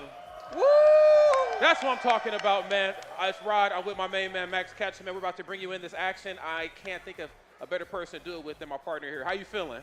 I'm feeling good, man. ¿Qué lo que, Santo Domingo? That's what I'm talking about, baby. It's going to be hard to follow up after such a fire Spanish cast. But you know what? We had to swap it over to English just for the top 4. We got some of the best players, not just in the building, in the whole world. That's right. No doubt about that, man. We got some legends still here on the sticks. Of course, Sonix still sitting real pretty. And then, of course, we got the legendary Larry Lurr. I'm so excited for that. Yeah, yo, this is going to be a winner's finals for the books, man. Sonix, he has been on an absolute tear as of late. This man went into the pandemic era very strong, for sure. But he came out of it one of the best in the world. I would say a shoe-in on anybody's top 10, already qualified for Panda Cup, CEO 2022 champion. You name it, this guy's probably done it. But Larry Lurr, he's been around the block quite a few times. I think that's a bit of an understatement. One of the best in the world, 4 Smash games in a row. Kind of having a bit of a renaissance period here in Ultimate since making the switch to Falco. And he's still got the wolf in the pocket, best believe. Yeah, but don't get it twisted. Falco's going crazy. Falco is definitely going crazy. And, of course, has the Wolf, still has the Fox in case he's feeling a little froggy. And then last but certainly not least has the Mii Brawler. But I don't think we're going to see any of that, of course. And can't take anything away from Sonix as well, too. Like you said, been on an absolute tear this season. Did well at first attack as well. I mean, won the whole damn thing. I'm pretty sure at that point he was overqualified for Smash World Tour points, but why not just put the cherry on top for old time's sake? So clean stuff right there. Very curious to see what this is going to bring us. I mean, of course, this is like a bit of an old guard versus new guard type of matchup. I think Larry Lurr might be the oldest person in the Ultimate community. Like, I don't think there's another Ultimate player who's been around longer than him. I think it's like, what, 2005 or 6 at this point? So definitely the most seasoned of all the vets, but Sonic's a part of that new class, turning it up. This is going to be a great one. Definitely the oldest active competitor, oldest contender for the PGR, and that's so impressive, man. That's an inspiration to guys like you and me, man. So definitely wishing Larry the best of luck. He's gonna need it, man. Sonix, I just got a couple games with him backstage, but Jesus Christ, this guy is good. I could barely lay a scratch on him. But of course, it's not me that he's fighting. It's not a commentator, it's Larry Lurr. So we're going to see exactly how this one shakes out. Falco with some of the craziest combo game in Ultimate. That's really his calling card in this game. And we'll see if he can get those key openings against a guy like Sonix, who's very hard to hit. Yes, very hard to hit and very hard to pin down. I think when it just comes to overall terrain and landscape of all the legalized stages here, they both get a lot off the platforms. They're both looking for similar things when platforms aren't exist on FD. So, I mean, they're both kind of approaching this matchup with a similar idea in mind, though I think a big key factor to take into consideration is that Falco does have laser. So for some of those standoff situations, I could use that to try to kill Sonic's momentum and make him maybe think twice before charging in. But that, again, is still a task within itself because Sonic, I mean, that character can burst in on anybody's range as like one of the best characters in the game. And you know what, man? It's not even going to be the Falco. Larry actually starting off this set with the Wolf. I like this choice. You have the laser to control, spin dash a little bit more, make sure that ground is dangerous for him to just run around and do his thing. That's what Sonic likes to do. That's what Sonix likes to do. That's right. Both kind of taking a page out of each other's book right here, but the way this story is kind of playing out, Larry Lurr looking like the author, the illustrator, and everything else in between. Great down tilt, gets the 1-2-3 job, of course, trying to keep this match towards center stage. As good as Sonix can ledge trap, Wolf can do it pretty well too. All right, so far this match going the way of Larry Lurr, up about 50% here. Gonna see him shoot the gun. Wow, Sonix trying to check his shield with the jab. Larry immediately responding, not even giving him the respect of the mix-up that he could have used there. Wow, catches the ledge jump with back air. All right, Larry off to such a hot start here. But easy come, easy go is the name of that saying. And I mean, as great as Wolf is on the ground, when he leaves those feet, he is in some real trouble. Sonix right now, great corner control. Nothing off the back here right there. A couple whip grab opportunities. You don't want to keep going for that. That could come back to bite you. Yeah, we talk a lot about how good Sonic is in the neutral, but dude, off the stage, this character is a demon. I feel like Larry is gonna get headhunted super hard by Sonix the second he gives him the opportunity. Oh, not able to link the second hit of the up air. Unfortunately, one of the less reliable moves in this character's kit, which kind of sucks because he really needs it in a lot of spots. Yeah, he certainly does. Oh my God. Definitely needs a little bit of percent on the board for himself as well too. Larry Lurr right now, man, 106 and showing no real signs of slowing down. Love the threat of that fall away there in the corner. You go on that platform, I got you covered. You decide to approach a little too haphazardly, that thing will cancel on the ground and I'll be able to beat you back down again. Sonix right now playing really safe though, has the ledge, goes for a neutral, get a solid read right there on Larry. Larry just holding down the ledge so patiently, gets grabbed though, the up smash going off a little bit late or a little bit early, I'm not even sure. Late for the second hit and early for the first one maybe.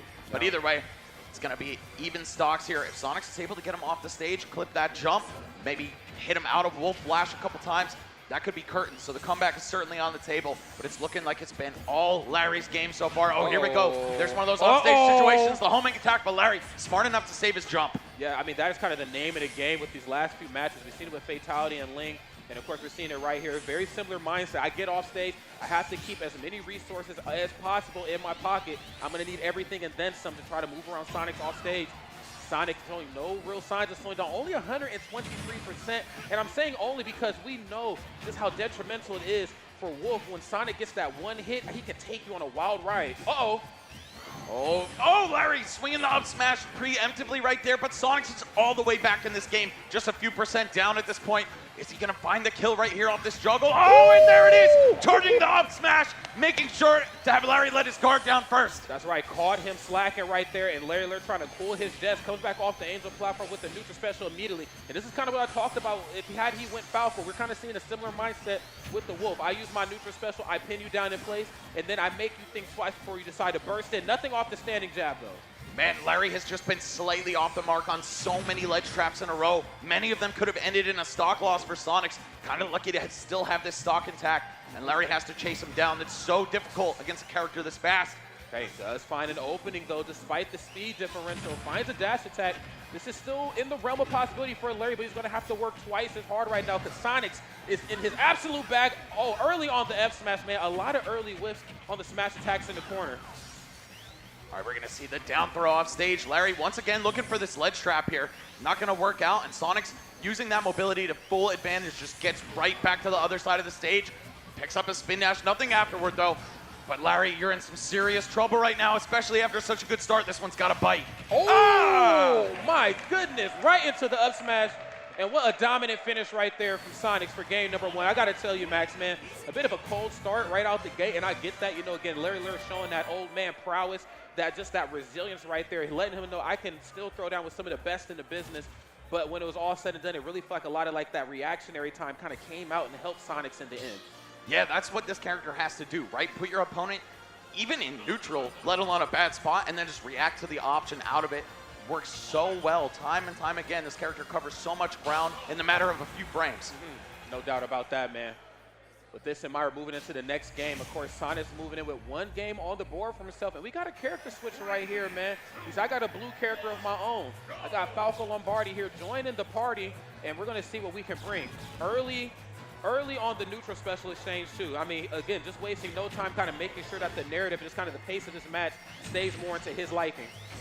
Yeah, I feel like you're trading a better laser with a thicker bullet size just for the ability to repeatedly shoot him and stop him in his tracks. Maybe put Sonic on ice just a little bit. You're also trading better neutral for a better punish game here.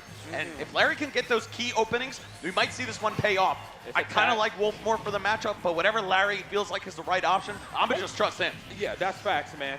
Okay, he's picking a great option right there in the corner with side special. Of course, that's going to be his calling in this matchup. But the calling on Sonix's behalf is either ledge trapping with F smash or the threat of a back air up underneath that platform here on Pokemon Stadium, or just a run off forwarder. The off-stage control has been second to none right here in Sonic's behalf. There's the up throw. Clean on the up air right there. Again, just trying to pinpoint his movement options on slower characters, and I mean, this is the fastest character on foot in the game. On slower characters, you can kind of throw them in the air, run back and forth, bait out the air dodge, try to pinpoint where they're going. It don't quite work the same on Sonic. Exactly. You don't have so many of those luxuries against somebody this fast. And Sonix, he's going to play that to his full advantage at this point. He just has to run away from up tilt, and he's pretty much good to go. So hard for Falco to land a stray hit. You see Larry looking for the Phantasm, though. That can convert into some kills if he hits with the end of it. That's right, but you always run the risk of overextending on a character this fast. The minute you see it start up, Sonic runs out. That animation's still going. I run back in. I go for something scary. There's one, though. We'll see how many more of those we can get. Of course, underneath that platform is kind of where he's looking for it, too, just for that mix-up. Yeah, and you saw him hit with like the mid portion that's not going to true combo at these high percents. Larry really has to find very particular ways of starting up his combo. Wow, falls before the grounded hitbox is able to connect with Sonic. True combo into the down tilt. Stocks are even here. Percent looking in Sonic's favor, but we could definitely see that change in the matter of seconds. Here it is, neutral air combo starter. No, nothing at all. The homing attack out of disadvantage keeps Sonix alive. Wait a minute, I thought you were built for the air. You're dead anyway. You were built for the air. Clean stuff right there from Sonix. Love the offstage, just situational awareness, knowing where to capitalize and how exactly on Falco. Because let's be honest, as strong as the Star Fox characters are in this game, it ain't the same story offstage, man. Very true, and they all have that same weakness of struggling to kill you if they don't land their particular confirms. I think we've seen a little bit of that from Larry already on both the Wolf and the Falco, but so far some damage. Keeps rolling here, 2 lasers, okay. Just drag him down, force the low recovery, but nothing off of it. Sonix is back on stage and back in control. That's right, but for how much longer? The looming threat of the corner control from Larry kind of came out and showed itself for a little bit. I'm sure Sonix, of course, on high alert. There's the homing attack, probably looking to catch the side special just in case he decided to overextend high with that F smash. Great awareness right there, but Larry Lurr looking good, but he has looked better, a little off the mark with the forward air. All right, spin dashing, just running circles around Larry here, and you really feel Falco struggles in this matchup in real time.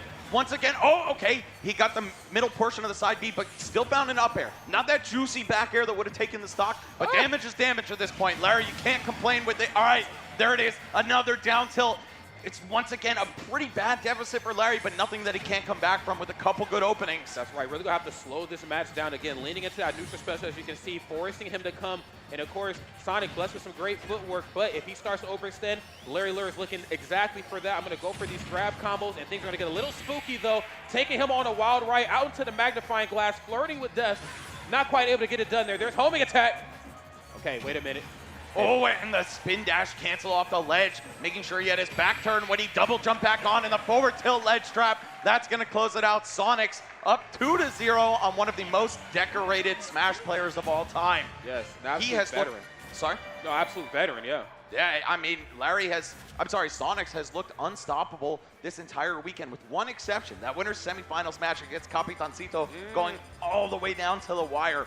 But it's looking like Larry is just not the man for the job right now, at least not in these last 2 games. I'd love to see him maybe try the Wolf again, put the pedal to the metal here. Yep, he's going to make that switch. I think that's the right call. Yeah, I need some – I got to call it for what it is, Max. I mean, as flashy and as beautiful as Falco is, I think Wolf just really brings the fire. And, I mean, when it comes to these last hit situations, when it comes to the looming threat of my neutral special, I got to really give it to Wolf. You get too close, neutral special hits you, take like 13 or something crazy %.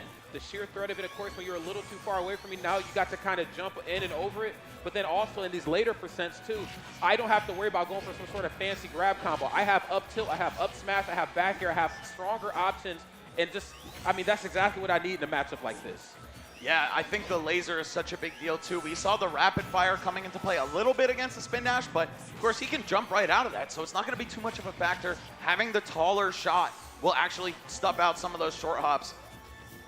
Oh, Larry with so much stage control, but just gives it up. Sonic, one of those characters, is able to rush his way, brute force his way back into the center stage with spin dash. Wow, the high recovery working out though. Right there, that was a smart option meant by an even better one right there. Very smart. He knew that Larry was going to try to angle the up special back down to stage and give him that active hitbox coverage. Already had it on the, already had that option on the ready, but looking good right now. Now only 131. This is not impossible right here for Sonix.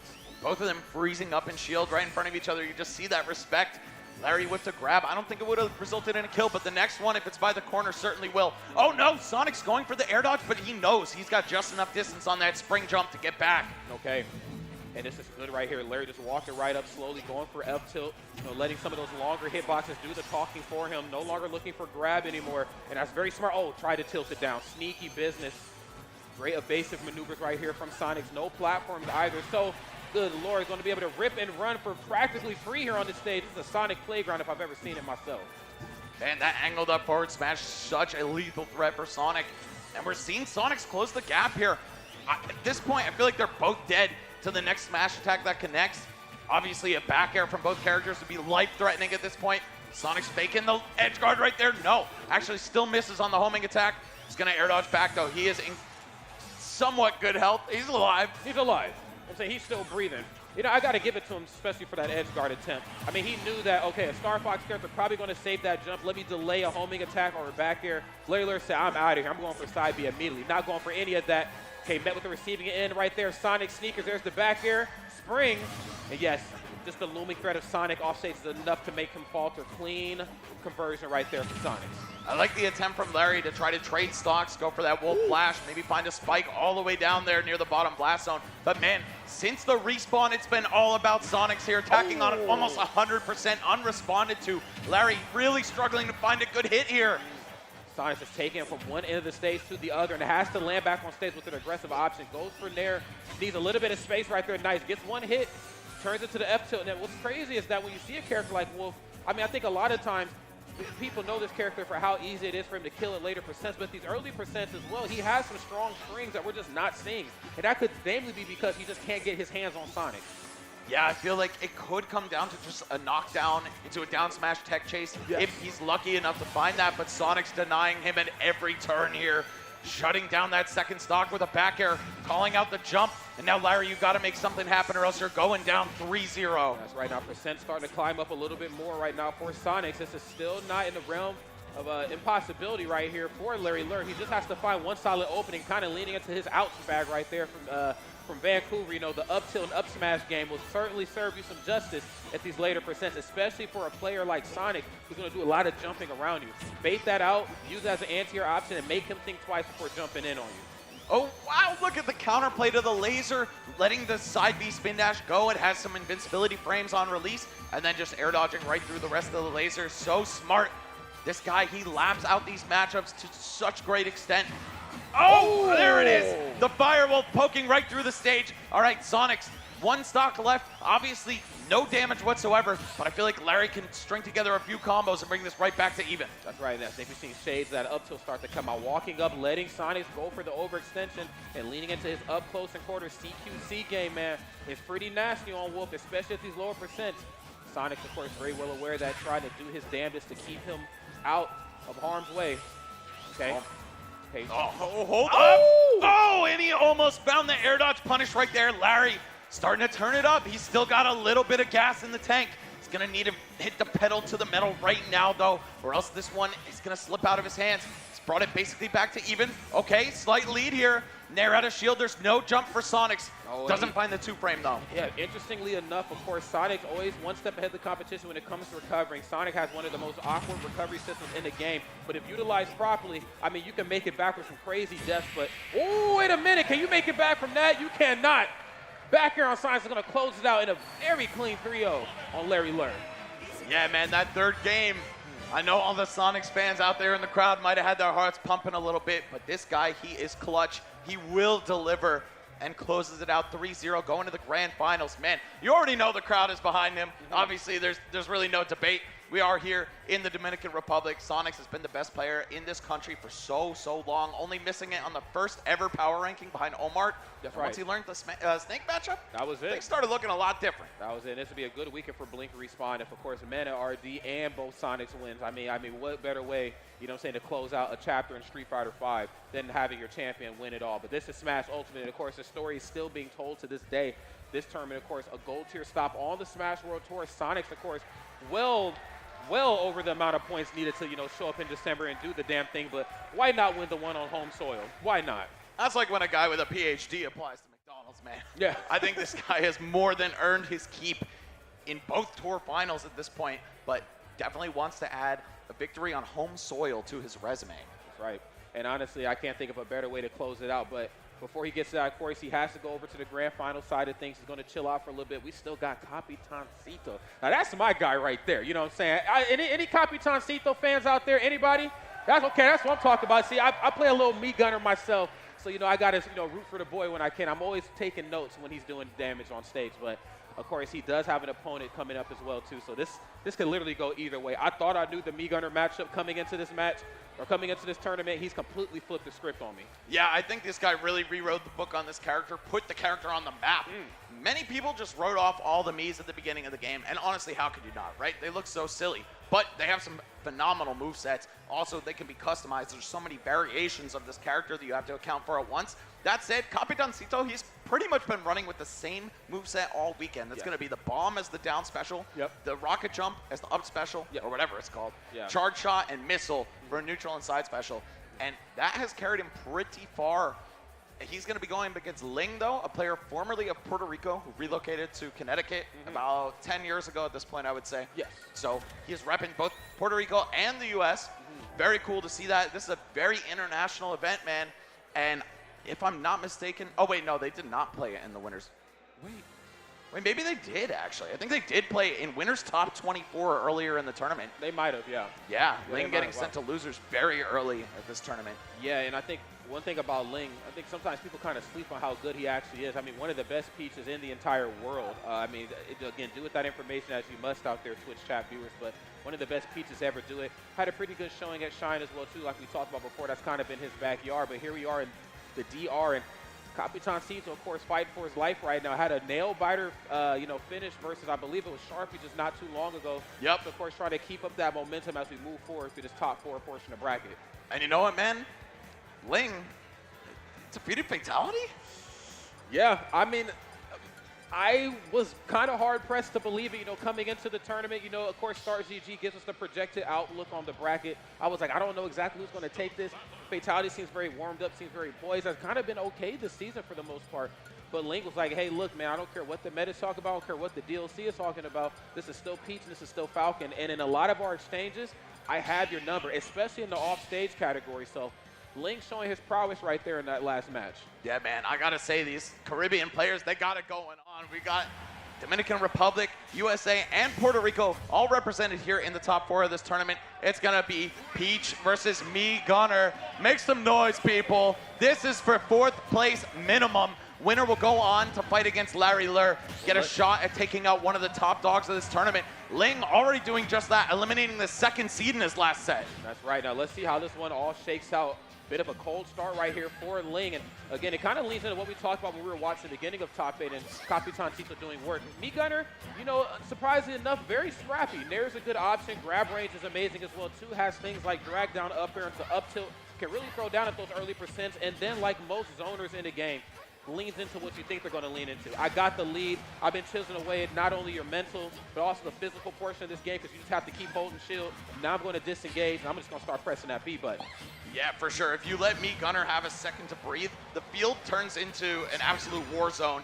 Oh, wow, the Peach Bomber off of the bomb right there. Some smart counterplay there from Ling. I'm not sure if that's what he was actually looking for, but it worked out, and he's definitely going to be keeping a mental catalog of that. This is one of those matchups that nobody really plays the character at all, but especially not at Capitancito's level. So Ling is figuring this out as he goes. Of course, it's his second bout with him today, and he's certainly looking for revenge. No doubt. Could be a bit of a matchup check, but oh my goodness, lands improperly and turn around F tilt. Like I said before, has some pretty sneaky good options up close and personal, but you got to reach out and really touch somebody. Whips the grab.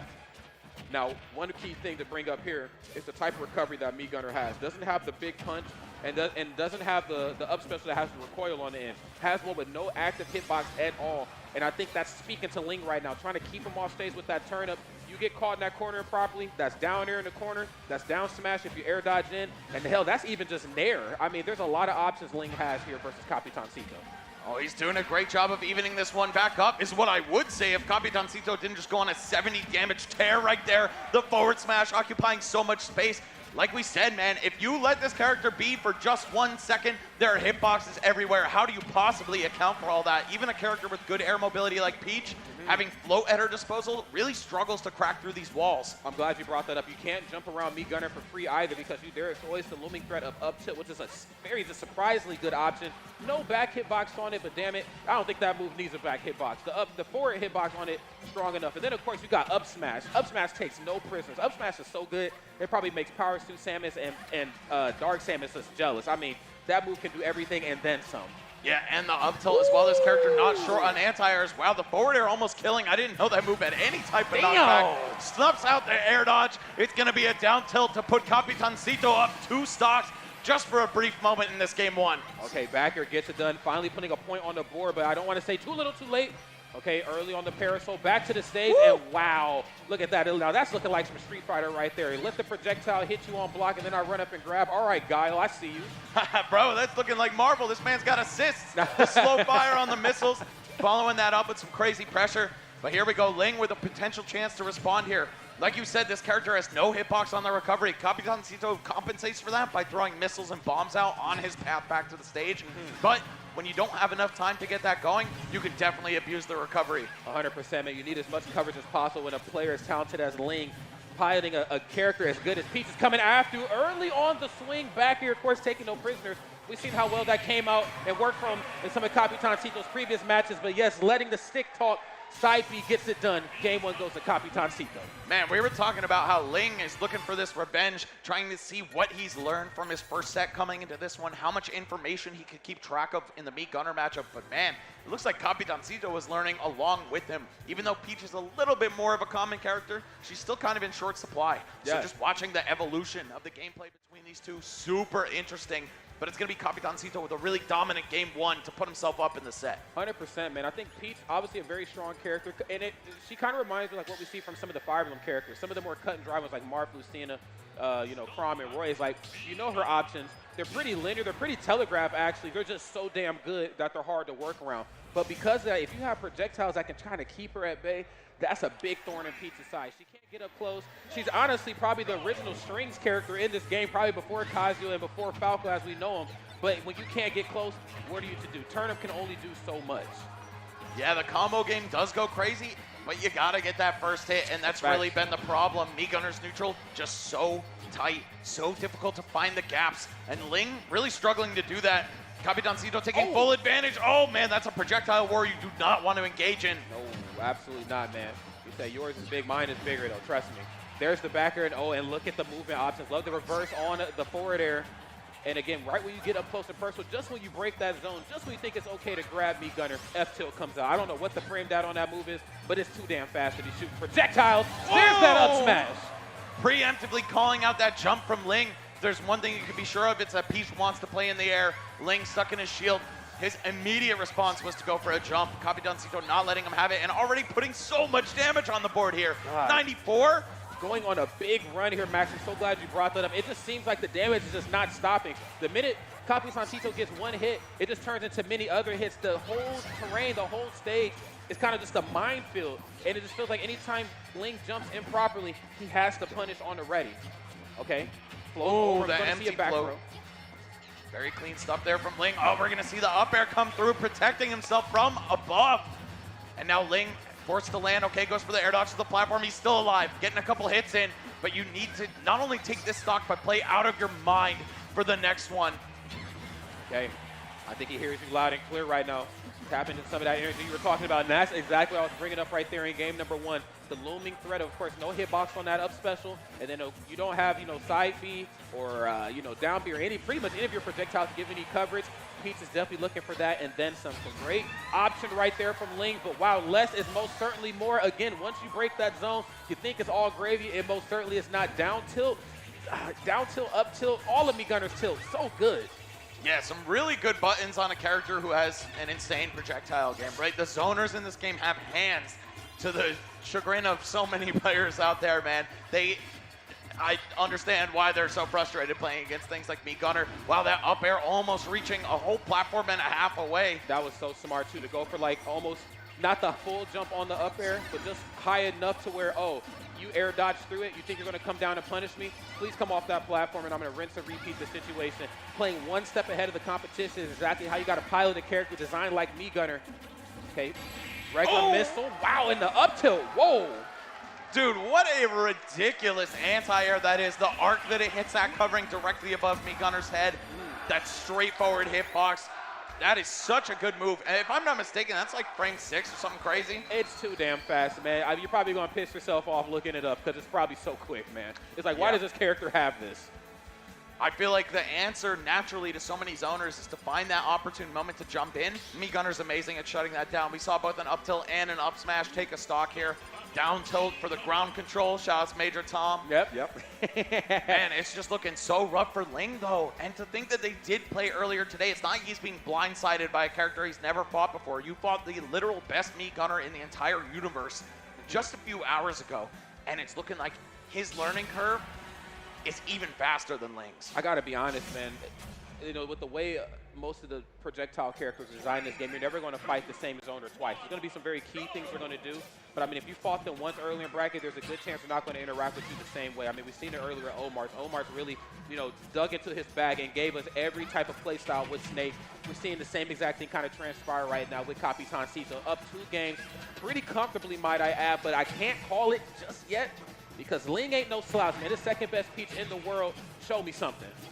We're going to get the counter pick over to Yoshi's story.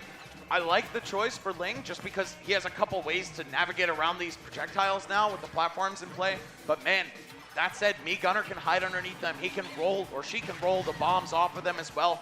There's a lot of strengths for both characters on this stage. Wow, the footstool to escape. Finds an air on the way down. And Ling, wow, a Z catch too. He didn't even press a button. That was just a raw read, a raw reaction maybe by Capitancito.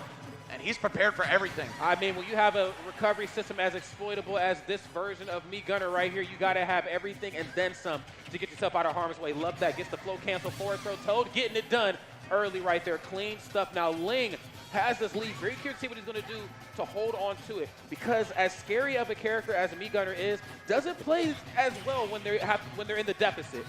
Oh, all right. Quick 50 there. Ling showing Peach's stuff here for the first time really in the set.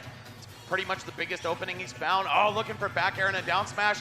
Finds an up smash on the receiving end, though, from Capitancito. And now he's looking for this juggle here. What do you have? Spends the charge shot for a little bit of block pressure. And now I think this is where we're going to see Gunner start to struggle. Chasing down a stock lead. It's not that easy for these zoners. No, absolutely not. Especially not one designed like Gunner. I think Pete. Oh, my goodness. The traps in the corner looking dangerous as ever, but still not enough to get it done. 155%. And it really feels like Ling right now is a shoo-in to lap Capitancito right here. Nothing off the down tilt. Beautiful stuff and trying to stop those movement options. And this is exactly what I was getting ready to talk about. This character is so good, but when you are in the deficit, he doesn't have to approach it the same way, which means you lose up tilt, which means you lose up smash. Use a lot of options, but down tilt gets it done. Capitancito closing that stock gap, but still facing a nasty deficit here. Oh, wow, if Ling had picked jump there, that would have been massive damage. Instead, it's looking like Ling is continuing to push forward, wants to at least see a fourth game in this set. What's the lead trap gonna be? Okay, full hops with the nair, meeting him halfway from the jump. And look at all those missiles on the way back. Hitbox or no hitbox on the recovery, it is much easier said than done to edge guard a guy like Capitancito. Either way, Ling still finds the lead trap. This is far from over, Rod. No, this is still in the realm of possibility right here for Capitancito, but he's gonna have to work twice as hard, man. I feel like Ling right now just kind of has his number. Those grenades in the corner, not serving him any justice. Whoa, off the mark with the up air, but damn, his foresight is insane. All right, the gap not looking all that big at this point. Pressuring that shield with the down air. You have those multiple hits. Got to make sure you keep your shield up. If you look for a parry or just a quick punish out of shield, that's how this character can open you up. Okay, there we go. Down smash from Ling. He's got the turnip in hand, really recognizing that on this stage, when Mii Gunner wants to ride the wall, it's just easy pickings. Okay. Very well aware of that right here, only 51%. This is still kind of weird. I mean, Capitancito, yes, in the deficit, but he's the one not really approaching and overextend if you must on this platform. Down tilt takes no prisoners. Let's see how this one wraps up right now. Okay, nice. Yes, I can scrap up close. Don't get it twisted. It ain't just limited to me, Brawler.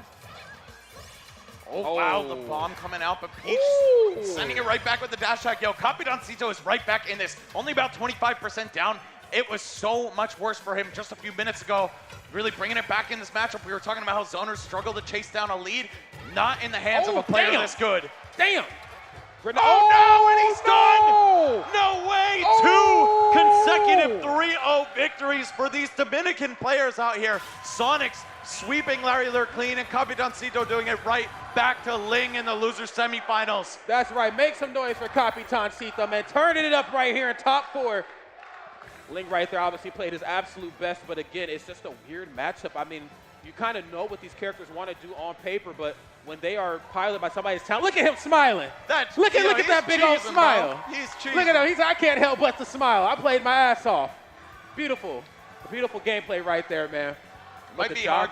Sorry. Don't say the job just ain't done yet, though. Yeah, exactly. It's hard to love a character like Mii Gunner sometimes, but it's so easy to love a player like this. He is all smiles, quiet, humble, dedicated to the grind, and it's paying off. Top 3 at his country's biggest tournament, slaying so many threats in the process. He almost was on the winner's side of grand finals, or rather almost had a chance to be if he had defeated Sonix. Just one clean hit, and you know he wants that run back. He's going to have to win 2 sets if he makes it there, and he's got to go through Larry Lurr first. Oh, man, this is going to be a match right here. 2 Mii player extraordinaires. Of course, Capitancito, tried and true Mii Gunner main, but I think, Mii Brawler, of course, one of Larry Lurr's many characters that he's picked up over his, let's be real, man, there's a lot of young players in Ultimate. Half a lifetime of experience in the community. So we're probably, though, going to see what we've seen earlier, the Falco and the Wolf come out. Namely, probably Falco first. If things get a little hairy, we're going to switch over to everybody's favorite fur animal, Wolf O'Donnell. You know what's crazy, man? Larry's Smash career has been alive as long as Zamba, longer than Spargo, longer than Akala. Don't say so that. So many of these top players, Larry has been playing since before they were born, and doing it at a top level across 4 radically different Smash games. Yeah, I know. One thing has been consistent, though. His choice in character. Falco in almost every single one of those games, and when he's not playing Falco, he's playing Fox or Wolf. Yeah. You gotta respect it. This is the spacey guy. Got it. He's the man. He's the man with the plan right here on command. Let's get it. Game number 1. Let's see how this all unfolds right here, man. Santo Domingo, make some noise. What's up with it? What's up? Woo. All right, let's run it up right here. Gets the forward throw, catches him in the corner. Oh, he said that's yours. Back up. Man, I love this crowd. I just gotta say, everybody watching really helping amplify the experience and amplifying their players' presence on the screen. Look at this, Capitancito off to such a hot start, tacking on almost 90 damage right off rip. Man, I gotta say, for all the strengths that Mii Gunner has against Peach, I think she lacks against Falco. Yeah. This is a character with a frame 1 reflector, amazing buttons up close, that fast ball speed, which can really help you find those jump-in openings. And it doesn't look like any of it matters to a player like this, keeping him in disadvantage constantly. The weak missile, the bomb at the ledge, and almost finding a dunk, but he's gonna back it up, finds the ledge trap instead, up tilt, calling out that roll from so far away. There's so much range on that. No doubt about it, Max. This has the presence of mind to make things as hairy as possible for the other side, but wait a minute, Larry Lurr been on the tear right now, trying to find an opening, trying to work around the minefield that is Capitancito's projectile system in a matchup like this, and I'm glad you brought up, yes, he does have reflectors, so what do? You switch up the game plan. I actually don't want any of these to hit you. I just want these to make you recover improperly, to make you get up off the ledge improperly, and then I'm going to convert properly that way. Or to throw the reflector out. It's very laggy on its ending, so if Capitancito can bait that out from Larry, he can really reap the rewards for it. Wait a minute. Okay, up throw goes for the up air that time. No sense in going for back air. Looking for this offstage prowess. He knows, again, no hitbox on Meat Gunner's recovery. Oh, my Lord. Wow, this character is a tank, though, Rod. That's true. Unexpected weight value on this character, that's for sure. And Larry finding that out the hard way, the up tilt to back air would have killed most of the cast right there, but not Meat Gunner. Oh, and the down tilt! Calling out Larry, attempting to read a spot dodge. So many players, once they get put in a sticky situation like that, they'll throw out spot dodge. Larry trying to find that habit out of Capitancito, and he denies him. He's saying, no, bro, I paid for these buttons. I'm going to press them. No doubt about it, man. Yeah, goes for the, I think it was spot dodge. I think I seen the beginning animation of forward smash. Wouldn't have actually been a horrible option at that point, but still, finally putting a point on the board for himself. Larry Lurr, side special right into backer, just that tried and true bread and butter stuff with Falco. Oh, into the bomb, into the up air for the game win? Are you serious? Rod literally leaving his chair, his soul leaving his body, and I can only imagine how it feels on the receiving end as Larry Lurr. My God, this guy is a madman. Somebody clip that. Somebody clip that right now. Oh my goodness. Can I get a replay? I need a replay after this set wraps up. I don't care who wins and who loses it. Wow, what a setup right there from Capitancito. If there was ever a way to showcase how good this character is, it better not be pouted by anybody else but Capitancito. I mean, he had the Dr. Strange foresight. I didn't even expect up there to come out, let alone KO. 89%? Oh, that might have been a DI mix-up too. It could have been. Vertical moves, kind of grimy off the top of the screen. You got to choose left or right. Whichever one the move is actually sending you toward, you pick that direction. You keep holding that way. But Larry Lurr might have guessed wrong, or he might have just been dead. I'm going to need some lab rats to figure that one out for us. But either way, save that for later, because right now we have a game 2, a game 3, and maybe no more games after that to worry about. I don't know. But a player like Larry, I know he's got it within him to adapt, to figure out this matchup on the fly, to figure out this player. You just got to see him do it. That's the hard part right here, man. Meat Gunner has so many different ways these projectiles work. Has a little snake in him with that grenade, of course, force you to approach him improperly. You go high, he has an option. You go low, he has an option. And, of course, it traps at the ledge, too. But they can also just kind of lean into the Samus portion of this character's design. I'm just going to press the B button. And, yes, your reflector's good, but can it reflect everything at once? So, next game's upon us right here, man. Let's see how this one wraps up. We got to switch over to Wolf O'Donnell right here. I kind of felt like this was going to happen. Just needs some more strength. We're going to trade off the conversions just for a little bit of muscle. Exactly. Having a move like that neutral air dash attack, which really came into play against Sonix, stuff like that is going to be so useful against Meat Gunner. And also, your reflector's a lot less laggy. No doubt. Not that we even really saw it come into play in the last game. I feel like good projectile users, they know exactly how to bait out stuff like that. And Larry probably knows that Capitancito knows that. That's right. There's many layers to this matchup right here. All my Ed boys in the chat. So we'll see what we get because, again, it just seems like, the switch off from Falco to Wolf is certainly paying off. Yes, it's definitely paying off in a big way. Cashing that one out. Backer closes that first stock out in the corner. And I like the way this kind of happened. He's kind of conditioning him a little bit. He's like, yeah, go ahead and shoot. That's fine. Just make sure I'm close when you do it.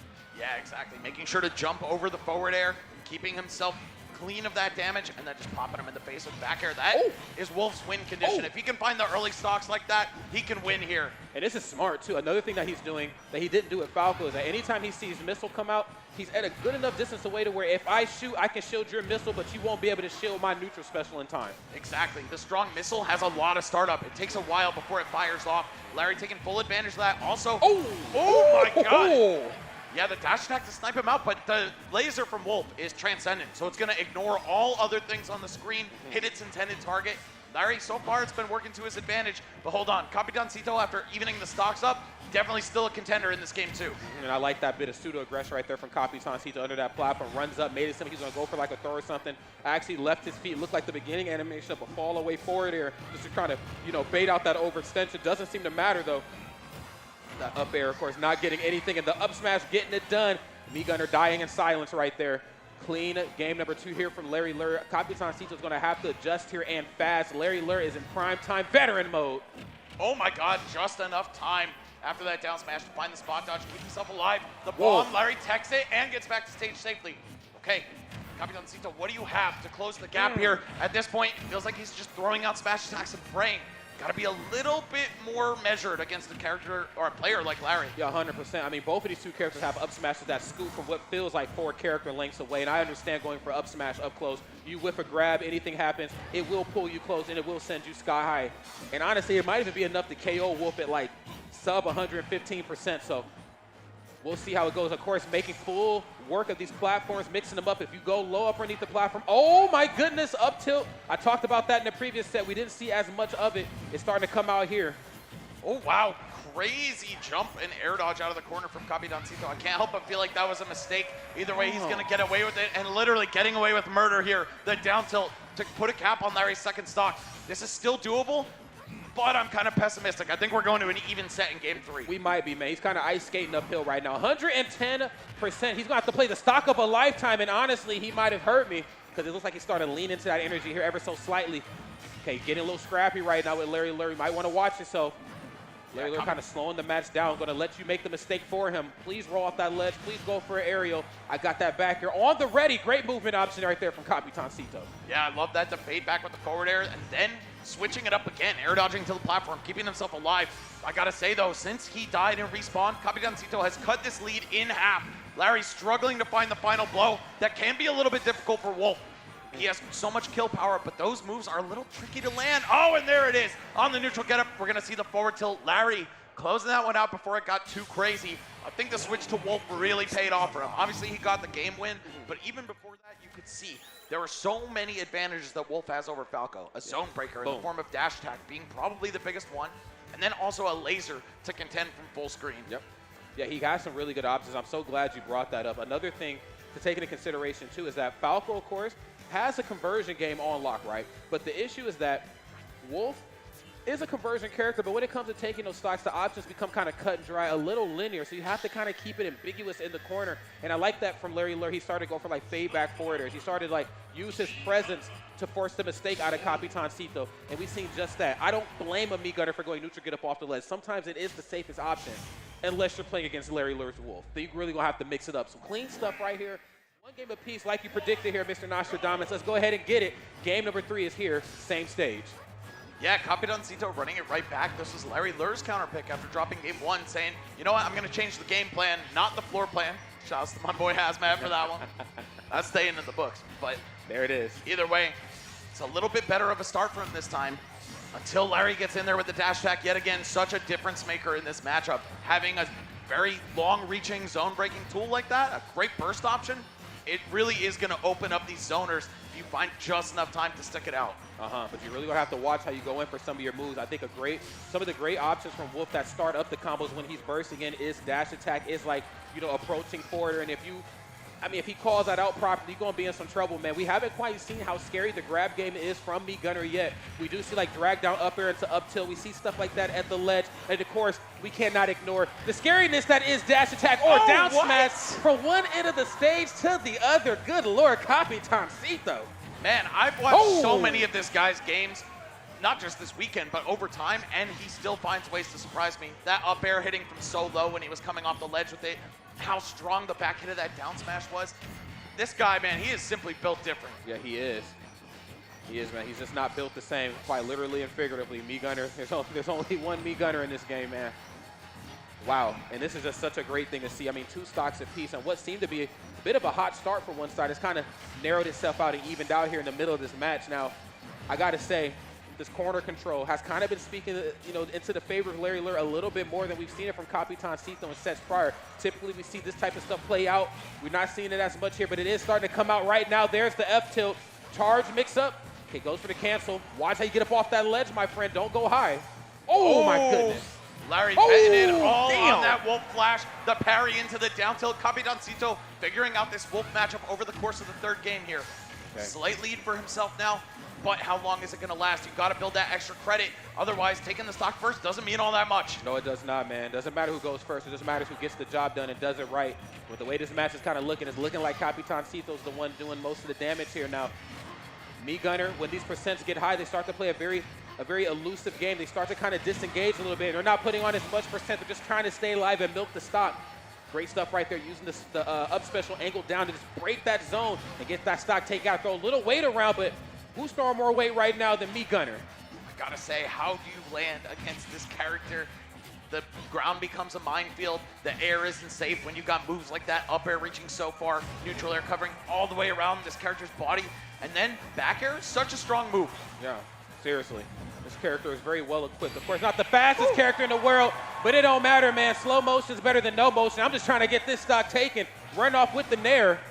Okay, no reflect. Okay, smart man. Oh, and the down tilt. I think he spaced that just well enough for up tilt or up smash not to connect, but he said, nah, down tilt got you covered, my friend. Capitancito goes up 2 games to Larry Lurr's 1. He is 1 game away from an all-Dominican Grand Finals here at Blink Respawn. You guys want to see that? You guys want to see 2 Dominicans in Grand Finals? That's right. The crowd wants to see it, and honestly, I kind of want to see it as well. Gold tier stop here on the Smash World Tour, friends. Can't stress that enough. Big shout out to our friends over there at VG. That's right, audience. That's right. Yeah, big shout out to our boys, of course, in the States from VG Bootcamp for highlighting the greatness that is DR Smash. I mean, it doesn't get any better than this weekend. And what a better way to get points, man. I mean, you know, we're running out of stops here on the Smash World Tour. It's, of course, this. I think we got port priority next, Apex at the end of the month, and then that's it. So, friends, if you ain't here getting points, I mean, I wish I could say I feel bad for you, but I truly don't, man. Potential final game right now on Larry Lurr. Let's see what Capitancito can bring to the table to close this out, or if we're going to let the veteran bring this thing back. Man, as cool as it would be to see Capitancito and Sonix in the Grand Finals, there is so much of me, a Smash appreciator inside of me, that wants to see this go to 5 games, just for the culture, man. That's right. Because how often are you going to see these two actually duke it out in tournament? Yeah, I mean, again, that's kind of the beauty of tournaments like this. Gold tier stops, of course, highlighting a very strong region of the world that sometimes I think people forget about. You get some very crazy matchups. Great in Cineworld this weekend. We got the return of some Captain Falcon in top 8, which is always a beautiful thing to see. Big shout out to Fatality, but good. Lurr, big shout out to that up smash there, man. Larry Lurr kind of slowing that match down to a crawl, forcing the overextend and said, boom, up smash got you covered. I caught you jumping. All right, chasing down a stock lead yet again. We see that Gunner does struggle in this situation. Oh, wow, catching the dash. Not even the initial part either. Larry probably could have blocked that. Such an interesting thing to see, too, with that up smash as well.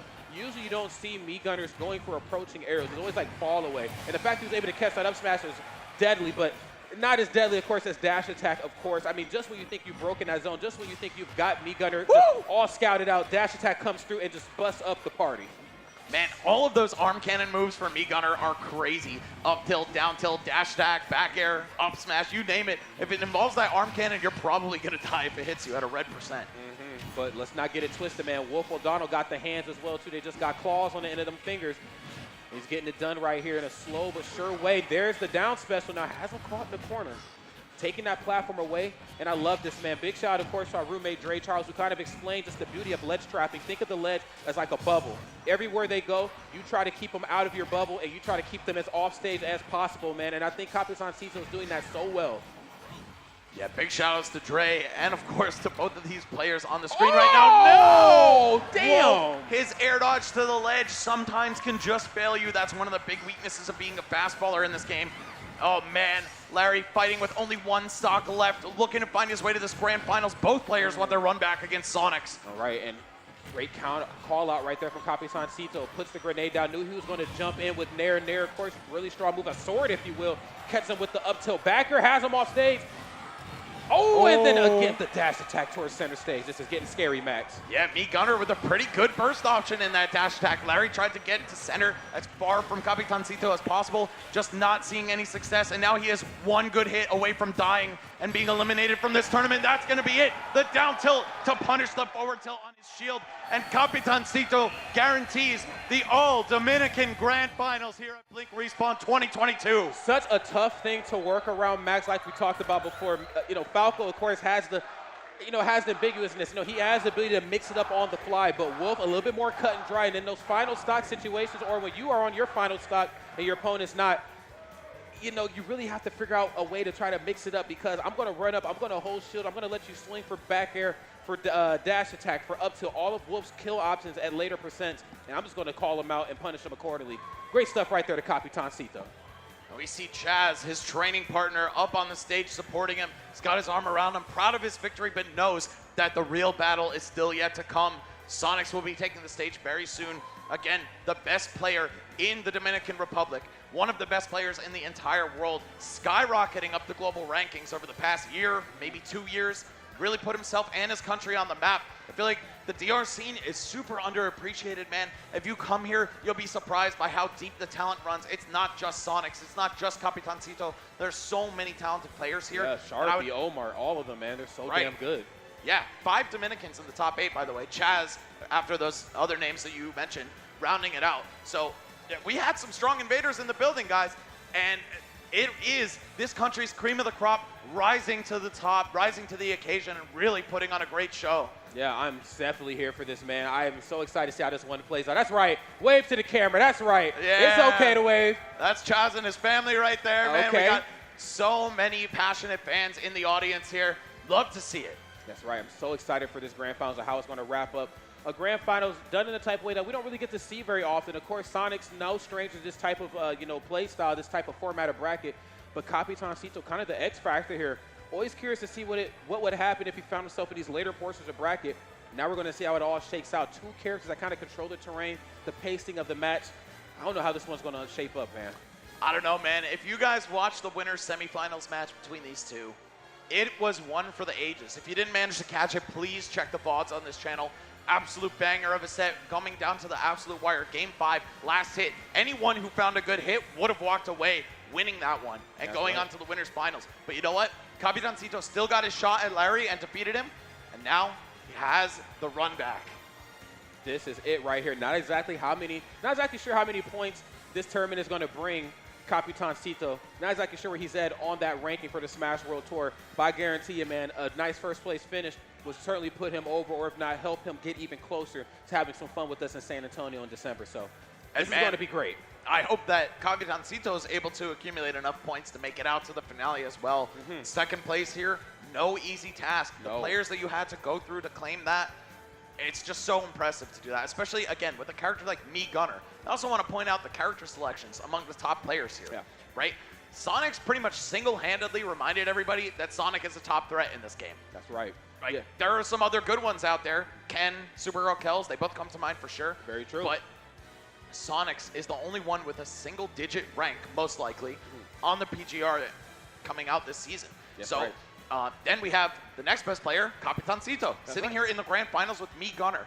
Then there's Sharpy with an Incineroar. I mean, Omar plays Snake. We all know that character's good. Chaz plays Roy. We all know that character's good. But I think those 3 that I just mentioned, man, the fact that they are some of the most dominant characters out here, it's very impressive. You have to have a lot of skill as an individual player in order to keep winning with them. 100%, man. It's kind of crazy to see how beautiful a top 8 can be when there's no Kaiju and Steve. Right. No, I'm just joking. But no, all jokes aside, man. Santo Domingo, make some noise one more time. It's grand finals time. Let's get it. Let's get it, man. It's time to play. Loving the energy in this building, man. It's going to be hard to go back home to the U.S. Those crowds, they ain't hitting the same. Yeah, man, the U.S. crowds don't hit like the DR crowd, man. Big shout out to the Dominican Republic, man. I love the energy here, man. Love the food. Love the people. We will definitely be back next year. Now, before we get to 2023, man, we got to talk about 2022. We got to talk about these 2 players right here on the big stage. Now, again, Sonix shaping up to be, in my personal opinion, top 5. My heart wants that, but probably more in that 7 range, you know what I'm saying, when the PGR comes out next. But honestly, the season ain't over yet. But with the way this year wraps up, he might actually end up in that top 5 territory, and I'm kind of rooting for him. I've been watching this young man's come up for quite some time, and I know you have as well, too. Not only is he the best player here in the DR, one of the best players ever do it in the entire world, but also the best collegiate player, a format of bracket that doesn't get talked about enough with him. Yeah, exactly. Playing for Bay State College's extremely stacked roster. I mean, even without Sonix, that school would be such a threat. They have, they've drafted players from pretty much all over the country and the world. But when you add somebody like this into the mix, man, they ain't losing until this guy graduates. I'll tell you that much. That's 100% right there, man. Sonix right here coming all the way in from Las Vegas. I think that's where he resides these days. So, of course, had a great showing at Edgeguard just last weekend. Flying all the way over here to the DR, man, back where it all started. The face-off against Capitancito in grand finals. I'm so excited for this. Oh, and Me Gunner, that's right, with the LaQuisha tag. Okay, I see how we moving. And you got to point out that Sonix expanding his horizons, going out to the mainland United States, traveling the world for this game. it has brought him so much in the way of developing his talent as a player, getting that exposure to all the best players in the world. It's really helped him go the distance. I would love to see other players from DR and countries like DR get those same opportunities to just test their mettle against the rest of the global player base. That said, Capitancito, he never left. He never moved out. He is defending the home turf right now, and he's still able to push Sonix to his absolute limit.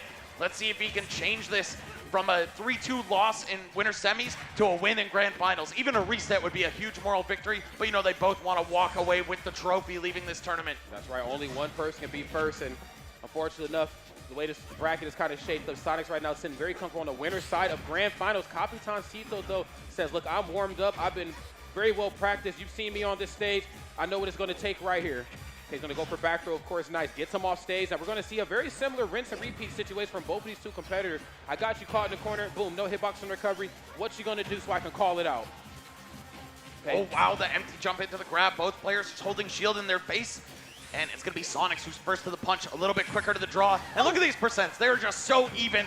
Sonix slightly pulling ahead here, up about 20 now. Oh, and the dash attack on the landing. Capitancito does not let you land for free, nor does he let you recover for free. Sonix trying to mix it up, stuck at the ledge, finds a tech. Oh, and he's going to die to the up tilt. Capitancito taking the first stock in this grand finals. Now, these are two characters kind of comprised of some similar ingredients. When one gets the lead, it becomes hell for the opposing side right now.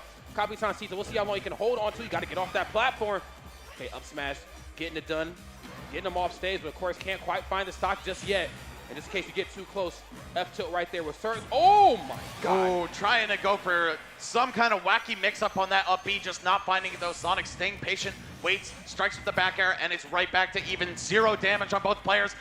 Until Capitancito finding a pretty nice string there, 44 damage off the bat. Oh. It's Sonix's turn to respond though. Oh my goodness, he's responding big right now. Has him in the corner and nice, kind of baiting out all these high recoveries. That's something that Gunner does not want to do. That's definitely a break glass situation if I've ever seen it myself. Good Lord, breaking more than a glass right here. Talk about spines and bones. Okay. Oh my God, it's Capitancito got that one confirmed, and then Sonix has not let him breathe for 30 seconds, and counting the forward tilt, that's just enough to close it out. My God, how do you come back from this? Sonic is just such an evasive character. To chase him down, especially with the limited options in that department for Gunner, it's going to be a really tall task. Okay, but you're going to have to watch you get up off of that ledge, though, because unlike some of the other zoners in the game, they have one thing that some of the other ones don't, and that's grenade. You put grenade on that top platform, Sonic's movement options pretty much increase when platforms are available. Grenade takes that away, force him to stay a little bit more towards center stage. Capitancito starting looking for just that. This ain't undoable. There's the up throw though from Sonix. The bleeding ain't stopping. Okay, looking for the second back air. Wow, the emergency down air. Probably the least often used move in this character's moveset, but Sonix, a little bit of a misjudgment off the stage. He's actually going to SD, and Capitancito suddenly still in contention here. He's got the fully charged shot as well that can make up for a lot of damage if he's able to find a confirm into it. Oh, and there it is, just calling out the dash. I mean, you said it earlier, Max will say it again, man. Anything that has to do with that damn arm cannon is going to be the stuff of nightmares for the opposing side. We're seeing that play out right now, man. Dead even game, 58% apiece. And it looks like right now, Sonic's really trying to hold center stage, using that F-tilt to keep him out of that middle battleground, or battlefield, bubble. Oh, and you could see the knowledge of these two players against each other. The fact that Sonix called out the backward drift on that forward air right there, that is something that only an expert in the Gunner matchup would even think to do. Oh, damn! All right, game one going the way of Sonix, but it was so close. I feel like either of them could have won that game if things had just gone a little bit differently. But it's going to be Sonix coming out on top. He is the top seed of this tournament. Capitancito at 4th, outdoing his seed by 2 already. But you know he wants to make it 3 and walk out of here with that first place with a huge victory on his home turf. I'm sure he's looking for it, man. And I felt like that last match was such a tug of war. You know, one side gets the lead, it's like, okay, time to disengage, time to play the bait and punish game. Oh, wait, I just lost my stock. Now I'm back to square one, trying to basically impose my will and regain the lead here for the most part. Not the scrappiest of the matchups for sure, but it does, when it does get scrappy, it stays scrappy for quite some time. And I think, surprisingly enough, Capitancito is certainly looking for that sort of mentality, the ambiguousness, the surprise factor that is Gunner's boxing tools. Next game here, Sonix is up 1. We'll see what we get. Oh my! Capitancito really digging this small battlefield pick, by the way. He counterpicked Larry here after Larry counterpicked him here. And he just lost the first game on the stage. He's going to run it right back. That is the sign of a confident player. It's not the stage's fault. It is all about my own mistakes and responsibility, right? I'm going to try to take things into my own hands. No reason to switch it up. No, absolutely not. Oh my God, okay. Missing the swing, but of course the spring action right there in the corner is exactly what we need to see. And the corner control from both of these two competitors has been literally chef's kiss throughout the majority of bracket here. That back air taking no prisoners. You need to watch yourself. Another thing that we brought up too while we were watching the earlier half of top 8, super missile. God damn, is that such a great move. Yeah, the amount of knockback on that is insane. If you're able to find an air dodge or just jail your opponent into getting hit by it, they die at some pretty wild percents. Kind of puts Samus to shame with some of these projectiles. I'm sure she's not happy about that, but at least she got some okay normals, namely Nair and back air. I think both of those characters are so good, man. Well, okay, right here, just kind of chiseling away right now, trying to keep this thing as even as dead possible. Now it has the grenade in the corner. This is such a smart thing to see because you can force an awkward get up, and this is what I was talking about in some of the previous matches with Capitancito. My projectiles aren't just meant to hit the target. If they do hit fine, I'll take the percent. I'm sure I have a follow-up on the ready for it. They are meant to make you jump improperly. They are meant to make you get off the ledge in a very uncomfortable fashion, and then from there you've walked right into my trap. I'm one step ahead of you right here and one step closer to winning this game. Exactly. It's all about keeping the screen busy, making your opponent go where you want them to, and Capitancito doing just that in an expert fashion here, almost lapping Sonix in percent. This game is certainly looking like it's going to go his way. We can't count out Sonix just yet right now. Just really struggling to get those Sonic feet back onto some solid ground. Okay, I like that. Empty jump right into the up smash. He knows that Capitancito doesn't mind playing up there on those top platforms. Will drop down with either fall away forward air, depending on what end of the platform he's on, or drop down there as well. Oh my God. Okay, another grenade. This percent starting to tack on here. Oh, wow, running right into Sonic's loving arms there. Sonic's so smart, able to pull the trigger on that grab immediately, finds a grab on the ledge trap. Okay, back throw just enough to finish it off, dragging him slightly closer to the corner. And let's see, how do you deal with this 137% deficit? It can't be that easy, but of course, being such a blindingly fast character, you do have that rush down at your disposal. You do definitely have the rush down. You also have to take into consideration to get, I don't want to say to get out of jail free cards because it ain't that, but it is a good get off me too. You got the down smash, you got that grenade right there to mix up your approach. Just back to the list, good Lord. Tilt the down smash, almost claiming a stop. Oh my God. Wow, we were talking about how good of a ledge trapper Me Gunner is, but Sonic can make the same claim. Look at the patience. He found that neutral get up punish, took him all the way out there on the right side. And this is looking like a huge comeback for Sonix. This is where Me Gunner starts to struggle a little bit too. Yeah, I mean, the comeback from Sonix is certainly real right now, but I can't count out Capitancito just yet. You know, when the percent start to trail on a little bit, your projectile system doesn't quite hit the same. And then, of course, because of that, your opponent's also not approaching anymore. So what do? Now you got to get close and get some hands, or I guess one hand dirty. And it looks like Capitancito did just that. Such a scrappy last stock so far for two characters that are great at this keep away game, great at that hit and run punish game. Man, we're not seeing that. We're seeing these two duke it out up close and personal. Reaching out and touching somebody right there. Nothing off of the dash attack. He's going to use that forward right there to give himself a little bit of coverage. Such a smart option right there from Sonix to just run up and hold shield. He knows a hitbox is coming. He just has to call it out. Oh my goodness. Oh, the backward spin dash right there. That was so clever from Sonix. It's going to pay off for him. Oh, cutting him off with the neutral air. Hold on. We see the fully charged shot ready to go for Capitancito. All he has to do is get him in the corner, build a little bit more damage. Down B, yup, there it is. Oh, and I can't help but feel like he wanted a B reverse charge shot right there. That might have been the game. Not sure if the damage was high enough on Sonix, but both of them living to see another day, at least another minute. My man's just getting sprung right there in the corner. Gets the back throw again, of course, not enough to get the stock taken, and then no overextension off the ledge. Looking for that back air, but unfortunately, all he met was a neutral special right into the up tilt. Capitancito is awake in this set. Man, and what a run to that point, right? He was destroying him at the beginning of the match. Sonix started making a crazy comeback, but then Capitancito keeping his head on straight, winning interaction after interaction, and then finally stuffing out that spin dash to the ground. You could tell Sonix was hungry for the center stage.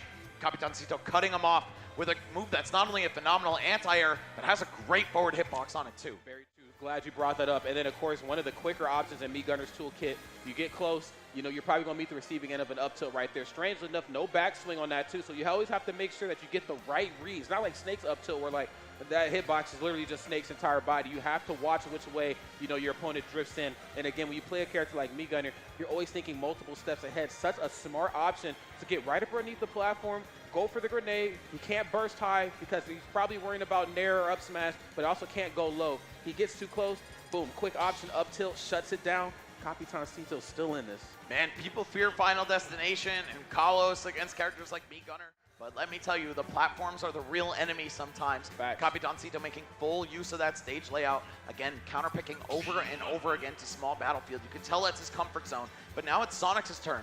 Being that he just lost a game, he's going to get to choose on which stage this next game is played. It's going to be on his terms, and I think that could be a huge difference maker. If he has a little more room to run around, Town and City, great pick for that. Also, the small side boundaries, going to be very easy to kill with spin dash into forward air, one of the most lethal confirms for this character. That's right, and most of Me Gunner's kills, if they aren't dash attack in the corner, I don't foresee him getting a lot of F smash reads. That move a little bit too telegraphed. I know when he's pulling back to let that thing rip. You know, you get a lot of KOs off the top with up tilt, up smash, and up air. The ceiling here, a little unforgiving right now for Me Gunner. And then, of course, like you talked about before, a lot of terrain right here, a lot of real estate to work with. Nice, gets the Nair up air. Okay, how we landing with it? Finally gets onto solid ground, and it's like he tried to use that reverse trajectory right there, a forward tilt, or forward air, excuse me, to push himself away from Sonix. Okay. Ooh, knowing that Sonix wanted to land on the spring to reset right there, Capitancito neutral getting up into the up tilt just to shake him off. Okay, how do you get off this ledge though? Goes for the jump, a safe neutral air to land, and defending himself properly against the spin dash. Oh my, okay, so no, that's yours. Hot potato, my friend. Yeah, return to sender on that bomb. And that is one of the only answers to that move. You have to swing back on it, send it back at Me Gunner. Otherwise, it's just free pressure. And that's kind of the mix-up too, because if you get too, you know, reflect happy with that move, then Capitancito's going to read it. He's going to get close and try to hit this. Boom, I got him where I want him. Okay, speaking of getting him where you want him, there's that up air, of course. No real help in the middle. You are without platforms trying to get back onto center stage. But wait a minute, like you said, Max, sometimes the platforms just ain't your friend. Clean stuff right there. Sonix right there taking that stop with forward air. Oh, going for the down air landing mix-up right there. Shakes off the pressure. Capitancito still on the chase right here. Wow, falling out of the up smash. That is Samus. Whoa, but look at that footwork, though. Bit of a pivot right there, right into another grab attempt. Who said Me Gunner can't get scrapped? Because it for damn sure wasn't me. Sonix right now with great position advantage, corner control. Wait a minute, is that Rob? Wait a minute, another one. Wow, still alive. Great DI on Sonix's part, but falls right into the missile. And we're gonna see an even game, just a few percent separating these two, parrying the homing attack, but no punish. Sonix once again picking it up. Oh, punishes the air dodge as well. Okay, how much damage can you find off of this? Every hit counts so much right here. That was kind of the million-dollar question, man. I mean, again, you see that homing attack come out. Even if you have the instinct to go for parry, it's just not the easiest move in the world to parry in itself. It's almost better to just let Sonic jump and then try to find the punish afterwards. Okay, wait a minute. Hold on, Capitancito. Show me something new. I like that. Yeah, just getting so tricky with these recoveries. Sharking through the stage with the up air. I love that. Taking full advantage of Me Gunner's massive hitboxes. Whoa. Oh, wow, landing right in his face. Sonic's not ready for it, though. And hold on. We saw such an early kill in their winner's set on the side platforms of Smashville with back air. Capitancito not finding it here, but still keeping the onslaught coming. Only 15% between them right now, and after losing the first stock, that's so huge for Capitancito. I think Sonix, of course, very well aware of what's at stake right now. And again, we talked about it before the match start. The utilization of these blast zones, of course, paying off dividends for Sonix, but such a strong answer back from Capitancito to keep this match as grounded as possible, not leaving his feet unless he absolutely has to. And, of course, applying pressure from the other side of the universe. Okay, lets it rip. Clean. Oh. The empty hop, thought he was going to go for back here there, waiting for the reverse on the F tilt, or down tilt rather. Oh my God! Oh, and the fear factor coming through. Yet again, a huge swing in Capitancito's favor. Things were not going his way for the vast majority of this match. But if he wins this game 3, he'll have counter pick control if it goes to game 5, and he's just one step closer to that bracket reset. Such a coveted position to be in. Whoa. Oh, but wow, Sonic's going all the way out there for the forward air. Evens the stocks right back up, and we are just one hit away from a dead even game. And I like that, man. Fortune favors the bold. You got to get out there and get that stock taken. Of course, we know how much of a sitting duck Me Gunner is when they are off of their feet. Sonix, of course, proving that wholeheartedly here. Up air, nothing off the back air. You can't give a character like Me Gunner the lead for too long, man. Capitancito will extend it, but right now, Sonix with the lead. No platforms. Things get scary. Okay, no nair, no overextension. Just keeping this one calm, cool, and collected. Oh, looking for another forward air and finding it. Man, this stage is so good for Sonic, having those platforms as a springboard to just run out there. The drop zone fair, even a full hop fair all the way up there can be so dangerous, and Sonic's taking full advantage. Now on tournament point here, 1 game away from being your Blink Respawn champion. That's right. It all comes down to this. Capitancito has no choice but to figure out a way to muster up the energy to rise to the occasion here, man. Sonic's right now sitting very comfortable, and I'm going to be real, in some of those last hit interactions, as many options Capitancito has, it really felt like Sonix was still in full position to take that one, man. You get Me Gunner off stage, doesn't have a lot of get out of jail free options, man. As good as Grenade is, it ain't like Snakes, you know what I'm saying? Like, exactly, I need you to back up so I can let this thing rip. I can't just pull it out, frame nothing. So, potential final game right here for Capitancito, man. Let's see how this one goes, man. I'm gonna be honest, I'm a little nervous. I kind of want the reset, Max. I gotta be honest. I love watching these two individuals throw down. Yeah, I just don't want this tournament to end, Rod, but Sonix does, because that means he's gonna be the winner if he can finish it off in this game. 100% up already. So hot out the gate here. Let's see what he can do. Okay, unanswered as well. Finally finds a little bit of damage. That forward air, of course, not the strongest move in the world and severely nerfed from what it was back in Smash 4. Uh-oh. Okay, nice. Great air dodge through. Sonic's still being as relentless as ever in the corner and trying to count out all options. Oh, yeah, he said back. I got Grenade out, bro. Are you kidding me? Look how fast this character is, man. He got right underneath that bomb, able to rush Capitancito down, really keeping the pressure up coast to coast. Now we're on the east coast of the stage. Let's see what he can do. Forward tilt, not going to connect. Okay, Capitancito finding a couple of hits here. Okay. Up air looking good. The down air, though, looks like he was possibly looking for an up tilt. Doesn't matter, though, because, again, if you overextend, man, I got the option on the coverage. Taking that platform full away from him is such a strong option from Sonic. And just great situational awareness of the terrain here. Uptown and City, there's the up smash, no up air, but going to force something awkward, gets a second one. Loving these responses to the homing attacks from Capitancito. Such a difficult move to deal with and especially to punish. But it looks like he's got those unlocked. The ledge trap going crazy. Forward tilt to knock him away, but not knock him out. Okay, he probably wants those to drift off the ledge a little bit. Only really catching him in the corner. Sonic can still jump over that, unfortunately enough. Migo not able to get up there, but sending you up there instead. There's that down tilt. Man, and just like that, man, both these two characters, I talked about it before, I'll say it again, just a tug of war in terms of controlling the pacing. Just when you think one character is opening up and really steering towards victory, the other side just slows it down to a crawl and makes it even again. Sonix is just so good at these low percent combos, making the juggles last as long as possible. Knowing Me Gunner really doesn't have that many great options out of disadvantage. If you're able to bait out the neutral air or just stuff it on startup, it's so hard to land. Oh, forward air, no charge shot afterward. But Capitancito still keeping the offense up just for a brief moment. And Sonic's looking for the chase, the weak nair. Oh, only into the forward air. If he had connected up there, it would have been curtains. Oh, he's still good, though. I think he doesn't have a jump anymore, and Sonic says, you don't got that stock anymore. Great stuff right there. The ledge trapping and the edge guarding has been pristine here from Sonix, but it ain't done just yet. Whoa. Wow. Whoa. Finding a way to continue hitting him over and over again. Sonix is just one stock away from winning this tournament. Capitancito doing everything in his power to slow him down. But this is the fastest thing alive, the blue Lurr himself. How can you put a stop to this guy? You can't hit what your eyes can't see right there, man. That's a quote from one of the best boxers to ever do it in the world. Okay. Okay, very good. And this, again, just the bait and punish option. Throws out something. Said, look, you weren't even supposed to pay attention to this. The minute you try to punish it, I got the up tilt. I got a quick option on the ready, or something like down tilt as well. Zoning him out. Okay. Oh, narrowly missing on that forward air that could have been so huge if he was able to push him off the stage, keep that advantage, stay rolling. Sonic's just going to upbeat to safety. All right, that landing mix-up can be so brutal. Instead, he just presses nothing on the way down. Capitancito with the chase down, though. It is last stock. You have one shot to stay alive here, Capitancito. Can you do it? That's a real question right now. Capitancito certainly rising to the occasion here. Gets that up throw. Nothing off the up air. Okay, and again, really trying to oppose his will with these projectiles. Get off of that platform. He said, come back down here and face me. Come see me. Okay, there's the nair up air. High ceilings. Great DI. We are one edge guard away from crowning a new Blink Respawn champion, Rod. Oh, my God. Okay. Does have the down tilt, of course, on the red. He's going to probably go for back throw here this time. Yes, get some off stage once more. He knows he's going to go for super missile to save himself. Is that going to be enough to do it? Absolutely not. This character with some real staying power here, Rod. Sonix looking to line it up. Yes, he finds the forward air on the up B, and Sonix wins Blink Respawn, the largest tournament in the Dominican Republic. Happens once a year. We can only see one champion. And you know what? If you want to challenge him for the throne, you got to wait until 2023. That's right. Sonix, one of the best in the world to ever do it. Best college player, best at a lot of things. Best Sonic, goddammit, and he is your Blink Respawn 2022 champion. Wow, what a set that was. All Dominican Grand Finals. I mean, I think that's really the big W. DR, man, clap it up for yourself. Santo Domingo, clap it up. Yeah, make some noise, people. Right. It was an honor and pleasure to come out here and cast for you guys.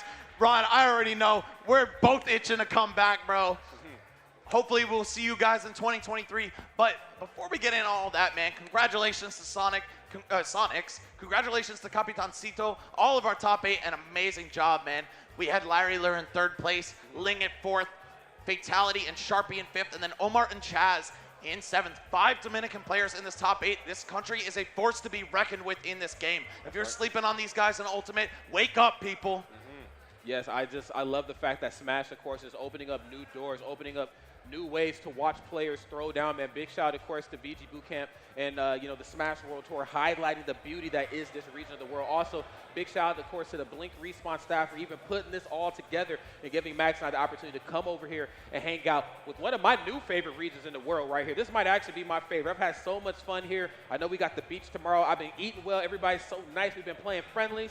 But it's all about the players right now. Sonix, of course, is your champion, claiming another tournament down here in this part of the world. Just won first attack as well, man. Big shout out to Mono and the team. And, of course, winning this one as well. Now, only got so many stops left on the tour. We got Port Priority next week, and we got Apex to round it all out. And then that's it, man. If you ain't got enough points, I'm going to see you in that LCQ. And, honestly, they ain't going to be nothing nice. Hope to see all of you guys at those future events. Hope to see you guys at Blink Respawn 2023. But with that, we're going to be signing off. That's right. Well, first, before we sign off, we actually got to throw it to the stage real quick. The MC has something to say to us.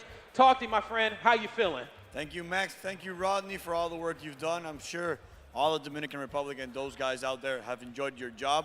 We really appreciate your visit and all you said about our country. It's been a privilege having you in Dominican Republic. Love to hear that. Thank you so much, guys. Again, thank you for having us out here. Thank you for letting us do this. Shout outs to Dante and Chopper, who gave a killer performance on the first half of the top 8. And again, congratulations to all our top 8 players. It was not an easy road to make it here.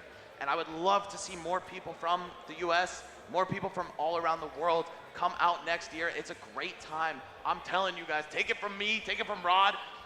You won't regret it. Yeah, no doubt about it, man. So with that in mind, I think Max and I are actually going to sign off. I got some mofongo with my name on it.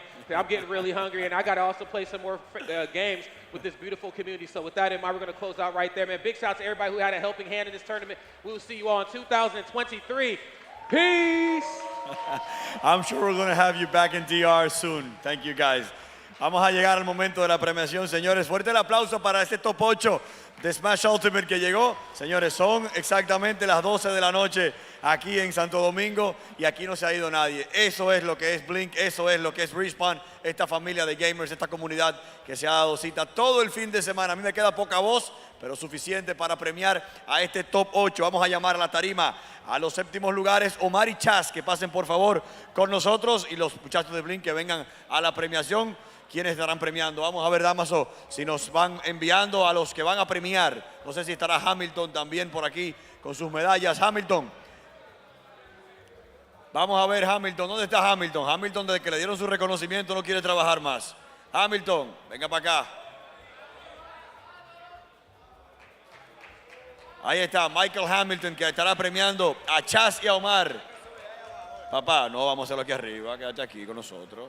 Hamilton, ahí está Chaz, por ahí viene Omar, séptimos lugares, premia a nuestro querido Hamilton. Vamos a seguir llamando al escenario. El quinto lugar tenemos a Sharpy, ahora no me equivoqué, Sharpy, ya me aprendí tu nombre. Sharpy en el quinto lugar, junto a él también Fatality, Sharpy y Fatality. Papá, gran torneo, éxito en todo lo que te sigue sucediendo en tu carrera. Fatality también en el quinto lugar. En el cuarto lugar llamamos a Ling, que venga Ling por favor también en el cuarto lugar. Ahí está Fatality. También está subiendo Ling, ganador de esa cuarta posición. Ling, ahí está, por allí. Te espera tu querido Michael Hamilton. En el tercer lugar, ¿dónde está Larry Lurr? Que venga Larry Lurr a la tarima. Este main stage principal, Larry Lurr. Tercer lugar. En este Smash Ultimate, último torneo de un fin de semana, viernes, sábado y domingo, de mucha acción de esports aquí en este salón de eventos de Sanville. ¿Dónde está Capitancito? Fuerte el aplauso para Capitancito. Lo intentó hasta el final y como decían los casters, llegó como cuarto en el seed, superó su posición, terminó segundo, subcampeón. Capitancito, gran torneo para él. Allí te espera Hamilton con tu medalla. Capitancito, pasa adelante. Ahí los recibe Michael Hamilton. A Capitancito. Y llega el momento ahora de conocer al campeón. ¿Qué pasó, Hamilton?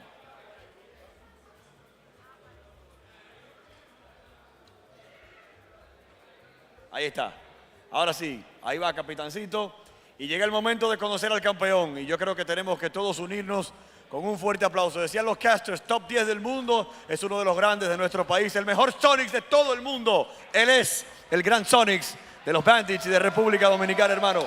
Gran torneo. Me alegro muchísimo de lo que te está pasando en tu carrera y te deseo muchos éxitos. Ahí está el campeón de esta edición de Blink Respawn en la modalidad de Smash Ultimate, Sonix. Ahí va a recibir su trofeo.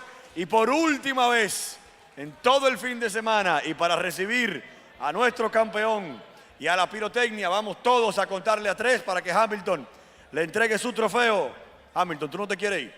Entregue ese trofeo que son las 12. Entrega eso que eso es de él. Ahí está. 1, 2 y 3. Sonix, campeón de Smash Ultimate. Y con esto terminamos otra edición más de Blink Respawn con todos los éxitos del mundo. El torneo de deportes electrónicos que hacemos con muchísimo amor para nuestra comunidad de gamers. Más de 500 jugadores, más de 4,000 personas. Señores, esto ha sido todo un éxito. Gracias a los casters, gracias a los fanáticos. Un video. Que viene un video, señores, que no se vayan. Antes de despedir, queremos mostrarle un video cortesía de nuestro equipo de cobertura. Brian, suéltalo. Un antes y un después en la historia de la República Dominicana. Fights just begun. Blink Respawn.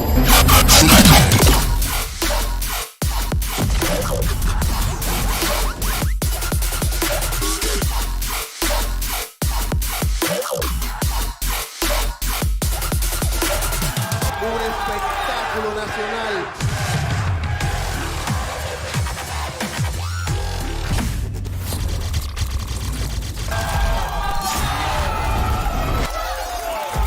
Blink Esports hace historia.